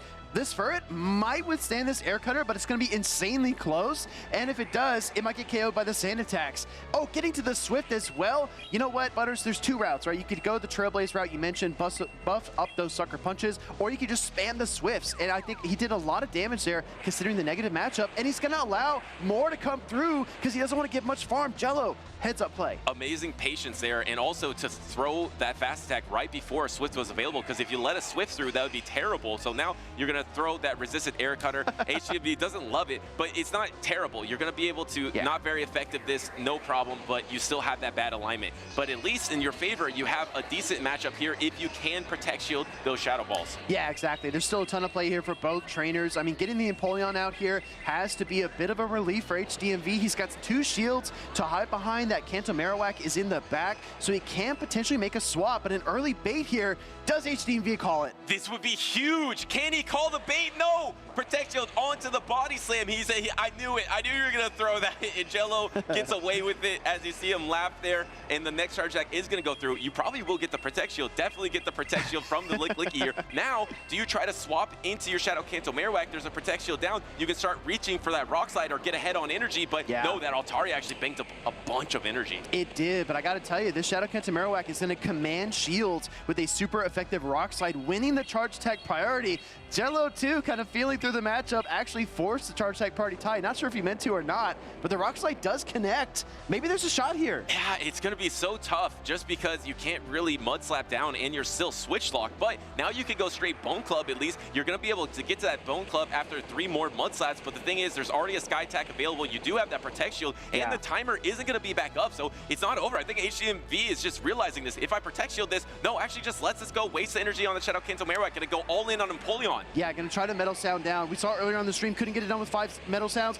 but this time, HDMV is able to get the farm down. He needs 2 Hydro Cannons here, 1 to break the shield, 1 to win the game. And once again, the body slam bait is coming out. Can he make the right call this time? He missed it last time, but this time he lets it go! What a call from HDMV. He says, you're not going to fool me twice. No shields, the body slam. Puts Jello on the back foot, and I think this is going to be a Game 2 win. And you see Jello clap it up for HDMV. How did he get out of that situation to win it? And now he's up 2-0. That means he advances and moves on to day number 2. Shadow Gyarados is making it to top cut. Well done to HDMV. I think both these trainers really enjoyed the matchup. It was awesome to see them have so much fun on stage. I'm telling you, there is ice and water on the sidewalks here in Toronto, but there's also ice water in HDMV's veins, because that was an insane call on the body slam. If that was Shadow Ball, that is a game loss. We're headed to game number 3, but HDMV trusted his instincts, was able to pull off the 2-0 and make top cut. You've talked about body language before. Honestly, they were so relaxed and having so much fun that I thought, like, okay, this game is definitely over. Like, they're so relaxed about it. But suddenly, little things started going HDMV's way, and just over time was able to maneuver around and finish out that matchup, which it felt like it was over for the longest time, but the persistence from HDMV to win it all with Empoleon. Yeah, I appreciate that as well. Jello recognizing he doesn't want to leave much Corviknight to farm, so he absorbs the extra sucker punches. HP management is such an under-discussed skill in competitive Pokemon Go, and I think we don't talk about it enough. But look at this farm down. This was the setup. Yeah, and the thing is, in this situation here, of course, he misses and he doesn't get that Protect Shield. And the great call from HDMV, he missed one earlier, but the fact that he was able to do that, and the fact that he was he had 2 flying types versus a Shadow Kanto Marowak and still wasn't able to pull that one out. That's tough for Jello, but I think they had such a great time, and he had a great tournament. Yeah, and it also speaks volumes to HDMV's talent, right? Having a Mud Slap user against 2 flying types, ABA flyers, you're able to connect the rock slide, which I think is all you can ask, really, of your Kanto Marowak if you do have that kind of situation. So it just goes to show you as well, everybody, you might not have like the best position type-wise or matchup-wise, but you can still try to make some kind of progress towards your goal, which of course is going to be to win the game. Honestly, I love that matchup because both the trainers on stage were having so much fun, and that made me have fun as well.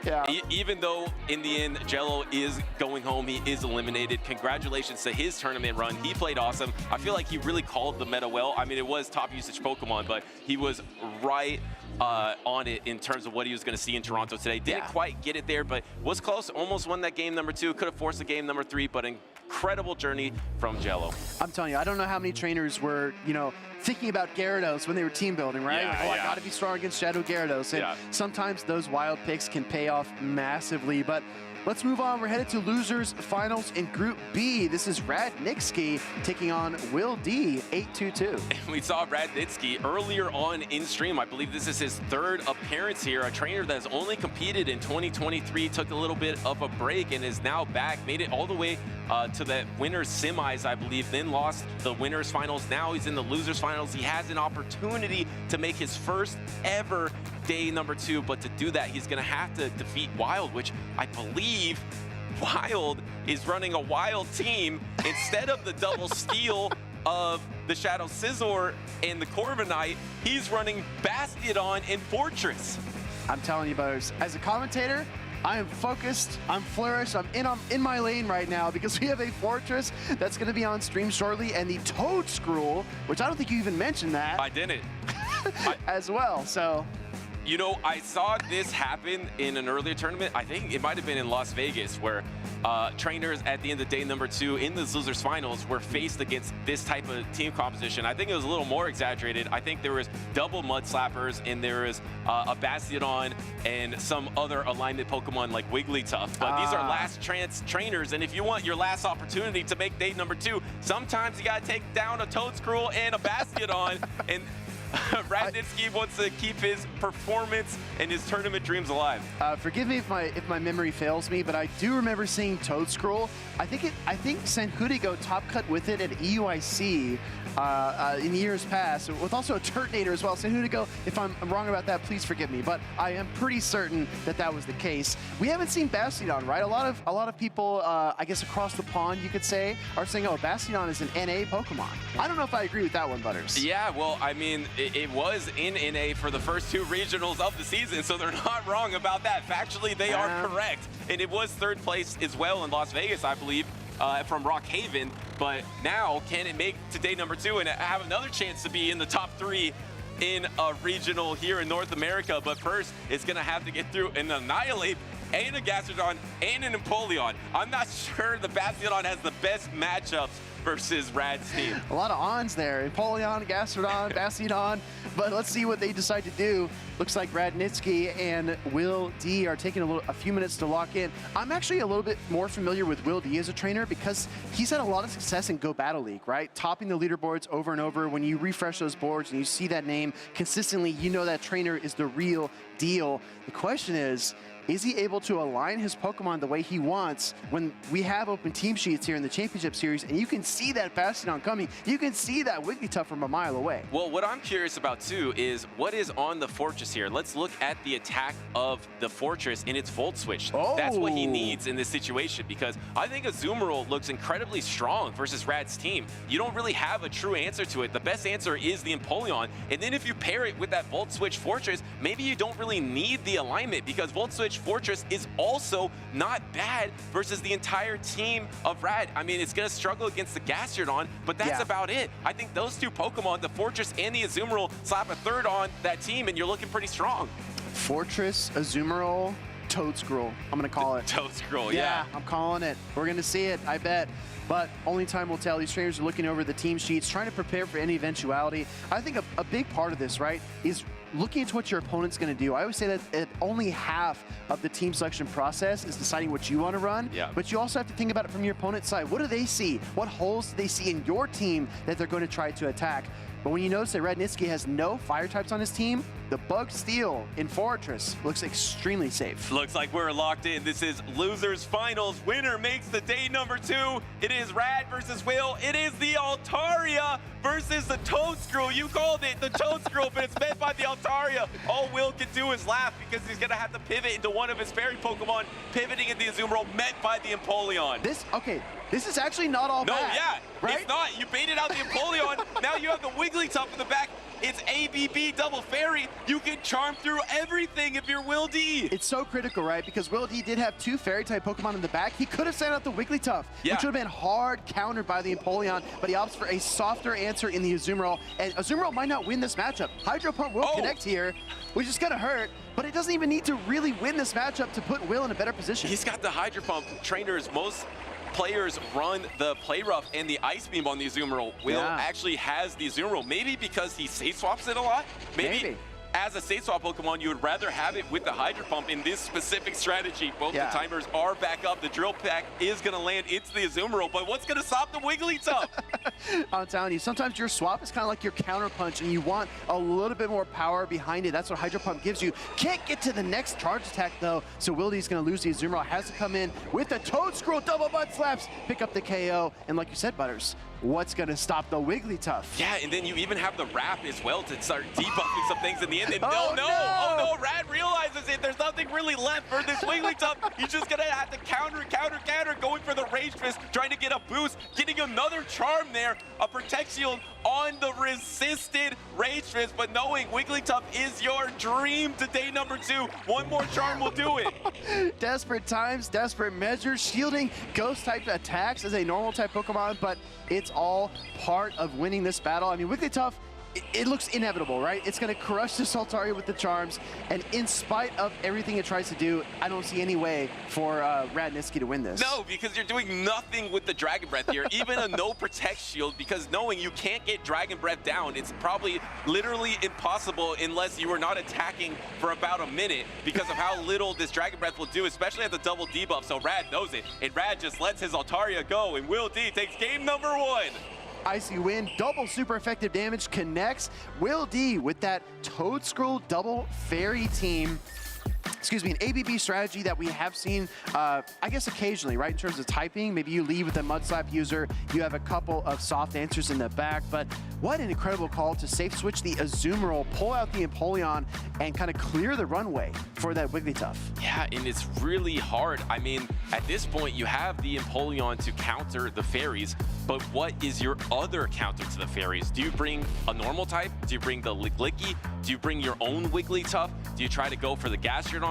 You can't pair that Altaria and Shadow Annihilate together. I do like the pairing of Empoleon and Shadow Annihilate if you're expecting to face Bastiodon. That's great. But if you're going to be facing the Wigglytuff, you really need to switch it up.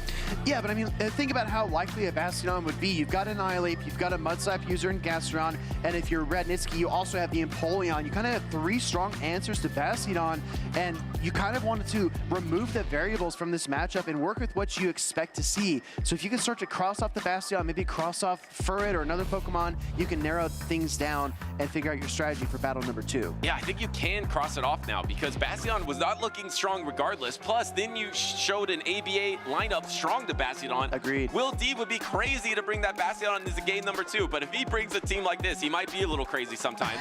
So he could do it, but I agree with you. I think you know that there's probably not going to be the Bastiodon, so I think you bring the Wigglytuff. You bring the Wigglytuff in that has a lot more firepower, has a lot more opportunity to maybe even gain your own alignment, but it's really tough. I feel like these teams in particular, especially as a last chance, it's so hard to face. It's the final boss, and it just gets in your head. Yeah, this is anxiety-inducing, but we are jumping right into game number 2. If Will wins this battle, he sends Radnitsky home, and he will advance into Top Cut. Let's see what happens. Unsurprisingly, alignment will matter because there is that Empoleon in the back, which will lose to the Toedscruel, but beat the Wigglytuff here. Throwing the Swift into this Altaria, how much is Will D gonna invest into this Furret? Look at the second charge attack on the Furret. It's not Trailblaze, Butters. It's Brick Break. It is Brick Break. That is crazy. So if you wanted to win the normal type matchup, the head-to-head between Furret and Licky, give your Furret Brick Break. I think that'll do the trick, right? Yeah, and if you play an alignment-based strategy, I guess those little wrinkles can help you in the end because you want to try to win as many neutral matchups as possible, especially with a backline of the Toedscruel and the Wigglytuff. I think that is Will D's strategy, and then swap into the Empoleon, but this baits it out. Now the Toedscruel is going to be able to farm it down. Yeah, but incredible swap. I appreciate that Radnitsky got that Metal Sound through as well, but you're right, Butters. All the answers here as the grass and ground type Mud Slap Toedscruel comes out to punish the pivot. And the Hydro Cannon would be neutral, so you throw the Drill Peck that's super effective and actually gets a Protect Shield out of Will D here. And it's clunky because you're trying to Mud Slap down, but it's going to get really close to another Drill Peck. Actually does not get to the Drill Peck and gets knocked out. Wow, that was insane. That Mud Slap damage applied in time, and the charge attack just wasn't there for Radnitsky. He's forced to come back with the Altaria. Charge attack priority tied this Toedscruel as a tyrant. It is. It is going to wrap up this Altaria if it doesn't Protect Shield. And it does Protect Shield. It takes the wrap. The defense drops.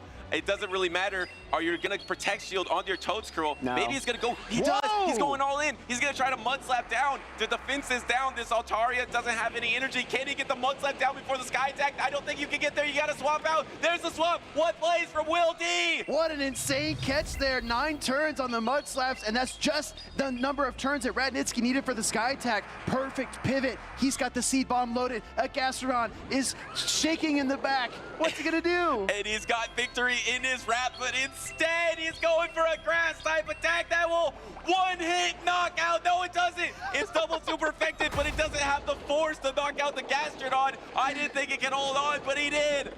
Here comes a body slam from the Gastrodon, just trying to even up this matchup, but you can see Will D rocking his head. He knows that he's got this matchup in the back. He has not even shown his Wigglytuff in the back. And Radnitsky, what an incredible trainer. Great performance here in Toronto, but his story comes to an end. Will D makes top cut. Wow, impressive. I mean, the choice from Rad to swap out there and unleash his Empoleon gave the alignment to Will and then the double shield into the Toad Scroll.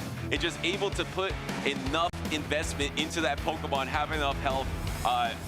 Fabulous playstyle from Will. Well done. I love that you can see the enthusiasm from Will as well. He's like shaking his head, he's ready to go, and then he stands up and he's like not sure to put his headphones back on or not. He's not sure what to do. He's just so elated to make it to Top Cut here in Toronto. And why wouldn't you be? Because it means so much for you as a trainer, your growth in the championship series, and it means that you're moving on to the next stage where the competition only gets tougher. Well, let's keep the good vibes going because those 2 series have been awesome, from the friendship and fun between the last series and this one. Will D making all the right choices.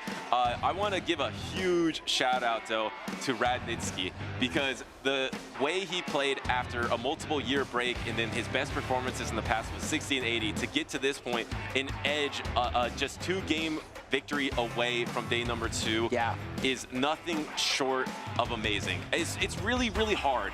And if you're a trainer out there looking to do it, we believe in you. And that's why we have to admire and celebrate these trainers like Rad that go through that gauntlet and do so well. Well done.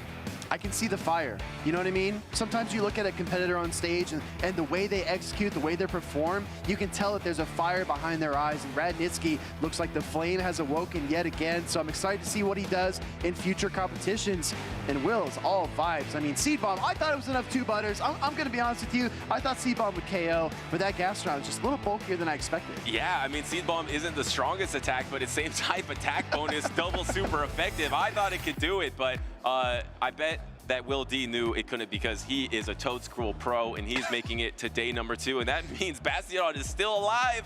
It's won 2 regionals here in North America in the 2026 season. It got a top 3 in our last regional. Now it is going on that loser side of the bracket in Toronto. I'm telling you, Butters, Bastion doubters in shambles currently, right? In shambles. Yes, Bastion believers are just so happy.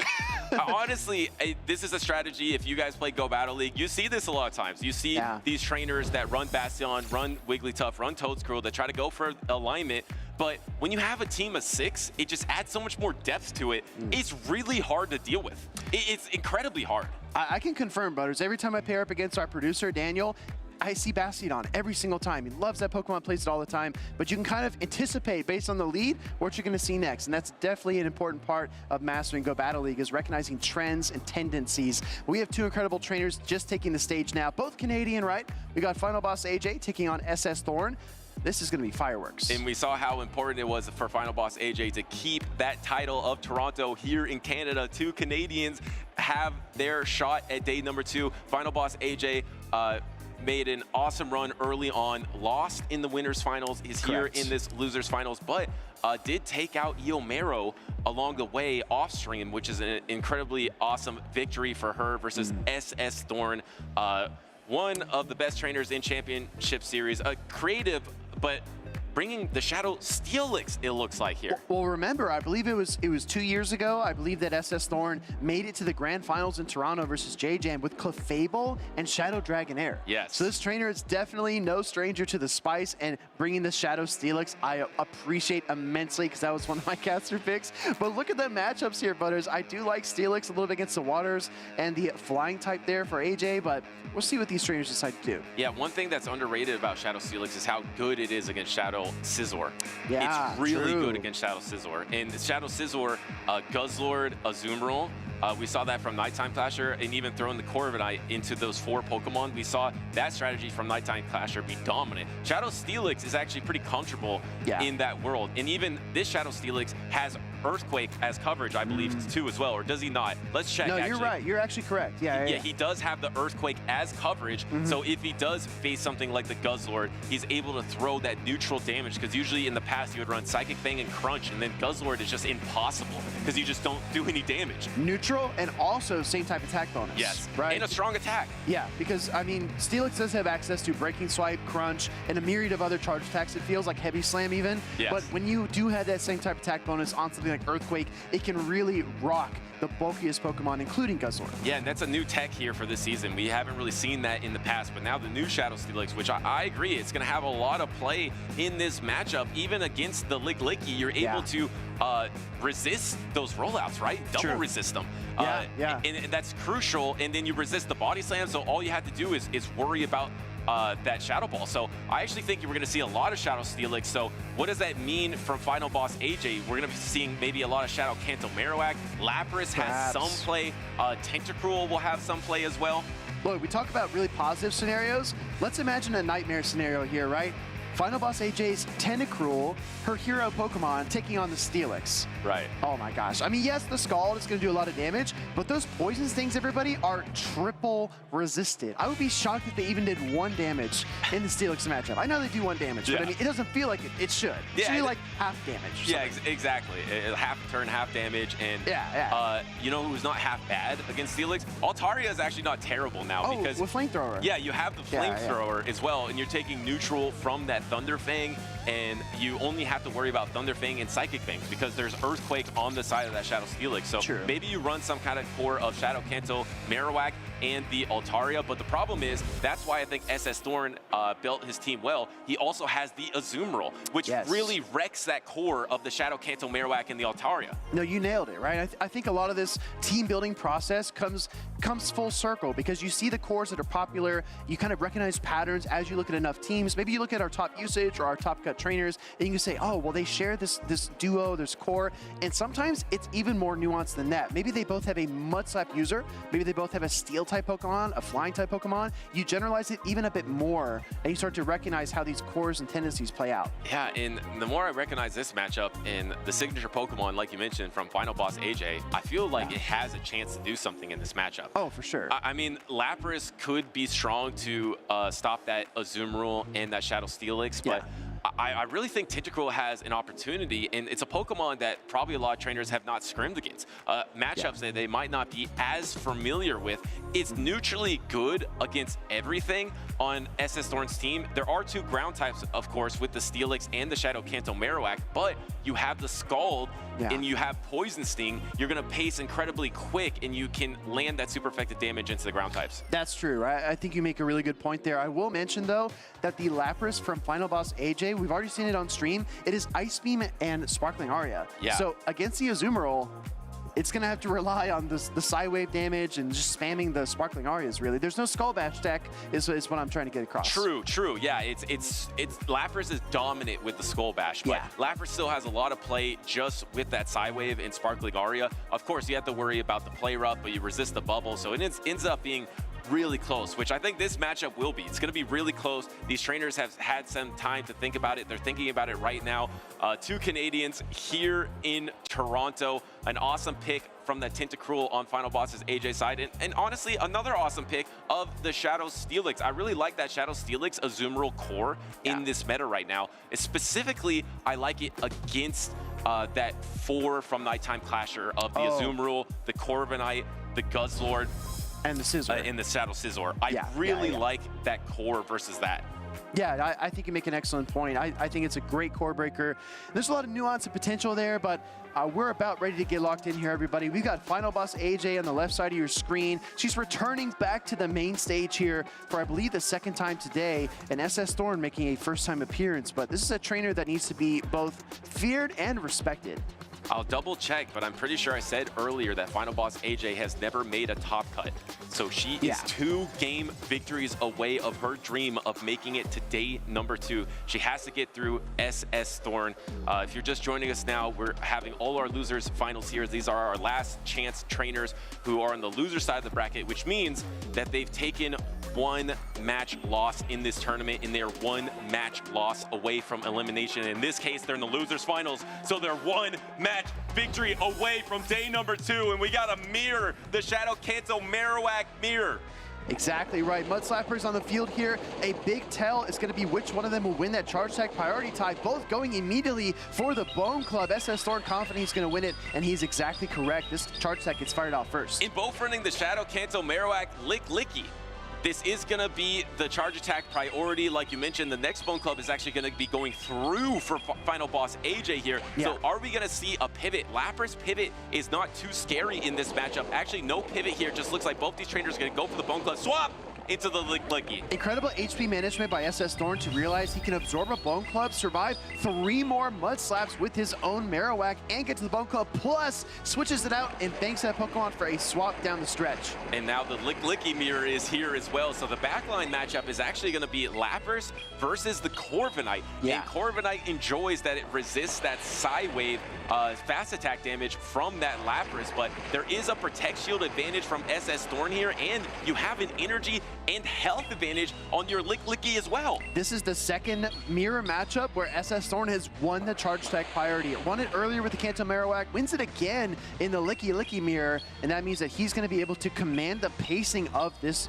matchup here. And it looks like SS Thorn as a trainer does prioritize attack, as he is winning all charge attack priorities. Swap into that Shadow Kanto Marowak, and both these trainers are just waiting and then swapping.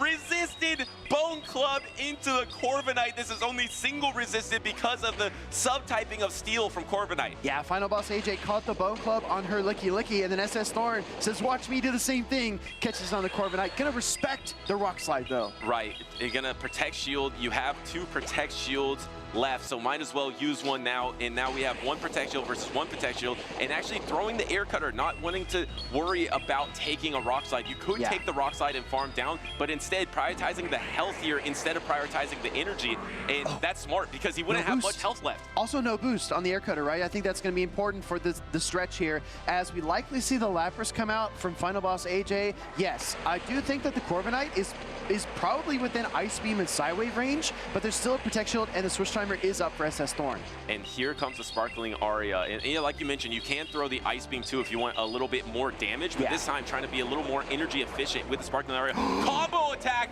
The Shadow Ball almost at the double, or is at the double. Is he at the double? I think maybe 1 rollout away. Shadow Ball connects into the Lapras. Licky is 1 rollout away. Do we see the swap to catch the Shadow Ball? Oh, switches! Oh! But SS Thorn reads it like a book. He knows the normal type's coming out, so he throws the Body Slam. In Final Boss AJ, no shields, it's going to be revealed to her that it is the Body Slam, and SS Thorn has been making all the right calls with his swaps here. Swaps on the Bone Club, then throws the Body Slam, predicting the swap from the Licky, and there's another charge attack almost available as he throws double Body Slam. No, actually, he's energy dry here. The Lapras is going to try Sideway down, but cannot. Yeah, there are high IQ plays, then there are Galaxy Brain plays. SS Thorn throwing the Body Slam was insane. Sparkling Area going to get fired off here to KO the Licky. Now it's just down to the Lapras for Final Boss AJ. She's got 2 Pokemon to chew through, and the Switch Timer is ready for SS Thorn. There's a bunch of energy on SS Thorn's side. Gonna go for the Air Cutter here. Final Boss AJ knows it's the Air Cutter. Probably gonna let it go. Maybe thinking there might be a boost. Letting the Air Cutter go, but you're just so low now. Is there a boost? There's no boost, but almost that double Air Cutter, and that's gonna be game for SS Thorn. Yeah, absolutely oppressive. This Corviknight banked all the energy, and now it's unleashing it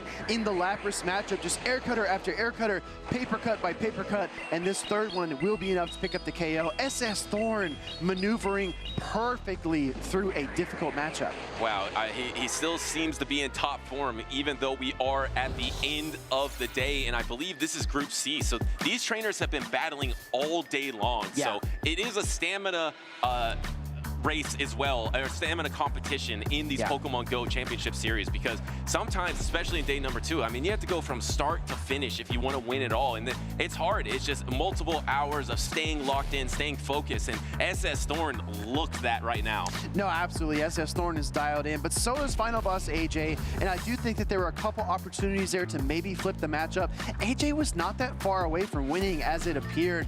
Maybe in this game number 2, she can make a couple of adjustments and start to work her way back into the series, but she's got to find an answer, Butters. She needs to answer this Corviknight somehow. And the thing is, for both these trainers, I feel like they both went as neutral as possible. Yeah, they agreed. ran the Shadow Kanto Marowak Licky core, and then the most neutral Pokemon for Final Boss AJ, the Lapras, and then the neutral pick of Corviknight for SS Thorn. With these tournaments, with their backs against the wall, they want to try to go neutral in the end, and SS Thorn, I think, played a little bit stronger neutrally in that game number 1. Do you think that Final Boss AJ takes a bit more risk and maybe brings out something like the Altaria here? Because it does have the flamethrower for the Corviknight. It can really deal a lot of damage to something like that Shadow Kanto Marowak she just saw. And there's also the mirror matchup where it can fight, back and forth very, very competitively. What do you think about Altaria for AJ here? Yeah, I think it might be time to make a big swing here, and in that situation where you know that you might just face that same team of 3 because it's the strongest neutral team. I like that adaptation because you're very strong against Corviknight, like you mentioned. The Shadow Kanto Marowak, you love that matchup. So I think it is a good adjustment, but you might need the swing for the fences here if you're Final Boss AJ. Your tournament dream is on the line. SS Thorn has been showing amazing neutral play. Maybe you need to catch him off guard. Bring a signature Pokemon. Bring something he's not expecting, as we're locked in to game number 2, and it is the Shadow Kanto Marowak versus the Altaria. This is not the place you want to start out for Final Boss AJ. Yeah, not a good lead scenario, but she's got a soft answer in her own. Altaria actually comes in with the Lapras here to get some neutral sidewave damage and threaten an Ice Beam. Look at the pacing here on Lapras. It's very competitive, but the Sparkling Aria at the last second. It swapped in, didn't get that rollout, but still able to soak this damage onto the Licky, and this is not a Lickitung. So yes, it is bulky, but eventually you can get through this matchup, and with such an energy lead, you can actually take the alignment if you want it. For Final Boss AJ, you have a clear opportunity to take alignment. You do. I wonder what the cost is going to be, though, because the rollouts are adding up. You need a 3rd Sparkling Aria to pick up the KO here, unless you want to maybe shield and farm down, but it's going to be close. Well, what I just realized is SS Thorn has double flying types in the back. So he's not even caring about the alignment as he lands the Shadow Ball into the Lapras. It's going to get to a body slam and swap onto the Shadow Kanto Marowak. Final Boss AJ is also not caring about alignment, trying to get a little energy advantage. At least you got 1 Mud Slap. This isn't all bad, right? Because she's able to get 1 Mud Slap and then a second one on the swap, bringing her closer to the Rock Slide. I think you have to shield here, right? You have to start chipping away at SS Thorn, and I mean, it would be wild, right? If she throws the Bone Club bait and he calls it, wouldn't that be crazy? It would be crazy, but the thing is, you're just so behind on energy because SS Thorn stayed in on that Lapras swap, so now it's gonna land the next Sky Attack, is gonna be enough to knock out, and suddenly Final Boss AJ sees it. You're gonna be only with your Altaria and low health Lapras, down a Protect Shield and a full health Pokemon for SS Thorn in the back. I mean, the first piece of good news all series, AJ is able to win the Charge Attack priority here against the opposing Shadow Altaria, which I must mention is very rare, considering the Shadow type Pokemon usually have a bit more attack. But we're gonna see a Shield in kind here from Final Boss AJ, and like you said, Butters, it's all coming down to this Dragon and Flying type. And you still have 1 Protect Shield remaining, and you are looking to be at almost equal energy. Is there going to be a swap out? Yes, what a swap out, and it looks on Charge Attack priority, trying to throw the Sparkling Aria, but it was Charge Attack priority that was registered. Just going to be able to knock out this Lapras here, but there's just a Corviknight in the back. Yeah, exactly. Dragon Breaths are adding up. Corviknight comes out, the Sand Attack's double resisted, but it doesn't need to deal damage with the fast attacks. It just needs double air cutters. I like the bait here by Final Boss AJ. We're really kind of, measuring in centimeters, trying to get some of that energy saved up, but the air cutters, are just not going to slow down. And like you mentioned, SS Thorn is just unleashing air cutter after air cutter, and it will be his ticket to day number 2 in Toronto. Final Boss AJ had a great tournament run. She has been dangerous on stream. She started off strong, unfortunately goes down here to the fellow Canadian. Still, her dreams are alive of a Canadian winning the Toronto Regional Championship. I mean, every matchup is like a coin, right? The one side is triumph and the other one is heartbreak. I know Final Boss AJ wanted to have that top cut, wanted to add it to her resume, prove to herself and everyone that she's a very talented battler, but honestly, everything she did on stage today, those battles spoke for themselves. I think she's got a lot to be proud of, and SS Thorn needs to now carry that torch into day number 2 and say, you know, if I beat Final Boss AJ, I gotta show up tomorrow and play my best. Exactly right, and I think she said on stream earlier that she picked that team last night. Yeah. So the start in Group C earlier on with a brand new team with a signature Pokemon like the Tentacruel to push these trainers to the limit to take down Eomero. It was an impressive tournament run, and SS Thorn, one of the best Canadian trainers, has the opportunity to make a loser's side run with that signature pick of the Shadow Steelix. Yeah, I would agree. SS Thorn is incredibly formidable. Going to come into top cut on the loser side bracket, but I don't think that's going to impact him in any way. He's still going to play just as clean, just as focused, and just as confidently as he did on stage today. So going to be very exciting to see how he progresses through that top cut. But man, you know what? I'm sure Final Boss AJ is going to be cheering for him. Yeah. Like, come on, SS Thorn, don't let me down. Yeah, we know for sure that she wants a Canadian to win, and I don't know how many Canadians are left, but SS Thorn is one of them, so definitely going to be cheering him on in day number 2. Who are you cheering for in day number 2? We've had so many trainers make top cut so far. It has been the underdog story here in Toronto. We still have some last few losers finals remaining for you all. Yeah. Up next, we see Jock, who we saw on stream earlier, versus I believe H. Shira is on stage next as well. That's going to be a thrill to watch. Jacko Loco, H. Shira, so many talented trainers still in the bracket, and the stakes just get even higher. Remember, everybody, we're on our loser side bracket. It's win or go home. Everything on the line here in Toronto. And I gotta tell you, Butters, all these regional championships, all these internationals, even your cups and locals, being in high pressure situations, it builds tolerance, it builds strength, and it's gonna equip you for the tools you need at the World Championships when you set your foot on stage. Let's take a look back at Anaheim because it was one to remember. Hello, trainers. My name is Will Dunphy. Let's take a look back at the 2025 Pokemon World Championships in Anaheim, California. Pokemon like Credilli, Lapras, and Dusclops were meta staples, but picks like Galarian Moltres, Shadow Kenta Marowak, and Tinkaton set themselves apart. There were plenty of meta surprises too, like Senhudigo's Turtonator and Toedscruel, Lyle Jeffs III's Shadow Dusknoir, and Tonton Batus's Dragapult. After 2 days of extremely hard-fought battles, only Spain's Patoman and India's Beelzeboy remained. These two trainers were destined to meet on Championship Sunday in the arena for the very first time. On a Sunday morning unlike any other, the roar of the crowd was carried onto every street corner by the soft California summer breeze.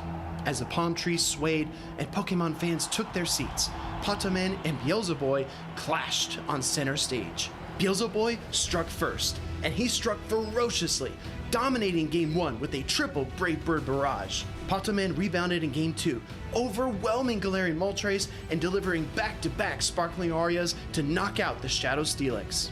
Beelzeboy clamped down in Game 3 with a lights-out bait call on Patoman's Shadow Kenta Marowak, and then leaned on his mighty Shadow Steelix to win Game 4, forcing the bracket reset. In Game 1 of the Grand Finals reset, Patoman brought both of his Rock Tomb users to corner Beelzeboy's Galarian Moltres, but the trainer from India was one step ahead. He gets in the resistant grass knot on his Moltres here! Patoman's strategy unraveled completely when Shadow Steelix connected a stadium-shaking crunch onto Galarian Corsola. After stumbling in Game 2, Beelzeboy unleashed his fury in Game 3, leading Shadow Annihilate for the first time in the entire series. This decision paid off, big time. Patoman's Cradilli outlasted Beelzeboy's team in Game 4, and the table was set for a decisive Game number 5. In the final battle of the 2025 season, Beelzeboy's Galarian Moltres and Shadow Steelix shattered Patoman's shields and shredded through his Pokemon's HP. Then, with Patoman's 3 remaining Pokemon and Beelzeboy's championship dreams on the line, Beelzeboy turned to his final Pokemon, Lapras. Beelzeboy's Lapras reverse swept Patoman's entire team, striking decisively with Ice Beam and Sparkling Aria. The crowd cheered as Beelzeboy became our 2025 Pokémon Go World Champion, proudly hoisting his trophy for India. It's Beelzeboy in 2023 World Spectator. It's Beelzeboy in 2024 World Commander. It's Beelzeboy, your 2025 World Champion. Beelzeboy proved to countless trainers that the key to becoming a world champion is trusting in yourself and your Pokemon. The future of competitive Pokemon is incredibly bright, and we can't wait for you to be a part of it. Visit Pokemon.com/compete, and we'll see you in the arena.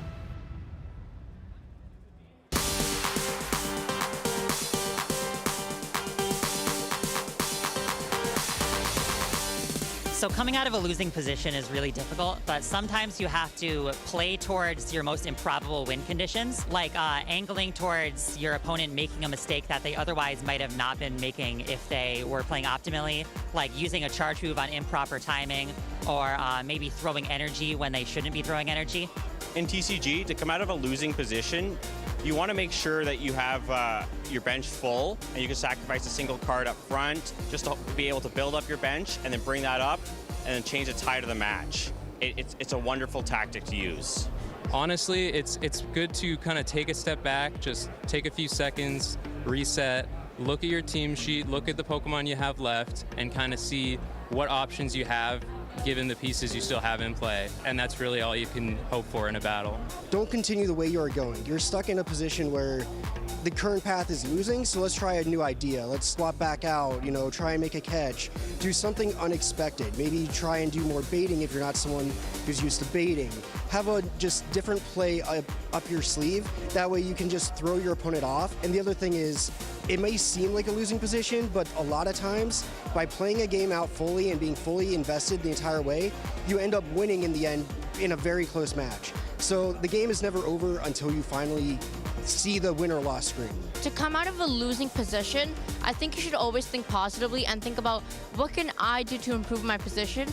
You shouldn't be thinking about what your opponent has, and you should be thinking about what you have and how to better yourself. If you're already losing, you just gotta go for broke, just make a hard read and try to get back into it, and then just have fun and try to win.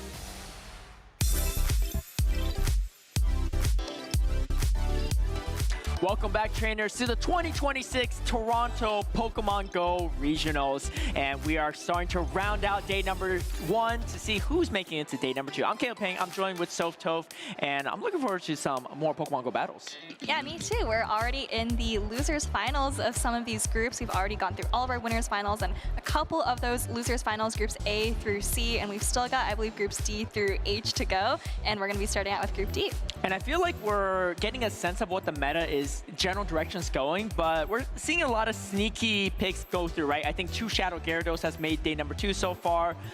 We've seen, I don't know what's Will D's team, but a lot of spice and interesting fast attack pressure and things all over the place. So we'll see if the meta shakes out more for day number 2, or maybe it's just a very wide meta as we've seen pretty much throughout the entire 2026 season so far, from Tales to Transformation to the Precious Path season, as we're continuing that trend. As we have Jocko Loco, who's coming back on stage for another matchup. I think we've had him at least featured twice so far. And H. Shira, which I think this is her first appearance, one of our fellow co-casters actually, and she's looking for another top cut here in Toronto. Yeah, and I think we're going to get the teams on the screen in just a little second, but a little sneak peek here from what I can see. I mean, these teams are, like you said, we're starting to see the meta. I see a lot of Azumarill, Licky, Altaria on a lot of these teams. And then there's kind of like, some more flex picks that like fewer trainers have, right? You have the Guzzlord, you have the Scizor, you have a Mud Slapper of choice, you could say. So I think there's, starting to be a core meta and then, kind of some fringe picks that you get to choose. And I really am starting to enjoy how Lapras looks, right? I was like questioning it a little bit earlier, but you set me straight. You're like, you know what? It can actually be Empoleon in some situations, even though it's throwing only neutral attacks. It just has a lot of bulk to it. And speaking of bulky water types, H-Tier actually has 2 of them, Azumarill and Lapras on that side. And there's no grass types on the side of Jocko Loco. Obviously, you have the Scizor that's pretty good, but again, Scizor not the most bulky Pokemon in its own right. So Jocko Loco might struggle with this double water lineup. He's on double water himself though, but this time around, it's going to be the Gastrodon for him. Yeah, I'm actually curious if Jocko Loco decides to bring the Scizor. As you said, it's pretty good against Azumarill Lapras on H-Sheera's team, but it's also just pretty good against H-Sheera's team, period, minus the Talonflame. And then, of course, on H-Sheera's side, this is actually a team very similar to the one that we saw Nighttime Clasher and Elam running. It's the Talonflame there instead of the Corviknight. So kind of the same core. Yeah, it's going to be the non-Shadow Talonflame though, so going to have some slightly different matchups against certain matchups. But here we go, it's going to be Talonflame into Azumarill for Jocko Loco. It's going to be a pretty solid matchup, but H-Sheera is running the Brave Bird variant, and Brave Bird actually make this matchup a lot closer than you would think, especially if you can land one. You will put the Azumarill in fly territory for sure, and Bubble just doesn't do a lot of damage, even for super effective. Yeah, I think if you land a Fly plus a Brave Bird, you can get the Azumarill very, very low. So even though you see H-Sheera staying in because she doesn't have a great answer for the Azumarill, it's actually not as catastrophic as you might think. Ice Beam coming through here, but I don't think it's going to be enough to take out the Talonflame. And then H-Sheera going to be able to, I think, tap a Brave Bird right here if she wants to do it. But no, she's going to save it. Ooh, I like it too. That hard-hitting Brave Bird is going to be pretty solid. However, you do have the Corviknight to absorb that as resisted damage, but in comes the Licky Licky for Jocko Loco. A pretty neutral matchup back and forth. Azumarill does have the same type of attack bonus from Play Rough. So does the Body Slam from Licky Licky, but Play Rough is going to hit a little bit harder. Yeah, and I think Shadow Ball is going to be the attack of choice for Jocko Loco here. See him getting pretty close to 100 energy, but not quite there before he fires off this first Shadow Ball. Neither trainer's opting to choose any shields so far, so just trying to save it for as much as possible. But there's a lot of bulk on all 6 Pokemon for both trainers. Neither opting for the more frail Shadow Scizor, going for more bulk and more neutral matchups, which can really make things interesting because the matchups are just less straightforward because of it. Yeah, a lot of bulk on both of these teams, and that means, of course, that we're going to be seeing a lot more play around with the switch timers. I mean, after this play rough lands, I don't anticipate that Jocko Loco is just going to let H-Sheera farm him down. Oh, but maybe he will, maybe thinking that he can get off this last parting body slam. But this body slam shouldn't KO. H-Sheera will get 2 bubbles out of it, one right before and one when it is being thrown. The question is, can she get to the move or not? I think she's maybe 1 bubble off from another move. You can see, yeah, she is. She's going to hard pivot over to this Guzzlord, but now in comes the Azumarill throwing the super effective Ice Beam. Not double super effective, but it's still going to do a good chunk of damage to this Guzzlord. Definitely more than an Air Cutter would be, so H-Sheera going to shield this up. This is kind of a weird matchup because yes, you're weak into Fairy, but you have the super effective Sludge Bomb and you're resisting the bubble damage, so it's really anyone's game as H-Sheera is going to throw proper timing, or not proper timing, but on charge attack priority into the Azumarill, forcing the first shield from Jocko Loco. Yeah, he definitely wants to get off this play rough and start to pull away H-Sheera's second shield here. Now that this Guzzlord is shieldless, it's going to be a little bit more vulnerable to, of course, getting one hit by the Azumarill. And let's not forget, there's still a full Brave Bird loaded on H-Sheera's Talonflame. It could come in handy later on. Does Jocko Loco shield this or not? If he does, there might be a combo play, but he could snuff out the combo play. Does he expect it? Here comes the combo play, and he catches it on the Corviknight. Huge play from Jocko Loco. Yeah, and this is huge because if this is that Brave Bird, I'm curious to see how many Incinerates is H-Sheera going to get. It's actually just a fly, so not going to drop her attack, and I think that means she's going to get 2, maybe even 3 Incinerates off before this Corviknight can take it down. Oh, but she actually reaches another charge attack. Yeah, that's not going to be a great time for Jocko Loco because now he's closing in on that Brutal Swing range. I mean, he definitely is in it at this point. Yes, he gets a little bit more energy out of it, which is about as much as he can hope for. Oh, wait, hold on. He's just trying to reduce as much health as possible, but now I don't think he has enough health to get off 2 Air Cutters. Let's see, though. He doesn't want to give any energy to this Guzzlord. First Air Cutter is going to come through. Maybe he could even swap out at this point in time, pivot over to Azumarill. No, not going to be the case. He does get a boost. He does get another Air Cutter, but again, it's not enough to KO. You need to get to the Ice Beam for this Guzzlord to have a chance. H-Sheera still has a catch potential as well on her own Azumarill. Yeah, it's going to really come down to whether you can get a catch as H-Sheera. Oh, but she actually is just going to reach the Sludge Bomb and get a straightforward charge attack priority win on this Azumarill, and that's going to be game number 1 for H-Sheera. Wow, H-Sheera playing clean in the end game. Jocko Loco trying to find a way around it despite the fact that he anticipated the combo play just was not enough though. I wonder if he saved more health on the Corviknight, because you could tell he wanted to give as less farm as possible to the Guzzlord, but if he had more health, he could potentially force H-Sheera to throw the Brutal Swing because she couldn't Dragon Tail down before 3 Air Cutters, maybe 4 Air Cutters go and take out the Guzzlord. Yeah, I think maybe overthought the end game a little bit there. Maybe thought that the only way to take out the Guzzlord was with the Azumarill, but I think you're right that if he had not taken that last Incinerate from Talonflame onto his own Corviknight, I think maybe could have had the damage from Air Cutters alone to, like you said, either force energy from H-Shira or just get the knockout. Yeah, I'm really like how Guzzlord looks, honestly, in this meta. There's not a really lot of hard answers to it outside of maybe Wigglytuff, right? But you don't have a lot of fast attack pressure with stuff like Azumarill and even Florges, and that Sludge Bomb, super effective, still does a good chunk of damage, forcing a lot of shields from Jocko Loco, and that banked energy for the Talonflame really paying dividends for H-Shira. Honestly, it probably ended up working out better. She threw the fly because she couldn't get Sandtag down before getting to another fly, and that second fly was absolutely crucial here, as we see Jocko Loco taking an extra Incinerate that maybe he didn't really want to take. Yeah, I don't know. I mean, I would have to see the exact like energy counts on the Corviknight and the Guzzlord, but I think that if he had just taken out the Talonflame with sand attacks without taking Incinerate damage, then I think you can just force the Guzzlord to throw energy, and then it just comes down to whether H-Shira can make the catch. All right, well, let's see if H-Shira can make another top cut or not. I think her last tournament was Pittsburgh, if I'm not mistaken. She did make her first top cut there, looking for a back-to-back top cut, and Jocko Loco has made plenty of top cuts in his career as well. So definitely a pretty close matchup between the two. Jocko Loco, though, he's going to have to make some adjustments to find a way around this team of H-Shira. I feel like the Shadow Altari is pretty good for Jocko Loco, right? You have a lot of neutral play, positive matchups into the Talonflame for sure, and, you know, outside the Azumarill, you're pretty fine into most things, right? You can shield the Ice Beam, you have play into the Shadow Scizor as well. That might be the adjustment he needs for this game number 2 as we are getting into the battles. It is going to be Licky Licky versus the Shadow Scizor. That's right. We used to see a lot of Licky Tongue leads, but now it's Licky Licky taking that spot. And Jocko Loco actually with a quick swap into Gastrodon. And this is kind of scary because, of course, Shadow Scizor does have Trailblaze potential. H-Shira is just going to opt for the Night Slash, but in this case, with 2 shields up, maybe Jocko Loco is feeling confident that his Gastrodon is going to be able to Mud Slap down. It's a pretty safe bait here, too, because the double super effective Trailblaze is quite threatening into the Gastrodon. But now, once you saw the first one, you know that H-Shira cannot be at the Trailblaze on the second one. There's not enough energy. H-Shira going to grab a shield, going to do some chip damage, and this is pretty brutal for Jocko Loco because you risk getting completely bubbled down in this situation. And Azumarill looks really strong in this team, especially this team of 3. It has play into everything. Yeah, this is where that adjustment that most players have made to run Water Pulse instead of Earth Power kind of hurts because you don't have anything to throw into Azumarill. The good news for Jocko Loco, though, is with that desynced switch timer, he's now able to bring in Corviknight into Azumarill. And not that this is a fantastic matchup, but it is a slightly better way to absorb the energy from Azumarill. Yeah, the shield advantage on side of H-Shira is what makes things a little bit tougher for Jocko Loco. Let's see how he's going to play out this matchup. Timers are starting to whittle down for both players. As H-Shira is going to come up before Jocko Loco's first air cut is going to be thrown. Jocko Loco can really use the boost right now. Is he going to get it on this first air cutter? And yes, he does.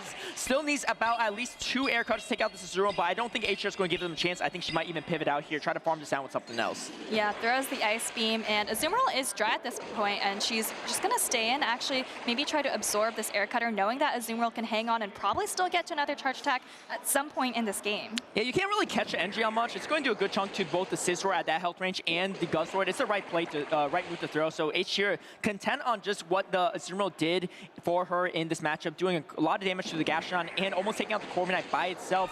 Now you can maybe go for aggressive Dragon Tail down. No, actually opts to bring in the Scizor instead. Is it a mistake? Is the real question, as another air cutter is going to be reached. H-Shira going to put everything on the Guzzlord. 2-shield Guzzlord. No potential sack swap either, but she's feeling confident in her matchups. Yeah, this is a little scary. Jocko Loco going quickly into the Licky Licky. You definitely want to throw the Body Slam as soon as you get it to kind of deny an extra Dragon Tail coming through. Body Slam going to be thrown here. And remember that Jocko Loco still has a Gastrodon in the back. I believe it has a charge attack as well, and that could really be helpful here. And he has a catch potential on the Corviknight, so even though H-Shira is up a shield, there is essentially a pseudo shield for Jocko Loco if he could catch that energy on the Corviknight. Let's see how she's going to spend her shields at this point in time. There's really no other Pokemon to spend it on. I think maybe she's going to throw the first one up into the neutral Body Slam. Yeah, you don't want to risk getting fast attack down by the Gastrodon with those Mud Slaps, for example. So yeah, playing it safe there, throwing up a shield, and H-Shira, I believe, is just one Dragon Tail away from another Brutal Swing. Jocko Loco at this point with the Licky Licky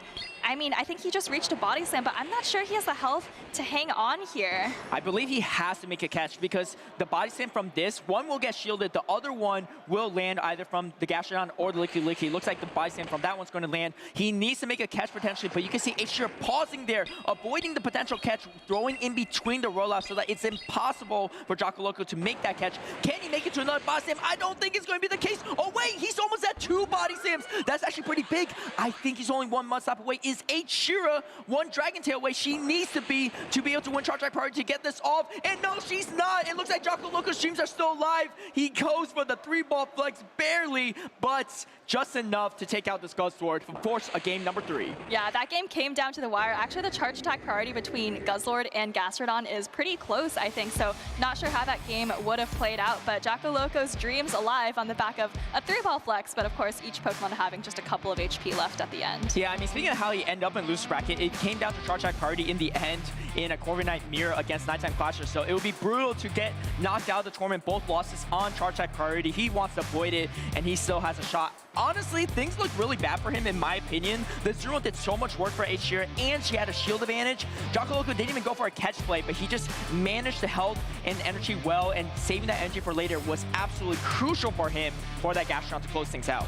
Yeah, and I think having Licky Licky there, just such a neutral matchup, and then having a little bit of play in the back with the Gastrodon to kind of assuage whatever things you haven't taken care of. I think that's just kind of the way that neutral Pokemon like Licky Licky work, right? They might not win their matchups outright, but they kind of do enough for you to be able to finish things off elsewhere. All right, we're closing in on the 3rd and final game of this Losers Finals. Winners will make day number 2 in one of the largest tournaments to date. Loser will unfortunately be knocked out in day number 1. I don't care who you're rooting for. Let me hear it though. Is it for Jocko Loco or is it for H-Shear as players are getting ready for this 3rd and final game? Do we finally see a Shadow Scissor being brought from either players, or does Jocko Loco lean into the Shadow Altaria as well? It's been solid into some of the teams for H-Shear, but of course that pesky Azumarill is quite a tough matchup for that Flying Dragon. Here we go, game number 3 on our hands. It's going to be the Battle of the Waters, Azumarill into Lapras. Yeah, we used to see this matchup a lot back around the time of NAIC earlier last year, but we haven't seen it so much this meta. Lapras, of course, not running Skull Bash in this meta, which means that Azumarill is going to be resisting all the charge attacks. Curious to see if H-Shear actually throws any energy, or if she just tries to swap into Azumarill at some point. First one to throw the move is going to be Jocko Loco. It's not going to be shielded on the bulky Lapras, and it could tank it pretty comfortably. You're not going to be in bubble range by any means. Lapras actually, despite the fact that it is throwing resisted charge attacks, can still do quite a bit. H-Shear, though, was actually capped on energy, so yes, she still threw on good timing, getting the sidewave damage off, but she didn't get any extra energy in that situation, so giving a slight advantage to Jocko Loco. However, this is still not an amazing matchup for Azumarill because these moves come out pretty quickly, and they start adding up even resisted.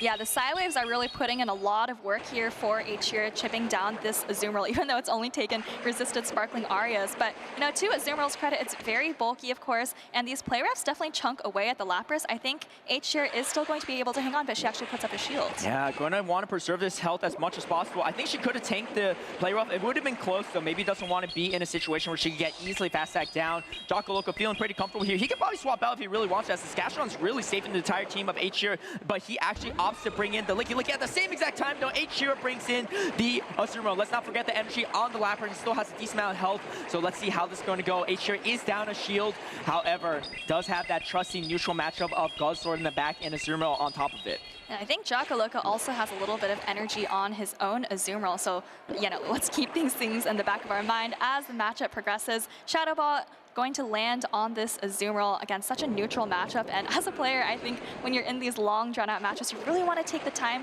to start thinking about that last Pokemon in the back. What could it be, and what is my plan? Yeah, and looking at it, it's another neutral matchup, so it's really anyone's game. It's hard to keep track of for both the players, for the viewers, and for us as the commentators as well. Spending your shields wisely is going to be the name of the game here. Mitigating as much damage as possible, trying to shield what moves make the most amount of sense versus the bait moves, and and first shield is going to be thrown off for Jocko Loco. Now, one shield apiece for both players, and in comes the Guzzlord, but in comes the Gastrodon, and we may have a chance to see who actually wins charge attack priority in this matchup. Like you said, fairly close based on the two Pokemon. Yeah, actually, I think I misspoke earlier. I think Guzzlord just wins. Okay. Sorry to mislead you. I was opting for you as the expert Thank you for opinion. covering. I think, well, I guess we'll see in a second here maybe, but I think Guzzlord wins this pretty handily. So Jocko Loco going to continue mud slapping away here. You can definitely take this Brutal Swing and I think get off both of these body slams. But, you know, at this point, we're just trying to think about how much energy is left on all of these Pokemon. And the good part for Jocko Loco is even if there's a catch potential here, Body Slam's still the move you want to throw, but it looks like the timers are not going to be up yet, as now another Body Slam's going to be thrown. H-Shield going to let this go. I don't know if it's actually enough to KO, but it's probably actually better if it does, so that she has a chance to maybe farm down the Gastrodon. Not able to. Both players trying to swap over. Oh, she's the first one to throw it, though. In comes the Lapras. However, Jocko Loco has back-to-back Body Slam loaded. Could be a Shadow Ball, so H-Shield's going to shield, but unfortunately, it's going to be the bait move. Still a shield left for Jocko Loco. He's trying to get to the Shadow Ball. Can he get to it is a real question. I don't think there'll be a catch potential in time. The timers are not up for either players. Only one rollout away. Can H-Shield get to the move? Actually opts to throw the Body Slam instead. Yeah, I think Body Slam might barely be enough to take out the Lapras, and even if it's not, I think one rollout's going to do the trick before Lapras is able to reach another charge attack. You see that rollout come through. Lapras goes down. No shields left on either side now. Oh, but there's a Brutal Swing still banked. However, Jocko Loco couldn't get a pretty aggressive farm down with the resistant bubble against the Guzzlord. Is that going to be what the case is? Actually, H-Shield, her timer's up. She's not going to let it happen. Here comes the Guzzlord, actually, or the Gastrodon for some reason. Maybe a misclick, but this, oh wait, there's a remote though. One bubble off, he gets the play rough needed against H-Shield, and you can see her shaking her head a little bit. This is going to knock out the Zumaro, and unfortunately, it is going to knock out H-Shield from this. Oh wait, hold on! Time! Oh my God! It's time! What a close game. Dragon Tail versus Bubble resisted on both sides, and we're going to get to a decisive game 4 here, Caleb. Wow. I mean, you can't ask for a better matchup than that. Straight neutral matchups across the board. I got kind of lost in sauce there. I completely forgot the Guzzlord were still around. And then, you know, resisted Dragon Tail, double resist Dragon Tail versus resisted Bubble from a bulky Azumarill. And hey, that came down to the absolute wire. Well played from both players. I mean, I don't know if you could ask for a better game or a closer game. And honestly, it's not like either made any mistakes, right? They made the perfect calls. And like you said, Jocko Loco throwing the Body Slam was actually exactly what he needed, forcing H-Shield to throw that energy. If he didn't, then she probably wouldn't have thrown that Brutal Swing right away. You can see that she was a little frustrated with herself there, but I think in the situation she was in, I don't think she could have played it any better. Yeah, I mean, honestly, you kept talking about all these neutral matchups, all these bulky Pokemon, and I think, like, I mean, you know, we were getting a little lost in the sauce, like, who even has the energy banked, what Pokemon are even alive, and for these players to have so much going through their mind, you know, I wouldn't be surprised if they lost track of things here and there as well, but, I mean, they both get another chance, lucky for them. Yeah, absolutely. Wow, what a series. Again, for those that are watching at home that maybe have never seen a tie, ties are possible in Pokemon Go, but yet the simultaneously KO, as we see this in slow motion, both at the same exact time. What does that happen? You just pretend like it didn't happen and you play another game. So we're going to technically a game 4, but this is on paper a game 3 between the two. I believe that I've seen one series where it actually went to 2 ties in one series, which is kind of crazy, but that was actually not on the broadcast. It was at the tables for a tournament in Pittsburgh, so maybe we could actually see that happen on the broadcast. I mean, with these neutral matchups, it's really possible because none of them really have hard answers to anything, right? So they're just all throwing neutral moves or resist moves that are still the right moves to throw. But here we go as we go into this third and potentially final game. We'll see how it goes. Here comes the Shadow Scizor throw. A little bit less neutral of a matchup. Going to be more favorable for Jocko Loco with the Flying Steel type. Yeah, this is probably where you want to have the Corviknight is matched up against that Scizor. I think this is the first appearance of the Scizor on either side that we've seen. H-Shield with a quick swap into a Azumarill met by the Licky Licky, a match that we've seen play out several times today, including last game. Both players are going to leave with energy banked. Obviously, the Night Slash is going to hit a lot harder than the Air Cutter, especially when there's no Fairy on the side of Jocko Loco. So nothing can really take the energy very easily. First Shadow Ball is going to be thrown. I feel like we've seen this matchup so many times already in just this series alone, and neither players are probably going to shield up this Pokemon for the time being. Definitely not the Azumarill for H-Shield. I think she's going to try to put everything on the Scizor if she can. If she can flip switch advantage, it would be kind of good, but at the same time, the Gastrodon, oh no, sorry, if the Guzzlord is not going to do amazing into the Corviknight either. Yeah, I think the Corviknight might be Jocko Loco's key to success here, and H-Shield maybe realizing that her Azumarill is really valuable if the best answer that Jocko Loco has is just a Licky Licky. So she is going to shield up a Shadow Ball correctly and try to knock out with this play rough. Oh, but Jocko Loco also maybe hoping that switch will be important. She might go for the nice slash combo play, but actually no, comes in the Guzzler anticipating the Shadow Ball catch, but not going to be the case. Great patience from Jocko Loco. We've seen him do this all weekend long, and it's going to pay off again, avoiding that resisted thrown Shadow Ball into the Guzzlord. But again, we see this matchup, and it's going to be Body Slam versus Brutal Swing baits, or not baits, thrown in these neutral situations. That's another Brutal Swings coming through. Does Jocko Loco shield? No, I think he's going to put everything on the Corviknight. If the Corviknight's the last Pokemon remaining, he can still do a lot of damage for just boosting, recognizing how strong the Corviknight is into the entire team of H0. Yeah, I think he's just going to try to get off both of these body slams, and then like you said, just put it all on the Corviknight. Maybe you just pivot out straight away, honestly, after you land both of these body slams. Of course, H0 also has the Azumarill in the back, but I mean, it is pretty low, like you said. I think the air cutters are really going to start adding up. Yeah, I think you can even throw an air cutter right now to avoid the Brutal Swing damage, but H0 trying to swap over. Actually, she's the first one to swap over. Now, though, Jocko Loco has a chance to pivot out as he is not locked into this matchup. His timer's not up just yet. Shadow Ball is going to come through. Man, this is going to be a pretty interesting endgame there, too. There is still a nice slash bank for H0, and you could definitely still boost in that spot. Both players only have one shield remaining.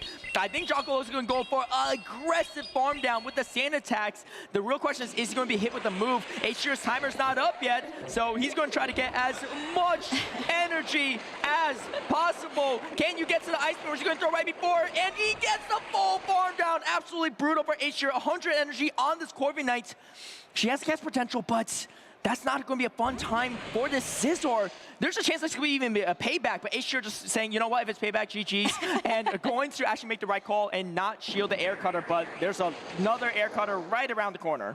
Yeah, and I think that farm down might have sealed the deal for Jocko Loco. So much energy here. I think you can probably just try to sand attack down the Guzzlord. He's going to let that first Night Slash go, maybe anticipating there could be a boost or something later on, but air cutter coming through here. This is going to pull H0's last shield, and there's already another air cutter on the way. She's got to make an incredible catch here. Does she go for it? No, in comes another air cutter. Jocko Loco throwing in between the bullet punch, and this should be enough to KO the Scizor. If not, one more sand attack should do it, and that is going to be enough. There's still a shield remaining, but H0 unfortunately doesn't have two moves banked. Jocko Loco going to take the series over H0 2-1 in this losers finals. And that was a fantastic series. Honestly, one of the best matches I think we've seen all day, and it's no surprise that it comes right in the losers finals, right when, you know, the tension and the stakes are at an all-time high, right? Winner goes to day 2, loser goes home. And Jocko Loco, of course, they're able to emerge victorious over H0 in an incredibly close, well-fought series. Yeah, and we saw SS Thorn just making the day number 2 in the last series, right? Jocko Loco joins him as well. Both of them really making their appearance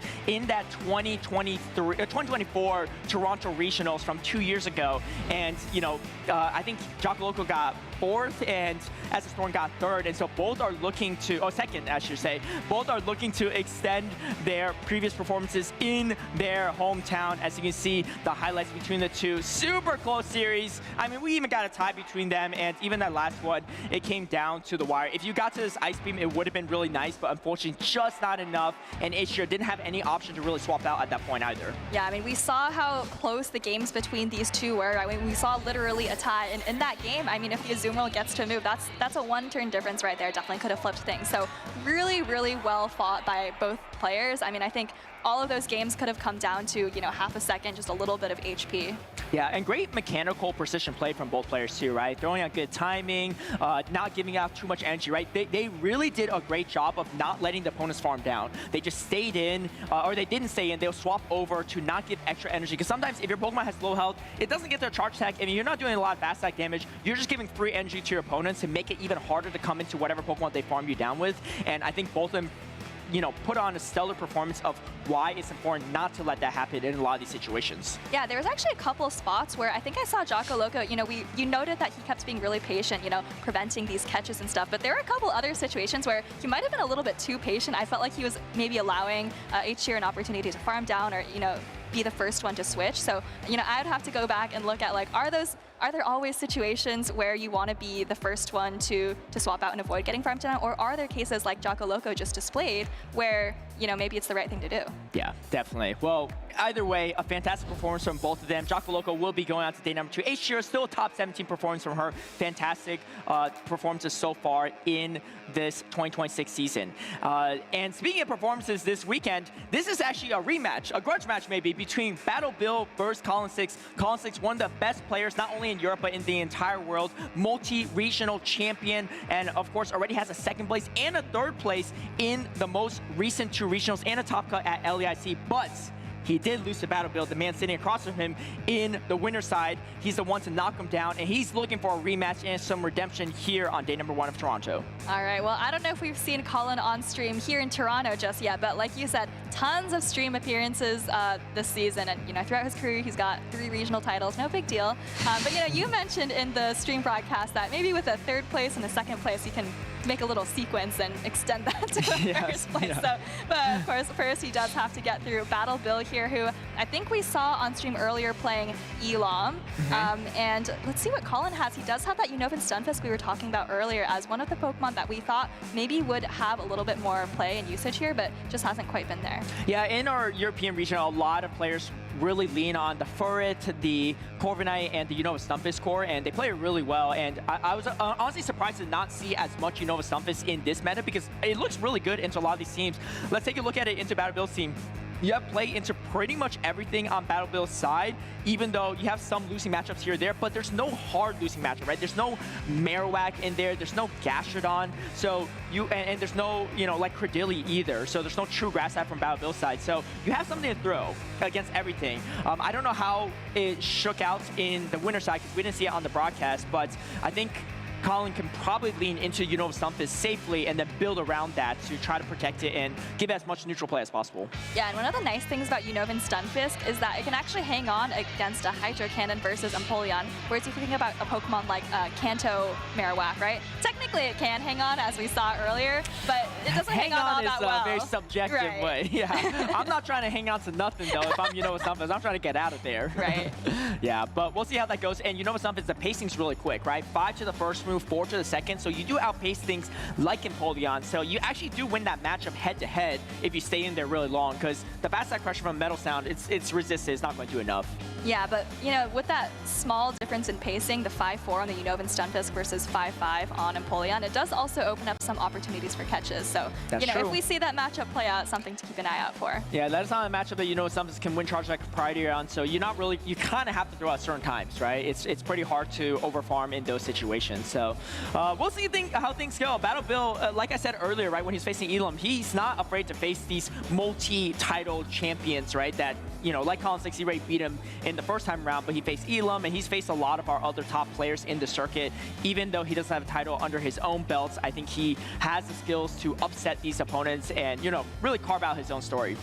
Well, both of these players have been to a lot of tournaments, and you know, a lot of tournaments, sometimes we rerun them on Twitch, so let's take a look at Twitch Weekly here. This is our Twitch schedule coming up, I believe, on the Pokemon channel for things that we stream. You can see a rerun of Pittsburgh, for example, for VGC, and then actually just coming up next weekend, I believe, is the Birmingham Regional Championships. So that's going to be the first event of the calendar year for those European players. Yeah, that's going to be really fun to see as well, to see what the EU region is going to do to adopt. Maybe a lot of them tuning in right now, trying to see, you know, what makes the most sense, what doesn't. And I feel like something I've really enjoyed in this current season is that every week, it seems like every tournament, there's like small meta adjustments, right? People are paying attention to what they're bringing, but they're kind of bringing things to counter it. I think a lot of people are going to be ready for Licky Licky. It looks super safe now, but maybe next week we see a lot of Pangoro, a lot of things that kind of check it. There's not a lot of things though, because it is a pretty safe Pokemon to bring. Yeah, there's a reason it's safe, but you know, every Pokemon has an answer to it, and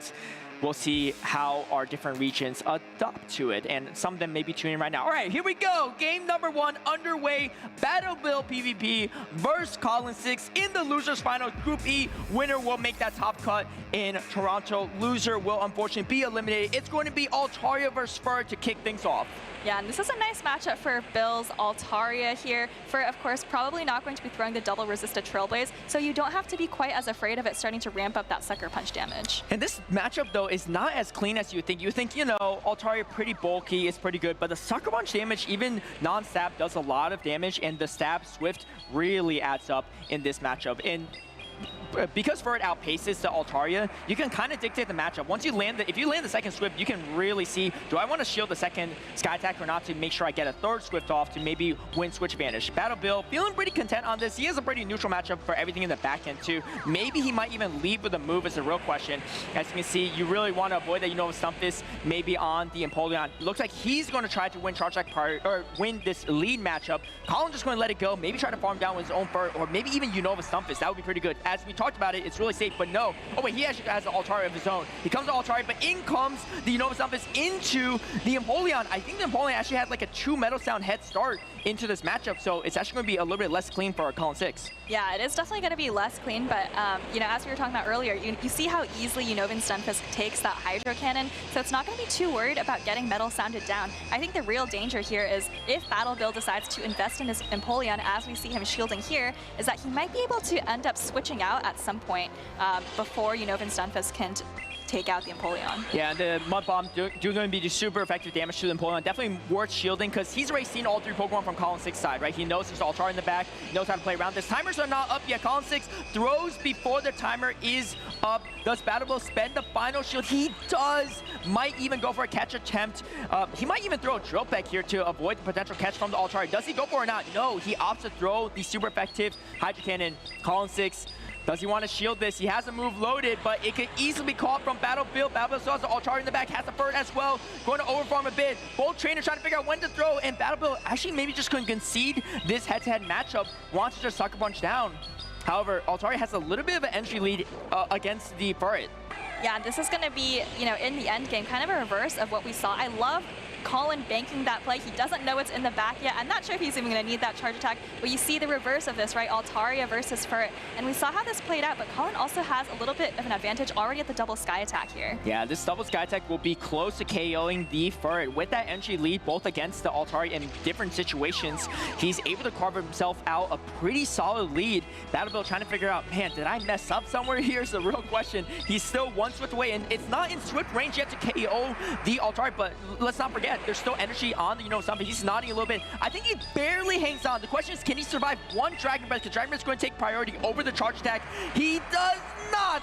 And that's unfortunately going to be game for Battle Bill here, as he's not going to be able to reach the Sky Attack in time. Still a move banked, and Colin says, got to be feeling good about that after losing to Battle Bill in that winners finals, or winners matchups earlier. Yeah, just thinking a little bit back on that matchup, I mean, you said, you know, is Battle Bill wondering whether he did anything wrong? It's kind of hard to think of anything, right? Because we just saw Ferret versus Altaria, then Altaria versus Ferret, but I think where things kind of flipped around was that middle matchup, Empoleon versus Unovan Stunfisk. Colin was kind of able to take command there, and of course, also coming out of that lead matchup, Colin was able to get a little bit of extra energy on the Altaria. Yeah, I think the only thing Battle Bill could have potentially done is avoid the KO on the Empoleon, maybe try to catch, but it's kind of hard to anticipate when Colin's going to catch there because he you know, was way over the amount of energy needed, and if you make the wrong catch, then he still leaves with a move bank, right? Because you don't have the Hydro Cannon ready on the Empoleon. Despite the fact that Empoleon came in a little bit sooner than the Unova Stumpus, just throwing the resistant metal sound, you just don't do enough damage, right?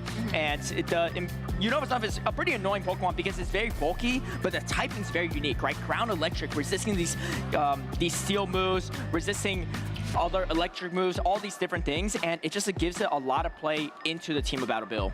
Yeah, you have to wonder if Bill is going to look to a Pokemon like Florges that really could have helped him out in that last game there. Florges would have had play into the Unovan Stunfisk, right? Doing super effective damage with both of its charge attacks, and then also, of course, have a lot of play versus Pokemon like Altaria, resisting the Dragon Breath and resisting the Sucker Punches from Ferret. It's not even that bad into the Steel type of Corviknight. As we are getting to game number 2, it's going to be Battle Bill first, Colin 6. Battle Bill needs to win this game to have a chance to force a game 3. It's going to be Empoleon into Shadow Sister. This matchup is actually a little bit funky. On the side of Empoleon, if you're non-Shadow, I think it's a slightly better because you can tank these moves, but You're both doing resisted attacks. Hydrocan, though, does a ton of damage into the Shadow Scizor, and Shadow Scizor is going to win charge attack priority. So at this point, you kind of need a bullet punch down to have a chance and 2 shield through. Colin 6 likely going to throw up a shield, and that's going to be the case. He could go for a catch though on the Altaria if you'd like.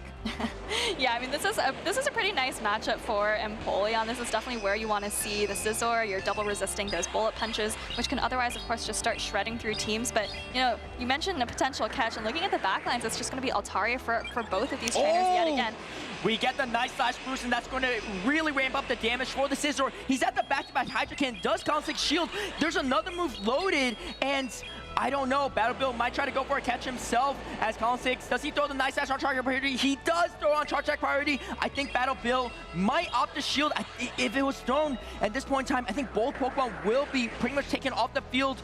All 4 shields spent right off the bat in this first matchup. However, Colin 6 can get a slight entry advantage farming down this Empoleon. I don't think Battlebill's going to let it happen. Does he swap out right away is the real question, or just wants to see what comes in? It's going to be Altaria, but Altaria has the energy lead now into backline. It's a mirror backline, but Colin 6, he has the energy lead. Yeah, this backline is just about as neutral as it gets. I mean, Altaria has the energy lead. Battlebill did just get, I believe it was 2 metal sounds of damage off on the Altaria, so we'll have to see if that makes any kind of difference down the line. I mean, honestly, the Furret versus Furret matchup, I don't know if energy lead even really matters, because I think both Furrets live 2 charge attacks, so we're really going to have to see how these mirror matches play out. Yeah, I think whoever swaps a Furret first will potentially have a slight advantage. Let's see if it's going to be the case or not. Does Battlebill even go for a catch on the Sky Tech? Maybe he does. He catches the Sky Tech on the Altaria. This might be what he needs, though, because Sky Tech is still going to do a good chunk of damage. However, now Colin 6 has a very healthy Furret in the back.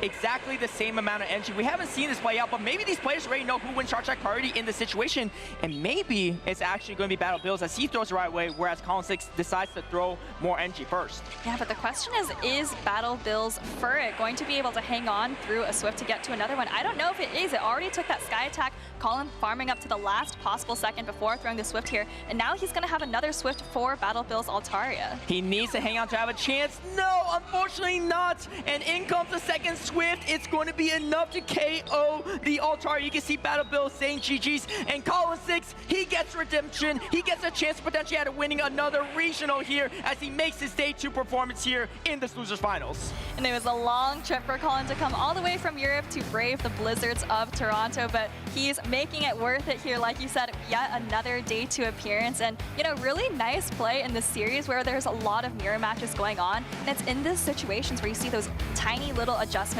really pay off for a player as experienced as Colin, right? You see the energy lead, you know, just a tiny little bit on the Altaria is what made the difference there. Definitely, and you know, a great performance from Battle Bill yet again. I mean, even if he hasn't won a tournament, he's regularly in our broadcast, playing on stage, beating some of the best names in the circuit. And he did manage to take out Colin 6 once, but not twice. And that's what he needed to do here in Toronto. Still a fantastic top 17 performance from him. He's going to leave with some championship points, maybe some booster packs as well, as we take a quick look at the replay on how this all went down. Yeah, and this lead was really scary for Battle Bill. I definitely agree with the choice to shield the Scizor here, because I think if you save the shield and let Empoleon go down, that Scizor just does way too much damage to your backline, and it's impossible to come back from. So honestly, from this situation, I'm not really sure what Battle Bill could have done to win the game. Yeah, because he didn't know the backline, right? If you were saying, why let him farm you down? Well, the problem is, what if Colin 6 had a Azumarill? Then the game's pretty much over if you bring in the Altaria right away, right? You lock it into the Azumarill of Colin 6, but that entry lead, absolutely crucial for Colin 6. And unfortunately, catching the Sky Tag spelled disaster because he just couldn't throw the Swift. He was like, I feel like he was just a little bit HP off in both games from getting a Swift off on his Furret, and that could have turned the tides of either games, but unfortunately, just not enough health to hang on. Yeah, really tough position once the Altaria landed that Sky Attack. And then here, of course, Furret going down to that Swift. Actually, I wonder, I have to look at it again, but I wonder if Battle Bill switched just one turn earlier into the Furret. If you can get a Sucker Punch, that makes a difference. But, I mean, it was really tough once, you know, Colin just was up energy in these mirror matches. Yeah, you can see a great sportsmanship from Battle Bill and Colin 6 as well, too. You know, I mean, when you face an opponent like that, it is going to be a tough time either way. And you can see the respect that Colin 6 has as well, the guy to knock him into that loser's bracket. But his dreams and hopes are still alive for that 3-2-1 finish. And, of course, winning a North America Regional from Europe would be fantastic for him, too. Yeah, of course. He would be actually the second player to win a North American tournament while not being from North America. So, you know, for us North Americans, not sure if we want that. Sounds like you don't really want that, Soph, but I'm sure a lot of our friends in EU are cheering Column 6 on, and love to see representation from all over the world at these tournaments, because we have players from LATAM, from EU, even from APAC in this tournament today. Just like I said, one of the largest tournaments today, definitely in North America, but really in the entire world for regional sake purposes. Yeah, and you mentioned a lot of players from all around the world, but we've also got a lot of players here who mainly only compete in the Canadian regionals, and we've seen players like SS Thorn, Jocko Loco make it to day 2. It's a satire. Yeah, it's a satire. Yeah, hoping to kind of defend their Canadian homeland from these players like Colin, who are coming in from all these different regions. Yeah, you're talking about how we want to keep the winner in NA soil, but they're like, we want to keep the winner in Canadian soil. Yeah. And, a lot of our Canadians really showing up to play here. We have another exciting matchup coming up. It's Doombug97, who I'm sure some people have heard of him. He's got a lot of medals and hardware in his cabinets from these tournaments, and he's going to be going against Mr. Ace 2500.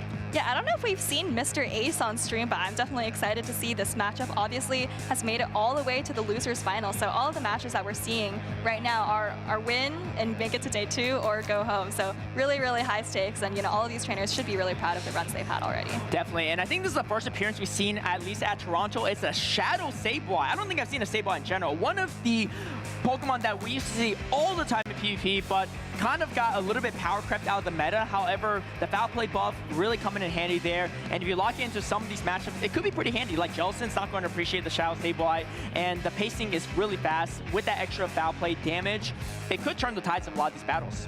Yeah, I'm a little bit curious to see if Mr. Ace decides to bring the Shadow Sableye, because I think if you've played with Sableye in the Go Battle League before, the worst possible thing for you to see is a Wigglytuff there. It's going to resist the Shadow Claw, it's going to resist the foul play, and I do see that Pokemon on Dunebug's side. Yeah, and this Shadow Sableye, it is going to be running Shadow Claw, Foul Play, and Power Gem. So Power Gem having that neutral play, having a lot of play into everything on Dunebug's team as well. Nothing really walls it off, but like you said, the charm damage, pretty oppressive. Dunebug actually running a very similar team to the one he ran in Las Vegas. He had the Shadow Talonflame, the Shadow Primeape, and the Wigglytuff. I think the Jellicent, Empoleon, and Guzzlord might be different Pokemon that he ran before, but opting to really lean into his winning team, or at least half of it, to see if he can make a run here in Toronto. And he was already in the winners finals earlier, so he's only 1 series away, but Mr. Ace might have something to say about that. Yeah, maybe Mr. Ace has an ace up his sleeve. Okay, oh, I see what he did there. But I mean, yeah, I think you're talking to the speediest sheep alive, I see. I think if you're Dunebug, you've won a tournament somewhat recently, and you're really comfortable with these Pokemon, it really makes sense to continue bringing them. You know their matchups inside and out. You don't have to worry about relearning them. And then just adding a couple new Pokemon to the team, updating with the meta, I think that's a really smart strategy for kind of continued success and making sure that your preparation can be beyond just building the team of 6. That's right. I mean, let's take a look at the teams as well and see what has a lot of play. Shadow Primeape, definitely one of the more rare Pokemon we've seen in tournaments, both in Las Vegas when Dunebug won with it, but also in general, right? It's a little bit harder to pilot. It's one of my favorite Pokemon. Actually, I got the Primeape pin right here, so Shadow Primeape can do quite a bit of work, has really solid matchups, and the slightly better in some ways against the ghost types, right? Annihilate is going to take super effective damage from the Shadow Claw, neutral from the foul play, but you resist the foul play and you take only neutral from the Shadow Claw from Shadow Primeape. And Shadow Primeape, the pacing is super fast. Rage Fist, only 4 Karate Chops to get to it, and running that Ice Punch coverage as well for potential Altaria, grass types, and just in general some neutral coverage when Rage Fist is resisted. So we'll see if Dunebug is able to pilot that to success. Yeah, I definitely like how the Primeape looks stacked up against Mr. Ace's team. I think we saw, in Dunebug's winners finals match against Dylan, we saw June trying to bring the Primeape, I think, but it just wasn't working out for him. But here into Mr. Ace's team, I mean, yeah, you do get, Sableye resists your Karate Chops, but versus the rest of the team, I mean, we saw Dunebug almost power completely through Florges with his Primeape. So curious to see if he tries to go for that strategy again. And Mr. Ace has attended a couple of tournaments in the past in our circuit. Highest finish was actually 2024 Knoxville, 17th place. So already tied for his best performance, but has a chance to extend that. He did lose to Rise Vacation and Auburn in that tournament. So definitely a lot of top players that he's faced, and definitely you know, maybe not super scared to face someone like Doombug across the field. And he's battled his way through that loser bracket to make it here, so he's definitely warmed up. Yeah, that's true. He's definitely warmed up, whereas Doombug has been sitting on the bench for a couple of hours now. I don't even know when his winners finals was, but we are getting into game number 1 right here for losers finals. All right, it's going to be Guzzlord versus Unova Stumpus. Definitely a better matchup for the Guzzlord, taking only resisted damage from the Thundershock. However, you really want to avoid the Guzzlord if you're Mr. Ace for that Shadow Talonflame in the back. So he might just opt to stay again, do as much damage as possible, make it hard for the Guzzlord to even do anything for the Shadow Talonflame for later, because Shadow Talonflame actually looks pretty scary for Doombug's team. Up 2 shields, it could do a lot of damage into the Empoleon and the Wigglytuff. Yeah, this is actually one of those matchups where the Shadow Talonflame, I think, is better than that regular Talonflame. But, you know, for now, we're still in the lead matchup. Maybe Doombug, foreseeing the potential dangers of Shadow Talonflame, curious to see if he decides at any point to try and preserve some of this Guzzlord. And he's trying to look at the team sheet here, trying to see what can really be in the back. Why would Mr. Ace stay in this tough matchup? Actually, Mr. Ace catching the resisted Brutal Swing on the Florges. And this is actually pretty good because now the Guzzlord is in fly range and you draw out the Empoleon, which is what you really want to avoid for Mr. Ace on that Talonflame. And he's going to throw the first Trailblaze. It's going to be only neutral damage. The damage is going to start ramping up a bit, but Empoleon is still going to decisively take this matchup. Yeah, I mean, this is going to be really interesting because, like you said, Mr. Ace is able to draw out the Empoleon here, but for Doombug, if he can kind of sniff out the Talonflame in the back, he might actually decide to invest in this Empoleon and even potentially preserve it for the Talonflame. We'll have to see. Oh, Mr. Ace actually going to throw up the first shield and now going to throw the Trailblaze. He has a chance to pivot over to the Unova Stumpus if he wants, because if you get farmed down from the Empoleon, it's very uncomfortable for Mr. Ace's backline. Does he do it? It's the real question. Yes, he actually brings in the Talonflame, though. Bring a Shadow Talonflame into a loaded Empoleon might not be the best decision. He's shaking his head a little bit. Can he get the full Incinerate down before the next Hydro Cannon reach? He can't go for a catch at this point because he hard locked himself in, and looks like the Empoleon is going to reach the Hydro Cannon. Time winces a little bit. Unfortunately, this is going to one-shot KO the Shadow Talonflame. Doombug going to take a very decisive lead in this game. Still has the full health Wigglytuff in the back with the shield advantage. Yeah, I was about to say, maybe he won't even show the Wigglytuff, but we do see him reaching for it right there. Mr. Ace going to bring in the Unovan Stunfisk, but like you said, Doombug is way too far ahead in this matchup. He's pretty much up a full Pokemon because we saw Mr. Ace bring in the Talonflame and then it just immediately fainted. I think this is the power of Empoleon. Why it's #1 usage in day #1. Might end up #1 usage in day #2 as well, too. Makes Pokemon like Florges really hard to use. You win Charge Attack priority, you pace just the same, you could tank their moves, they can't really tank yours, and the super effective metal sounds just really add up. And, you know, these cores of Empoleon and then anti-fighters are really strong, like Doombug's Wigglytuff, Talonflame, and Jellicent. All right, well, this has been a great match for Dune. Of course, he got an advantageous lead, and then the Empoleon was really scary in the back for Mr. Ace. Thinking ahead to how Mr. Ace might adjust for game #2, I mean, Shadow Talonflame is really only an answer for Empoleon with 2 shields up. So I think if you're going to go with that strategy, you really have to be careful with how you use the shields earlier on. All right, I have a pop quiz question for you, Soph. Oh. Who wins Charge Attack priority usually, Empoleon or Shadow Sableye? Because they get to the moves at the same time. Yeah, actually, I think it's really close. It kind of depends on, I know trainers have different preferences for their Shadow Sableye, so could you please specify what kind of Shadow Sableye you mean? Well, the Shadow Sableye on Mr. Ace's team. What do you mean? Oh, that's true. Yeah. I'm not sure. I think it is actually pretty close. If I'm not mistaken, I'd probably give the edge to Empoleon, though. Yeah, I would agree with you there, too. I think generally speaking, it's really close for stuff like Swampert and Venusaur, but I think Empoleon has slightly higher attack than those. So it's not impossible for Shadow Sableye to win Charge Attack priority, but it might not happen very easily. I say that because both of them get to their moves at the same time, right? It's just 5 Metal Sounds or 5 Shadow Claws, both 2-turn moves, 10 turns to get to that first move. And the Shadow Claw damage plus the Foul Play is going to do a lot of damage. So that could be another option for Mr. Ace to try to take out that Empoleon, but you have to worry about the Wigglytuff. It is such an annoyance for Mr. Ace's team. And on top of it, there's also a Guzzlord to worry about too. Exactly. And you mentioned that the Shadow Sableye is actually running Power Gem and not Dazzling Gleam. And I think Dazzling Gleam, you know, that one hits Guzzlord, so that becomes less of an issue. But like you said, with Wigglytuff and Guzzlord, and you only have Power Gem on Sableye, I don't know. I think if you're Mr. Ace, you probably look to your own Unova Stunfisk, maybe the Furret to take out the Empoleon. It is a tough situation, and there's a Shadow Primate, which resists all the Power Gem and Foul Play damage. Obviously, it's on the Furret one, so maybe doesn't want to take it anyway, but that's also kind of a dicey matchup for Mr. Ace's Shadow Saber. You can see he's locked in. Let's see if he can find a win here to force a game number 3. Here we go. It is going to be the Empoleon versus the Shadow Talonflame. And you can see he's nodding his head. He avoids at least the Fortress matchup into the matchup here. And you can see Doombug actually throwing a move and then swapping over to the Shadow Primate. This is actually exactly what he wants, though. He wants to avoid this matchup into the Guzzlord, and Mr. Ace might be playing into his hand because now you don't have a great answer for this Guzzlord. Both Pokemon, the Talonflame and the Stunfisk, lose against that Guzzlord in the back. Yeah, I saw Doombug like nod a little bit when the Fleur just came out, maybe kind of giving away that he wanted to bait this out. You see Mr. Ace maybe realizing that he needed this Fleur just for that Guzzlord in the back, and Doombug is pretty happy with the energy lead he has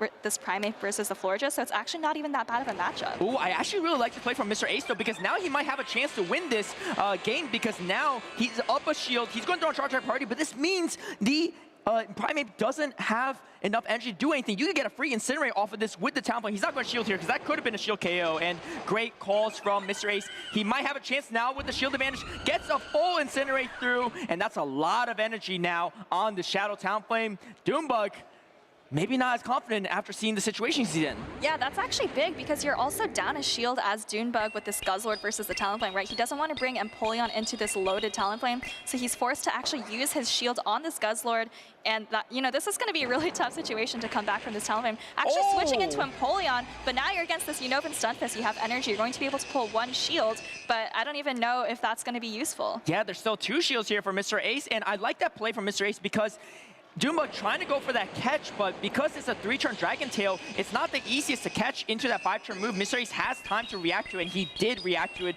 not throwing the resisted fly into the Empoleon. And now, he's actually looking like he's in a pretty good spot. Doombug maybe questioning some of his decisions. He's down 2 shields now into a 2-shield Talonflame. These are not looking so good for Mr. Doombug. Yeah, Mr. Doombug, yeah. I mean, we have Mr. Ace versus Mr. Doombug. This Mud Bomb is going to chip away at the Guzzlord, and I think if you're Mr. Ace, with your Talonflame, you really just want to put this into single fly range. And I think Mr. Ace trying to decide, do I go for a shield here or not? I mean, if it's not in fly range, maybe you want a shield, but I'm going to let it go. I think he's going to be in a good spot. 1 Incinerate plus a fly should be enough to do it. There's still 2 shields on the side of Mr. Ace, so Doombug knows he can't really win this game unless he Dragon Tails down. Mr. Ace looking a little stressed, but seeing a little life here at the end of game number 2 as he evens up the series against Doombug 97. Not an easy opponent to take games off of. Yeah, pumping himself up a little bit there. I love how he played with the Shadow Talonflame in game number 2. I think he's recognizing the adjustment he made from game number 1, right? Game number 1, he brought the Shadow Talonflame, only had 1 shield, it's down energy versus the Empoleon. Game number 2, he puts it in the lead because Shadow Talonflame really thrives with 2 shields up, and we saw it, of course, forcing Doombug to make a little bit of awkward plays there.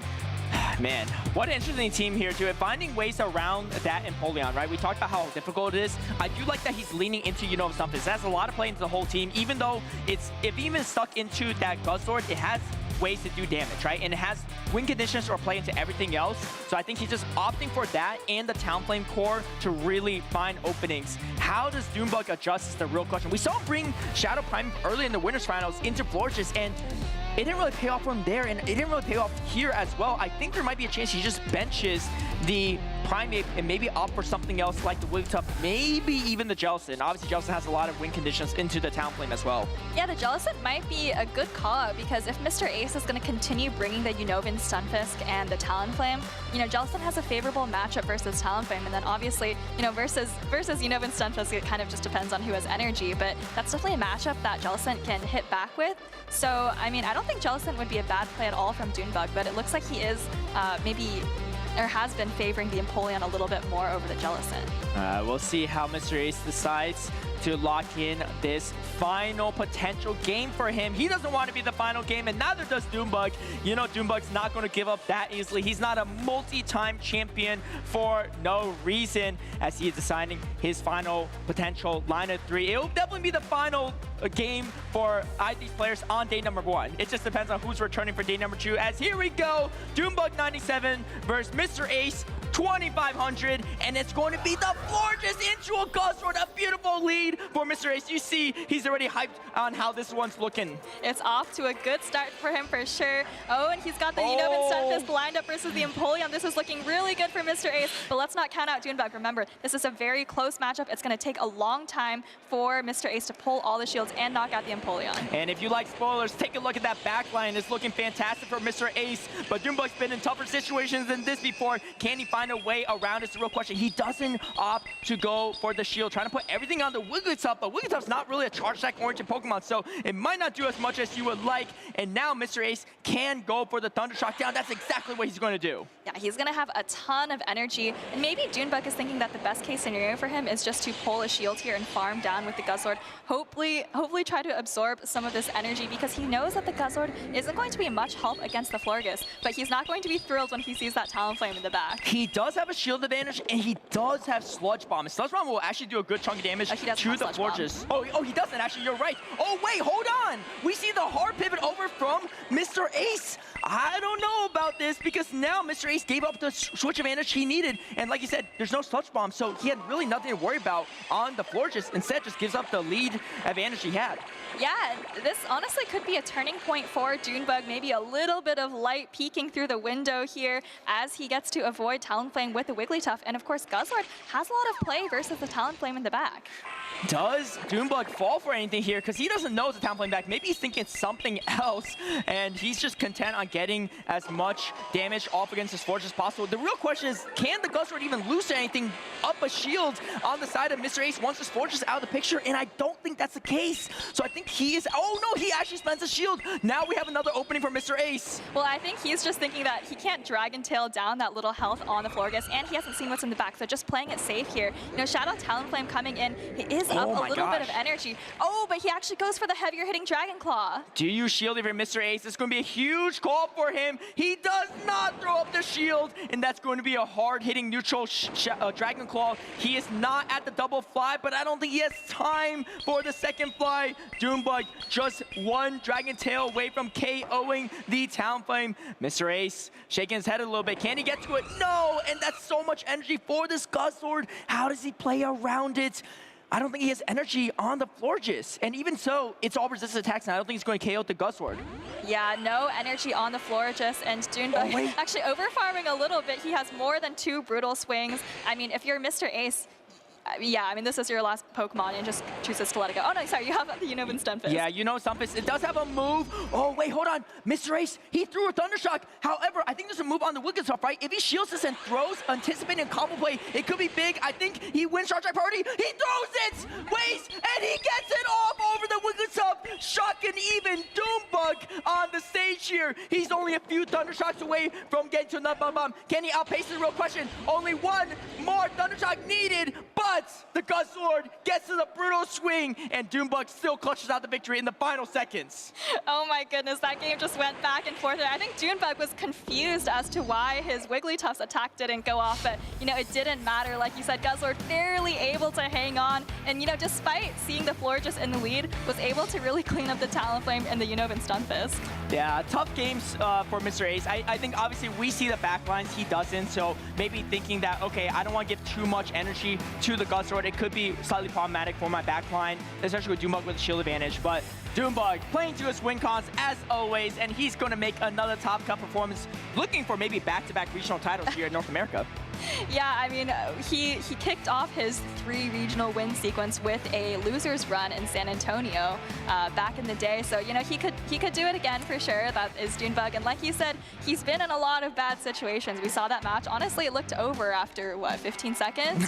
But he was 2 seconds, really. Yeah, but he was able to pull it out there. Yeah, wow. What a fantastic performance, though, from Mr. Ace. Obviously, no shame in losing to someone like Dunebug. Still made a huge run here on that loser bracket, getting that top 17 finish, tying his best ever performance, but at a much larger tournament to date. So definitely leveling up his own game as we see this back-and-forth matchup. I mean, Dunebug thought he had that second game, but Mr. Ace has something to say about it. The Dragon Claw call, though, from Dunebug was absolutely huge. That really turned the tides to this battle, preventing Mr. Ace from getting to that second fly. Yeah, Dragon Claw, of course, now more energy, but also a lot more damage. So, you know, Dunebug bringing Dragon Claw instead of Sludge Bomb, as we've seen on pretty much every other Guzzlord, really paid off for him there. You saw how much damage it did.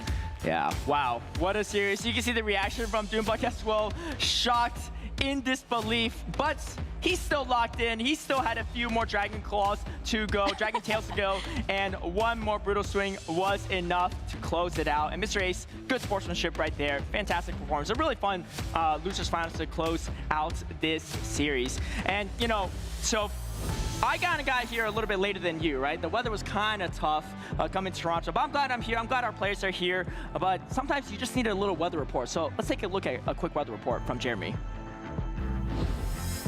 This thing on? This thing on?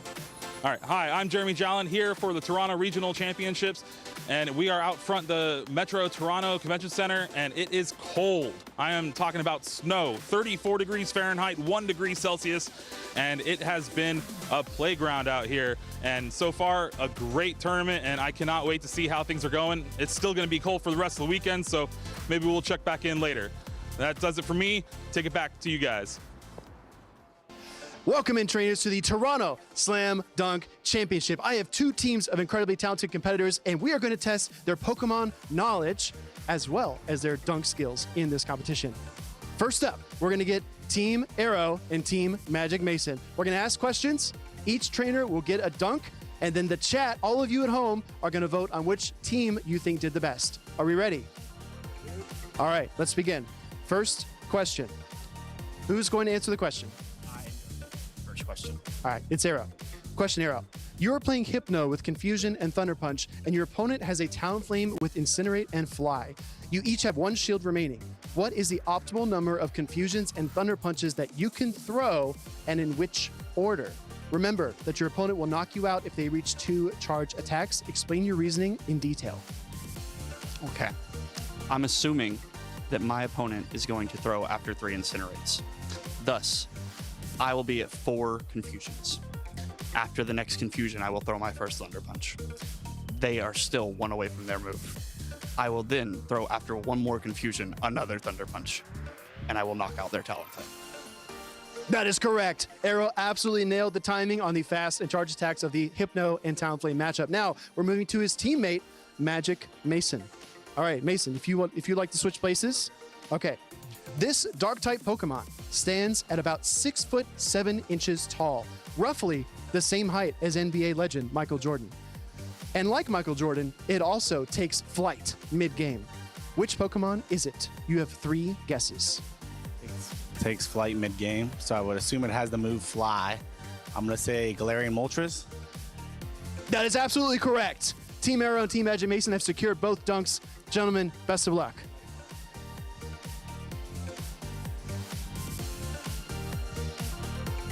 Arrow to Mason, and the dunk goes through! A little bit of a stumble there at the end, but these trainers did pull it off. Now, we're headed to Arrow. We're headed to Arrow for the second dunk of this team competition. Magic Mason. Oh, a third trainer enters the fray. We've got Phoenix. The setup. He's got to get it right. Arrow over top. Dunk! Nails it! Absolutely nails the second dunk of our Toronto Slam Dunk competition. I gotta be honest with you, LNDS Kanan. That was a firework of a show there. That was incredible. But now it's your turn, and we're going to see how you perform. Kanan, would you like to answer the first trivia question? Yeah, sure. All right. Okay. This Pokemon Go World Champion has defeated Emmy Weedle, Scoffo99, and Lyle Jeffs on the way to the title. Which World Champion was it? Is it Axon? That is correct. It is It's Axon, the 2023 World Champion in Yokohama, Japan. Now, my friend Corlash, the final question of the dunk competition. Dark-type Pokemon have a long and storied history in the Championship Series. This particular Dark-type Pokemon has claimed only 1 regional title and can deal Dragon, Normal, and Dark-type damage. Which Pokemon is this? I'm gonna guess Guzzlord. That's incorrect. 2 more guesses. Oh, we're gonna get hit from Kanan. Dark type? Malamar? 1 more guess remaining. It can deal Dragon, Normal, and dark type damage only. Dark, dragon, and normal type damage only. Oh, would you like one more hint? Yeah. Hikami won a regional championship with this Pokemon. It's Zweilous. That is correct. It is Zweilous. Now, our trainers are going to attempt their dunk. Let's see how they do. Okay, we've got Corlash up first. Corlash to Kanan. Back to Corlash. Spin, dunk, and he nails it. Absolutely incredible. Now, it's Kanan's turn. How are we going to do this? All right, Kanan. Oh, behind the back to Corlash. Pass back to Kanan. Off the wall. Loses it for a second, though. But was it intentional? Yes, it was intentional because he absolutely nails the final dunk. Let's get our contestants back here. Team Arrow and Team Mason versus Team LNES Kanan and Team LNES Corlash. Who do you think wins the Toronto Slam Dunk Championship? Let us know in the chat, and let's get back to the stream.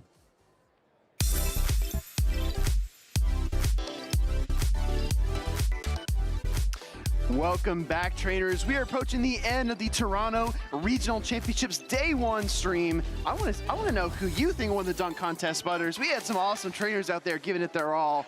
What about Team Magic Mason and Arrow or Team Kanan and Corlash? I'm just proud Arrow didn't bring down the basket on that dunk, but it was some amazing dunks. It's been some amazing comebacks too. Doonbug able to get a victory in the jaws of defeat there to move on to day number 2. Incredible stuff. And looks like we have 2 trainers remaining trying to get to day number 2, our literal last chance battlers. It's funny you say that because Doonbug was the Jaws. He was playing Guzzlord. Yeah. When I think of teeth in Pokemon Go, I think of Guzzlord. So he was able to snatch victory from the Jaws of defeat and punch his ticket to day number 2. I mean, that was a really close battle versus Mr. Ace, but we're gonna actually get some really cool competitors here because we're gonna see Coop taking on a trainer that traveled all the way from EU in Stone Collection, which honestly, I think, if I'm not mistaken, this is my first chance to cast Stone Collection in my career, which I'm really excited for. Wow, yeah, I mean, he had that last chance qualifiers all the way back at the first World Championships with the Samurai. Yeah, let's go. And then obviously he's done so well in the European scene as well. I believe he's actually #1 on the European leaderboard right now. So we have our #1 European here in Canada, in Toronto, here on that loser side of the bracket. In Spain, Butters, you would say numero uno. There he is, right there. There it is, Stone Collection. #1 by a good amount, actually. Yeah. I mean, 300 points ahead of Powderman, and this is crucial for him if he wants to keep this cushion. He can get some significant championship points by making it to day number 2. There's a huge jump getting into that portion of it. Trivia question for you, Butters. There is one trainer actually on this list who is the only trainer in the world to win a medal at all 3 internationals, being LAIC, EUIC, NAIC, and the World Championships. Who's done that? A medal at every single one. And Worlds. Okay, I want to say that it is either Paddleman or Zweilous. Good guesses. Potoman. Potoman, yeah. Potoman. I should have stayed with my gut. I had a backup guess. I knew it was Potoman. I saw you hesitate. Yeah, I was like, all right, I believe you have a backup as well. And of course, we've seen Doonbug just make it to day number 2, and that's crucial. Rise to Occasion, obviously still in that 4th place. And if you don't know, actually, this top 4 is really important because the top 4 in a region like US, or sorry, NA, or in EU, if you get top 4, you will get a travel award to the next international championships. There's a ton of cutoffs. The cutoff is usually after an international championship ends, and that is when you qualify for the next one. Exactly right. I want to shout out here specifically to number 4. That is LNDS Aureo, who won his first championship series event and is coming in at over 1,037 championship points here, which is really, really impressive. I mean, a lot of these names we're familiar with, right? The Zardis, the Hardjevs, the Kanans, the Desynced, right? The Spice Master himself. But it is really cool to see trainers win their first event of their career and kind of prove to everyone watching that they are the real deal. Yeah, and of course we have Marto here in Toronto as well. And these are your Worlds qualifiers so far. Of course, the world champion Beazle Boy qualifies. You got Paddleman, Hard Jeffy, Corlash, Inadequate, Zardy, Meteor Fallen. Just the list goes on. These are the heroes of the season so far. You know, we're not at the midway point yet, but we're getting close to it. So this is the point of the season where you try to make that push either by the championship points or qualifying by getting first place in a regional championship or top 4 at an international championship as well. Exactly right. Let's take a look back here at the meta for day number 1. I think this is really good to show everybody this because we can take a mental snapshot of the Pokemon usage here and then compare that to what you're going to see pretty soon, which will be that day 2 usage once we have finalized our top cut. So again, some surprises. No Unova Stunfisk to be seen. Azumarill rocketing up the usage charts all the way to number 5. Like we talked about, Butters, a lot of things in competitive Pokemon Go change, but some of them stay the same. And one Pokemon that Azumarill likes to see is Guzzlord, and Guzzlord is the Pokemon that is not on this list. Great call. It's probably been the most impactful Pokemon that was not top 12 usage. If I had to bet, I would bet that Guzzlord is top 12 usage for day number 2 just by seeing how many trainers got into day number 2 so far with that Guzzlord. There's only 2 trainers remaining with that opportunity. I want everybody to type in the chat. Which Pokemon do you think is the biggest surprise of the weekend? Is it the Thievul we saw earlier? Maybe the Shadow Gyarados we've seen on a few teams? Or is it something else, something that's really standing out to you? Let us know, not only on socials, but also in the chat. Let us know what you're thinking. And I think our trainers are actually almost set up here in the venue. It's a big matchup. They got to prepare for it here. Like we said, it is Kim Coop versus Stone Collection. You know, we just mentioned about Stone Collection being #1 in Europe. A trainer that has been so strong in the European scene, now trying to win a North American regional in Toronto, but a tough journey coming in on that loser side of the bracket. We saw Kim Coop earlier to get into this position, but let's take a look at the matchups here. This looks to be pretty meta teams. That Unova Stunfisk that you said has been missing is on Stone Collection's team right now. Correct. And then Kim Coop running pretty much the hard meta, but then adding a Cradilly as well that, I mean, Grass has completely been gone from the meta. We don't see any grass types really. Yeah, exactly, because you can find that coverage in other ways, whether it's Trailblaze Florges, Trailblaze Furret, or Trailblaze Shadow Scizor. There are options there. There's versatility. But the double flying types is something that I keep seeing, Butters. I don't know if you've noticed that, but the Corviknight and Altaria duo is actually more and more common this weekend, much more common than I expected. And the question that's going to come down, at least in my mind, with this series here, is that Kim Coop has the Florges and the Cradilly. 2 Pokemon that are going to struggle against Scizor, and he doesn't have Talonflame, he doesn't have Annihilate, he doesn't have a hard response. So it's up to Kim Coop to kind of maneuver his way around that Scizor. And I think that was the flaw in his team earlier on, right? True. He ran into that exact same problem, and Shadow Scizor is on a lot of teams here, so he's gonna have to adapt from his previous strategy to try to have an answer for that Shadow Scizor. And to point one more thing out, I feel like Stone Collection not only wants to get to day number 2, but just thinking about this for a second, he is first place in Europe, but after EUIC, that's going to be in early February. Correct. There's going to be a cutoff for who will win the travel award for the North American International Championship. If he's able to get a little extra cushion here today, he doesn't have to worry about the next European regional as much, and he can secure that coveted travel award, which is huge for these trainers. Well said, Butters. I think that's so important to remember. I mean, a lot of these journeys for these trainers feel kind of individual, right? But I think we can all kind of relate and root for the trainers that we want to see progress, win those travel awards, make it to the next internationals. And seriously, Butters, that kind of analysis, that's why they pay you the big bucks. Well, thank you, Speedy. I appreciate that. We're about to get into this game number 1, of course.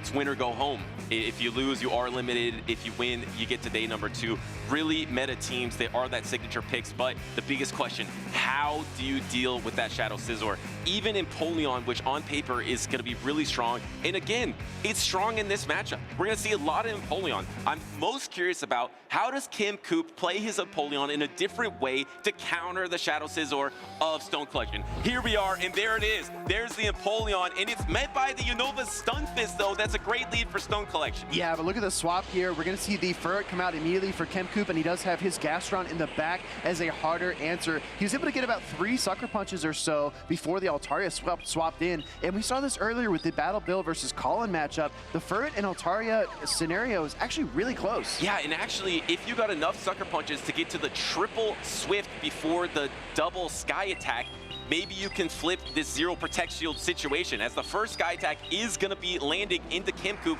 Can you get the double Swift before the next Sky Attack is available? That's the question, right? 10 turns to the Swift for the Ferret. Altaria is a little bit slower, but not by much. Swift will connect the second time around into that Altaria, and now it's a race. Ferret only 2 away. Yeah, and this Altaria is really close as well. Looks like it's going to be a charge attack priority, but it didn't look like Stone Collection wanted to throw it, deciding to actually just go for a Dragon Breath down to keep the alignment here and save this energy for the backline matchups. And Kemcoop doesn't pivot here. You could, because you know you're going to lose alignment regardless, but looks like he's probably just going to come in with Empoleon to soak up all this energy. Great matchup awareness by Stone Collection as well, not forcing the charge attack priority and wasting the charge attack. He knew the Ferret would get to that third Swift, so he does go ahead and shield it up. But the Flamethrower does a lot of damage, and this Empoleon was finally able to Metal Sound down. And the Metal Sound down is 1 away still from the Hydro Cannon, but he got that Hydro Cannon before he swapped out, so he banked it, and now this Mud Bomb's going to be coming through into this Gastrodon, but the backline matchup is actually the Shadow Scizor. How many Protect Shields are remaining? There's 2 Protect Shields remaining for Kemcoop. He's shaking his head. He likes to see this. If you notice, Kemcoop looked across the stage at Stone Collection. Because Stone Collection stayed in with the Unova Stunfisk and threw the Mud Bomb, that told him in that moment that there was no Corviknight in the back, and Kemcoop feels really good about his position here. And you're able to resist those bullet punches. You needed to have a strategy for that Shadow Scizor, bringing the double water for Kemcoop and able to match up against the Shadow Scizor with a Protect Shield advantage. He used one of them right here, but he's gonna get the farm down before the Night Slash is available. Big Mud Slap down, out comes Unova Stunfisk, but the Water Pulse is ready to go, and Stone Collection, realizing that there is minimal play here against that ground and water type, is just gonna let this attack through, and I think he's gonna kind of punt the ball into game number 2. It's super effective, and then the Mud Slap down. I have to give a lot of credit to Kemcoop there with the full adjustment, knowing the Shadow Scizor is his Achilles heel in this tournament. He brings the Empoleon, and he saves 2 Protect Shields for a backline Gastrodon, and he wins it quite comfortably. I gotta tell you, Butters, everybody wants to build the perfect team. They want the perfect balance, coverage for everything, and if you are team building in competitive Pokemon Go, you will run circles in your mind forever.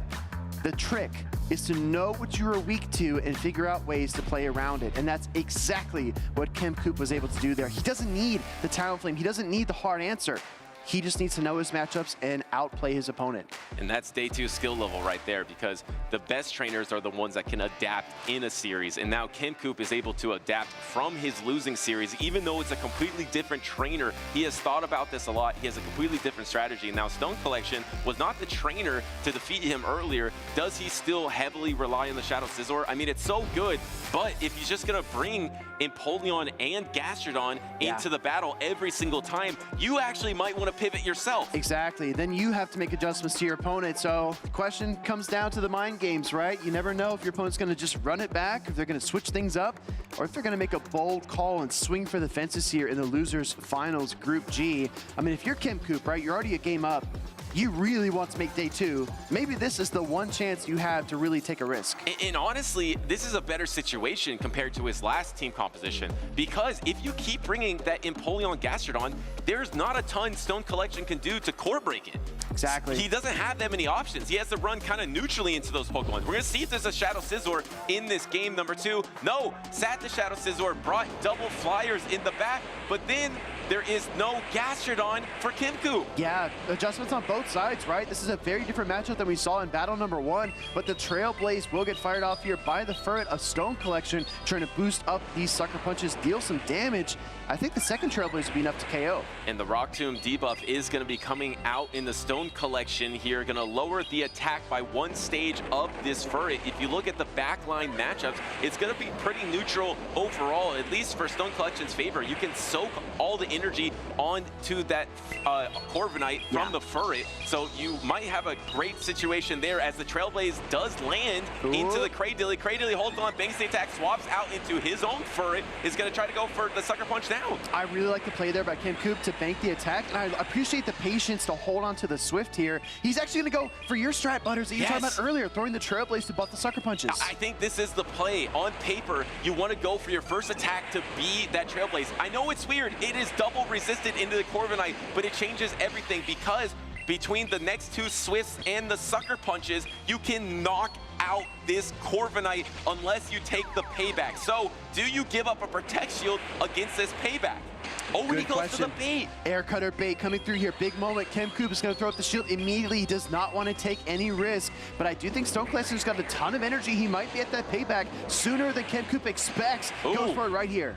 And this won't knock out, or the payback will, but the Swift would not have. The payback's gonna get really close. Remember, there is a Swift, and does he hang on? No, he actually does get knocked out, and here comes the Empoleon swap into the Altaria. It's gonna be one Protect Shield for KimKoop versus the double Protect Shield Altaria from Stone Collection. And also 2 weak Rock Pokemon Tomb in the back, right? There's a Rock Tomb in the back. That's true. There's a Rock Tomb to debuff this Altaria in the back. Stone Collection knows it. He has to save one Protect Shield for that super effective rock type attack. Yeah, he's got to go ahead and let the second Drill Peck through. I'd be shocked to see the Protect Shield here, and just like we suspected, Stone Collection is going to, I guess, respect that Rock Tomb damage. Second Drill Peck does connect. Napoleon looking for a third Flamethrower, though, coming through. And I'm surprised KimKoop didn't go for it, knowing that Altaria was switch locked. Maybe he's trying to get the second Protect Shield. There comes the Flamethrower. It is going to be neutral. One Protection Shield remaining for both trainers. Stone Collection is almost back in his timer, but first gets to the Sky Attack, and KimKoop actually just lets it go, says this game is over. Yeah, I don't think KimKoop I don't think he believes there's a way for him to win this battle, because even if he throws the Drill Peck, shields, throws the Rock Tomb, there's just not enough HP left on the Empoleon or the Cradilly to work their way through that Furret and the remaining third Pokemon from Stone Collection. So I agree with the decision, honestly. And we know KimKoop takes careful notes of the energy in the back. And remember, Stone Collection also had a Swift bank on his Furret. You're right. So KimKoop probably knew it wasn't his game. So let's move on into game number 2. A huge adjustment from both trainers. On one side, KimKoop sitting the Gastrodon, and the other side, Stone Collection actually bringing double flyers, trying to counter that Gastrodon, but it wasn't there. Not just that, but KimKoop, after seeing so many Shadow Scizor and us just going on and on about how bad the Scizor versus Cradilly matchup is, he leads the Cradilly in that game number 2. Yeah. He is Unova Stunfisk hunting. He is Azumarill hunting. He wants that positive matchup, and he took a risk. So game number 3, I think the chances of Cradilly showing up are low at best. I don't know if you agree. Yeah, it's going to be tough. I think maybe you might want to go back to your original Game 1 strategy of bringing the Gastrodon and the Empoleon. There's not a great way for Stone Collection to core break that. And then if there is a Shadow Scizor in this decisive game number 3, it might... Oh, no, wait! There is a Cradilly, and it's in the lead for KimKoop, and there is no Gastrodon. Instant pivot into an Empoleon. Stone Collection staying in, doing a couple bullet punches, and then swapping into Altaria. He's actually grimacing a little bit. Yeah, but I mean, this switch-in matchup is critical.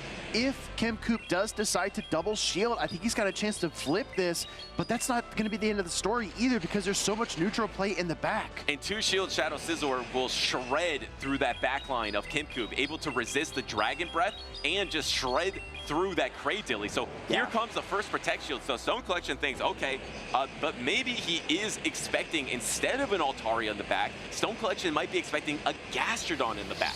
Yeah, exactly. I think that's a really good point. Second Drill Peck of the Empoleon firing off here into the opposing Altaria. No Protect Shield from Stone Collection as he lets his Dragon Flying type get really low, but the Flamethrower gets queued up as well. And I don't think this is quite enough. It's going to be really close to knock out the Empoleon. This neutral fire type attack does get Protect Shielded, so that means that it's a 2 Protect Shield deficit in swapping in the Shadow Scizor, but you're going to get the Protect Shields back right away. I don't think you get both, Butters, because this Scizor does have the Night Slash ready, and if he throws it, he's going to win the Charge Attack priority tie, right? He had the Night Slash ready, but maybe was expecting a swap. A swap did happen into the Altaria here, throwing the Night Slash. There are no Protect Shields remaining. Can Stone Collection get a boost on the Shadow Scizor 2-stage attack boost? He doesn't get it. This is huge, though, for KimKoop, because he's able to keep his Cradilly away from that Scizor and keep his Altaria away from the Azumarill. This is actually a massive positional play for KimKoop, even though it doesn't look that good on the surface. And as soon as you use a Protect Shield here on this Sky attack, you know that you have to come out of this matchup with a charge attack, because there is a charge attack banked on the Empoleon for Kimcoop. Correct. So you either need to have a charge attack to charge attack priority, or swap out and soak somewhere else. He's you got get the the farm Trailblaze. down though. He's got the Trailblaze, Butters. If that Empoleon comes out, it's going to get absolutely destroyed. If he sends in the Cradilly, he can't acid down. What's he gonna do? Stone Collection with a deep breath, not knowing what to expect. There's the swap, and Whoa! there is the attack. The Hydro Cannon taking out all of the energy from Stone Collection. The swap in the middle of the bullet punch. Stone Collection cannot react. I don't know if I've ever seen that play. That was insane. And now you have that Cradilly that is fully healthy. This Azumarill, though, can get a bubble down. Is there any chance for Stone Collection still in this battle? If you get a bubble down and double Ice Beam that Cradilly, you have a shot. Yeah, the only win condition here is to bubble all the way down. He cannot afford to throw any energy with the Azumarill. You definitely can. You're not threatened. But is the double Ice Beam enough? I think it's going to be enough. I think so too. Let's find out though. Azumarill absorbs another Drill Peck, taking all that damage. Double bubble gets the KO. Kimcoop shakes his head. His Cradilly doesn't have any energy. It is empty. Here comes Azumarill's first Ice Beam. He even went for an extra bubble at 100 energy there, trying to go for timing, but really, you just need to get to these double Ice Beams, because double Ice Beam will be enough damage. Looks like Stone Collection is bouncing back, a sigh of relief. He can't believe it. He just punched his ticket to day number 2. Back from the brink, Stone Collection clutching up game number 3 here in our losers finals for Group G, and the European advances to Top Cut here in Toronto.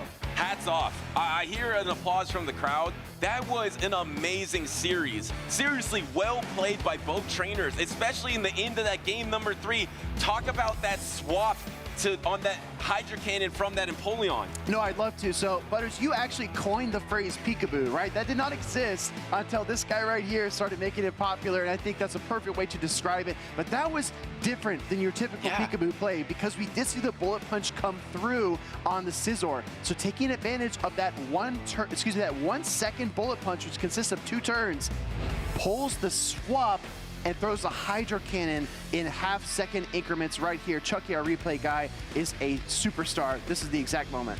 This was the moment that wasted all the energy on the Shadow Scizor. You thought it was over for Stone Collection, but then you know you're not threatened by this energy from the Empoleon and your switch lock. Kimcoop made that amazing swap to take out all that energy, was his only win condition.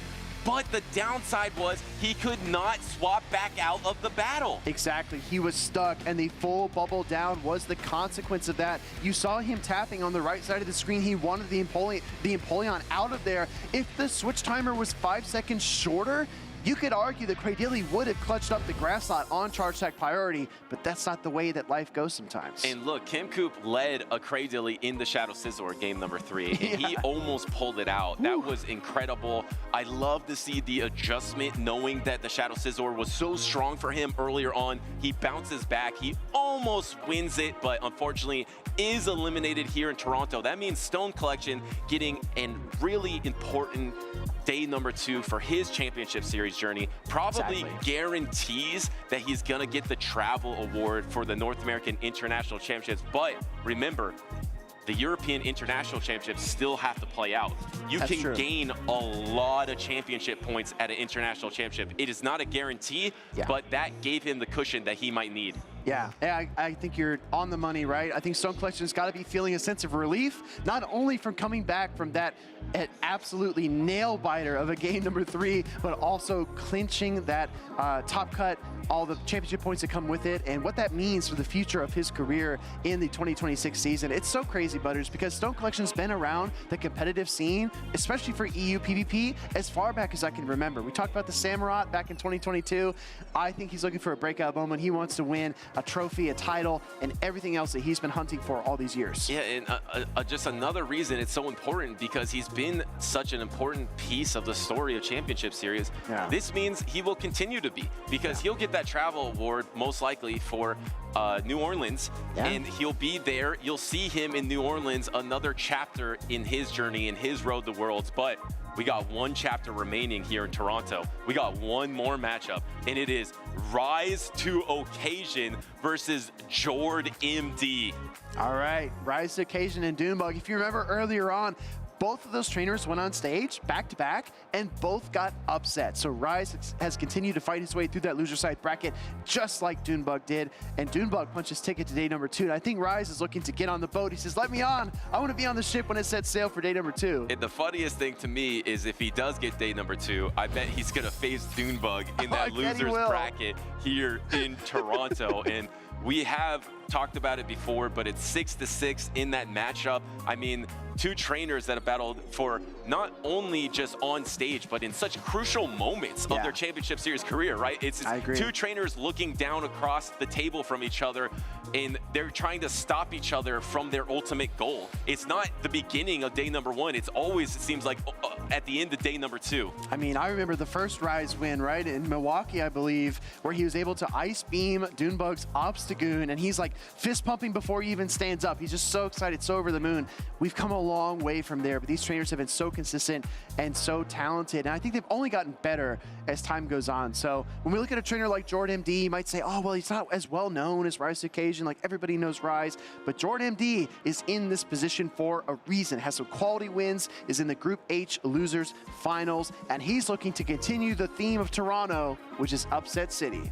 That's a great point. It has been Upset City here, so can that trend continue? I know maybe some might be looking forward to the rematch, but can Jord stop that from happening and put another chapter in his journey? Let's look at the teams. Jord MD has the Goodra.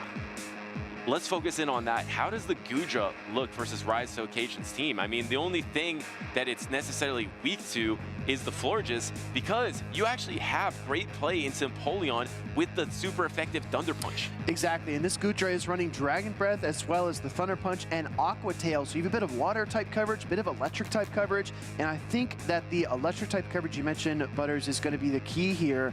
But I mean, it looks very neutral, I'll say that, right? And that's what we come to expect from a Dragon type Pokemon like Goodra. It's not going to razzle-dazzle and really surprise you, but it is going to be consistent and reliable. And I do think it puts a lot of pressure on Rise, especially when it comes to the Licky Licky or the Gastrodon that he's got there on his team.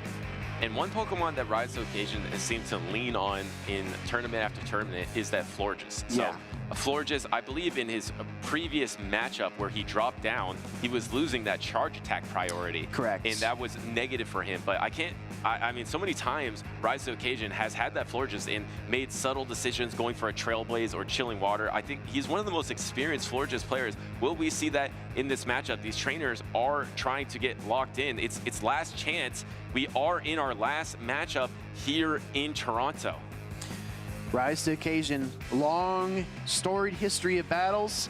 Another top cut potentially, but a lot on the line here against Jord MD. Shadow Malamar, he seems to really believe in that pick, thinks that is going to be the answer. I do see the Galarian Corsola target on the other side. There's a lot of neutral options as well, but if it does align against something like the Wigglytuff, it will be a disaster for the Dark and Psychic type.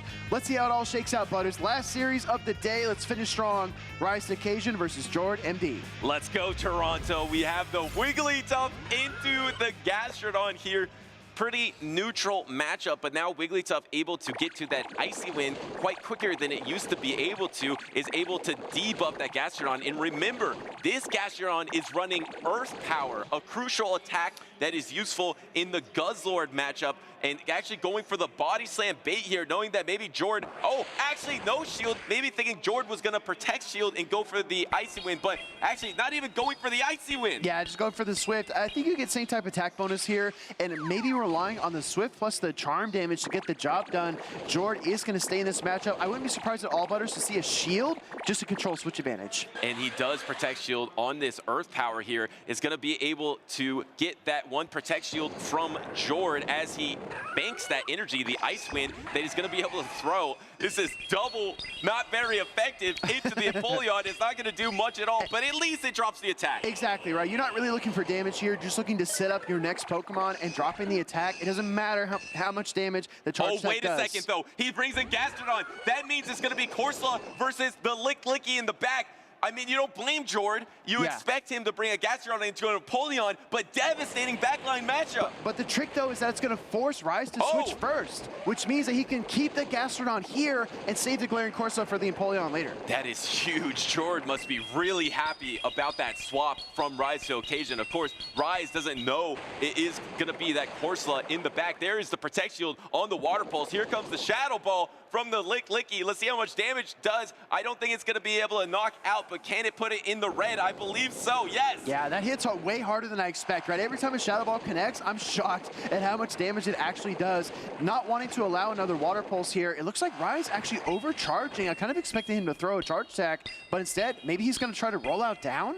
Yeah, and going for that last Protect Shield on the Licky, and feels like he couldn't get the rollout down because the rollout's just doing nothing against the Gastrodon, maybe doing only 1 damage, actually getting the Protect Shield there, and now do you try to swap and catch an attack? He tried, but he missed.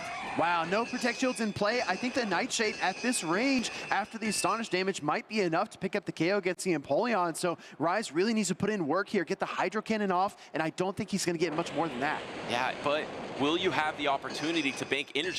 Jord has to be very careful here, because if you knock out this Empoleon right away, that gives Rise the opportunity to bank up to a double on his Licky, and can Licky win the charge attack? Actually doesn't even throw. Yeah. Or, sorry, doesn't even try to bank any energy. Immediately goes for the Shadow Ball here. This might not be enough to KO because the Glaring Corso is so bulky, and he gets 1 rollout for his trouble. But I gotta say, Butters, I think the Gastrodon is dry. No, actually almost at the Water Pulse.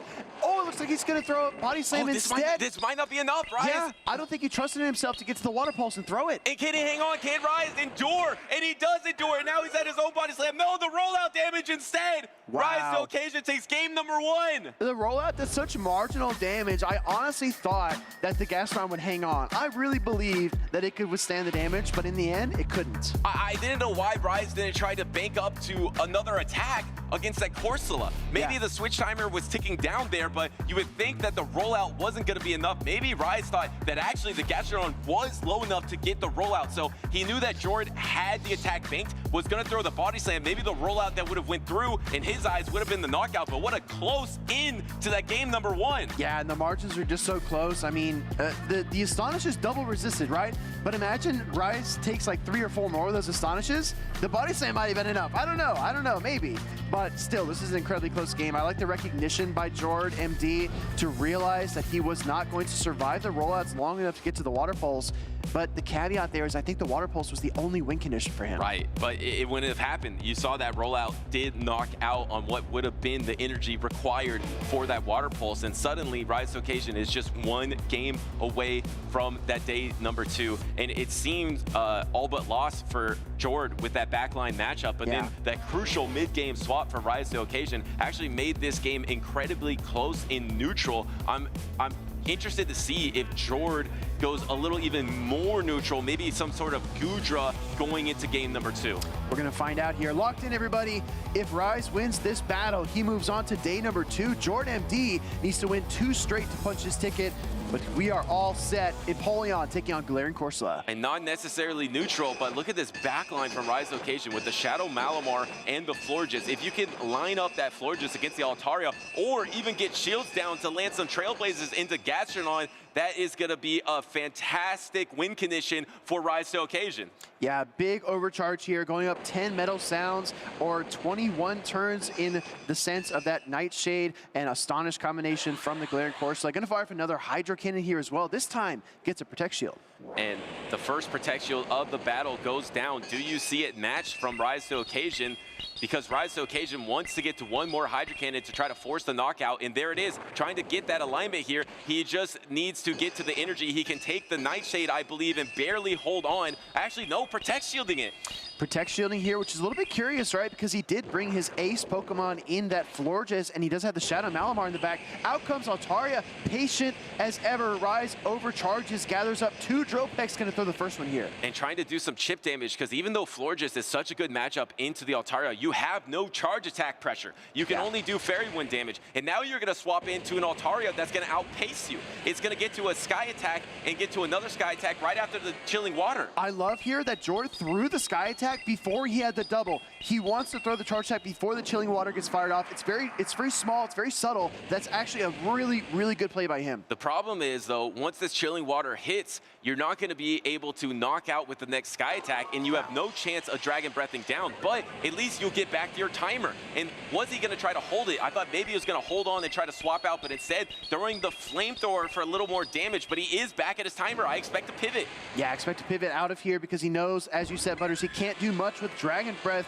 being so heavily resisted. Out comes another chilling water from the Florges. This is what Rise likes to do. He likes to spread the damage around, spread the debuffs out, and that's going to slow down this Galarian Corsola even more. And can he get the side wave down? Yes, he can get the side wave down, and there is no Protect Shields remaining. There is a Gastrodon in the back, but Rise is switch locked. I think it was to Jord's advantage to go in instantaneously so that Rise can't ever get back to his timer, but he did wait a couple seconds. Exactly. Rise is closing in on back-to-back foul plays. He needs every ounce of energy that he can get as he looks to damage this Gastron, because once the Water Pulse is ready, Gastron's going to pick up the KO for sure. And here is that Water Pulse that will pick up the KO into the Shadow Malamar here. It should be enough damage. Same type attack bonus into a Shadow Pokemon. Knocks out the Malamar. And what do you have left? Does the Empoleon have any remaining charge attack energy? I don't think so. I think it might have one Hydro Cannon, right? Oh, it does. Because he doubled. Yeah. It does, but it's just not enough damage. Exactly. Able to withstand one Mud Slap. Rise's knowledge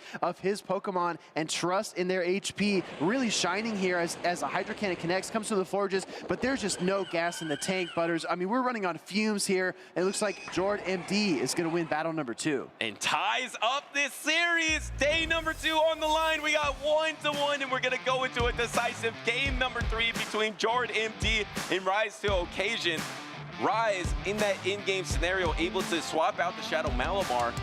I don't know, I guess maybe your only win condition is like baiting the superpower and then foul playing, and then, or actually foul playing first and then superpowering and then landing the Hydro Cannon. It was tough in that in-game for Rise. There's so much mental math there, but what really stood out to me is the fact that Rise sent out that Shadow Malamar without knowing the third Pokemon from Jord MD, and luckily for him, it was Gastron. It could have been a Wigglytuff, right? And he had no idea. So Rise definitely taking some risk here in game number 2, but I think he realized he needs to do that because Jord MD is very talented. And the risk that didn't pay off, he switch-locked his own Shadow Malamar, so then he couldn't use his remaining Pokemon as a third Protect Shield, and Jord was able to take advantage of that and just charge to the Water Pulse. He could have let his Pokemon go down, then come in with the Malamar, then try to make a amazing swap with a one-turn fast attack. That was another option for him, but that is in the past. We're talking about right now, what can Rise do to win this battle? What can Jord do to win this battle? I thought Jord might go a little bit more neutral. He did the opposite. He brought Corsola, Altaria, Gastrodon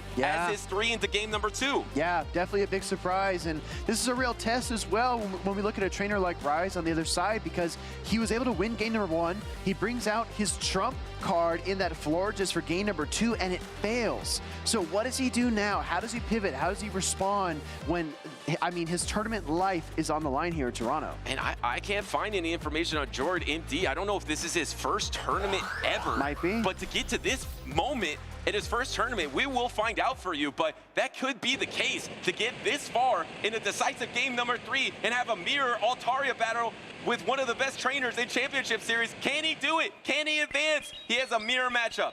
Jord MD throwing the Sky Attack first. Rise maybe not confident that he'd win that Charge Attack priority. Holds his energy instead, absorbing the damage, but he's going to look to return fire here before the swap, actually. Oh, no! This is a huge window for Rise. Risky. Once again, Jord MD running that Corsola, Altaria, Gastrodon, pivoting into Corsola, but is met by the Licky here. You're going to be able to throw these Power Gems, and the thing is, Power Gem is going to do a decent chunk here. 3 of them might get close to the knockout, but do you invest shields? You could invest shields into your Corsola and try to protect against this super effective Shadow Ball. I almost wonder if Rise is going to allow 3 Power Gems to come through just to weaken his Licky and not get much farm down to whichever Pokemon comes in. But Jord MD throwing up the shield there, that tells us he wants to get back to that switch timer. He wants to bail this Galarian Corsola out, and he wants to use it later on in the match. I was wondering if he's going to double Protect Shield here just to try to invest in the health that the Corsola has to try to get some fast attack pressure, but instead gonna only use one Protect Shield, throw the Power Gem here. You are back to your timer. Do you swap out and try to catch on a Shadow Ball? And do you try to bank up an attack here? Jord has to get out of here before the Shadow Ball and doesn't.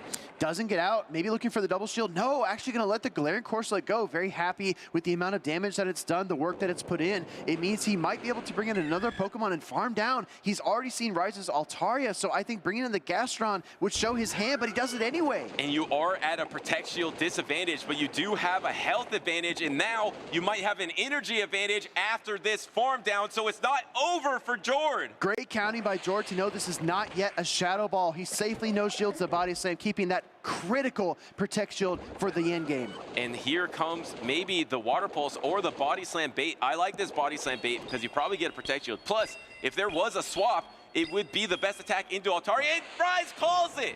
Rise absolutely calls the Body Slam bait. He is not phased, and he put himself in his opponent's shoes. He knew exactly what Jord MD was thinking there, gonna go for a Body Slam of his own. And the thing is, the Altaria from Jord has a lot more health than Rise, but can Rise get to that double Sky attack as the Body Slam is gonna get Protect Shielded from Rise occasion? Jord has to get out of here. He has to put the Gastrodon back in his Pokeball and pivot, and no, actually got knocked out. Yeah, lost the Gastron to that second Mud Slap. That might be the only mistake I've seen Jord make in this battle so far, but still, it's very, very close. Body Slam connects to the Altaria. Back to the mirror match where we started, but Rise has stored energy ready to go. There's just too much energy for Rise to occasion, able to get the last Protect Shield of the battle and just inches away from his ticket to day number 2 with the Sky Attack. Sky Attack raining down on the opposing Altaria. We started off in the mirror match, and that's how we're going to end it as well. Rise ripping through the opposing Altaria and silences it before it gets a Sky Attack of its own. And leaving Toronto day number 1 with a Protect Shield to spare. 2-1. Rise the occasion advances to day number 2. Maybe his fates will collide with Doombug once again. Let's get some claps in the chat for Jord MD as well. Like you said, Butters, a trainer that was not on our radar whatsoever, but took Rise to a decisive game 3 and almost top cut in Toronto. That is a massive accomplishment. It is, and I don't want to understate that. I mean, I could be wrong also, but from what I'm seeing, I haven't seen that Jord MD has competed in the past in championship series.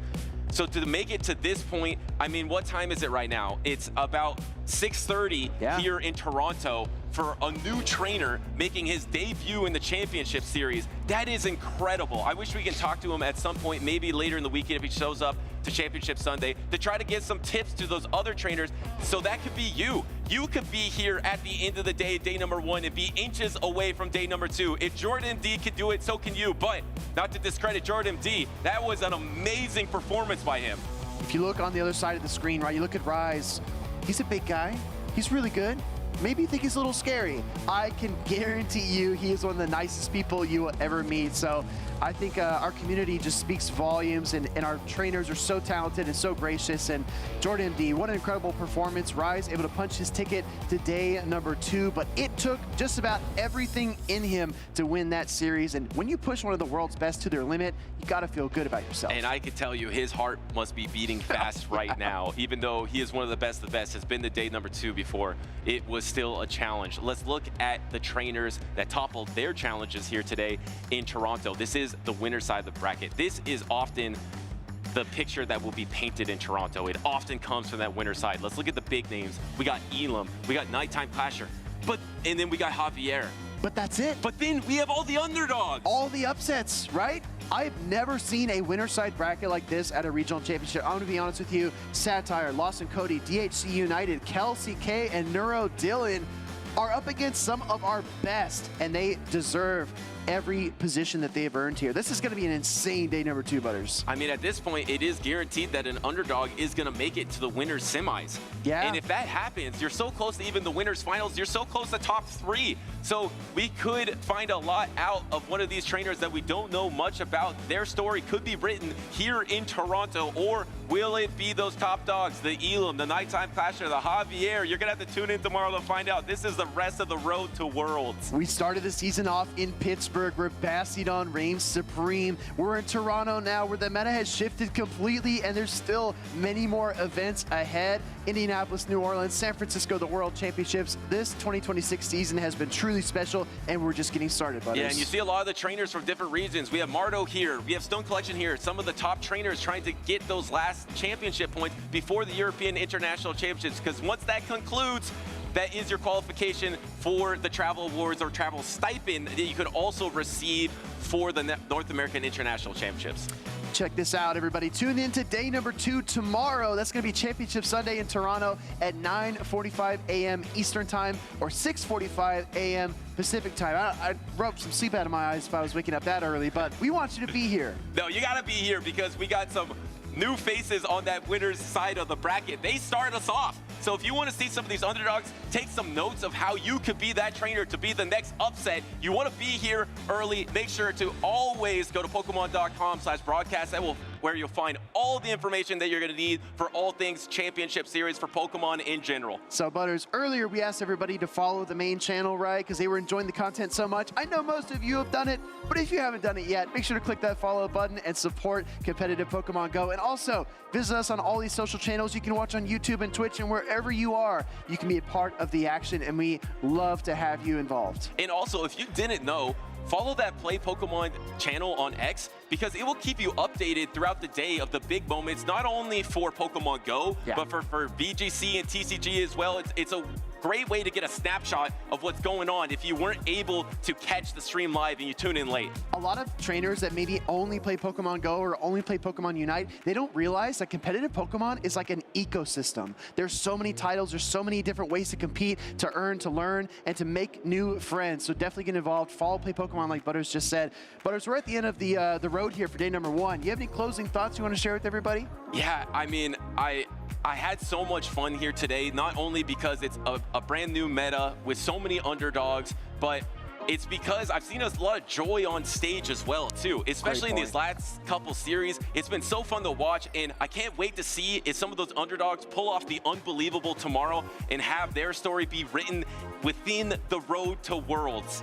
I mean, beautifully said, Butters. It's so good to see trainers laughing, enjoying themselves on stage. The handshakes, the hugs, the camaraderie here is incredible. The meta is really dynamic. It's been a bunch of jumbled chaos that we've kind of worked our way through, but that top cut usage is going to be something that you need to keep an eye on if you're going to be competing at a local cup challenge or your own regional near you. So I'm really excited for day 2, Butters. I can't wait. We want to see you all there at Championship Sunday, so make sure to tune in, and we'll see you in the morning.